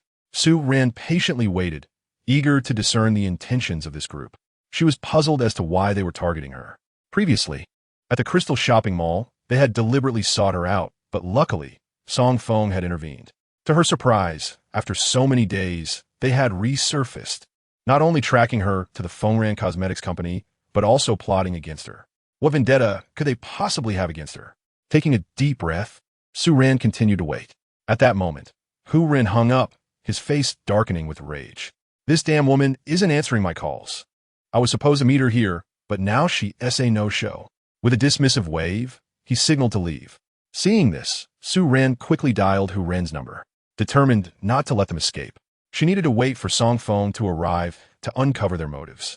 Otherwise, she would be perpetually hesitant in her actions. An open attack is easy to dodge. A hidden threat is far more perilous. She had to uncover the reason behind their targeting her. If they slipped away now, tracing them later would be challenging. As Hu Ren and his men prepared to leave, his phone rang, revealing Su Ran's number. He answered, speaking smugly, "Miss Su, have you arrived at the CAF? Our Eastern Airlines is a prestigious company, and we despise clients who lack punctuality." Su Ran feigned an apologetic tone. "I'm truly sorry. Sir, I set off early, but my driver took a wrong turn and ended up here on the East 3rd Ring Road. The traffic is terrible. Could you wait for another half hour? I assure you, I will compensate you privately." Upon hearing this, Hu Ren's lips curled into a sinister smile.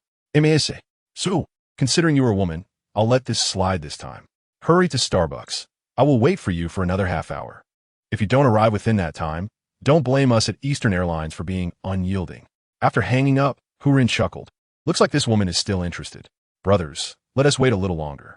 He led his men to a private room on the 2nd floor of the CAF, where they could observe the entire scene, patiently awaiting Su Ran's arrival. Before long, Song Feng arrived in a luxurious Mercedes Maybach at the outskirts of Starbucks. Seeing him, Su Ran rushed out, opened the front passenger door, and quickly sat down. "Song Feng, be careful. There are 7 of them, the same group that caused trouble at the shopping mall. They looked armed." Song Feng shook his head, reassuring her, "Don't worry, dear. Leave this to me. This group is relentless, and they have sought you out again. Clearly, it's not a mere coincidence. They intend to intimidate you further." Su Ran nodded. "Indeed, I'm unsure of their motives, but they are hiding in a private room on the 2nd floor of Starbucks. Perhaps we should call Sister Zhang Shui for reinforcements." Song Feng declined. "Stay here and wait. I'll be right back." He exited the car and strode purposefully toward the CAF, his anger boiling as he considered who could be targeting Su Ran. Was it Su Jingmei's doing? The last time at the Crystal Shopping Mall, Su Jingmei had tipped off this group about Su Ran's whereabouts, almost leading to her humiliation.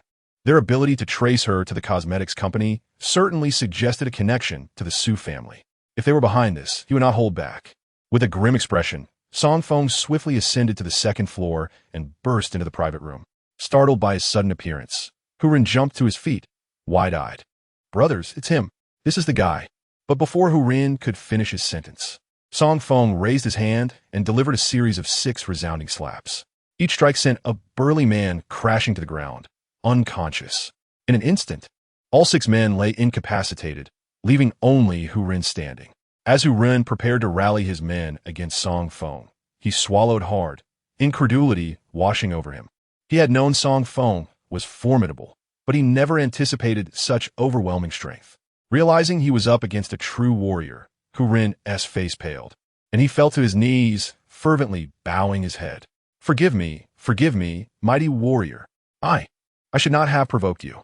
Before Hu Ren could utter another word, Song Feng seized his wrist, and with a sharp crack, Hu Ren's wrist shattered. Song Feng coldly gazed at Hu Ren and spoke. I shall grant you one more opportunity to answer my question. Otherwise, I will take your life this very moment. Hu Ren grimaced in pain, wanting to scream. Once again, Song Feng extended his hand and, with a crunch, crushed Hu Ren's shoulder.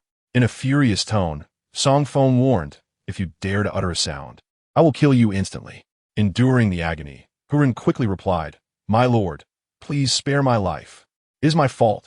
I, Hu Ren, failed to recognize your prowess and should not have provoked you, a martial artist. Song Feng inquired, Why did you target Su Ran? What was your intention in humiliating her? Upon hearing this, Hu Ren hurriedly explained, Martial artist, I am not acquainted with Miss Su. It was our boss, Long Ge, who instructed me to do so. Who is Long Ge? Song Feng asked. Hu Ren promptly responded, Long Ge is Lin Yilong, the owner of the Dragon and Phoenix nightclub. Chapter 77. Suppressing the night club. The name of the Dragon and Phoenix nightclub elicited no recognition from Song Feng. However, the repeated assaults on Su Ran had undoubtedly touched his sensitive nerve, and he could not allow this to go unpunished. Take me to him, Song Feng commanded coldly. Certainly, Hu Ren agreed without hesitation, but as he lowered his head, a flicker of malice flashed in his eyes. He understood that the Dragon and Phoenix nightclub was not a benign establishment, and though he was aware of Song Feng's martial prowess, he suspected that Song Feng was unaware that there were martial artists within the club as well. Hu Ren realized that Song Feng's current demand was advantageous for him. With Hu Ren's subordinates unlikely to awaken anytime soon, Song Feng called Zhang Chui, instructing her to bring people to handle the situation. He then exited the CAF, lifting Hu Ren with one hand. You may return. I will take care of this matter, he said with a smile to Su Ran. Standing nearby, Hu Ren's eyes widened with disbelief, filled with regret.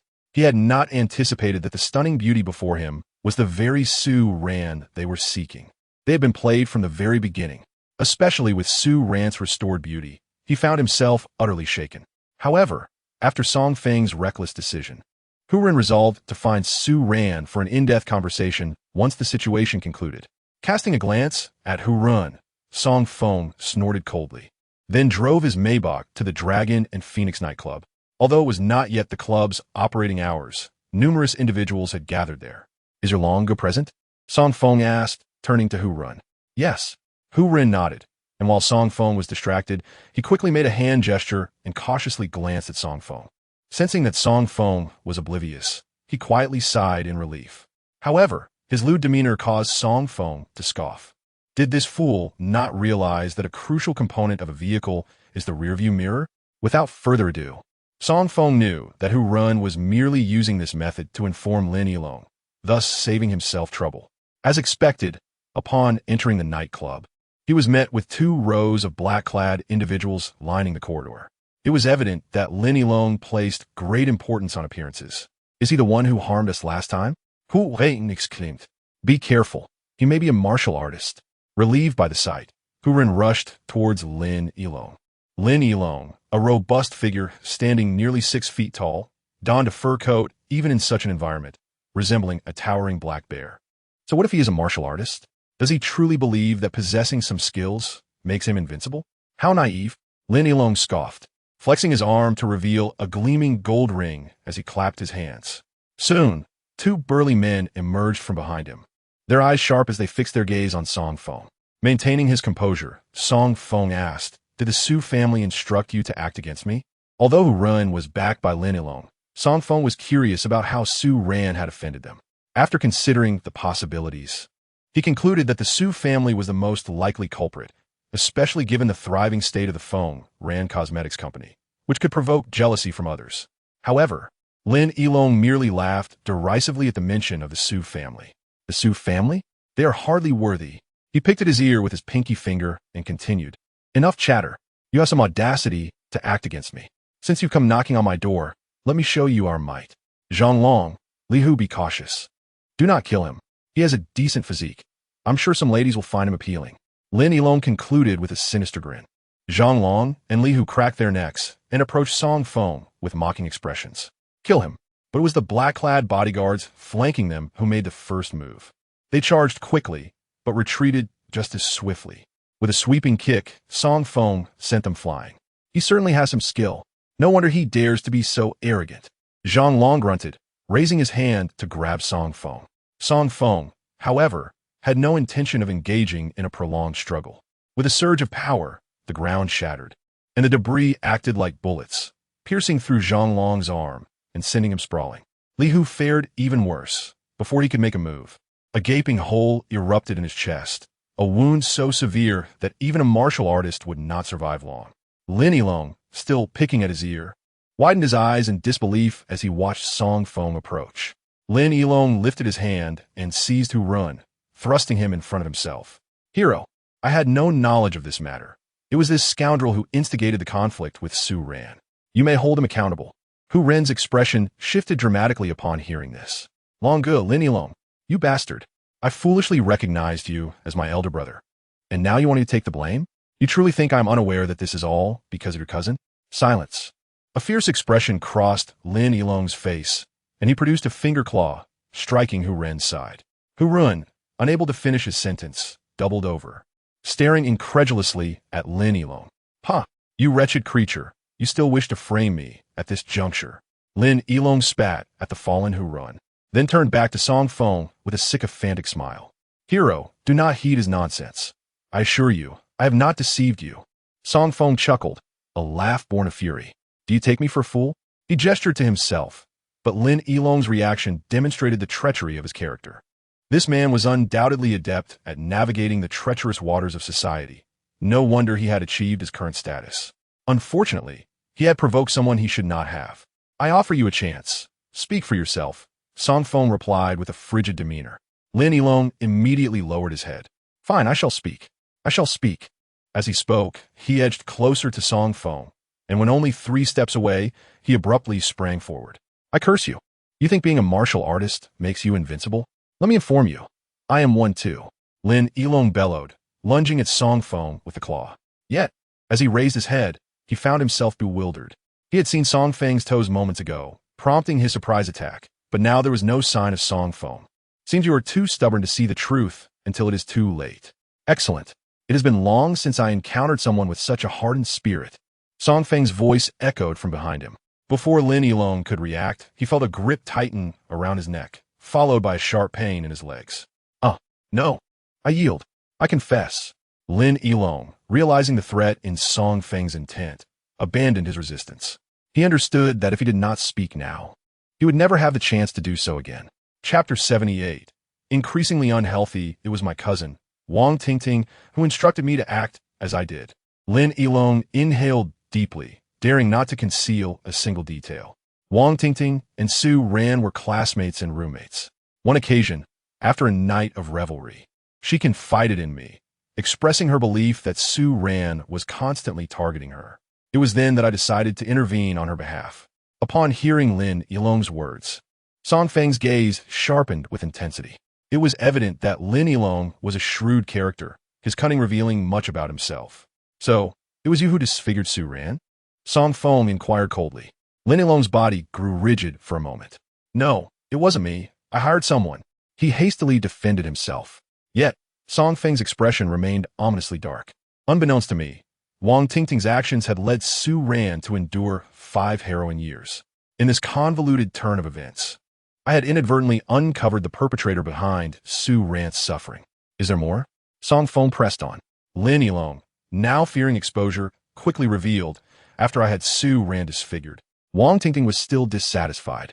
I then sought the assistance of Lu Qing, the head of Qingzhou University. Leveraging a video of him with a woman to compel him to act, he labeled Su Ran's thesis as plagiarized, leading to her expulsion. This was all at Wang Tingting's behest. Her father is my major benefactor. I couldn't oppose her. Lin Yilong began to lament. Song Feng gradually released his grip. Lin Yilong felt a surge of relief. Recognizing that Song Feng, appearing youthful, might possess a softer heart, allowing him a chance at survival. Little did Song Feng anticipate Lin Yilong's assessment of him. If such opinions reached the Northwest battlefield, many would be left astounded. The Wolf King showing mercy? What a ludicrous notion. Song Feng's release of Lin Yilong was not out of compassion, but rather to gather evidence, as Lin Yilong had unwittingly implicated himself. his subordinates in possession of concentrated sulfuric acid.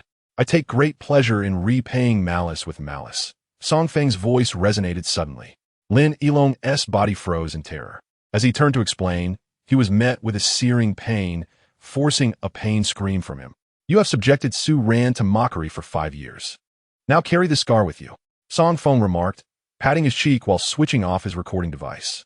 Understanding Su Ran's innocent and kind nature, Song Feng knew she would struggle to believe that her former best friend was the mastermind behind these schemes. This evidence might aid in restoring her reputation at Qingzhou University. Though Su Ran claimed she no longer cared about the past, Song Feng understood that she did and desperately needed this vindication, for it was rightfully hers. Perhaps I should thank you all for allowing me to reclaim this beautiful and kind-hearted girl, rather than wallowing in regret and guilt. However, your transgressions are unforgivable. After finishing, Song Feng departed from the Longfeng nightclub. Su Ran had been in a state of unease at the cosmetics company until she saw Song Feng smiling before her, which eased her troubled heart. You weren't hurt, were you? Su Ran hurriedly approached him, concerned about the unsavory character she had seen. It's all resolved, with some unexpected rewards that I believe you'll appreciate, Song Feng replied, promptly activating the recording device. Upon learning that Wang Tingting was behind everything, Su Ran gasped in disbelief. Why would she do this? She was once my closest friend. Her emotional turmoil was palpable. Despite her steadfast demeanor, she was human and vulnerable, especially in front of Song Feng, where she did not hesitate to reveal her fragility. Aware of the impact this revelation would have on Su Ran, Song Feng stepped forward, enveloping her in an embrace, whispering words of comfort. Su Ran instinctively wrapped her arms around his waist, resting her cheek against his abdomen. Song Feng inhaled deeply, feeling a surge of vitality. Thank you, Song Feng. Without you, I might never have uncovered this. Su Ran's voice was hoarse, tinged with tears. Song Feng affectionately patted her head. I am your husband. Anyone who harms you must face the consequences. Yet in that moment, the atmosphere shifted, becoming subtly intimate. Perhaps having unburdened her heart, Su Ran no longer resisted, slowly rising to meet Song Feng's fervent gaze. The familiar scent drew closer as Song Feng instinctively embraced her. Oh dear, why do you have a stick in your pants? Su Ran shifted uncomfortably. This innocent motion left Song Feng breathless, yet upon glancing at her, he noticed her playful smile. Indeed, how could a medical student be unaware of what she touched? This teasing little sprite, unable to contain himself. Song Feng leaned in for a kiss, only to be interrupted by a knock at the door. The once intimate atmosphere evaporated instantly as Su Ran, fueled by an unexpected burst of strength, pushed Song Feng away. Guomin, she called, her cheeks flushed as she tidied her hair. The door opened, revealing Zhang Chui, who entered with a hint of surprise. Mr. Song, you're back. Yes, just finished up. What brings you here? Song Feng's tone was slightly brusque. Zhang Chui seemed oblivious to his demeanor, scratching his head as she replied, Our people have dealt with those ruffians. They won't dare to harass Miss Su again. Su Ran recognized the cause of Song Feng's coldness and shot Qinyang a disapproving glare before smiling at Zhang Chui. Thank you for handling this. When we return, tell the guys their bonuses will be doubled this month. Then I'll thank you on their behalf. Zhang Nukui grinned widely. For who in this world does not love money? Once Zhang Chui left, Song Feng rose, but before he could approach, Su Ran waved her hands. No fooling around. We're at the company, and I have much to attend to. Particularly, she needed to prepare for her promotional speech at Qingzhou University and write her manuscript. Seeing Song Feng's disappointed expression, Su Ran could not help but chuckle. We can talk more tonight. Great, Song Feng exclaimed, delighted, before turning to exit. Su Ran watched him leave, her cheeks coloring, and then recalled their earlier encounter, the lingering sensations causing her heart to race. Oh dear, what is happening to me? Why am I becoming so indecent? She chastised herself, taking a moment to compose her thoughts, yet remained unable to type a single word on her screen. Chapter 79. Return to the old grounds. Qingzhou University was bustling with activity today. By 6 in the morning, colorful balloons adorned the entrance, and preparations were underway in the stadium, everything proceeding in an orderly manner. Song Feng drove a Maybach, bringing Su Ran to Qingzhou University. Initially, Su Ran felt a heavy heart about returning, but Lin Yilong's appearance shifted that sentiment. As she gazed at the familiar surroundings, A wave of nostalgia washed over her. I can't believe after all these years, Qingzhou University remains unchanged. Song Feng stepped closer, gently wrapping his arm around her shoulders. Together, they presented a striking image, especially with Su Ran nestled against Song Feng's chest, drawing envious glances from onlookers. Several college students tidied up the venue, their eyes widening at the sight of the couple. Wow, are they showing off their affection here? One exclaimed, bewildered. Realizing the attention they garnered, Su Ran looked around, momentarily at a loss for words. What else could it be? We should probably leave. Otherwise, I fear they might come out seeking a duel. Song Feng chuckled. Su Ran quickly grasped the situation, pulling him along as they exited the gym. Suran? A voice filled with uncertainty called out, causing Su Ran's body to stiffen momentarily. She turned around, surprise flickering in her eyes. It was indeed Su Ran. How beautiful! Have you forgotten? Su Ran was the belle of our school back in the day. All these years have passed, yet her beauty seems unchanged. Do you not know? Su Ran was disfigured back then. I heard she has a sister. Could it be that we have mistaken her for someone else? The group murmured quietly among themselves. However, Su Ran walked forward with composure, greeting her old classmates. It has been a long time. I am indeed Su Ran. After speaking, she raised her head to look at the heavily made-up woman in the crowd. The moment the woman saw her, especially her exquisitely near-perfect face, a look of shock and astonishment clearly crossed her features. Wang Tingting, long time no see. Though Su Ran tried to restrain her emotions, the sight of the enemy who had caused her so much pain over the years made her voice tremble slightly. Song Feng stepped forward directly. Although Wang Tingting was unaware that Su Ran's appearance had been restored, he was concerned that this woman with a dubious past might have some hidden agenda. He didn't want Su Ran to be harmed. Moreover, Su Ran truly needed him at this moment. Suran, you have actually recovered? Wang Tingting was evidently taken aback, forcing a smile, yet she seemed hesitant to shake Su Ran's hand. Sometimes, those with guilty consciences find it hard to face the truth, even when they try to appear unbothered. Seeing her reaction, Su Ran couldn't help but smile, a smile that undoubtedly served as a humiliation and a sting to Wang Tingting. Not to mention, Su Ran stood beside Song Feng, who had also dressed meticulously for the occasion. As the saying goes, clothes make the man, and Song Feng, with his already perfect physique, appeared even more striking after his grooming. This is my husband, Song Feng. We currently run a company in Qingzhou, Fengran Cosmetics. Feel free to visit us whenever you have the time. Su Ran cheerfully engaged with her classmates, reminiscing about their school days. The individuals who had entered society were no longer the innocent students they once were. They could discern that Su Ran and Song Feng led a relatively affluent life. Seizing this opportunity would be a favorable choice for them. Furthermore, there were no apparent conflicts of interest between them and Su Ran, leading to a joyful exchange. Unbeknownst to them, time had slipped away, and it was already 8:30. The centennial celebration of Qingzhou University was about to commence. Su Ran continued to converse with her classmates, recalling the fond memories from their university days. Although her life post-disfigurement had been a nightmare, the initial period of university had given them beautiful recollections. Suddenly, Song Feng's phone rang. Mr. Song, I have arranged what you requested. Where are you now? I will have someone deliver it to you. Zhang Xiang's respectful voice came through. Song Feng glanced at Su Ran, who was surrounded by classmates, and replied, have your people wait for me behind the gymnasium. I'll be there shortly. Understood. Zhang Xiang promptly responded.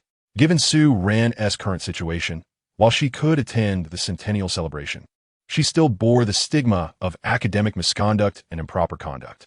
Restoring her reputation at Qingzhou University would naturally require multiple strategies. This could be considered a small gift from Song Feng to Su Ran. The influence of the Taihu Chamber of Commerce was considerable, easily facilitating a favorable arrangement with Qingzhou University. Wang Tingting instinctively distanced herself from Su Ran, yet as she watched the scene of Su Ran being surrounded by others, her jealousy began to swell uncontrollably. Why? Why has this wretch regained her beauty? Why is she the one being adored? Wang Tingting's gaze was nearly frenzied. Taking a deep breath, she turned to Luo Hui, who stood beside her, and pulled out a golden pendant. The pendant was adorned with a jadeite the size of a pigeon's egg, its vivid green hue strikingly beautiful and undeniably valuable. Slip this into Su Ran's bag later. Wang Tingting said coldly. Luo Hui's expression changed slightly. ISNT, that a bit inappropriate? ISNT, this your specialty? What you did back then. Do you want me to remind everyone in front of our classmates? Wang Tingting scoffed. Besides, it seems you've forgotten that you were the one who threw sulfuric acid on Su Ran. Luo Hui trembled at the recollection. Rest assured, while I may not know how Su Ran regained her beauty, if I could disfigure her once, I can do it again and again. I want her to understand that I will always be 100 times better than her. Wang Tingting's face twisted as she nearly shouted. Luo Hui looked at her in shock, as if gazing upon a demon. Don't just stand there. This time, I not only want her disfigured, but utterly humiliated.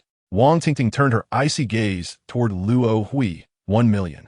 Don't say I'm being stingy with you. Luo Hui, who had hesitated before, immediately brightened at the mention of the sum, eagerly accepting the pendant. Don't worry. I will ensure Su Ran is left speechless.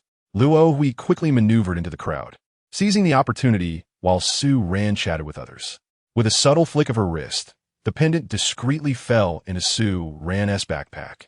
A smirk crept across Luo Hui's face. Although these people were her old classmates, they were entirely unaware that she was a martial artist. In fact, she had been one since her first year at university. However, her penchant for petty theft had been discovered by Wang Tingting, who used it as leverage against her, leading her to become an obedient assistant. Little did she realize that Song Feng stood right behind her, observing her every move. Chapter 80. The true Su Ran could be seen as an exemplary model, much like when she first entered Qingzhou University. At this moment, Wang Tingting approached with a flustered expression. Classmates, has anyone seen my pendant? Wang Tingting panted, her face pale and filled with genuine terror. What kind of pendant? In the midst of the chaotic crowd, if it were lost, finding it would indeed be quite a challenge. No need to panic. Let us check under our feet. The crowd, seeing her distressed demeanor, immediately began to eagerly call on those nearby for help. It was a jade pendant worth 10 million, a gift from my husband. Wang Tingting's voice quivered with a hint of tears, and hearing this, the crowd that had been searching their feet softened their actions. 10 million? So valuable. Tingting, what did you get married? We had no idea. Upon hearing Wang Tingting's words, some rushed over to offer their congratulations. And the feeling of being adored made her glance smugly at Su Ran, as if this display of affection had eclipsed Su Ran entirely. Song Feng couldn't help but think, this woman truly knows how to act. With everyone drawn to her, Wang Tingting achieved her goal and turned to the crowd with a contrite expression. I'm truly sorry. This pendant means a lot to me, as it was given to me by my husband. If it were an ordinary item, I wouldn't be this concerned. I hope everyone understands.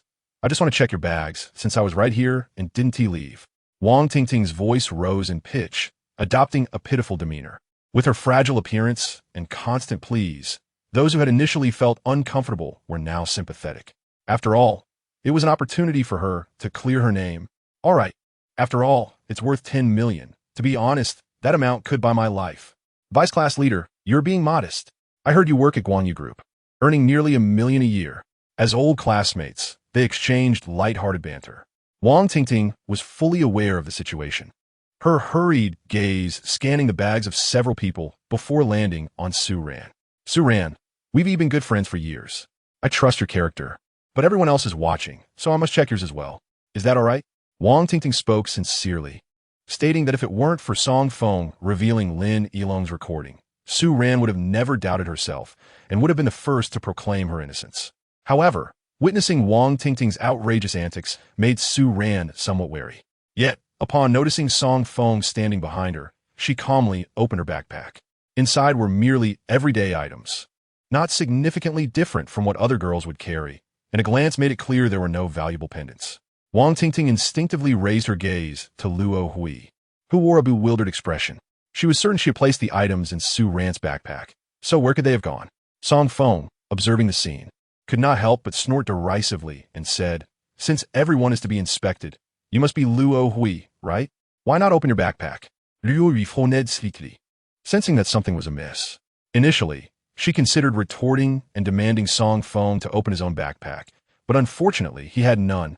Reluctantly, Luo Hui opened her backpack, and before she could process what was happening, a gasp escaped her lips. It's right here. She had long heard rumors of Luo Hui's petty thievery during her school days, yet lacked evidence until now. 1 million. Who wouldn't be tempted? Luo Hui stared at the golden pendant lying on the floor, her mind utterly blank, unable to grasp the situation. She instinctively wanted to argue, but upon looking up, she met Song Feng's mocking gaze. Her eyes began to cloud over, and she pointed an accusing finger at Wang Tingting, exclaiming, "It's all your fault. You made me use the pendant to frame Su Ran." Wang Tingting was taken aback by Luo Hui's sudden betrayal and retorted angrily, "What nonsense are you spouting? You must be out of your mind. Why would I frame a disfigured waist?" Perhaps overwhelmed by tension, she blurted out her true feelings. Everyone turned to her in astonishment. Realizing her reaction was overly intense, Wang Tingting huffed, "What are you staring at? I'm just speaking my mind. You all know about Su Ran's scandalous past leading to her disfigurement." Her words instantly chilled the atmosphere, having revealed her true sentiments. Wang Tingting decided to go all in, looking at Song Feng with a teasing expression. "You're Su Ran's husband? I wonder if she ever told you how promiscuous she was back in the day." Su Ran's body trembled involuntarily. However, Song Feng calmly wrapped his arms around her, providing her with immense comfort through his solid embrace. Even knowing that Song Feng was well aware of her past, Su Ran still lifted her chin and insisted, "That is not true." Her tear-filled eyes evoked a sense of sympathy. Song Feng gently tapped her forehead, saying, "Of course it's not. Silly girl. That malicious woman is merely taking advantage of your kindness. Remember, evil begets evil." After saying this, he directly activated the voice recorder. "It was my cousin Wang Tingting who manipulated me into doing this.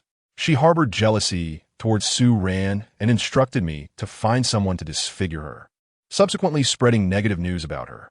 All these years, she has relentlessly pursued Su Ran, allowing my people to bully her at the Crystal Mall." The truth began to unfold step by step as the recording played, revealing the sinister reality to everyone present. They were all classmates and, at that time, they had shared some of the most beautiful and innocent moments of their lives, never imagining Wang Tingting could be so malicious. Instinctively, they began to distance themselves from her, which only further enraged Wang Tingting. "That is not how it is. Don't think you can deceive everyone with a mere recording and pin this on me. While you may deny it based on the recording, the perpetrator of the acid attack is already revealed. Do you still intend to deny it?" Song Feng's icy gaze fixed upon Luo Hui. At that moment, she felt as if she had plunged into an icy abyss. Even a single glance from Song Feng made her acutely aware that her life was at stake. Under the threat of death, Luo Hui broke down, exclaiming, "It was all Wang Tingting's doing. Her cousin Lin alone is a notorious gangster in Qingzhou, and I had no choice but to obey her. Afterward, I received 200,000 from her, and I haven't dared to spend a cent." Her panicked confession rang clear. Wang Tingting's face darkened significantly. "It's all lies. You're cunning, Su Ran. You prepared all this for this very day." Chapter 81. The truth revealed no matter what. You should not be here. Wang Tingting's voice rose sharply. "The records of your academic fraud are well documented, and I'm eager to see how you'll wash your hands of this." Song Feng remained unfazed, chuckling disdainfully. "Hush, what a joke." He took out his phone and played a video. While the individuals in the video appeared significantly aged, many recognized the person immediately. "Isn't that Director Liu? Indeed, he looks so much older," the crowd murmured. The video continued with a voice emerging. "Lu Qing, do you have anything to say now? You accepted bribes and maliciously targeted your own students, engaging in extensive bribery and corruption. Do you plead guilty?" "I plead guilty." Lu Qing's voice was frail, and he painfully covered his face as he began to confess his misdeeds. "Years ago, I was caught by Lin Yilong for soliciting prostitution. To quell the matter, I falsely accused Su Ran of academic fraud, branding her with the label of academic misconduct." The video abruptly ended. "This is the latest confession from Lu Qing. What more can you say?" Song Feng scoffed. At that moment, law enforcement personnel approached. As $1 million pendant could not be taken lightly, especially during Qingzhou University's centennial celebration. "Wang Tingting, is it? We are from a municipal inspection team. My name is Zeng. You may call me Officer Zeng. We need your cooperation in an investigation." Officer Zeng approached Wang Tingting and nodded amicably at Song Feng. Clearly, he felt the pressure of directly apprehending someone in such a public setting. He retrieved an arrest warrant. "You are now suspected of instigating criminal activities and involvement in organized crime. You must cooperate with our investigation. Take her away." "No, you can't arrest me. Do you know who I am?" Wang Tingting immediately resisted. Being from the Wang family of Qingzhou, the thought of being publicly taken away was utterly humiliating. Yet, Her resistance proved futile as she was swiftly escorted out. In this one, Song Feng indicated Luo Hui. Be cautious. She is a martial artist. Rest assured, Mr. Song, we have experience dealing with martial artists. Officer Zheng smiled. He was aware of how to engage with Song Feng, thanks to prior discussions with Duan Ran. As Su Ran watched those who had harmed her face justice, her demeanor relaxed significantly. Dear, I have a surprise for you. Song Feng whispered in her ear. Surrounded by onlookers, his closeness made Su Ran feel faint. Stop it. There are so many people here. Understanding her shyness, Song Feng promptly produced an invitation. You must prepare well. You'll be giving a speech shortly, he said cheerfully. A speech? Although Su Ran had planned to leverage Qingzhou University's centennial celebration for publicity, her focus was on the post-celebration networking event. Wang Tingting was right. It indeed felt somewhat inappropriate for Su Ran to be here without any academic accomplishments, not even a diploma. Yet, Song Feng's intervention had miraculously granted her the opportunity to speak. Su Ran was left in a state of disbelief. As she stood lost in thought, the centennial celebration of Qingzhou University commenced. On the podium, the current president of Qingzhou University, Wang Weidong, ascended with a grave expression. Before we commence, esteemed alumni colleagues and esteemed predecessors, I must first offer a self-critique. Wang Weidong's startling declaration left the audience in stunned silence. A self-critique? What could possibly warrant such a confession on this joyous occasion? Undeterred by the bewildered gazes of others, Wang Weidong immediately condemned Lu Qing's various actions before the faculty and students. It must be noted that the eloquence of a cultured individual is indeed exceptional. Not a single foul word escaped his lips, yet he effectively placed Lu Qing upon the disgraceful pedestal of Qingzhou University. I must also apologize on Lu Qing's behalf to a fellow student. Because of him, we have missed out on a truly exceptional talent. Su Ran, I am deeply sorry. Wang Weidong bowed in apology. Almost instantaneously, all eyes in the audience turned towards Su Ran. Quite renowned in her own right, although others could not approach her, they still held an interest in Su Ran. Now, with Wang Weidong publicly apologizing, their curiosity about her only intensified. This was akin to a self-inflicted slap. What kind of power could compel President Wang to admit fault toward the student in such a setting? Song Feng nudged Su Ran. Hurry up. My wife is a magnanimous person. What are you laughing about at a time like this? Su Ran replied, lightly patting Song Feng, before stepping onto the stage under the watchful eyes of the crowd. Although Su Ran took the stage, Song Feng found herself the center of attention. Their earlier affectionate exchange had already spoken volumes, eliciting scrutinizing glances, particularly from the males, eager to ascertain the identity of the one who had captivated their campus belle. Unfazed by their gazes, Song Feng thought, is that all? Hardly threatening. The phone rang. It was Duan Ran. So how is it? Shouldn't you be thanking me profusely? Duan Ran teased, her voice playful as she enjoyed an ice cream. An inexplicable chill ran down Song Feng's spine as she pondered. A significant reward shall be in order upon our meeting. Oh please, you think I don't know what you're thinking? I've already said, we absolutely cannot do this again. How could I face my future husband otherwise? Duan Ran's dismissive tone came through. So, that's your excuse for not meeting? Song Feng raised an eyebrow. Huh, meeting you brings nothing but trouble. Well, this time can count as your help, allowing me to make some progress in identifying the mole. Duan Ran declared confidently. Just be careful, and by the way, try to avoid cold food for a while. You don't want to risk infertility later. Song Feng advised. Get lost. Duan Ran retorted angrily before hanging up. However, she hesitated, casting a glance at the ice cream in her hand before licking it and tossing it away. That jerk, though his skills in bed are lacking, his intuition is sharp. How did he know I was about to have my period? Duan Ran grimaced as a wave of pain washed over her. It was evident that encountering Song Feng never led to anything good, prompting her to hurriedly make her way to the restroom. Unbeknownst to Song Feng, had she been aware of Duan Ran's thoughts, she would certainly have insisted on proving herself in bed to change that perception. The swift acquisition of evidence to apprehend Lu Qing was entirely thanks to Duan Ran's assistance. Now, witnessing Su Ran's composed demeanor on the podium, it was undoubtedly worth it. Chapter 82. The heat of publicity taking a deep breath. Su Ran gazed out at the audience. Suddenly confronted by so many scrutinizing eyes, a flutter of anxiety washed over her. But upon seeing Song Feng's cheerful expression, her initial unease dissipated. First, I would like to thank President Wang for restoring my reputation and for granting me the opportunity to share my thoughts with you all. Su Ran's gentle voice captivated the audience's attention. Her approachable manner of speaking significantly bridged the gap between her and the listeners, creating a warm atmosphere. Song Feng couldn't help but give Su Ran a thumbs up. It was evident that she had thoroughly prepared for this centennial celebration of Qingzhou University. Wang Weidong felt a sense of relief at Su Ran's words. No one desires to embarrass themselves, especially in such a public setting. But the forces backing Su Ran were beyond his imagination. Even the president of the Taihu Chamber of Commerce had personally inquired about her situation, leaving him no choice but to comply. Su Ran's words reflected her consideration for the dignity of Qingzhou University. Wang Weidong gently tapped the microphone, declaring, "A university is fundamentally a place for teaching and nurturing. Any form of sordid dealings is absolutely intolerable. For every incident discovered, we will address it without leniency." He continued, "We must extend our sincere apologies to student Su. Later, we will discuss the matter of degree reissuance, and a dedicated person will assist Su with her guidance. Thank you." His authoritative tone elicited a round of applause from the crowd. Seizing this moment, Su Ran transmitted the prepared documents to the big screen. When her disfigured photo appeared, many in the audience were taken aback. "What is this situation? That startled me. Wait, that figure looks so familiar."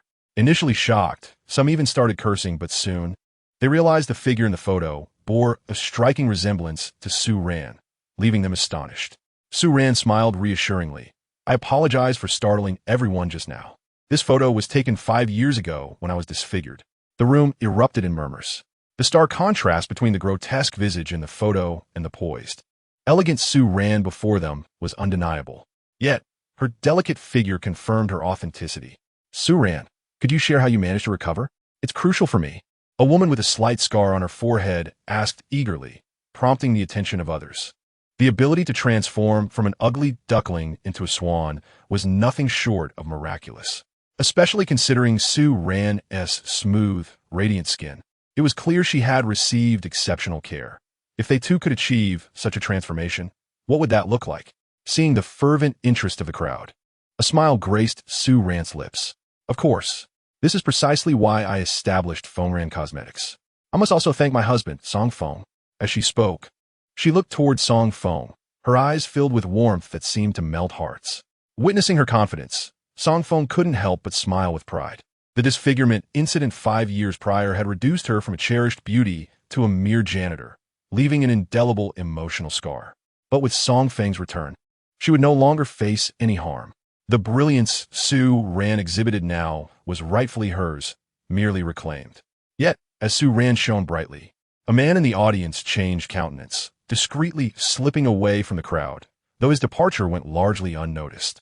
Su Ran's speech proved exceedingly successful, culminating in a wave of applause. Even the Qingzhou University leaders, initially disheartened by the exposure of their internal strife, couldn't help but join in the applause.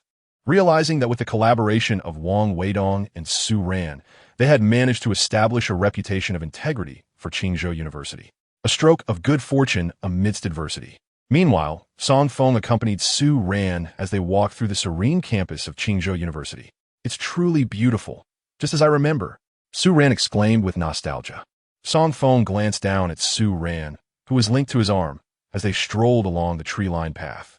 Despite the ongoing festivities, numerous couples, much like them, nestled together in a warm and romantic embrace.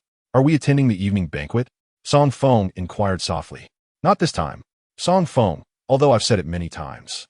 I must reiterate, thank you," Su Ran said earnestly, standing before a grand willow tree.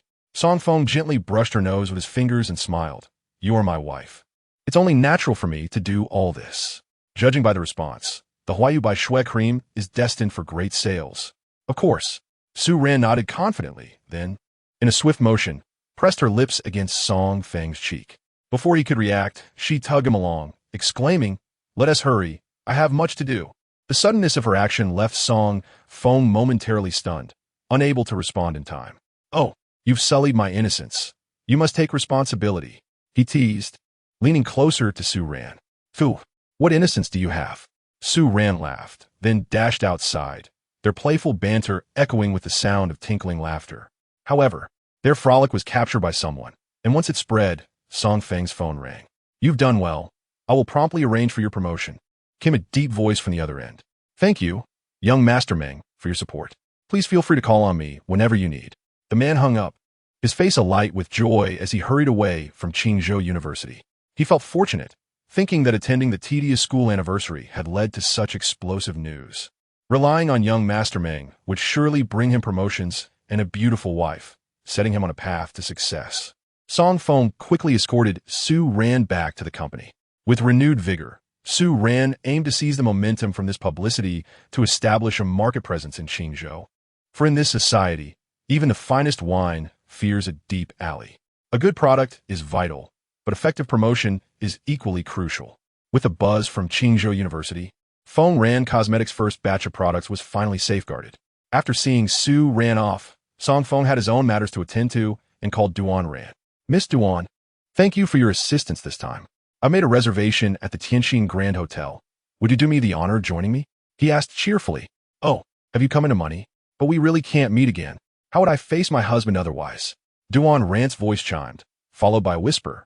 "I hear the orange crab at the Tianjin Grand Hotel is exquisite. In public, you wouldn't dare to scheme against me, would you?" Chapter 83.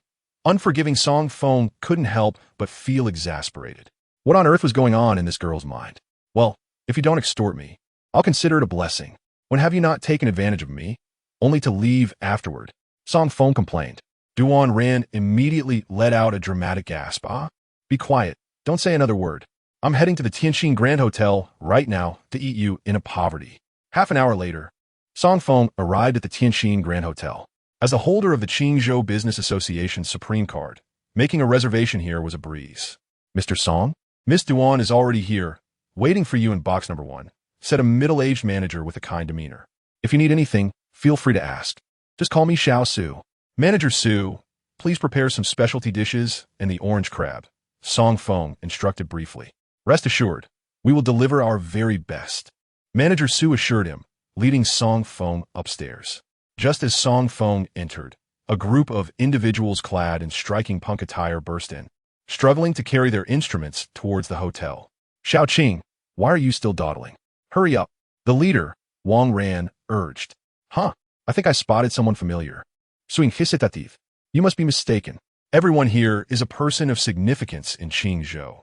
Our invitation was only possible through my father's connections. We can't possibly interact with such important figures," Wang Ran patiently reassured her. Su Qing frowned, feeling an uncanny familiarity with the person she had seen. It must be her brother-in-law. But with the performance about to begin, she could only follow Wang Ran and the others into the hotel, planning to investigate later. Inside box number 1, Duan Ran languidly surveyed the opulent DCOR, munching on spicy strips without pause. Upon seeing her, Song Feng found her nibbling quite amusing and felt a chill run down his spine. "Well, being the husband of a CO surely has its perks. Has your spending upgraded?" Duan Ran teased, her mouth full. Song Feng raised an eyebrow and approached her. Instinctively, Duan Ran stepped back. "What are you doing? This is a public space. Don't come any closer." With a serious expression, Song Feng extended his finger to wipe the red sauce from the corner of her mouth. "Your fate is marked with misfortune. The stars foretell imminent danger ahead," he stated solemnly. "Cool. Are you still trying to deceive me?" Duan Ran shot him a glare. "Every time I see you, it feels like you're bringing bad luck. I might just die because of you." After saying this, she playfully licked her lips. Such a gesture was undeniably provocative. Song Feng rolled his eyes. "What deception? When have you not been the one to initiate?" "Enough. You be quiet." Duan Ran, despite being a grown woman, felt her cheeks flush. "This time, you invited me to dinner out of gratitude. Rest assured, your sharp tongue won't deter me from being careful." Seeing her attitude, Song Feng sighed. Duan Ran had been tracking a tomb raiding gang, which had implications for her superior, indicating the inherent dangers involved. Yet, after his warning, her demeanor shifted, indicating she took his words to heart. That was a positive sign. "I see you've been doing quite well lately." Duan Ran assessed Song Feng. "Of course, you should see my skills," he replied confidently. Duan Ran nodded in agreement. "It seems I underestimated your worth.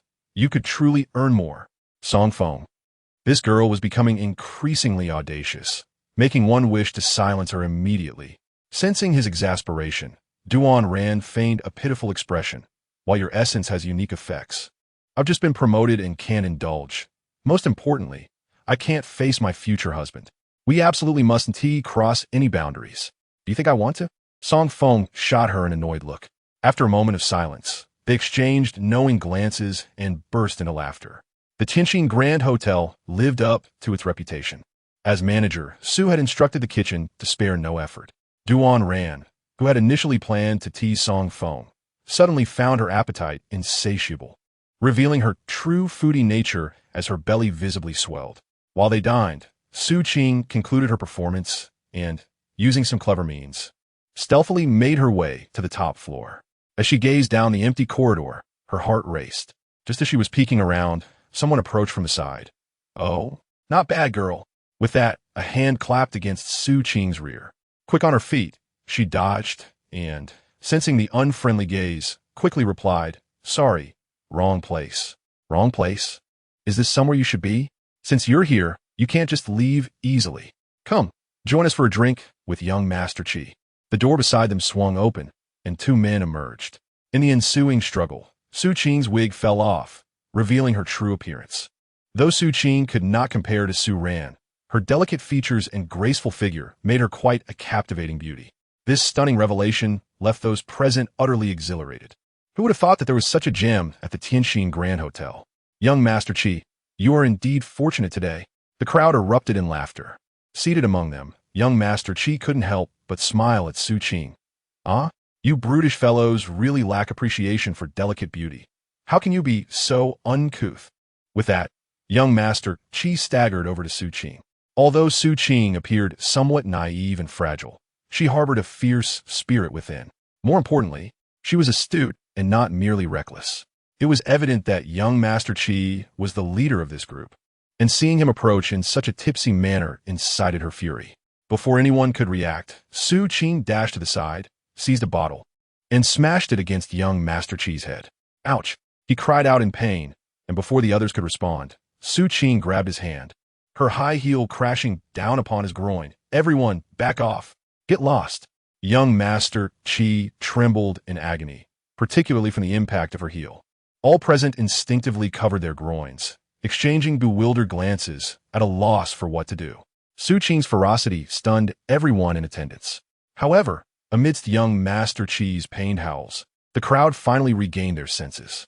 Despite being inebriated, these robust men possessed strength far beyond Su Qing's. Just as she wildly swung the bottle to fend off their advance, security personnel from the Qingzhou Grand Hotel rushed in. "Damn it, how'd this girl end up here?"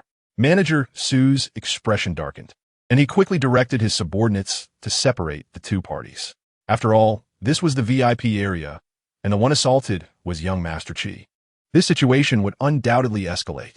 Manager Su shielded Su Qing behind him and approached young Master Qi with a warm demeanor, assisting him to his feet. Qi's face twisted with rage as he raised his hand and slapped Manager Su across the face. "Get your men away from me. How dare you touch me? Today, I will make you pay."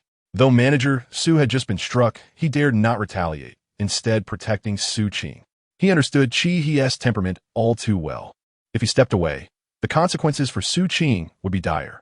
Despite Qi's privileged status, the Qingzhou Grand Hotel was not without its defenses. "Young Master Qi, this is the Qingzhou Grand Hotel," Manager Su emphasized. But Qi, fueled by rage, was unwilling to heed such words, delivering a swift kick to Manager Su's abdomen that sent him flying. "Get these security guards away. After I finish today, we'll all enjoy ourselves. Let us see who dares to meddle in my affairs." Qi waved his hand, and his rowdy friends cackled as they charged forward. The security guards dared not resist and swiftly cleared the way for Su Qing. In terror, Su Qing stumbled back, initially intending to approach and confirm if the familiar figure was indeed her brother-in-law. She had aimed to catch him in a compromising situation, but never anticipated such chaos. At that moment, she felt someone behind her. "Ah!" Su Qing screamed, her eyes widening in disbelief. "Sister, brother-in-law, what are you doing here?" Song Feng looked at his sister-in-law with exasperation. Although her appearance was still quite unconventional, her pale face betrayed her panic. "Oh, another hero has arrived to save the day." Qi and his friends, emboldened by his presence, charged at Song Feng with malicious grins. Song Feng raised his hand, moving with lightning speed, sending them flying. Chihi's eyes widened in disbelief. How dare you strike my men? Just then, a group of people rushed in from the staircase. Upon seeing them, Chihi's face twisted into a malevolent grin. Uncle Luo, you've arrived just in time. Dispose of this scoundrel. He turned to Song Feng, adding, as for you, I'll make sure you understand the pleasures of a woman later. Chihi lewdly gestured toward his groin, relieved that despite the pain, his functions remained intact. Yet such thoughts only fueled his fury. You're asking for death. Uncle Luo scoffed, his hands forming talons as he lunged for Song Feng's head. Song Feng's expression darkened. The calloused fingers indicated this was no ordinary move. It was a lethal strike.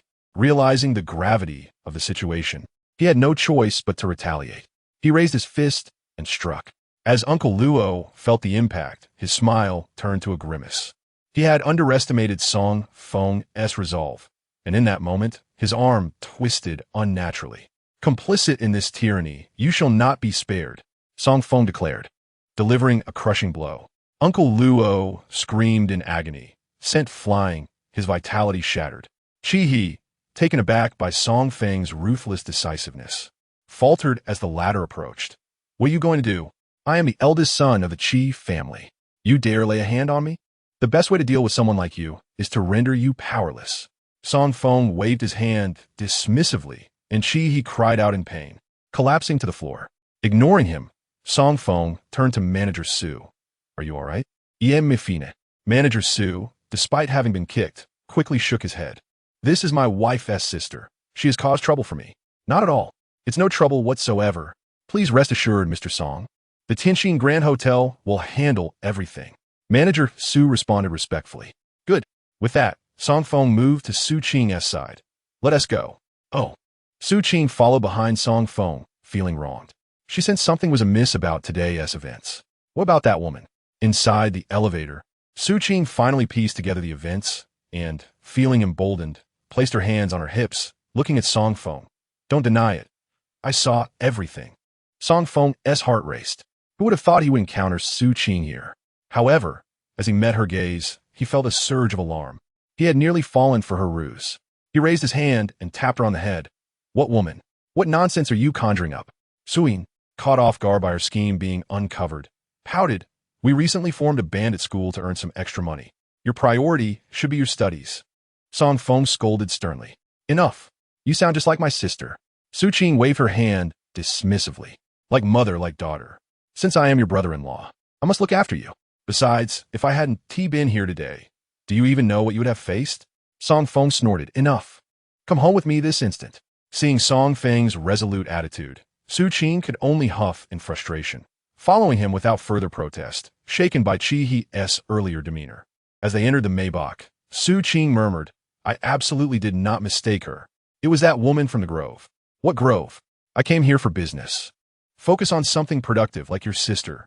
For this perceptive yet somewhat immature sister-in-law, Song Feng felt somewhat speechless. Nonetheless, he resolutely convinced himself that he was merely here for business. Otherwise, if this young lady seized upon any weakness, who could predict the chaos that might ensue? Su Qing was somewhat vexed, but lacking evidence, she could only acquiesce to her fate. Just moments ago, she had not felt particularly concerned, but now, the more she pondered, the more anxious and fatigued she became, ultimately succumbing to slumber in the car. Song Feng had initially intended to impart a few words of wisdom, but upon witnessing Su Qing's peaceful slumber, he could only shake his head. The pressing question now was what was he to do? With a resigned sigh, Song Feng decided to take her home, allowing her to rest properly. Chapter 85. Betrayal. Zhang Xiang received a call from Manager Su and, without hesitation, hurriedly brought his team to Tianjin Hotel. Chihi's father, Qi Lizzie, wore a visibly grim expression. Boss Qi, do not blame me for not warning you. It is already your fortune that he did not pursue this matter further. From now on, keep a close watch on your precious son, should he continue down this path. The current situation will pale in comparison. Zhang Xiang stated coldly. Qi Lizzie trembled with rage, having awaited Zhang Xiang for an explanation, only to find his son incapacitated and himself chastised. Huh, Zhang Xiang, do you truly believe that just because you are the president of the Taihu Chamber of Commerce, you can act with impunity? You are merely a mercenary, How dare you be arrogant before me? Qi Lizzie accused, pointing an accusatory finger at Zhang Xiang. Zhang Xiang's gaze sharpened like a blade. Had looks been lethal, Qi Lizzie would have been reduced to a mere husk at that moment. Let me make this clear. The Qi family is not to be trifled with. I will demand an explanation for this. With that, Qi Lizzie waved his hand and departed with his entourage. Zhang Xiang watched his retreating figure with a frosty expression. If he refused to heed warnings and sought his own demise, it was not his fault. However, his expression soon softened. Mr. Song, I have met with the Qi family, but they have shown me no respect, and they may pose a danger to you, Zhang Xiang said helplessly. Understood. I appreciate the heads up, Song Feng replied, ending the call. At that moment, he had just managed to lay Su Qing down on the bed. This young lady not only slept soundly, but also tended to toss and turn. The loose-fitting attire she wore, combined with her restless movements, stirred feelings within Song Feng, even though he had previously beheld her delicate form. The news from Zhang Xiang did not concern Song Feng overly. After all, it was merely the Qi family. If they sought conflict, he would not mind accommodating them. In contrast, the immediate presence of Su Qing clearly posed a greater predicament. After all, this was the ultimate test for a man. Closing the door to the room, Su Qing, who had initially kept her eyes tightly shut, suddenly opened them, glanced at her attire, and pouted. I must have been fed well by that fox spirit. I cannot allow him to misbehave in the future. With a clear conscience, she recalled that during their time at Tianxin restaurant, he had indeed behaved impeccably. Duan Ran had just finished her meal when she received a message from a colleague, prompting her to leave in haste. Song Feng had noticed the pallor on Duan Ran's face, which was evidently a sign of imminent danger. However, Duan Ran disregarded his concerns and hurried away. As Song Feng stepped outside, he spotted Su Qing surrounded by a group of individuals and intervened to rescue her. After some contemplation, Song Feng decided to send a text to Duan Ran. At that moment, Duan Ran was perched atop a wall, feeling her phone vibrate. Upon checking, she saw it was a message from Song Feng, which elicited a smile. You've shown some conscience. Despite Song Feng's sharp tongue, it had to be said that his perceptions were astute. To ensure her safety, she shared her location with him just as she heard commotion in the courtyard. Duan Ran quickly withdrew her head, only to see a man appear in the courtyard. Duan Ran? The man called softly, not seeing her response. He took out his phone to make a call, displaying signs of agitation. After a brief wait, without any unusual occurrences, Duan Ran felt a sense of relief. If it weren't for Song Feng's repeated warnings, she would not have had to be so cautious with her companions. Zhang Yu, you've arrived. Duan Ran greeted cheerfully as she walked through the doorway. Where have you been? Zhang Yu asked, visibly relieved at seeing her, and handed her a bottle of drink. Duan Ran replied with a smile. Just taking care of some matters. How did your investigation go? Zhang Yu watched as Duan Ran took a sip from the drink, his relief palpable as he casually handed her a file he had downloaded from Team Leader Lu's computer. You actually managed to acquire this? Duan Ran exclaimed, her eyes brightening as she took the file, her face lighting up with joy. However, she failed to notice the increasingly sinister smile spreading across Zhang Yu's face. As she perused the documents, her excitement grew, and with a decisive clap, she declared, Excellent. With this, I can finally expose Lu Lihua, the mole. Yet, when she lifted her gaze, she found Zhang Yu staring at her with a lecherous glint. What are you doing? Duan Ran questioned, her brow furrowing slightly as she instinctively took a step back. TSK, they say Officer Duan has an outstanding figure. Today I might finally get a taste. Zhang Yu said, reaching out toward her. At that moment, Duan Ran finally grasped the gravity of the situation, perhaps stimulated by Zhang Yu's words. The familiar heat surged within her abdomen once more. What are you doing with that? She asked incredulously, looking at Zhang Yu. To her, he was someone she could trust. She never expected him to turn against her. Of course, I received it from him. Lu Lihua's voice rang out. Duan Ran quickly turned around to see Lu Lihua standing outside the courtyard, a cold smirk on his face. To be honest, you truly are a promising junior. Hard-working and imbued with a youthful innocence that reminds me of my own youth. Every interaction with you brings back fond memories. However, you have unearthed too many truths you should not know. You have crossed boundaries that should remain untouched. I regret that I must end your life. Lu Lihua sighed dramatically, feigning sorrow. Zhang Yu, how could you betray me after I trusted you so much? Duan Ran exclaimed incredulously as she glared at Zhang Yu. Huh, if not for Team Leader Lu's endorsement, Do you think I would have had the chance to access such confidential documents? Unlike you, who got lucky with a good mentor and a family background when you joined the force. I have simply yearned for advancement. Zhang Yu retorted coldly, moving closer to Lu Lihua. You've done well. Lu Lihua nodded in approval, patting Zhang Yu on the shoulder. I know you've long had your eye on Duan, but I've been waiting for this too. The essence-inducing powder is a treasure. Soon, you will get your chance to experience her. Thank you for the gift, Team Leader Lu, Zhang Yu said with a lewd grin. Lu Lihua nodded in satisfaction before turning to Duan. So, do you feel that familiar heat coursing through you? Although I don't know how you endured it before, you are certainly not innocent now. It's a pity that you will be wasted on that scoundrel. Duan gritted her teeth, and seizing the last vestiges of her consciousness, she suddenly exerted her strength and drew her gun. You truly are naive. It is far too late to think of escaping now, Lu Lihua replied, unfazed. He was well aware of Duan's skills, yet he remained unfazed, awaiting her shot. Duan, resolute, pulled the trigger, only to be met with a blank round. Zhang Yu. Duan suddenly recalled that before she left, Zhang Yu had approached her. It must have been then that he had swapped her weapon. However, at this point, it seemed too late to address that. Feeling the heat within her body intensifying, despair washed over her. Chapter 86. Suspicion C. I told you that you had a deathly aura about you. Song Feng's resigned voice echoed behind her. Song Feng. Duran wore a look of sheer surprise, feeling immensely grateful that she had just sent her location to Song Feng. At such a critical moment, Song Feng's arrival filled her heart with warmth.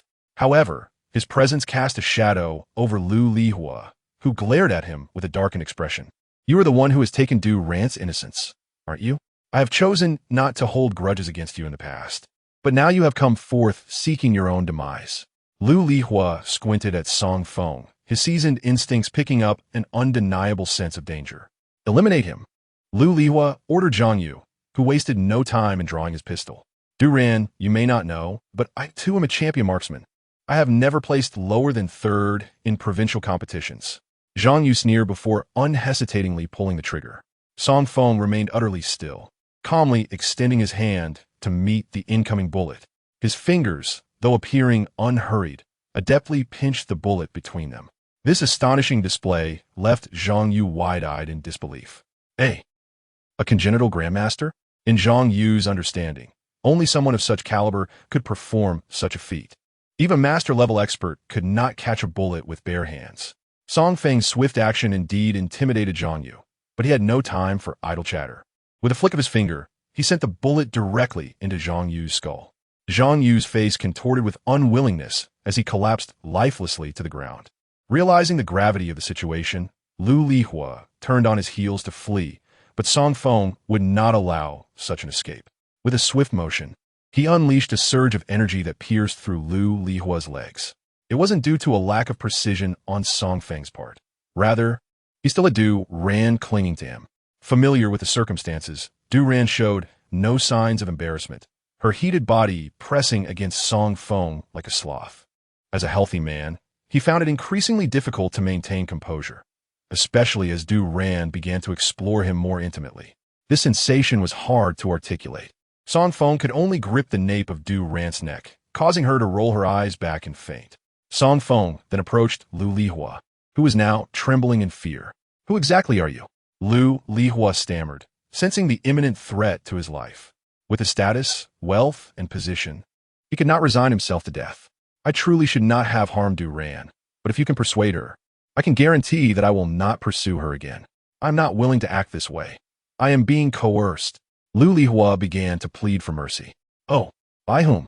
Song Feng was aware of Lu Lihua's connections to the Pangolin gang and their ties to the East Island. If he could uncover the identity of Lu Lihua's superior, Duran would surely be pleased. I cannot disclose that. Lu Lihua's expression shifted several times. Are you attempting to deceive me?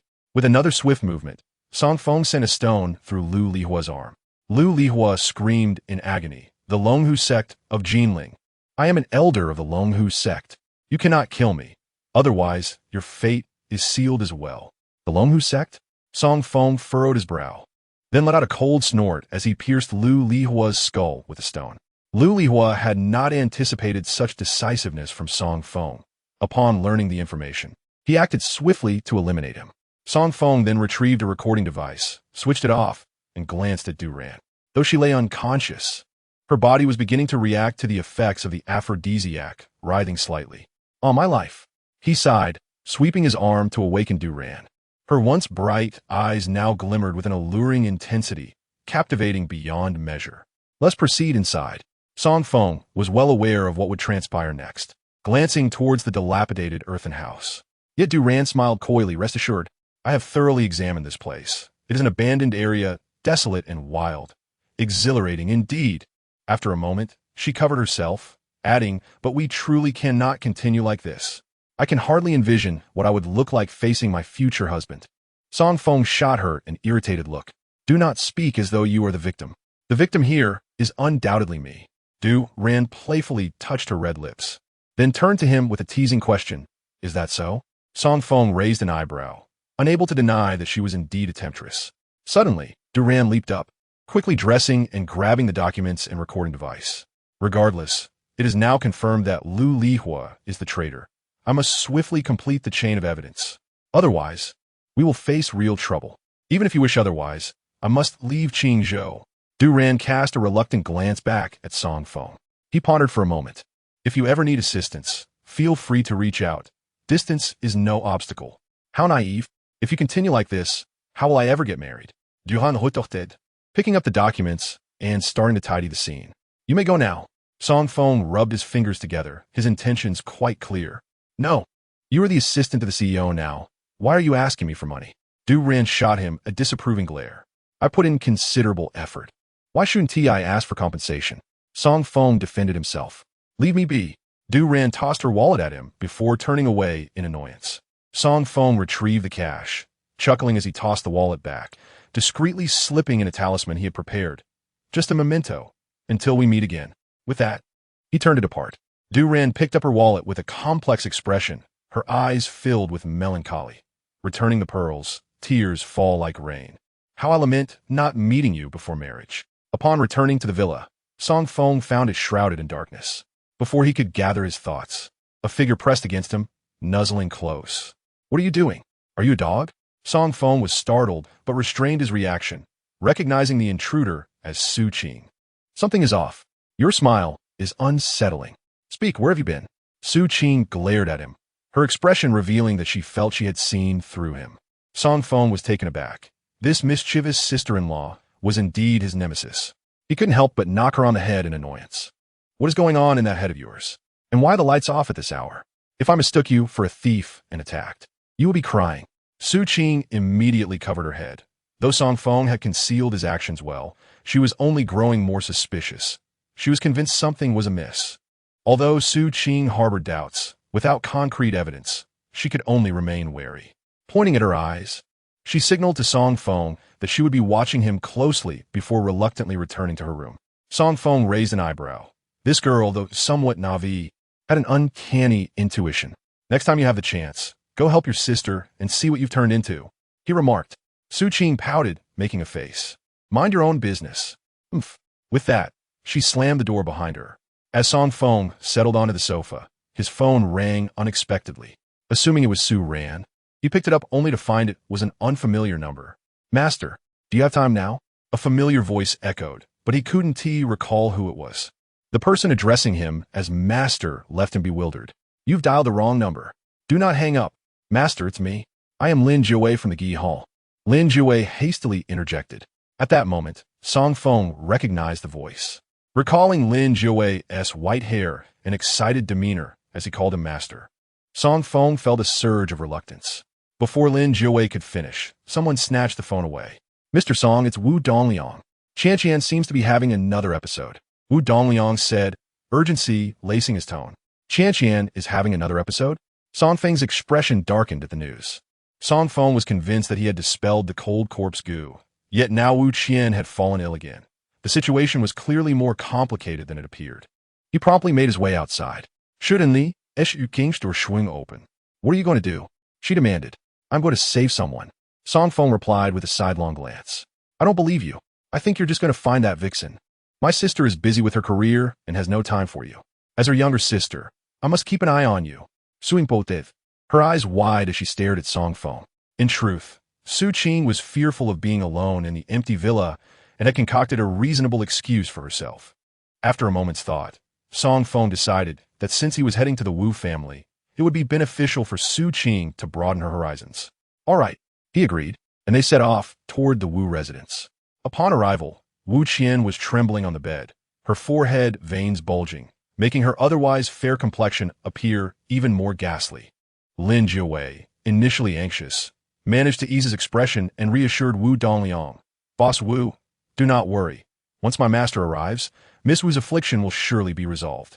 Although Lin Jiawei was a renowned physician, he was clearly at a loss regarding Wu Qian's condition, yet maintained a facade of confidence.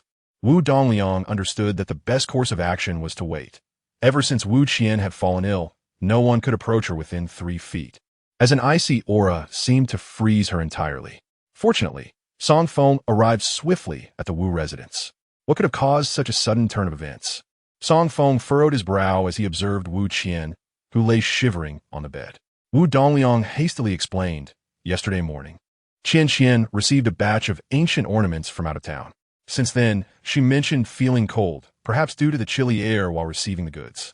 After taking some cold medicine, she returned to her room to rest, and by the time I discovered her, she was in this state.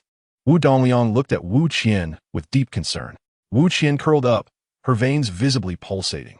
Master, you have finally arrived. Please examine her condition. I have checked. Her yin channels are overly hot, while the yang channels are extremely cold. An unprecedented pulse.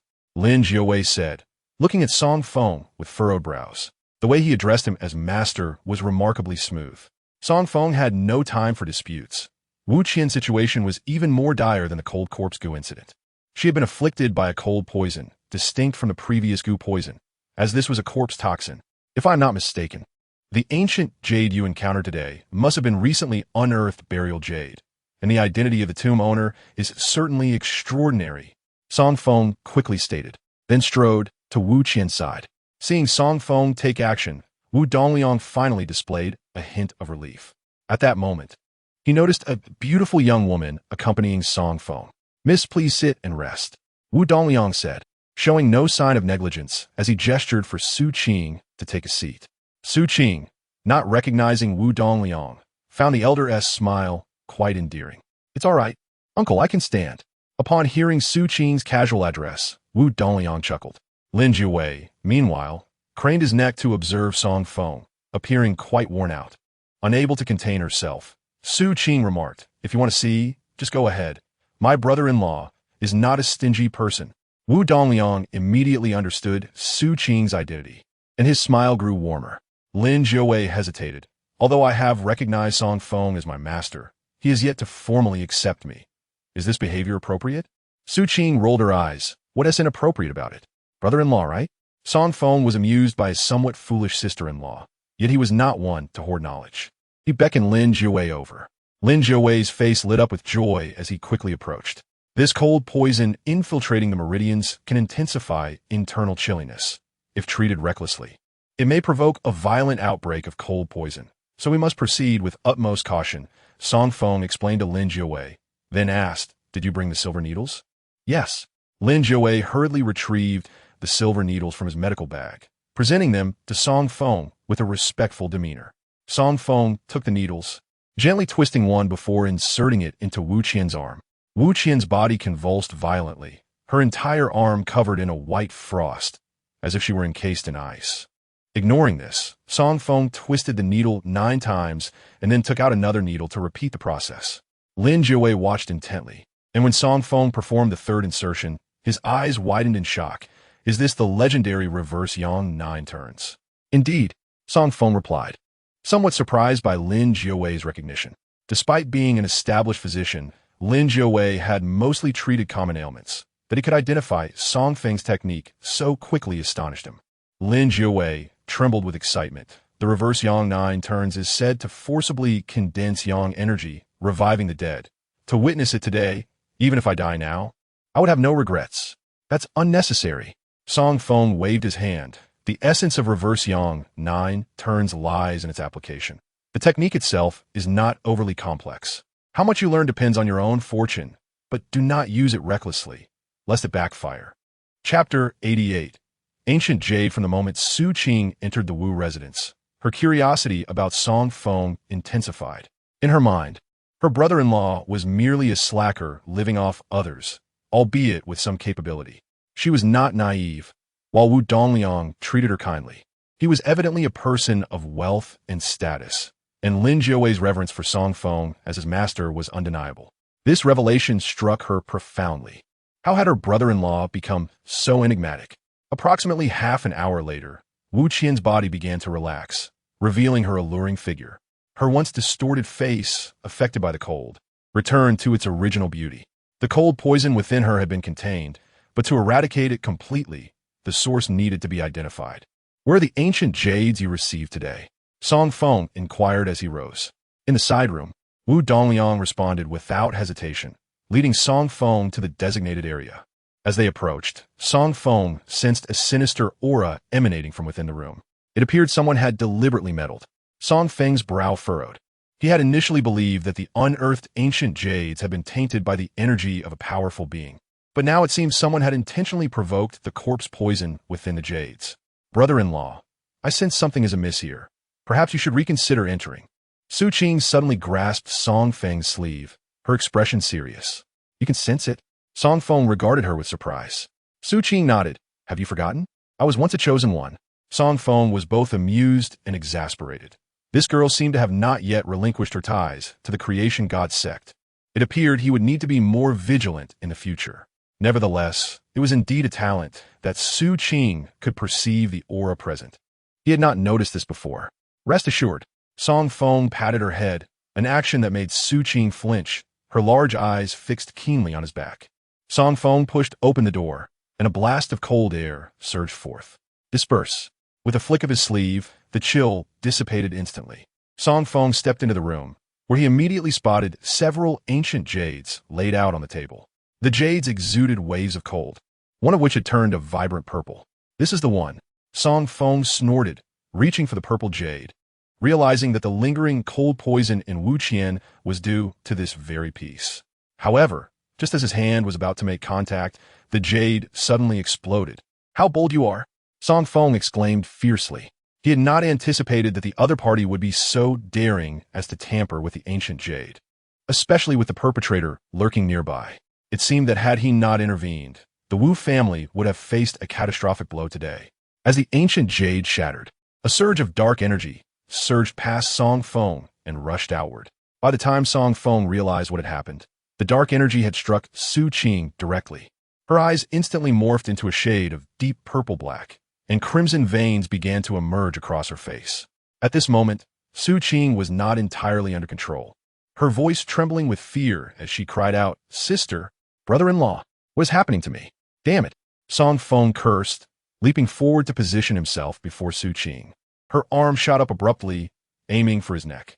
However, given Song Feng's formidable strength, Su Qing posed no real threat. He swiftly restrained her arm. Then, he bit his finger, letting his blood drip onto her forehead. With the power of dragon blood and the ancestral witch's inheritance, he was naturally equipped to combat such malevolent forces. As his blood touched her forehead, Su Qing's body began to convulse violently, mist erupting from her mouth and nose. Seeking death, Song Feng's expression darkened to an extreme as he realized the extent of the misfortune inflicted upon Su Qing. He would not let the perpetrator go unpunished. As his fingers pressed against Su Qing's forehead, a roar emanated from the ancestral dragon within him. Concurrently, a scream echoed from afar. "Take care of her," Song Feng instructed, releasing his grip on Su Qing's arm. Overwhelmed by the mental strain, she had succumbed to unconsciousness. With swift strides, Song Feng leaped onto the wall and pursued the source of the scream. In a villa, he caught the scent of blood. As he entered the courtyard, a chilling wind swept towards him, and suddenly, several long strips shot up from the ground, each adorned with talismans and linked by numerous tiny bells. The sudden rise of the strips caused the bells to chime in a rhythmic pattern. "Interesting. It seems I underestimated you." Song Feng scoffed, then waved his hand, channeling his energy into a powerful strike. The force shattered the bells, igniting the talismans and dismantling the array. Inside the villa, a bloodied man in a black robe stared in horror at the remnants of a shattered altar, utterly unprepared to encounter such a formidable adversary in Qingzhou. Grimacing through the pain, he attempted to crawl away into a secret passage. However, as he turned, Song Feng's mocking voice reached him. "Isn't it a bit late to think of fleeing now? Who are you?" The man replied darkly, turning back. Song Feng coldly retorted, "Playing tricks against ordinary folk is one thing, but to dare engage in sorcery before me is simply courting death." The blood on the man's face was undoubtedly a result of the mental strain from their clash, revealing the failure of his sorcery. Song Feng's dragon blood was no ordinary substance. That this man still lived was a testament to his considerable skill. "Do you really believe you've won?" The man sneered, summoning a cloud of dark mist towards Song Feng. With a casual flick of his wrist, Song Feng sent the dark energy flying, simultaneously closing the distance between them. In the midst of the man's astonished gaze, Song Feng seized his neck and pulled him close. "Speak. Who sent you? You've stirred up a considerable mess. How dare you meddle in the affairs of the Longhu sect? You may have some skills, but the Longhu sect is not to be trifled with." Despite being restrained, the man threatened with a cold smile. Song Feng scoffed. "The Longhu sect again? Truly troublesome." Hearing this, the man's pupils constricted in realization. "It's you. You're the one behind the Wu family. You guessed correctly, but alas, there is no reward for you." Song Feng replied icily, before exerting pressure, resulting in a sharp crack as the man's eyes lost their luster. Song Feng had encountered the Longhu sect before, and it was evident from their methods that they were no benevolent beings.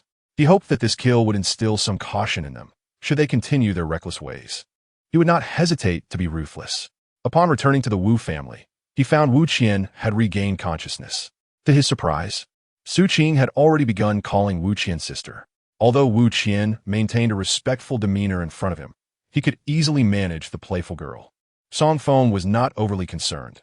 With him around, Wu Qian would be cautious not to overstep her bounds, allowing Su Qing to experience the harshness of society. "Thank you so much." Wu Dongliang expressed his gratitude, gazing at Song Feng with sincere appreciation. "I have already dealt with the threat. They were from the Longhu sect." Song Feng replied calmly. "The Longhu sect?" Wu Dongliang's expression shifted. Clearly, he understood the gravity of the situation. Learning that the Wu family had become a target left him feeling uneasy, but he took solace in Song Feng's presence. "Good. You've done well." Wu Dongliang's demeanor brightened. "These are some tokens of appreciation for my family." As Song Feng began to refuse, Wu Dongliang continued, "Our family has collaborations with luxury brands. Please accept them for your wife or sisters. We will handle the new product from now on." Su Qing's eyes lit up at the sight of the bags, prompting a chuckle from Song Feng. "Thank you, Mr. Wu. I must be on my way," he said, glancing at Su Qing. "You can take these." "Sure." This time, Su Qing, who had often clashed with Song Feng, did not hesitate to gather the bags and skip after him. As they stepped outside, Lin Jiwu stood before Song Feng, seriousness etched on his face. "Master's teachings are etched in my heart. I will experiment further and surely elevate this medical art." "Very well." Song Feng waved his hand dismissively. Lin Jiwu was of an age comparable to his grandfather, and the constant address of master made him slightly uncomfortable. However, he recognized that arguing with Lin Jiwu was futile, and it was best to leave swiftly. Once in the car, Su Qing clutched her luxury bags tightly, engrossed in her phone, displaying the enthusiasm of a budding fashionista. "Do you really like them that much?" Song Feng asked with a smile. "Of course. What woman could resist such bags? Rest assured, brother-in-law, I won't breathe a word about you, and Wu Qian to my sister," Su Qing promised, thumping her chest for emphasis. "We have nothing going on," Song Feng replied irritably. "But those bags are not yours. Be careful not to dirty them, or your sister will come after you." Su Qing's eyes widened in feigned offense, clutching the bags closer like a protective kitten. "What do you know? My bond with my sister is as deep as the sea. Don't even think of sowing discord." With that, she ignored Song Feng, gleefully continuing to take photos and search for information, a smile never leaving her face. Upon returning to the villa, Su Qing darted back to her room at an impressive speed, her athleticism surprising even Song Feng. As Su Ran entered the house, she glanced at the table laden with food, a hint of guilt crossing her face. "You've been so busy, and I still had you cook. I have nothing on my plate. You should balance work and rest." Song Feng replied with a smile as he took Su Ran's hand back.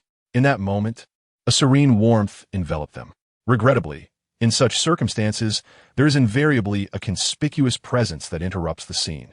"Sister, you're back," Su Qing called sweetly, her arms wide open as she swayed her hips and unceremoniously pushed Song Feng aside, eagerly embracing Su Ran. Su Ran's body stiffened at the unexpected warmth. Her sister had never displayed such affection toward her. Those sisters share a bond. When Su Ran suffered disfigurement, there were no comforting words. Yet Su Qing silently shouldered the family's burdens. There were grievances and concerns, but they had never genuinely opened their hearts to one another. Su Qing's behavior today left Su Ran utterly astonished. Even after moving to the villa district, Su Qing rarely dined with the family, preferring to retreat to her room, resolutely embracing her individuality. Accepting Su Qing's embrace with a tense demeanor, Su Ran sought help from Song Feng with her eyes. Although Song Feng felt somewhat awkward upon meeting Su Qing for the first time, he could perceive the underlying estrangement between the sisters, which presented a favorable opportunity. "All right, your sister has had a long day. Let her rest," Song Feng admonished Su Qing with mild irritation. Su Qing, wrapping one arm around Su Ran's neck, shot her a defiant glare. "Mind your own business." With that, she respectfully coaxed Su Ran to a seat and eagerly volunteered to serve the dishes. "What have you done to her?" Su Ran asked, bewildered, as she turned to Song Feng. "What else could it be? Wu Qian was ambushed today, and I intervened to help her. The Wu family generously sent over a plethora of luxury handbags." Song Feng succinctly summarized the situation. Su Ran quickly understood and stifled a chuckle. I wondered what had gotten into her today. "But Song Feng, I must thank you for caring about my family affairs. We're all family. There's no need for such formalities." Song Feng responded with a smile as he took her hand. "Sister, hurry and eat." Evidently oblivious to how her actions had irked Song Feng, Su Qing shot him a glare. "Unieldin, suinditortif."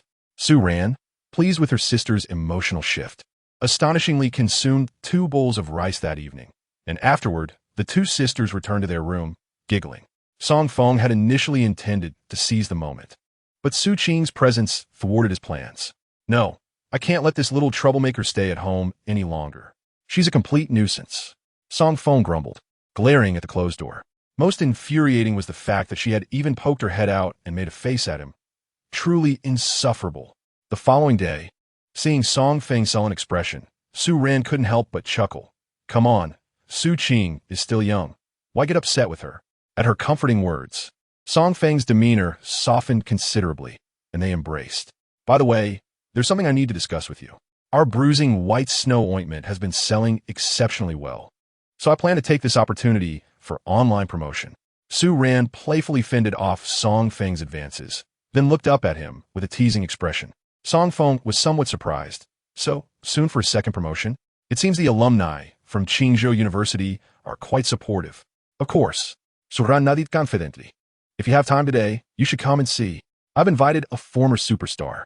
Intrigued by her words, Song Feng finished breakfast and drove Su Ran to the cosmetics company. The Feng Ran Cosmetics Company had undergone significant changes recently. With ample financial backing, Su Ran's design talents were flourishing, creating an exceedingly warm atmosphere upon entering. In a corner room on the 3rd floor, a woman dressed in a flowing white gown, graceful yet veiled, captivated attention. Upon their arrival, many employees of Feng Ran Cosmetics gathered outside, curious and whispering amongst themselves. "Hello, President Su." "Hello, Mr. Song." Upon spotting them, the crowd hurriedly greeted with respect, clutching their documents. Su Ran, unperturbed, waved her hand. "From now on, Miss Gong will be our spokesperson. If you wish to see more, there will be plenty of opportunities later. For now, return to your work." "Understood, President Su." "We'll get back to it." The crowd quickly dispersed. Song Feng became increasingly curious about those inside the room. Turning back, Su Ran smiled at him. "So, do you remember? Miss Gong, are you referring to Gong Ling?" Song Feng's eyes widened in surprise. "I knew you would recognize her." Su Ran chuckled softly, then sighed, shaking her head. "Interestingly, Miss Gong's experiences parallel mine.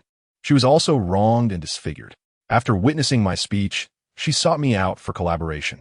Song Feng nodded. Gong Ling had risen to fame a decade ago, and back then, he was one of her avid fans, able to sing her songs on a whim. However, after hearing of her misfortunes, she gradually faded from public view. With the significant changes in the Song family, Song Feng had little time to follow the entertainment industry. As he pushed open the door, Gong Ling turned her head. Some people's essence is inherently etched into their being. Gong Ling was one such individual. Though veiled, her gentle movements were striking. "Miss Gong, we meet again." Su Ran smiled, extending her hand, then introduced Song Feng. "This is my husband, Song Feng. He is one of your admirers." Gong Ling appeared surprised. "I didn't expect President Su to be married. Mr. Song, it is a pleasure to meet you. I never imagined I would have the chance to be so close to Miss Gong. It is truly an honor." Song Feng replied with a smile. He felt a sense of gratitude toward Gong Ling. During his darkest days, he often hummed her songs for solace. Although he had yet to receive concrete news about Zhao Hu, Song Feng was not the least bit worried. As long as the Super Dimension Biomedical Company was established, Zhao Hu would inevitably reveal himself. Then he would seize his true opportunity. Gong Ling's perception was keen. Although Song Feng spoke amicably, a hint of hostility flickered when she thought of him. Even if fleeting, it was enough for Gong Ling to sense that Song Feng was not to be underestimated. "Miss Gong, have you reviewed the contract we provided? We can guarantee the restoration of your beauty, yet we hope to establish a cooperative agreement that benefits both parties, rather than a binding contract." Su Ran spoke with a smile. Gong Ling nodded. "I have indeed reviewed the contract you presented, and the terms are quite enticing. However, I still have a question. Was what you said during the Qingzhou University anniversary celebration genuine?" Gong Ling's voice trembled slightly as she inquired. This was understandable. For Gong Ling, this figurement had irrevocably altered her life, and now confronted with a chance to reshape her destiny, she was understandably conflicted. Song Feng clearly perceived Gong Ling's emotional turmoil. Raising an eyebrow, although she was his idol, he would not hesitate to confront her should she intend to harm Su Ran. However, lacking definitive evidence, he refrained from making any judgments, silently observing their exchange. Su Ran, without hesitation, recounted her experiences. After concluding, she looked at Gong Ling. "Rest assured, Miss Gong, our Feng Ran Cosmetics Company can formalize an agreement. If we fail to restore your appearance, all signed contracts will be rendered null." Su Ran's offer was remarkably generous, reflecting her strategic intentions. The entertainment industry undoubtedly serves as one of the most effective avenues for advertisement, and while Feng Ran Cosmetics currently faced no financial constraints, establishing itself as a top-tier cosmetics company would require meticulous efforts in promotion. Currently, Gong Ling has long since faded from the limelight, yet the reports regarding her disfigurement from years past continue to circulate widely. In recent years, there have even been rumors online claiming that she has passed away. If the Huayu Baixue cream could indeed restore Gong Ling to her former glory, making her shine resplendently in public once more, it would surely be a sensational event. Wouldn't that be an undeniable spectacle? At that point, Feng Ran Cosmetics Company could invest in reviving Gong Ling's fame, undoubtedly crafting an impeccable reputation for themselves. Although the initial investment would be substantial, the long-term benefits would be exceedingly high. This is also why Su Ran was willing to make repeated concessions. Gong Ling felt a stir of excitement, yet this very exhilaration deepened her inner turmoil. "Miss Gong, what troubles you?" Su Ran inquired with concern. Noticing the visible veins in Gong Ling's hands and her slight tremor, Gong Ling shook her head. "It's nothing. I was moved by your description, and I find myself eager to see that day come." With a deep breath, she signed her name on the contract. Su Ran brimmed with confidence in her product. Witnessing her plan take such a significant step made an uncontrollable smile spread across her face. "Miss Gong, may our collaboration be fruitful." Su Ran extended her hand. Gong Ling reciprocated the gesture, but soon felt a piercing gaze upon her. With a guilty conscience, she felt an overwhelming discomfort and quickly said, "I apologize. I've been feeling a bit unwell lately. Since the contract is signed, I think I should return home." "Of course, no problem." Su Ran, oblivious to any underlying issues, assumed Gong Ling was genuinely unwell and smiled. "Miss Gong, there's no need to be so formal. I will have someone follow up and record everything in the next few days, and I hope you won't resist. Rest assured, the Huayu Baixue cream is entirely reliable." After seeing Gong Ling off, Su Ran excitedly clenched her fists and exclaimed, "All right, once Gong Ling recovers, our Huayu Baixue cream will surely gain fame." Song Feng did not interfere with her enthusiasm. He would handle any troubles that arose and preferred seeing Su Ran joyful each day. However, Su Ran's workload was evidently more demanding, and she soon immersed herself in her tasks. Returning to his office, Song Feng instructed Hua, I need you to find a few individuals. Make sure they are agile and astute. Understood. Boss Song, I will send someone right away. Zhang Cui responded without hesitation. Approximately half an hour later, the individuals Song Feng requested stood before him. Boss Song. They greeted, both staring wide-eyed at him. Song Feng felt a headache coming on. While Hua was competent in her work, he had forgotten that those who followed her were merely laborers, each more simple-minded than the last. He believed Hua had meticulously selected these two seemingly clever individuals, yet they appeared rather dull in his presence. Sensing Song Feng's dissatisfaction, one of the brothers, Zhang De, quickly spoke up. Boss Song, we understand your requirements. We have been faster than others since childhood, so you can trust us completely. Song Feng could only laugh in exasperation. I want you to keep track of a person's movements, not demonstrate how fast you can run. I need to know immediately if they encounter anyone or exhibit any unusual behavior. Surveillance?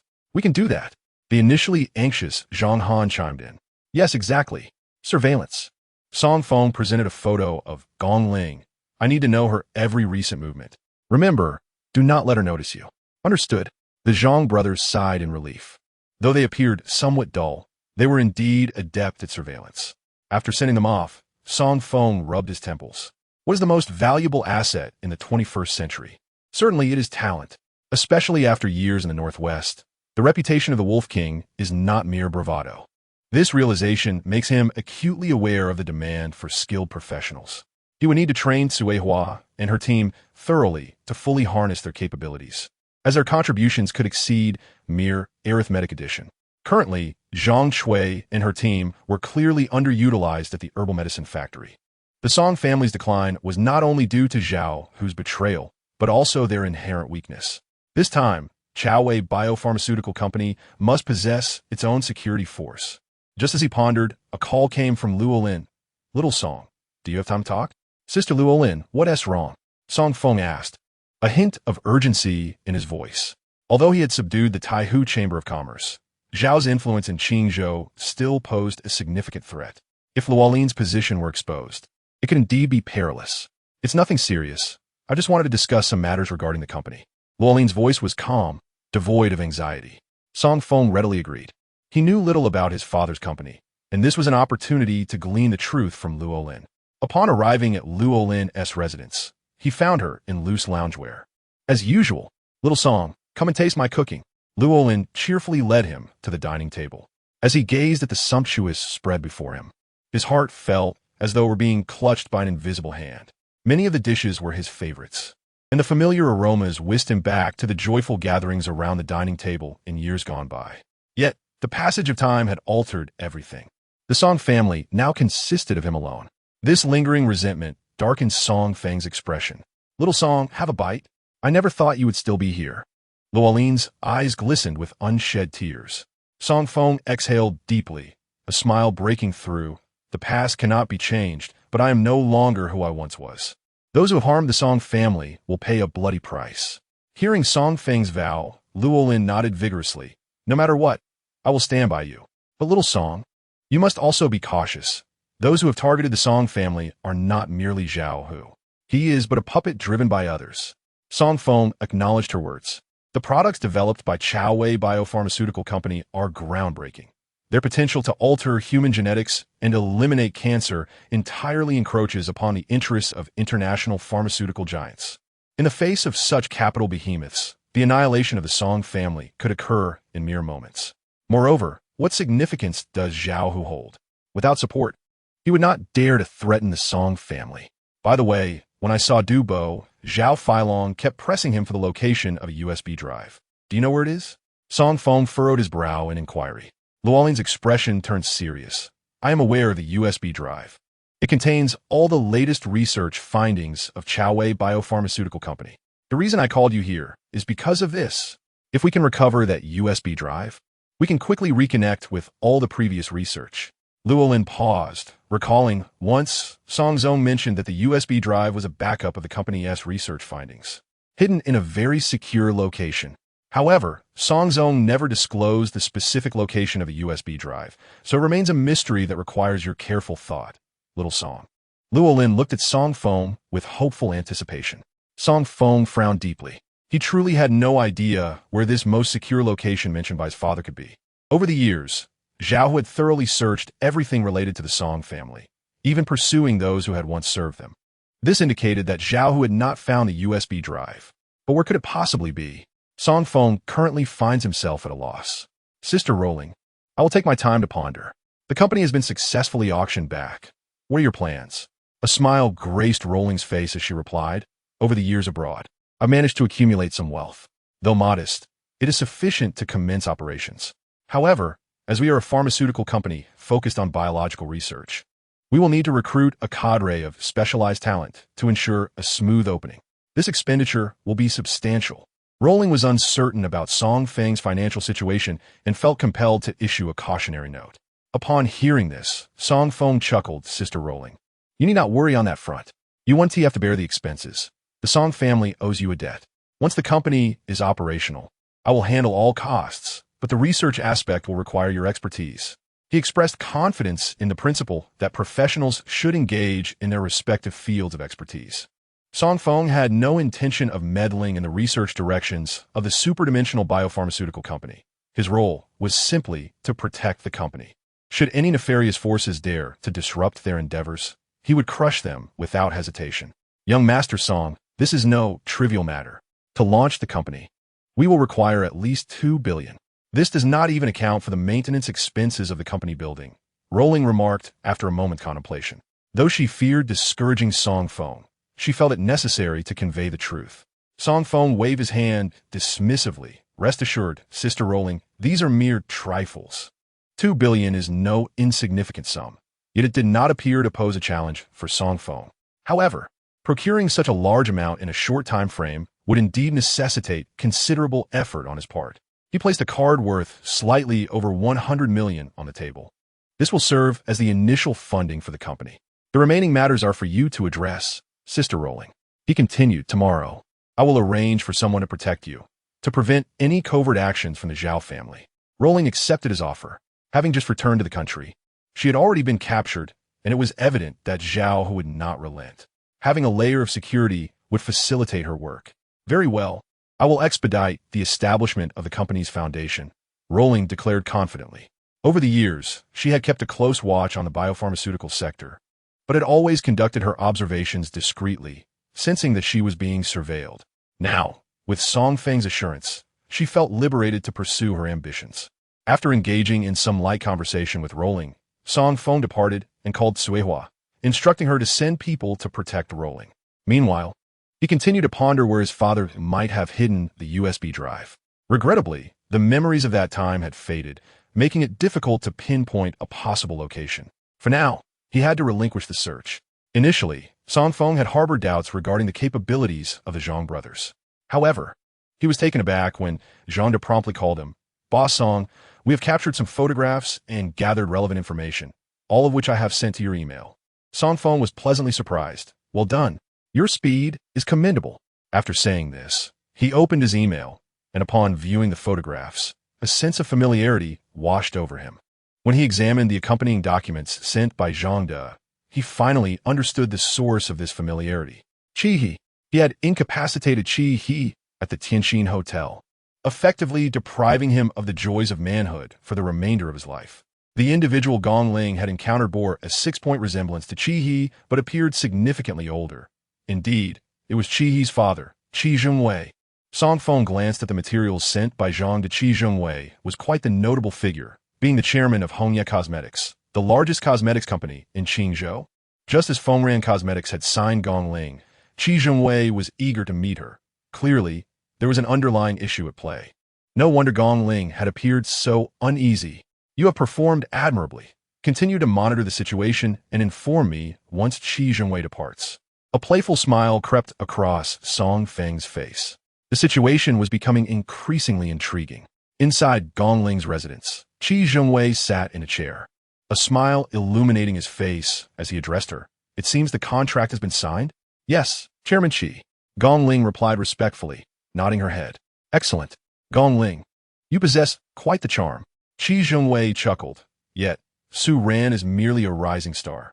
She wishes to challenge me here? How presumptuous. He continued, and that Song Feng. to dare incapacitate my son. He shall face the wrath of the Qi family. With that, he struck the armrest of his chair with force, producing a dull thud. Gong Ling shuddered involuntarily. Chairman Qi, I've heard that the Huyao Baixue cream is quite effective. What? Are you tempted? Qi Jingwei's eyes flashed coldly at Gong Ling's words. And in an instant, he erupted, slapping her face. Wretched woman, do you intend to betray me? Have you forgotten the contract we signed? Dare you betray the Qi family? The Qi family may not retaliate, but what fate awaits you? Leaning closer, Qi Jingwei's aged face bore a chilling smile. While your face may be ruined, your figure remains appealing. If sold to a nightclub, it would still fetch a decent price.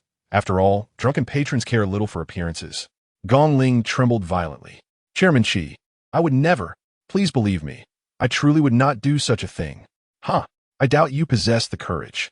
Qi Zhongwei scoffed. Just remember the price of betrayal against the Qi family. This is Hongye cream.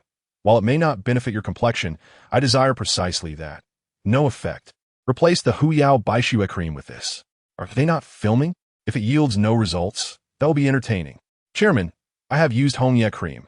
It causes allergic reactions. Gong Ling's eyes widened with terror.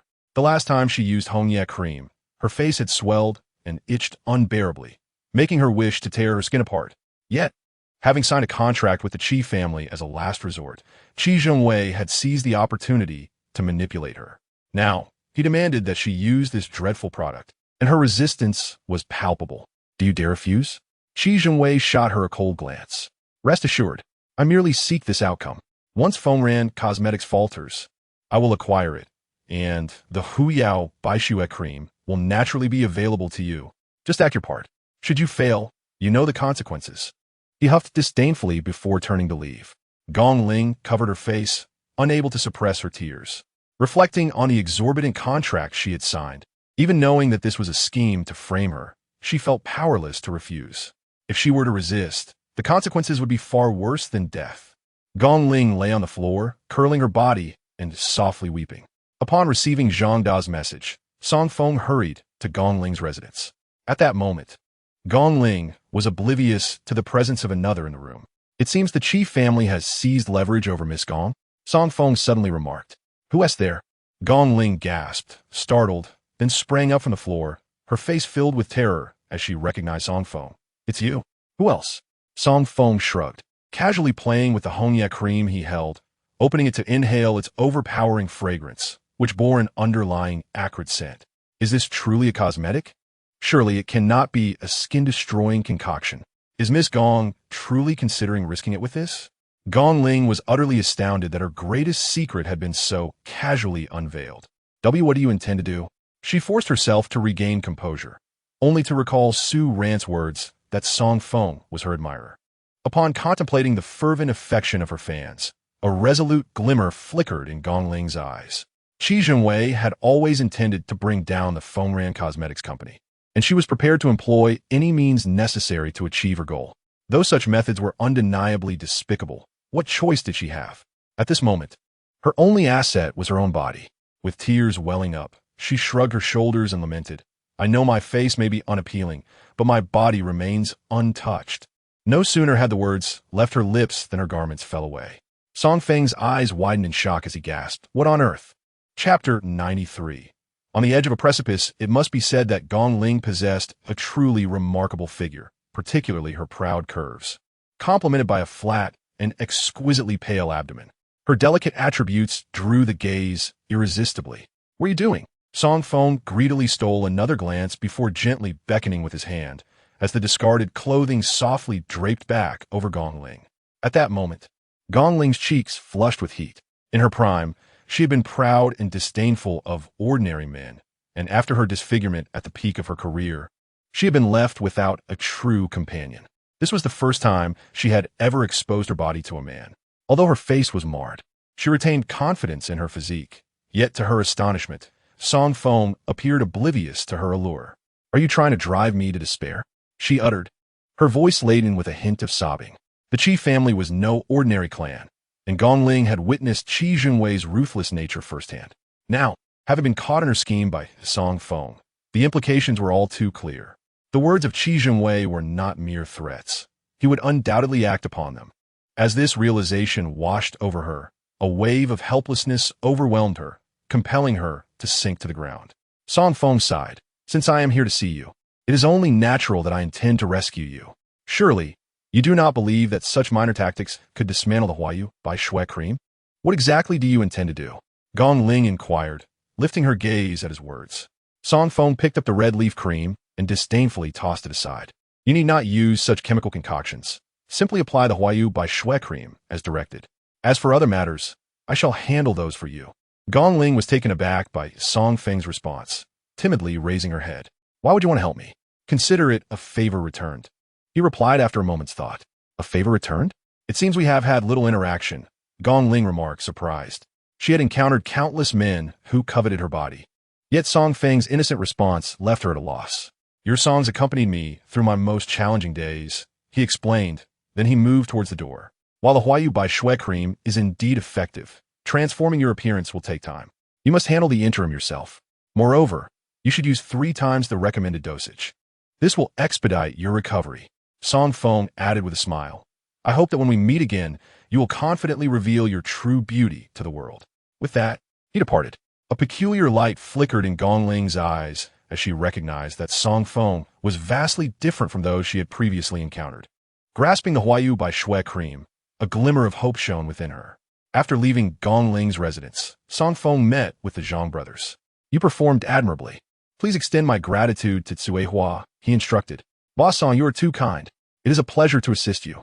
Zhang De replied with a sheepish scratch of his head. Song Feng could not help but feel a measure of respect. He had initially underestimated these seemingly simple men. Yet they had exceeded expectations. In the ensuing days, Gong Ling remained occupied with filming, while Qingzhou sent individuals to observe her from afar, ensuring she was constantly aware of their presence as a means of intimidation. However, today was different. Qingzhou observed as his subordinate rushed back, raising an eyebrow in query. What is the matter? Why the haste? Sir, the Fengran Cosmetics Company has announced that Gong Ling will undergo closed management for her upcoming filming tasks. The subordinate reported. Upon hearing this, Qingzhou broke into a smile. Closed management? Excellent. Qi, reclining on the sofa following a recent injury, suddenly sat up. A look of confusion etched on his face. Doesn't that mean Gong Ling could slip from our grasp?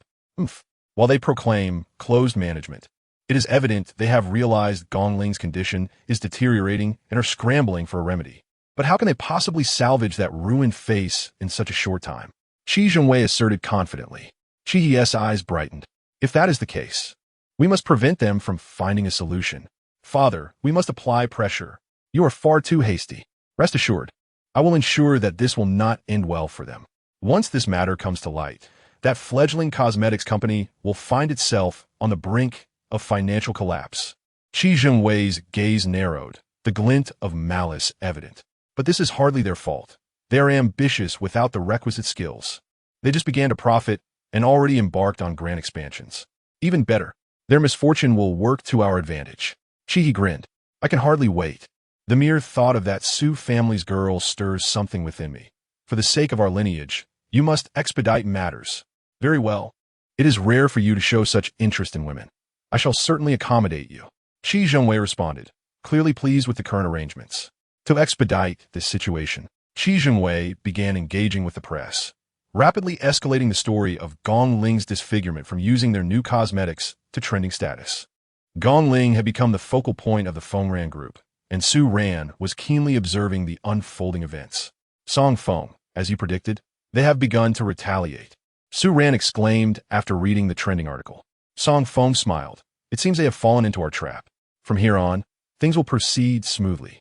Utilizing their funds to amplify the buzz surrounding our cosmetics is quite a delightful turn of events. At that moment, a knock sounded at the door, followed by Gong Ling's gentle entrance. Her eyes were slightly red, a clear indication of recent tears as she tenderly caressed her face, disbelief etched across her features. President Su. President Song, I have truly recovered. Gong Ling exclaimed, tears streaming down her cheeks. Gong Jia, congratulations. Su Ran empathized with her joy, rising to clasp her hand. You can return to the entertainment industry now. Are you ready? Gong Ling hesitated, then turned to Song Feng. She understood that her choices were no longer her own. While her appearance had been restored, This would undoubtedly provoke the Qi family. She shuddered at the thought of their potential retaliation. Song Feng recognized her apprehension and reassured her with a smile. Gong Jie, do not worry when you step back into the spotlight. The Qi family's threats will hold no power. Chapter 94. The fish is hooked. The Qi family was undoubtedly a nightmare for Gong Ling, but in Song Feng's perspective, they were inconsequential, and his nonchalant demeanor eased her previously tense heart. However, it is best if you remain out of sight for now. Let them enjoy their moment of triumph. I have preparations to make. As for the trending topics online, Song Feng paid them no mind. As soon as Gong Ling makes her appearance, these rumors will dissipate effortlessly. Regarding trending news, isn't it merely a matter of financial means? With Song Feng's assurance, Gong Ling began to revel in the joy of her restored beauty, while Song Feng embarked on his own plans. Recently, Song Feng required substantial funds to establish the Chao Wei biopharmaceutical company, and the Qi family readily stepped forward, which Song Feng could not decline. However, the intricacies of extracting wealth from the Qi family posed a cumbersome challenge, which is why Song Feng was not in a hurry to act. Although Zhang Xiang was a pretty face, he possessed considerable talent. Upon grasping Song Feng's intentions, Zhang Xiang immediately presented his plan. The Qi family's assets in Qingzhou included a commercial office building and 3 cosmetics factories. While their overall strength ranked merely average, the cosmetics industry was inherently lucrative, and the Qi family's financial resources were quite ample. As the president of the Taihu Chamber of Commerce, Zhang Xiang had no difficulty in acquiring such information. However, there was a peculiar aspect to the Qi family. They were likely connected to the Longhun men. Zhang Xiang hesitated for a moment before speaking. Oh, what makes you say that? Song Feng raised an eyebrow in inquiry. The Qi family's funds are transferred out in large portions every quarter, a highly confidential matter. Yet, through the Chamber's resources, I verified that the accounts used for these transactions are linked to the Longhun men, Zhang Xiang revealed, presenting his evidence. The Longhun men again? They truly are a persistent shadow. Song Feng scoffed lightly. It seemed that the Longhun men had deeply entrenched themselves in various industries across Qingzhou. For now, however, the pressing concern was how much liquidity could be extracted from the Qi family's assets. Song Feng pondered and asked. Approximately around 1 billion, Zhang Xiang responded, evidently having anticipated this figure. Excellent. Let us proceed according to plan.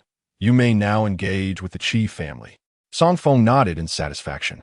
Although Sister Luo Lin mentioned that the budget would exceed 2 billion, it was not necessary to withdraw all the funds at once. As long as the capital continued to flow, the establishment of the Chao Wei biopharmaceutical company would be seamless. Zhang Xiang immediately stood up. All right, I shall proceed at once. However, Mr. Song, if you require funds urgently, the Taihu Chamber of Commerce can provide 500 million without issue. This money was originally meant for the Longhun men. Good. Song Feng nodded, watching Zhang Xiang depart. This was a meticulously crafted trap that Song Feng had prepared for the Qi family.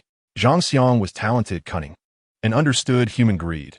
Thus, the demands he presented would undoubtedly entice Qingzhou. Once the bait was taken, everything would fall into place. At the Qi family residence, Qingzhou observed Zhang Xiang's eager demeanor with a hint of confusion. Why has President Zhang come to visit me? He thought, still harboring some resentment since the incident at the Tianqin Hotel, where Zhang Xiang's protection had allowed Song Feng to escape so easily. Consequently, when Zhang Xiang arrived, he deliberately wore a stern expression, feigning displeasure. What Qi boss does not realize is that my position as chamber president is hardly stable. Indeed, I did not consider the implications of the Tianqin Hotel incident, and thus, young Master Qi suffered an injustice. Zhang Xiang smiled apologetically, producing an ornate box. I have heard that young Master Qi suffered an injury in a sensitive area last time. This tiger whip was specially purchased from abroad, hoping to restore young Master Qi's former glory. Seeing Zhang Xiang's humility, Qingzhou softened his demeanor. Thank you, President Zhang. I will clarify this matter with my son. After all, it was indeed his fault initially. Zhang Xiang immediately clasped his hands. You are too magnanimous, Qi boss. However, my visit is not solely to present a token of goodwill. I bring an opportunity for profit, which I have kept aside to express my apologies. Oh, Qingzhou looked at Zhang Xiang with surprise. Yet, he harbored no doubts about Zhang Xiang's words. The Taihu Chamber of Commerce was not merely an amalgamation of businesses, but a resource-sharing platform where opportunities for profit were abundant. which explained why many sought to join. This is a contract for operational management. The operations group has been engaged in overseas trade activities, but recently, due to tumultuous seas, a shipment has been delayed, prompting the operations group to issue this trade contract. Zhang Xiang concluded, handing over the prepared documents to Qi Zhongwei. Qi Zhongwei was puzzled, but when he received the materials, his eyes lit up. Zhang Xiang's proposal struck directly at Qi Zhongwei's pain points. While the Qi family was indeed profitable, a significant portion of their earnings did not belong to them. People are inherently selfish. Once the Qi family possessed substantial earning potential, Qi Zhongwei's perspective would inevitably shift. After excluding the substantial profits owed to the Longhu men, the remaining funds for the Qi family were minimal. If Zhang Xiang's opportunity was utilized appropriately, it might just empower the Qi family to break free from the Longhu men. President Zhang has indeed presented me with a grand gift. However, does President Zhang overestimate the Qi family? The capital required for this trade contract is not something we can readily provide. Qi Zhongwei tossed the documents aside, his expression stern. Although he feigned indifference, his eyes frequently darted towards the contract. Zhang Xiang pretended not to notice this movement, smiling. Qi boss is truly modest. As far as I know, the Qi family's assets are certainly competitive. Naturally, this was a trade contract fraught with risks alongside its immense benefits. If the Qi family is unwilling, simply disregard my proposal. With that, Zhang Xiang rose, attempting to retrieve the documents. Yet, Qi Zhongwei extended his hand to block Zhang Xiang's. President Zhang, do not be hasty. Such a significant matter deserves my careful consideration. I will provide you with a response by tomorrow at the latest. However, should the Qi family wish to participate, President Zhang's assistance will be necessary. You need not worry about that, Qi boss. The chamber has relevant clauses that you should be familiar with, so I shall refrain from elaborating further. However, time is of the essence. I can grant you no more than half a day. If I do not receive your call by tomorrow morning, I shall have to seek alternatives. Zhang Xiang stated before promptly taking his leave. Once back in the car, Zhang Xiang, with a broad smile, called Song Feng. Mr. Song, we can practically confirm that the bait has been taken. Upon receiving the call, Song Feng couldn't help but smile. Indeed, greed is inherent to human nature.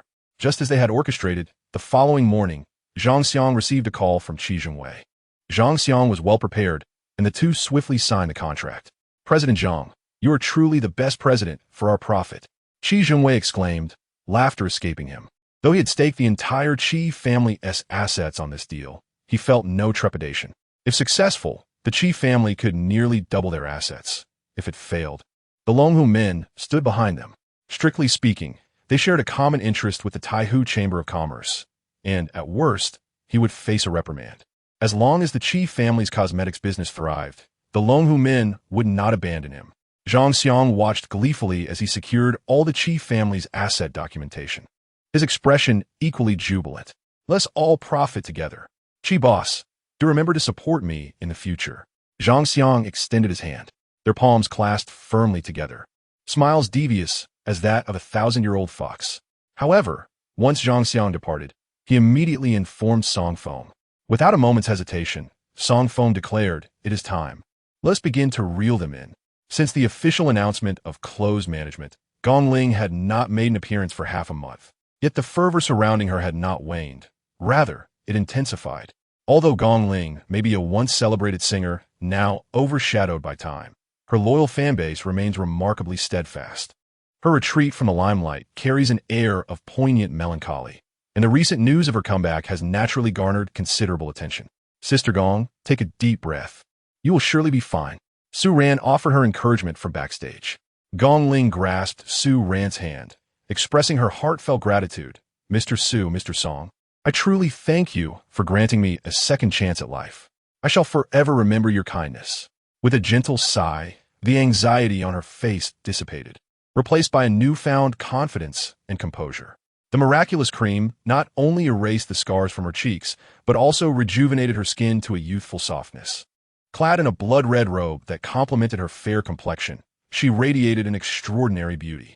As she stepped onto the stage, the previously boisterous venue fell into an awestruck silence. Oh my heavens, is that really Gong Ling? Wasn't it said that her face had deteriorated? The crowd gasped in disbelief. She is nothing short of ethereal. My goddess has returned. Pay attention. If you capture an unflattering image of her, I shall not forgive you." After a brief moment of silence, the audience erupted with fervent enthusiasm, despite many of them being paparazzi, paid to gather damaging information on Fengran Cosmetics. The sight of Gong Ling's stunning visage ignited their excitement. The prospect of her full recovery eclipsed any monetary gain they had anticipated, promising a wealth of exposure in the future. "My dear friends, I have missed you all so much." Gong Ling's simple words brought tears to her eyes.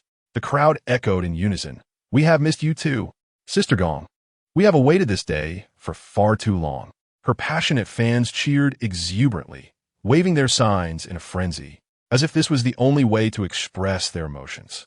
The atmosphere quickly escalated toward chaos, yet Gong Ling managed to calm the crowd with her presence. Meanwhile, at the Qi residence, Qi Zhongwei could barely contain his fury. "That wretched woman dares to defy us. She is courting disaster." His eyes glinted with malice as he hurled his phone, shattering the television screen. Undoubtedly, with Gong Ling's radiant reappearance on screen, all the money he had invested was wasted. "Father, we cannot let this wretch escape." Qi, his son, remarked, his interest piqued by Gong Ling's allure. Qi Zhongwei cast a cold glance at his son. Though he felt a sliver of relief that he still exhibited normal physiological responses. Does she truly believe that Song Feng can protect her? How naive, he scoffed, striding out. Upon arriving at the event, Qi Zhongwei found images of Gong Ling's restored beauty circulating wildly online, the fervor mirroring his rising blood pressure. "Sir, I'm sorry, but without an invitation, you cannot enter." He was promptly halted at the door. His eyes flared with rage as he raised his hand to strike the doorman. "Dare you obstruct my path? Get out of my way." But before his hand could descend, the staff member raised an arm in defense. Their limbs collided, and Qi Zhongwei's face paled in shock. This unassuming individual was a martial artist. Before he could react, Song Feng approached with Gong Ling by his side. The paparazzi, initially preparing to depart, quickly set their cameras to capture the unfolding drama, eager for every detail. "You truly believe you can escape me, you shameless creature?" Qi Zhongwei's fury ignited upon seeing Gong Ling, and he unleashed a torrent of insults. Gong Ling instinctively trembled, but Song Feng stood protectively in front of her. "Mr. Qi, your intimidation is misplaced," he said with a smile. "You possess quite the audacity, managing to persuade this woman to betray me. But you cannot protect her. The Qi family will not accept any termination of contract. I shall see her ruined." Qi Zhongwei glared venomously at Gong Ling, his arm unconsciously gesturing angrily, forgetting his earlier injury, which sent fresh waves of pain coursing through him. Song Feng shook his head dismissively. "That seems highly improbable. It appears you will have few opportunities to flaunt your power in the future. As for Miss Gong's contract, are you referring to this?" He produced a document seemingly out of thin air. Recognizing its significance, Qi Zhongwei's pupils constricted in shock. "How do you possess that? Not only this, but all these documents have also been transferred to my name." "Mr. Qi, would you care to take a look?" Song Feng offered with a grin, handing over a stack of papers that represented the Qi family's asset proofs, documents intended for Zhangxiang earlier that morning. As Qi Zhongwei stood in stunned silence, Zhangxiang appeared behind Song Feng, grinning. At this juncture, even the dimmest intellect could grasp the unfolding situation. "Zhangxiang, you dare deceive me!" Qi Zhongwei bellowed in anger. Zhangxiang merely smiled without responding, while Qi Zhongwei, consumed by rage, tore the contract to shreds, oblivious to the pain in his arm. "This is all a lie. Everything is false," he screamed in fury.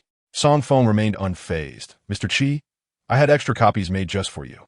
If you feel unsatisfied, would you like to tear a few more? Oh, and I advise you to visit the hospital to have your arm treated. Otherwise, you may end up with a disability," Song Feng remarked amiably.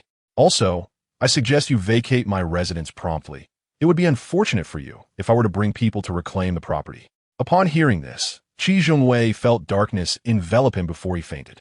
Chapter 96. The elder arrives with a wave of his hand. Song Feng instructed Zhangxiang to step forward. "What are you waiting for? Hurry and escort Mr. Qi home." After a respectful glance at Song Feng, Zhangxiang said, "Mr. Song, I will oversee the Qi family's eviction immediately." "Excellent." Song Feng nodded. The fate of the Qi family was sealed the moment they chose to oppose Fengran Cosmetics.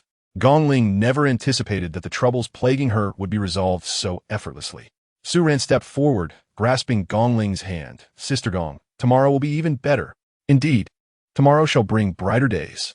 Gongling felt a surge of emotion, her gaze lingering on Song Feng, enveloped in a profound sense of security.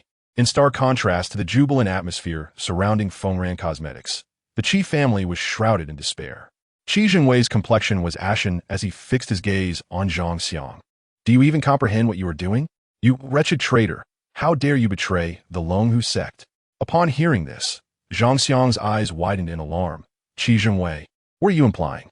Huh, what am I implying? I demand to know where President Zhao is. Qi Jinwei retorted coldly.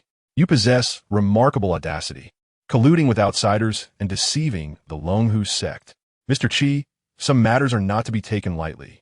Zhang Xiang narrowed his eyes, a glint of menace in his gaze. The Longhu sect was undoubtedly his greatest concern, as its influence spanned the entire Jiang province. Although Song Feng had decisively eliminated Zhao Yan, Zhang Xiang had seized control of the entire Qingzhou Chamber of Commerce in the aftermath. Still, the Longhu sect loomed like a sword of Damocles, posing a severe threat to Zhang Xiang. Am I speaking in riddles? You truly believe you can maintain your deception indefinitely? Should you dare to plot against my Qi family? Prepare for a reckoning. Qi Zhongwei laughed derisively. Elder Qi, did you hear that? He turned to the screen behind him. From behind the screen emerged an elderly man, his expression dark and foreboding. Upon seeing the other party, Zhang Xiang felt his legs weaken. The elder Qi Ming, was no stranger to him. They had once dined together during a banquet hosted by Zhao Yan at the Qingzhou Chamber of Commerce. How audacious! Qi Ming's expression was stern as he gazed at Zhang Xiang. I initially found it hard to believe the secret orders from the Longhu sect, yet here we are, and it is all indeed true. With that, Qi Ming unleashed a formidable aura that struck Zhang Xiang like a colossal mountain pressing down upon his shoulders.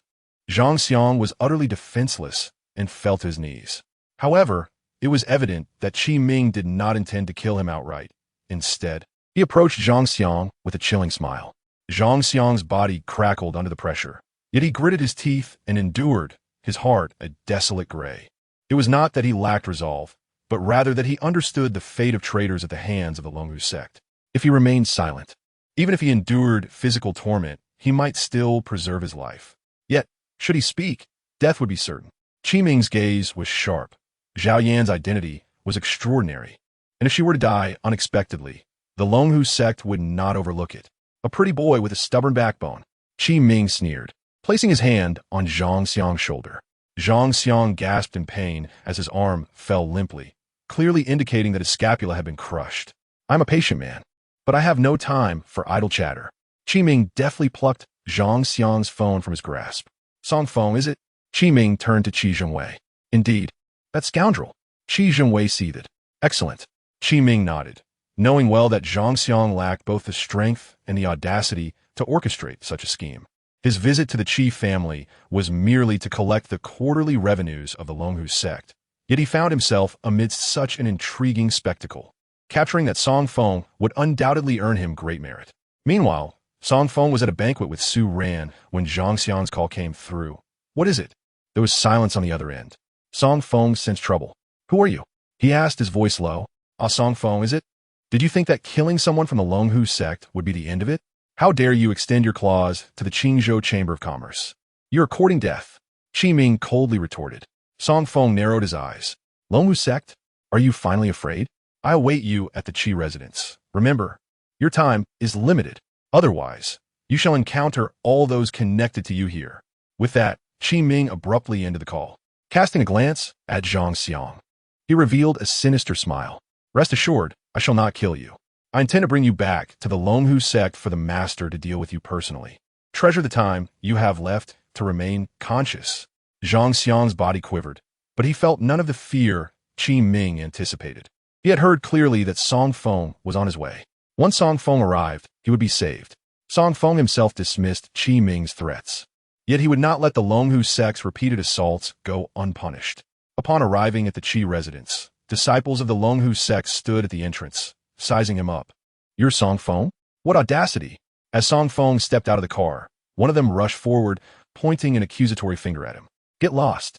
Song Feng barked, unleashing his energy, striking the disciple's neck, and sending him crashing to the ground.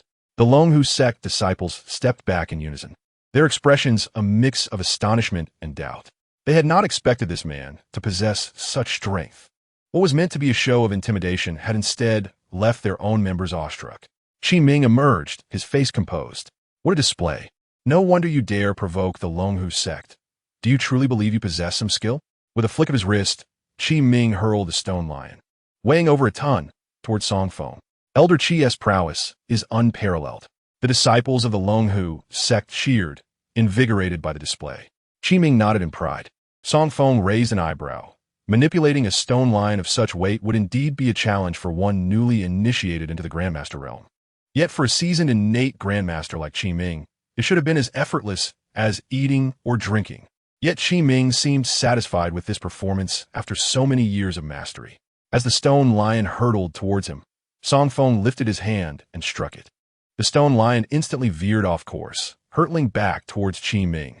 Qi Ming's expression changed dramatically. Well played, he exclaimed, his aura formidable. Yet he dare not take the hit directly. Instead, he redirected the lion to crash into the ground beside him. However, he underestimated Song Feng's strength. Upon hitting the ground, the stone lion rebounded and crashed into the jubilant disciples of the Longhu sect, resulting in a cacophony of screams.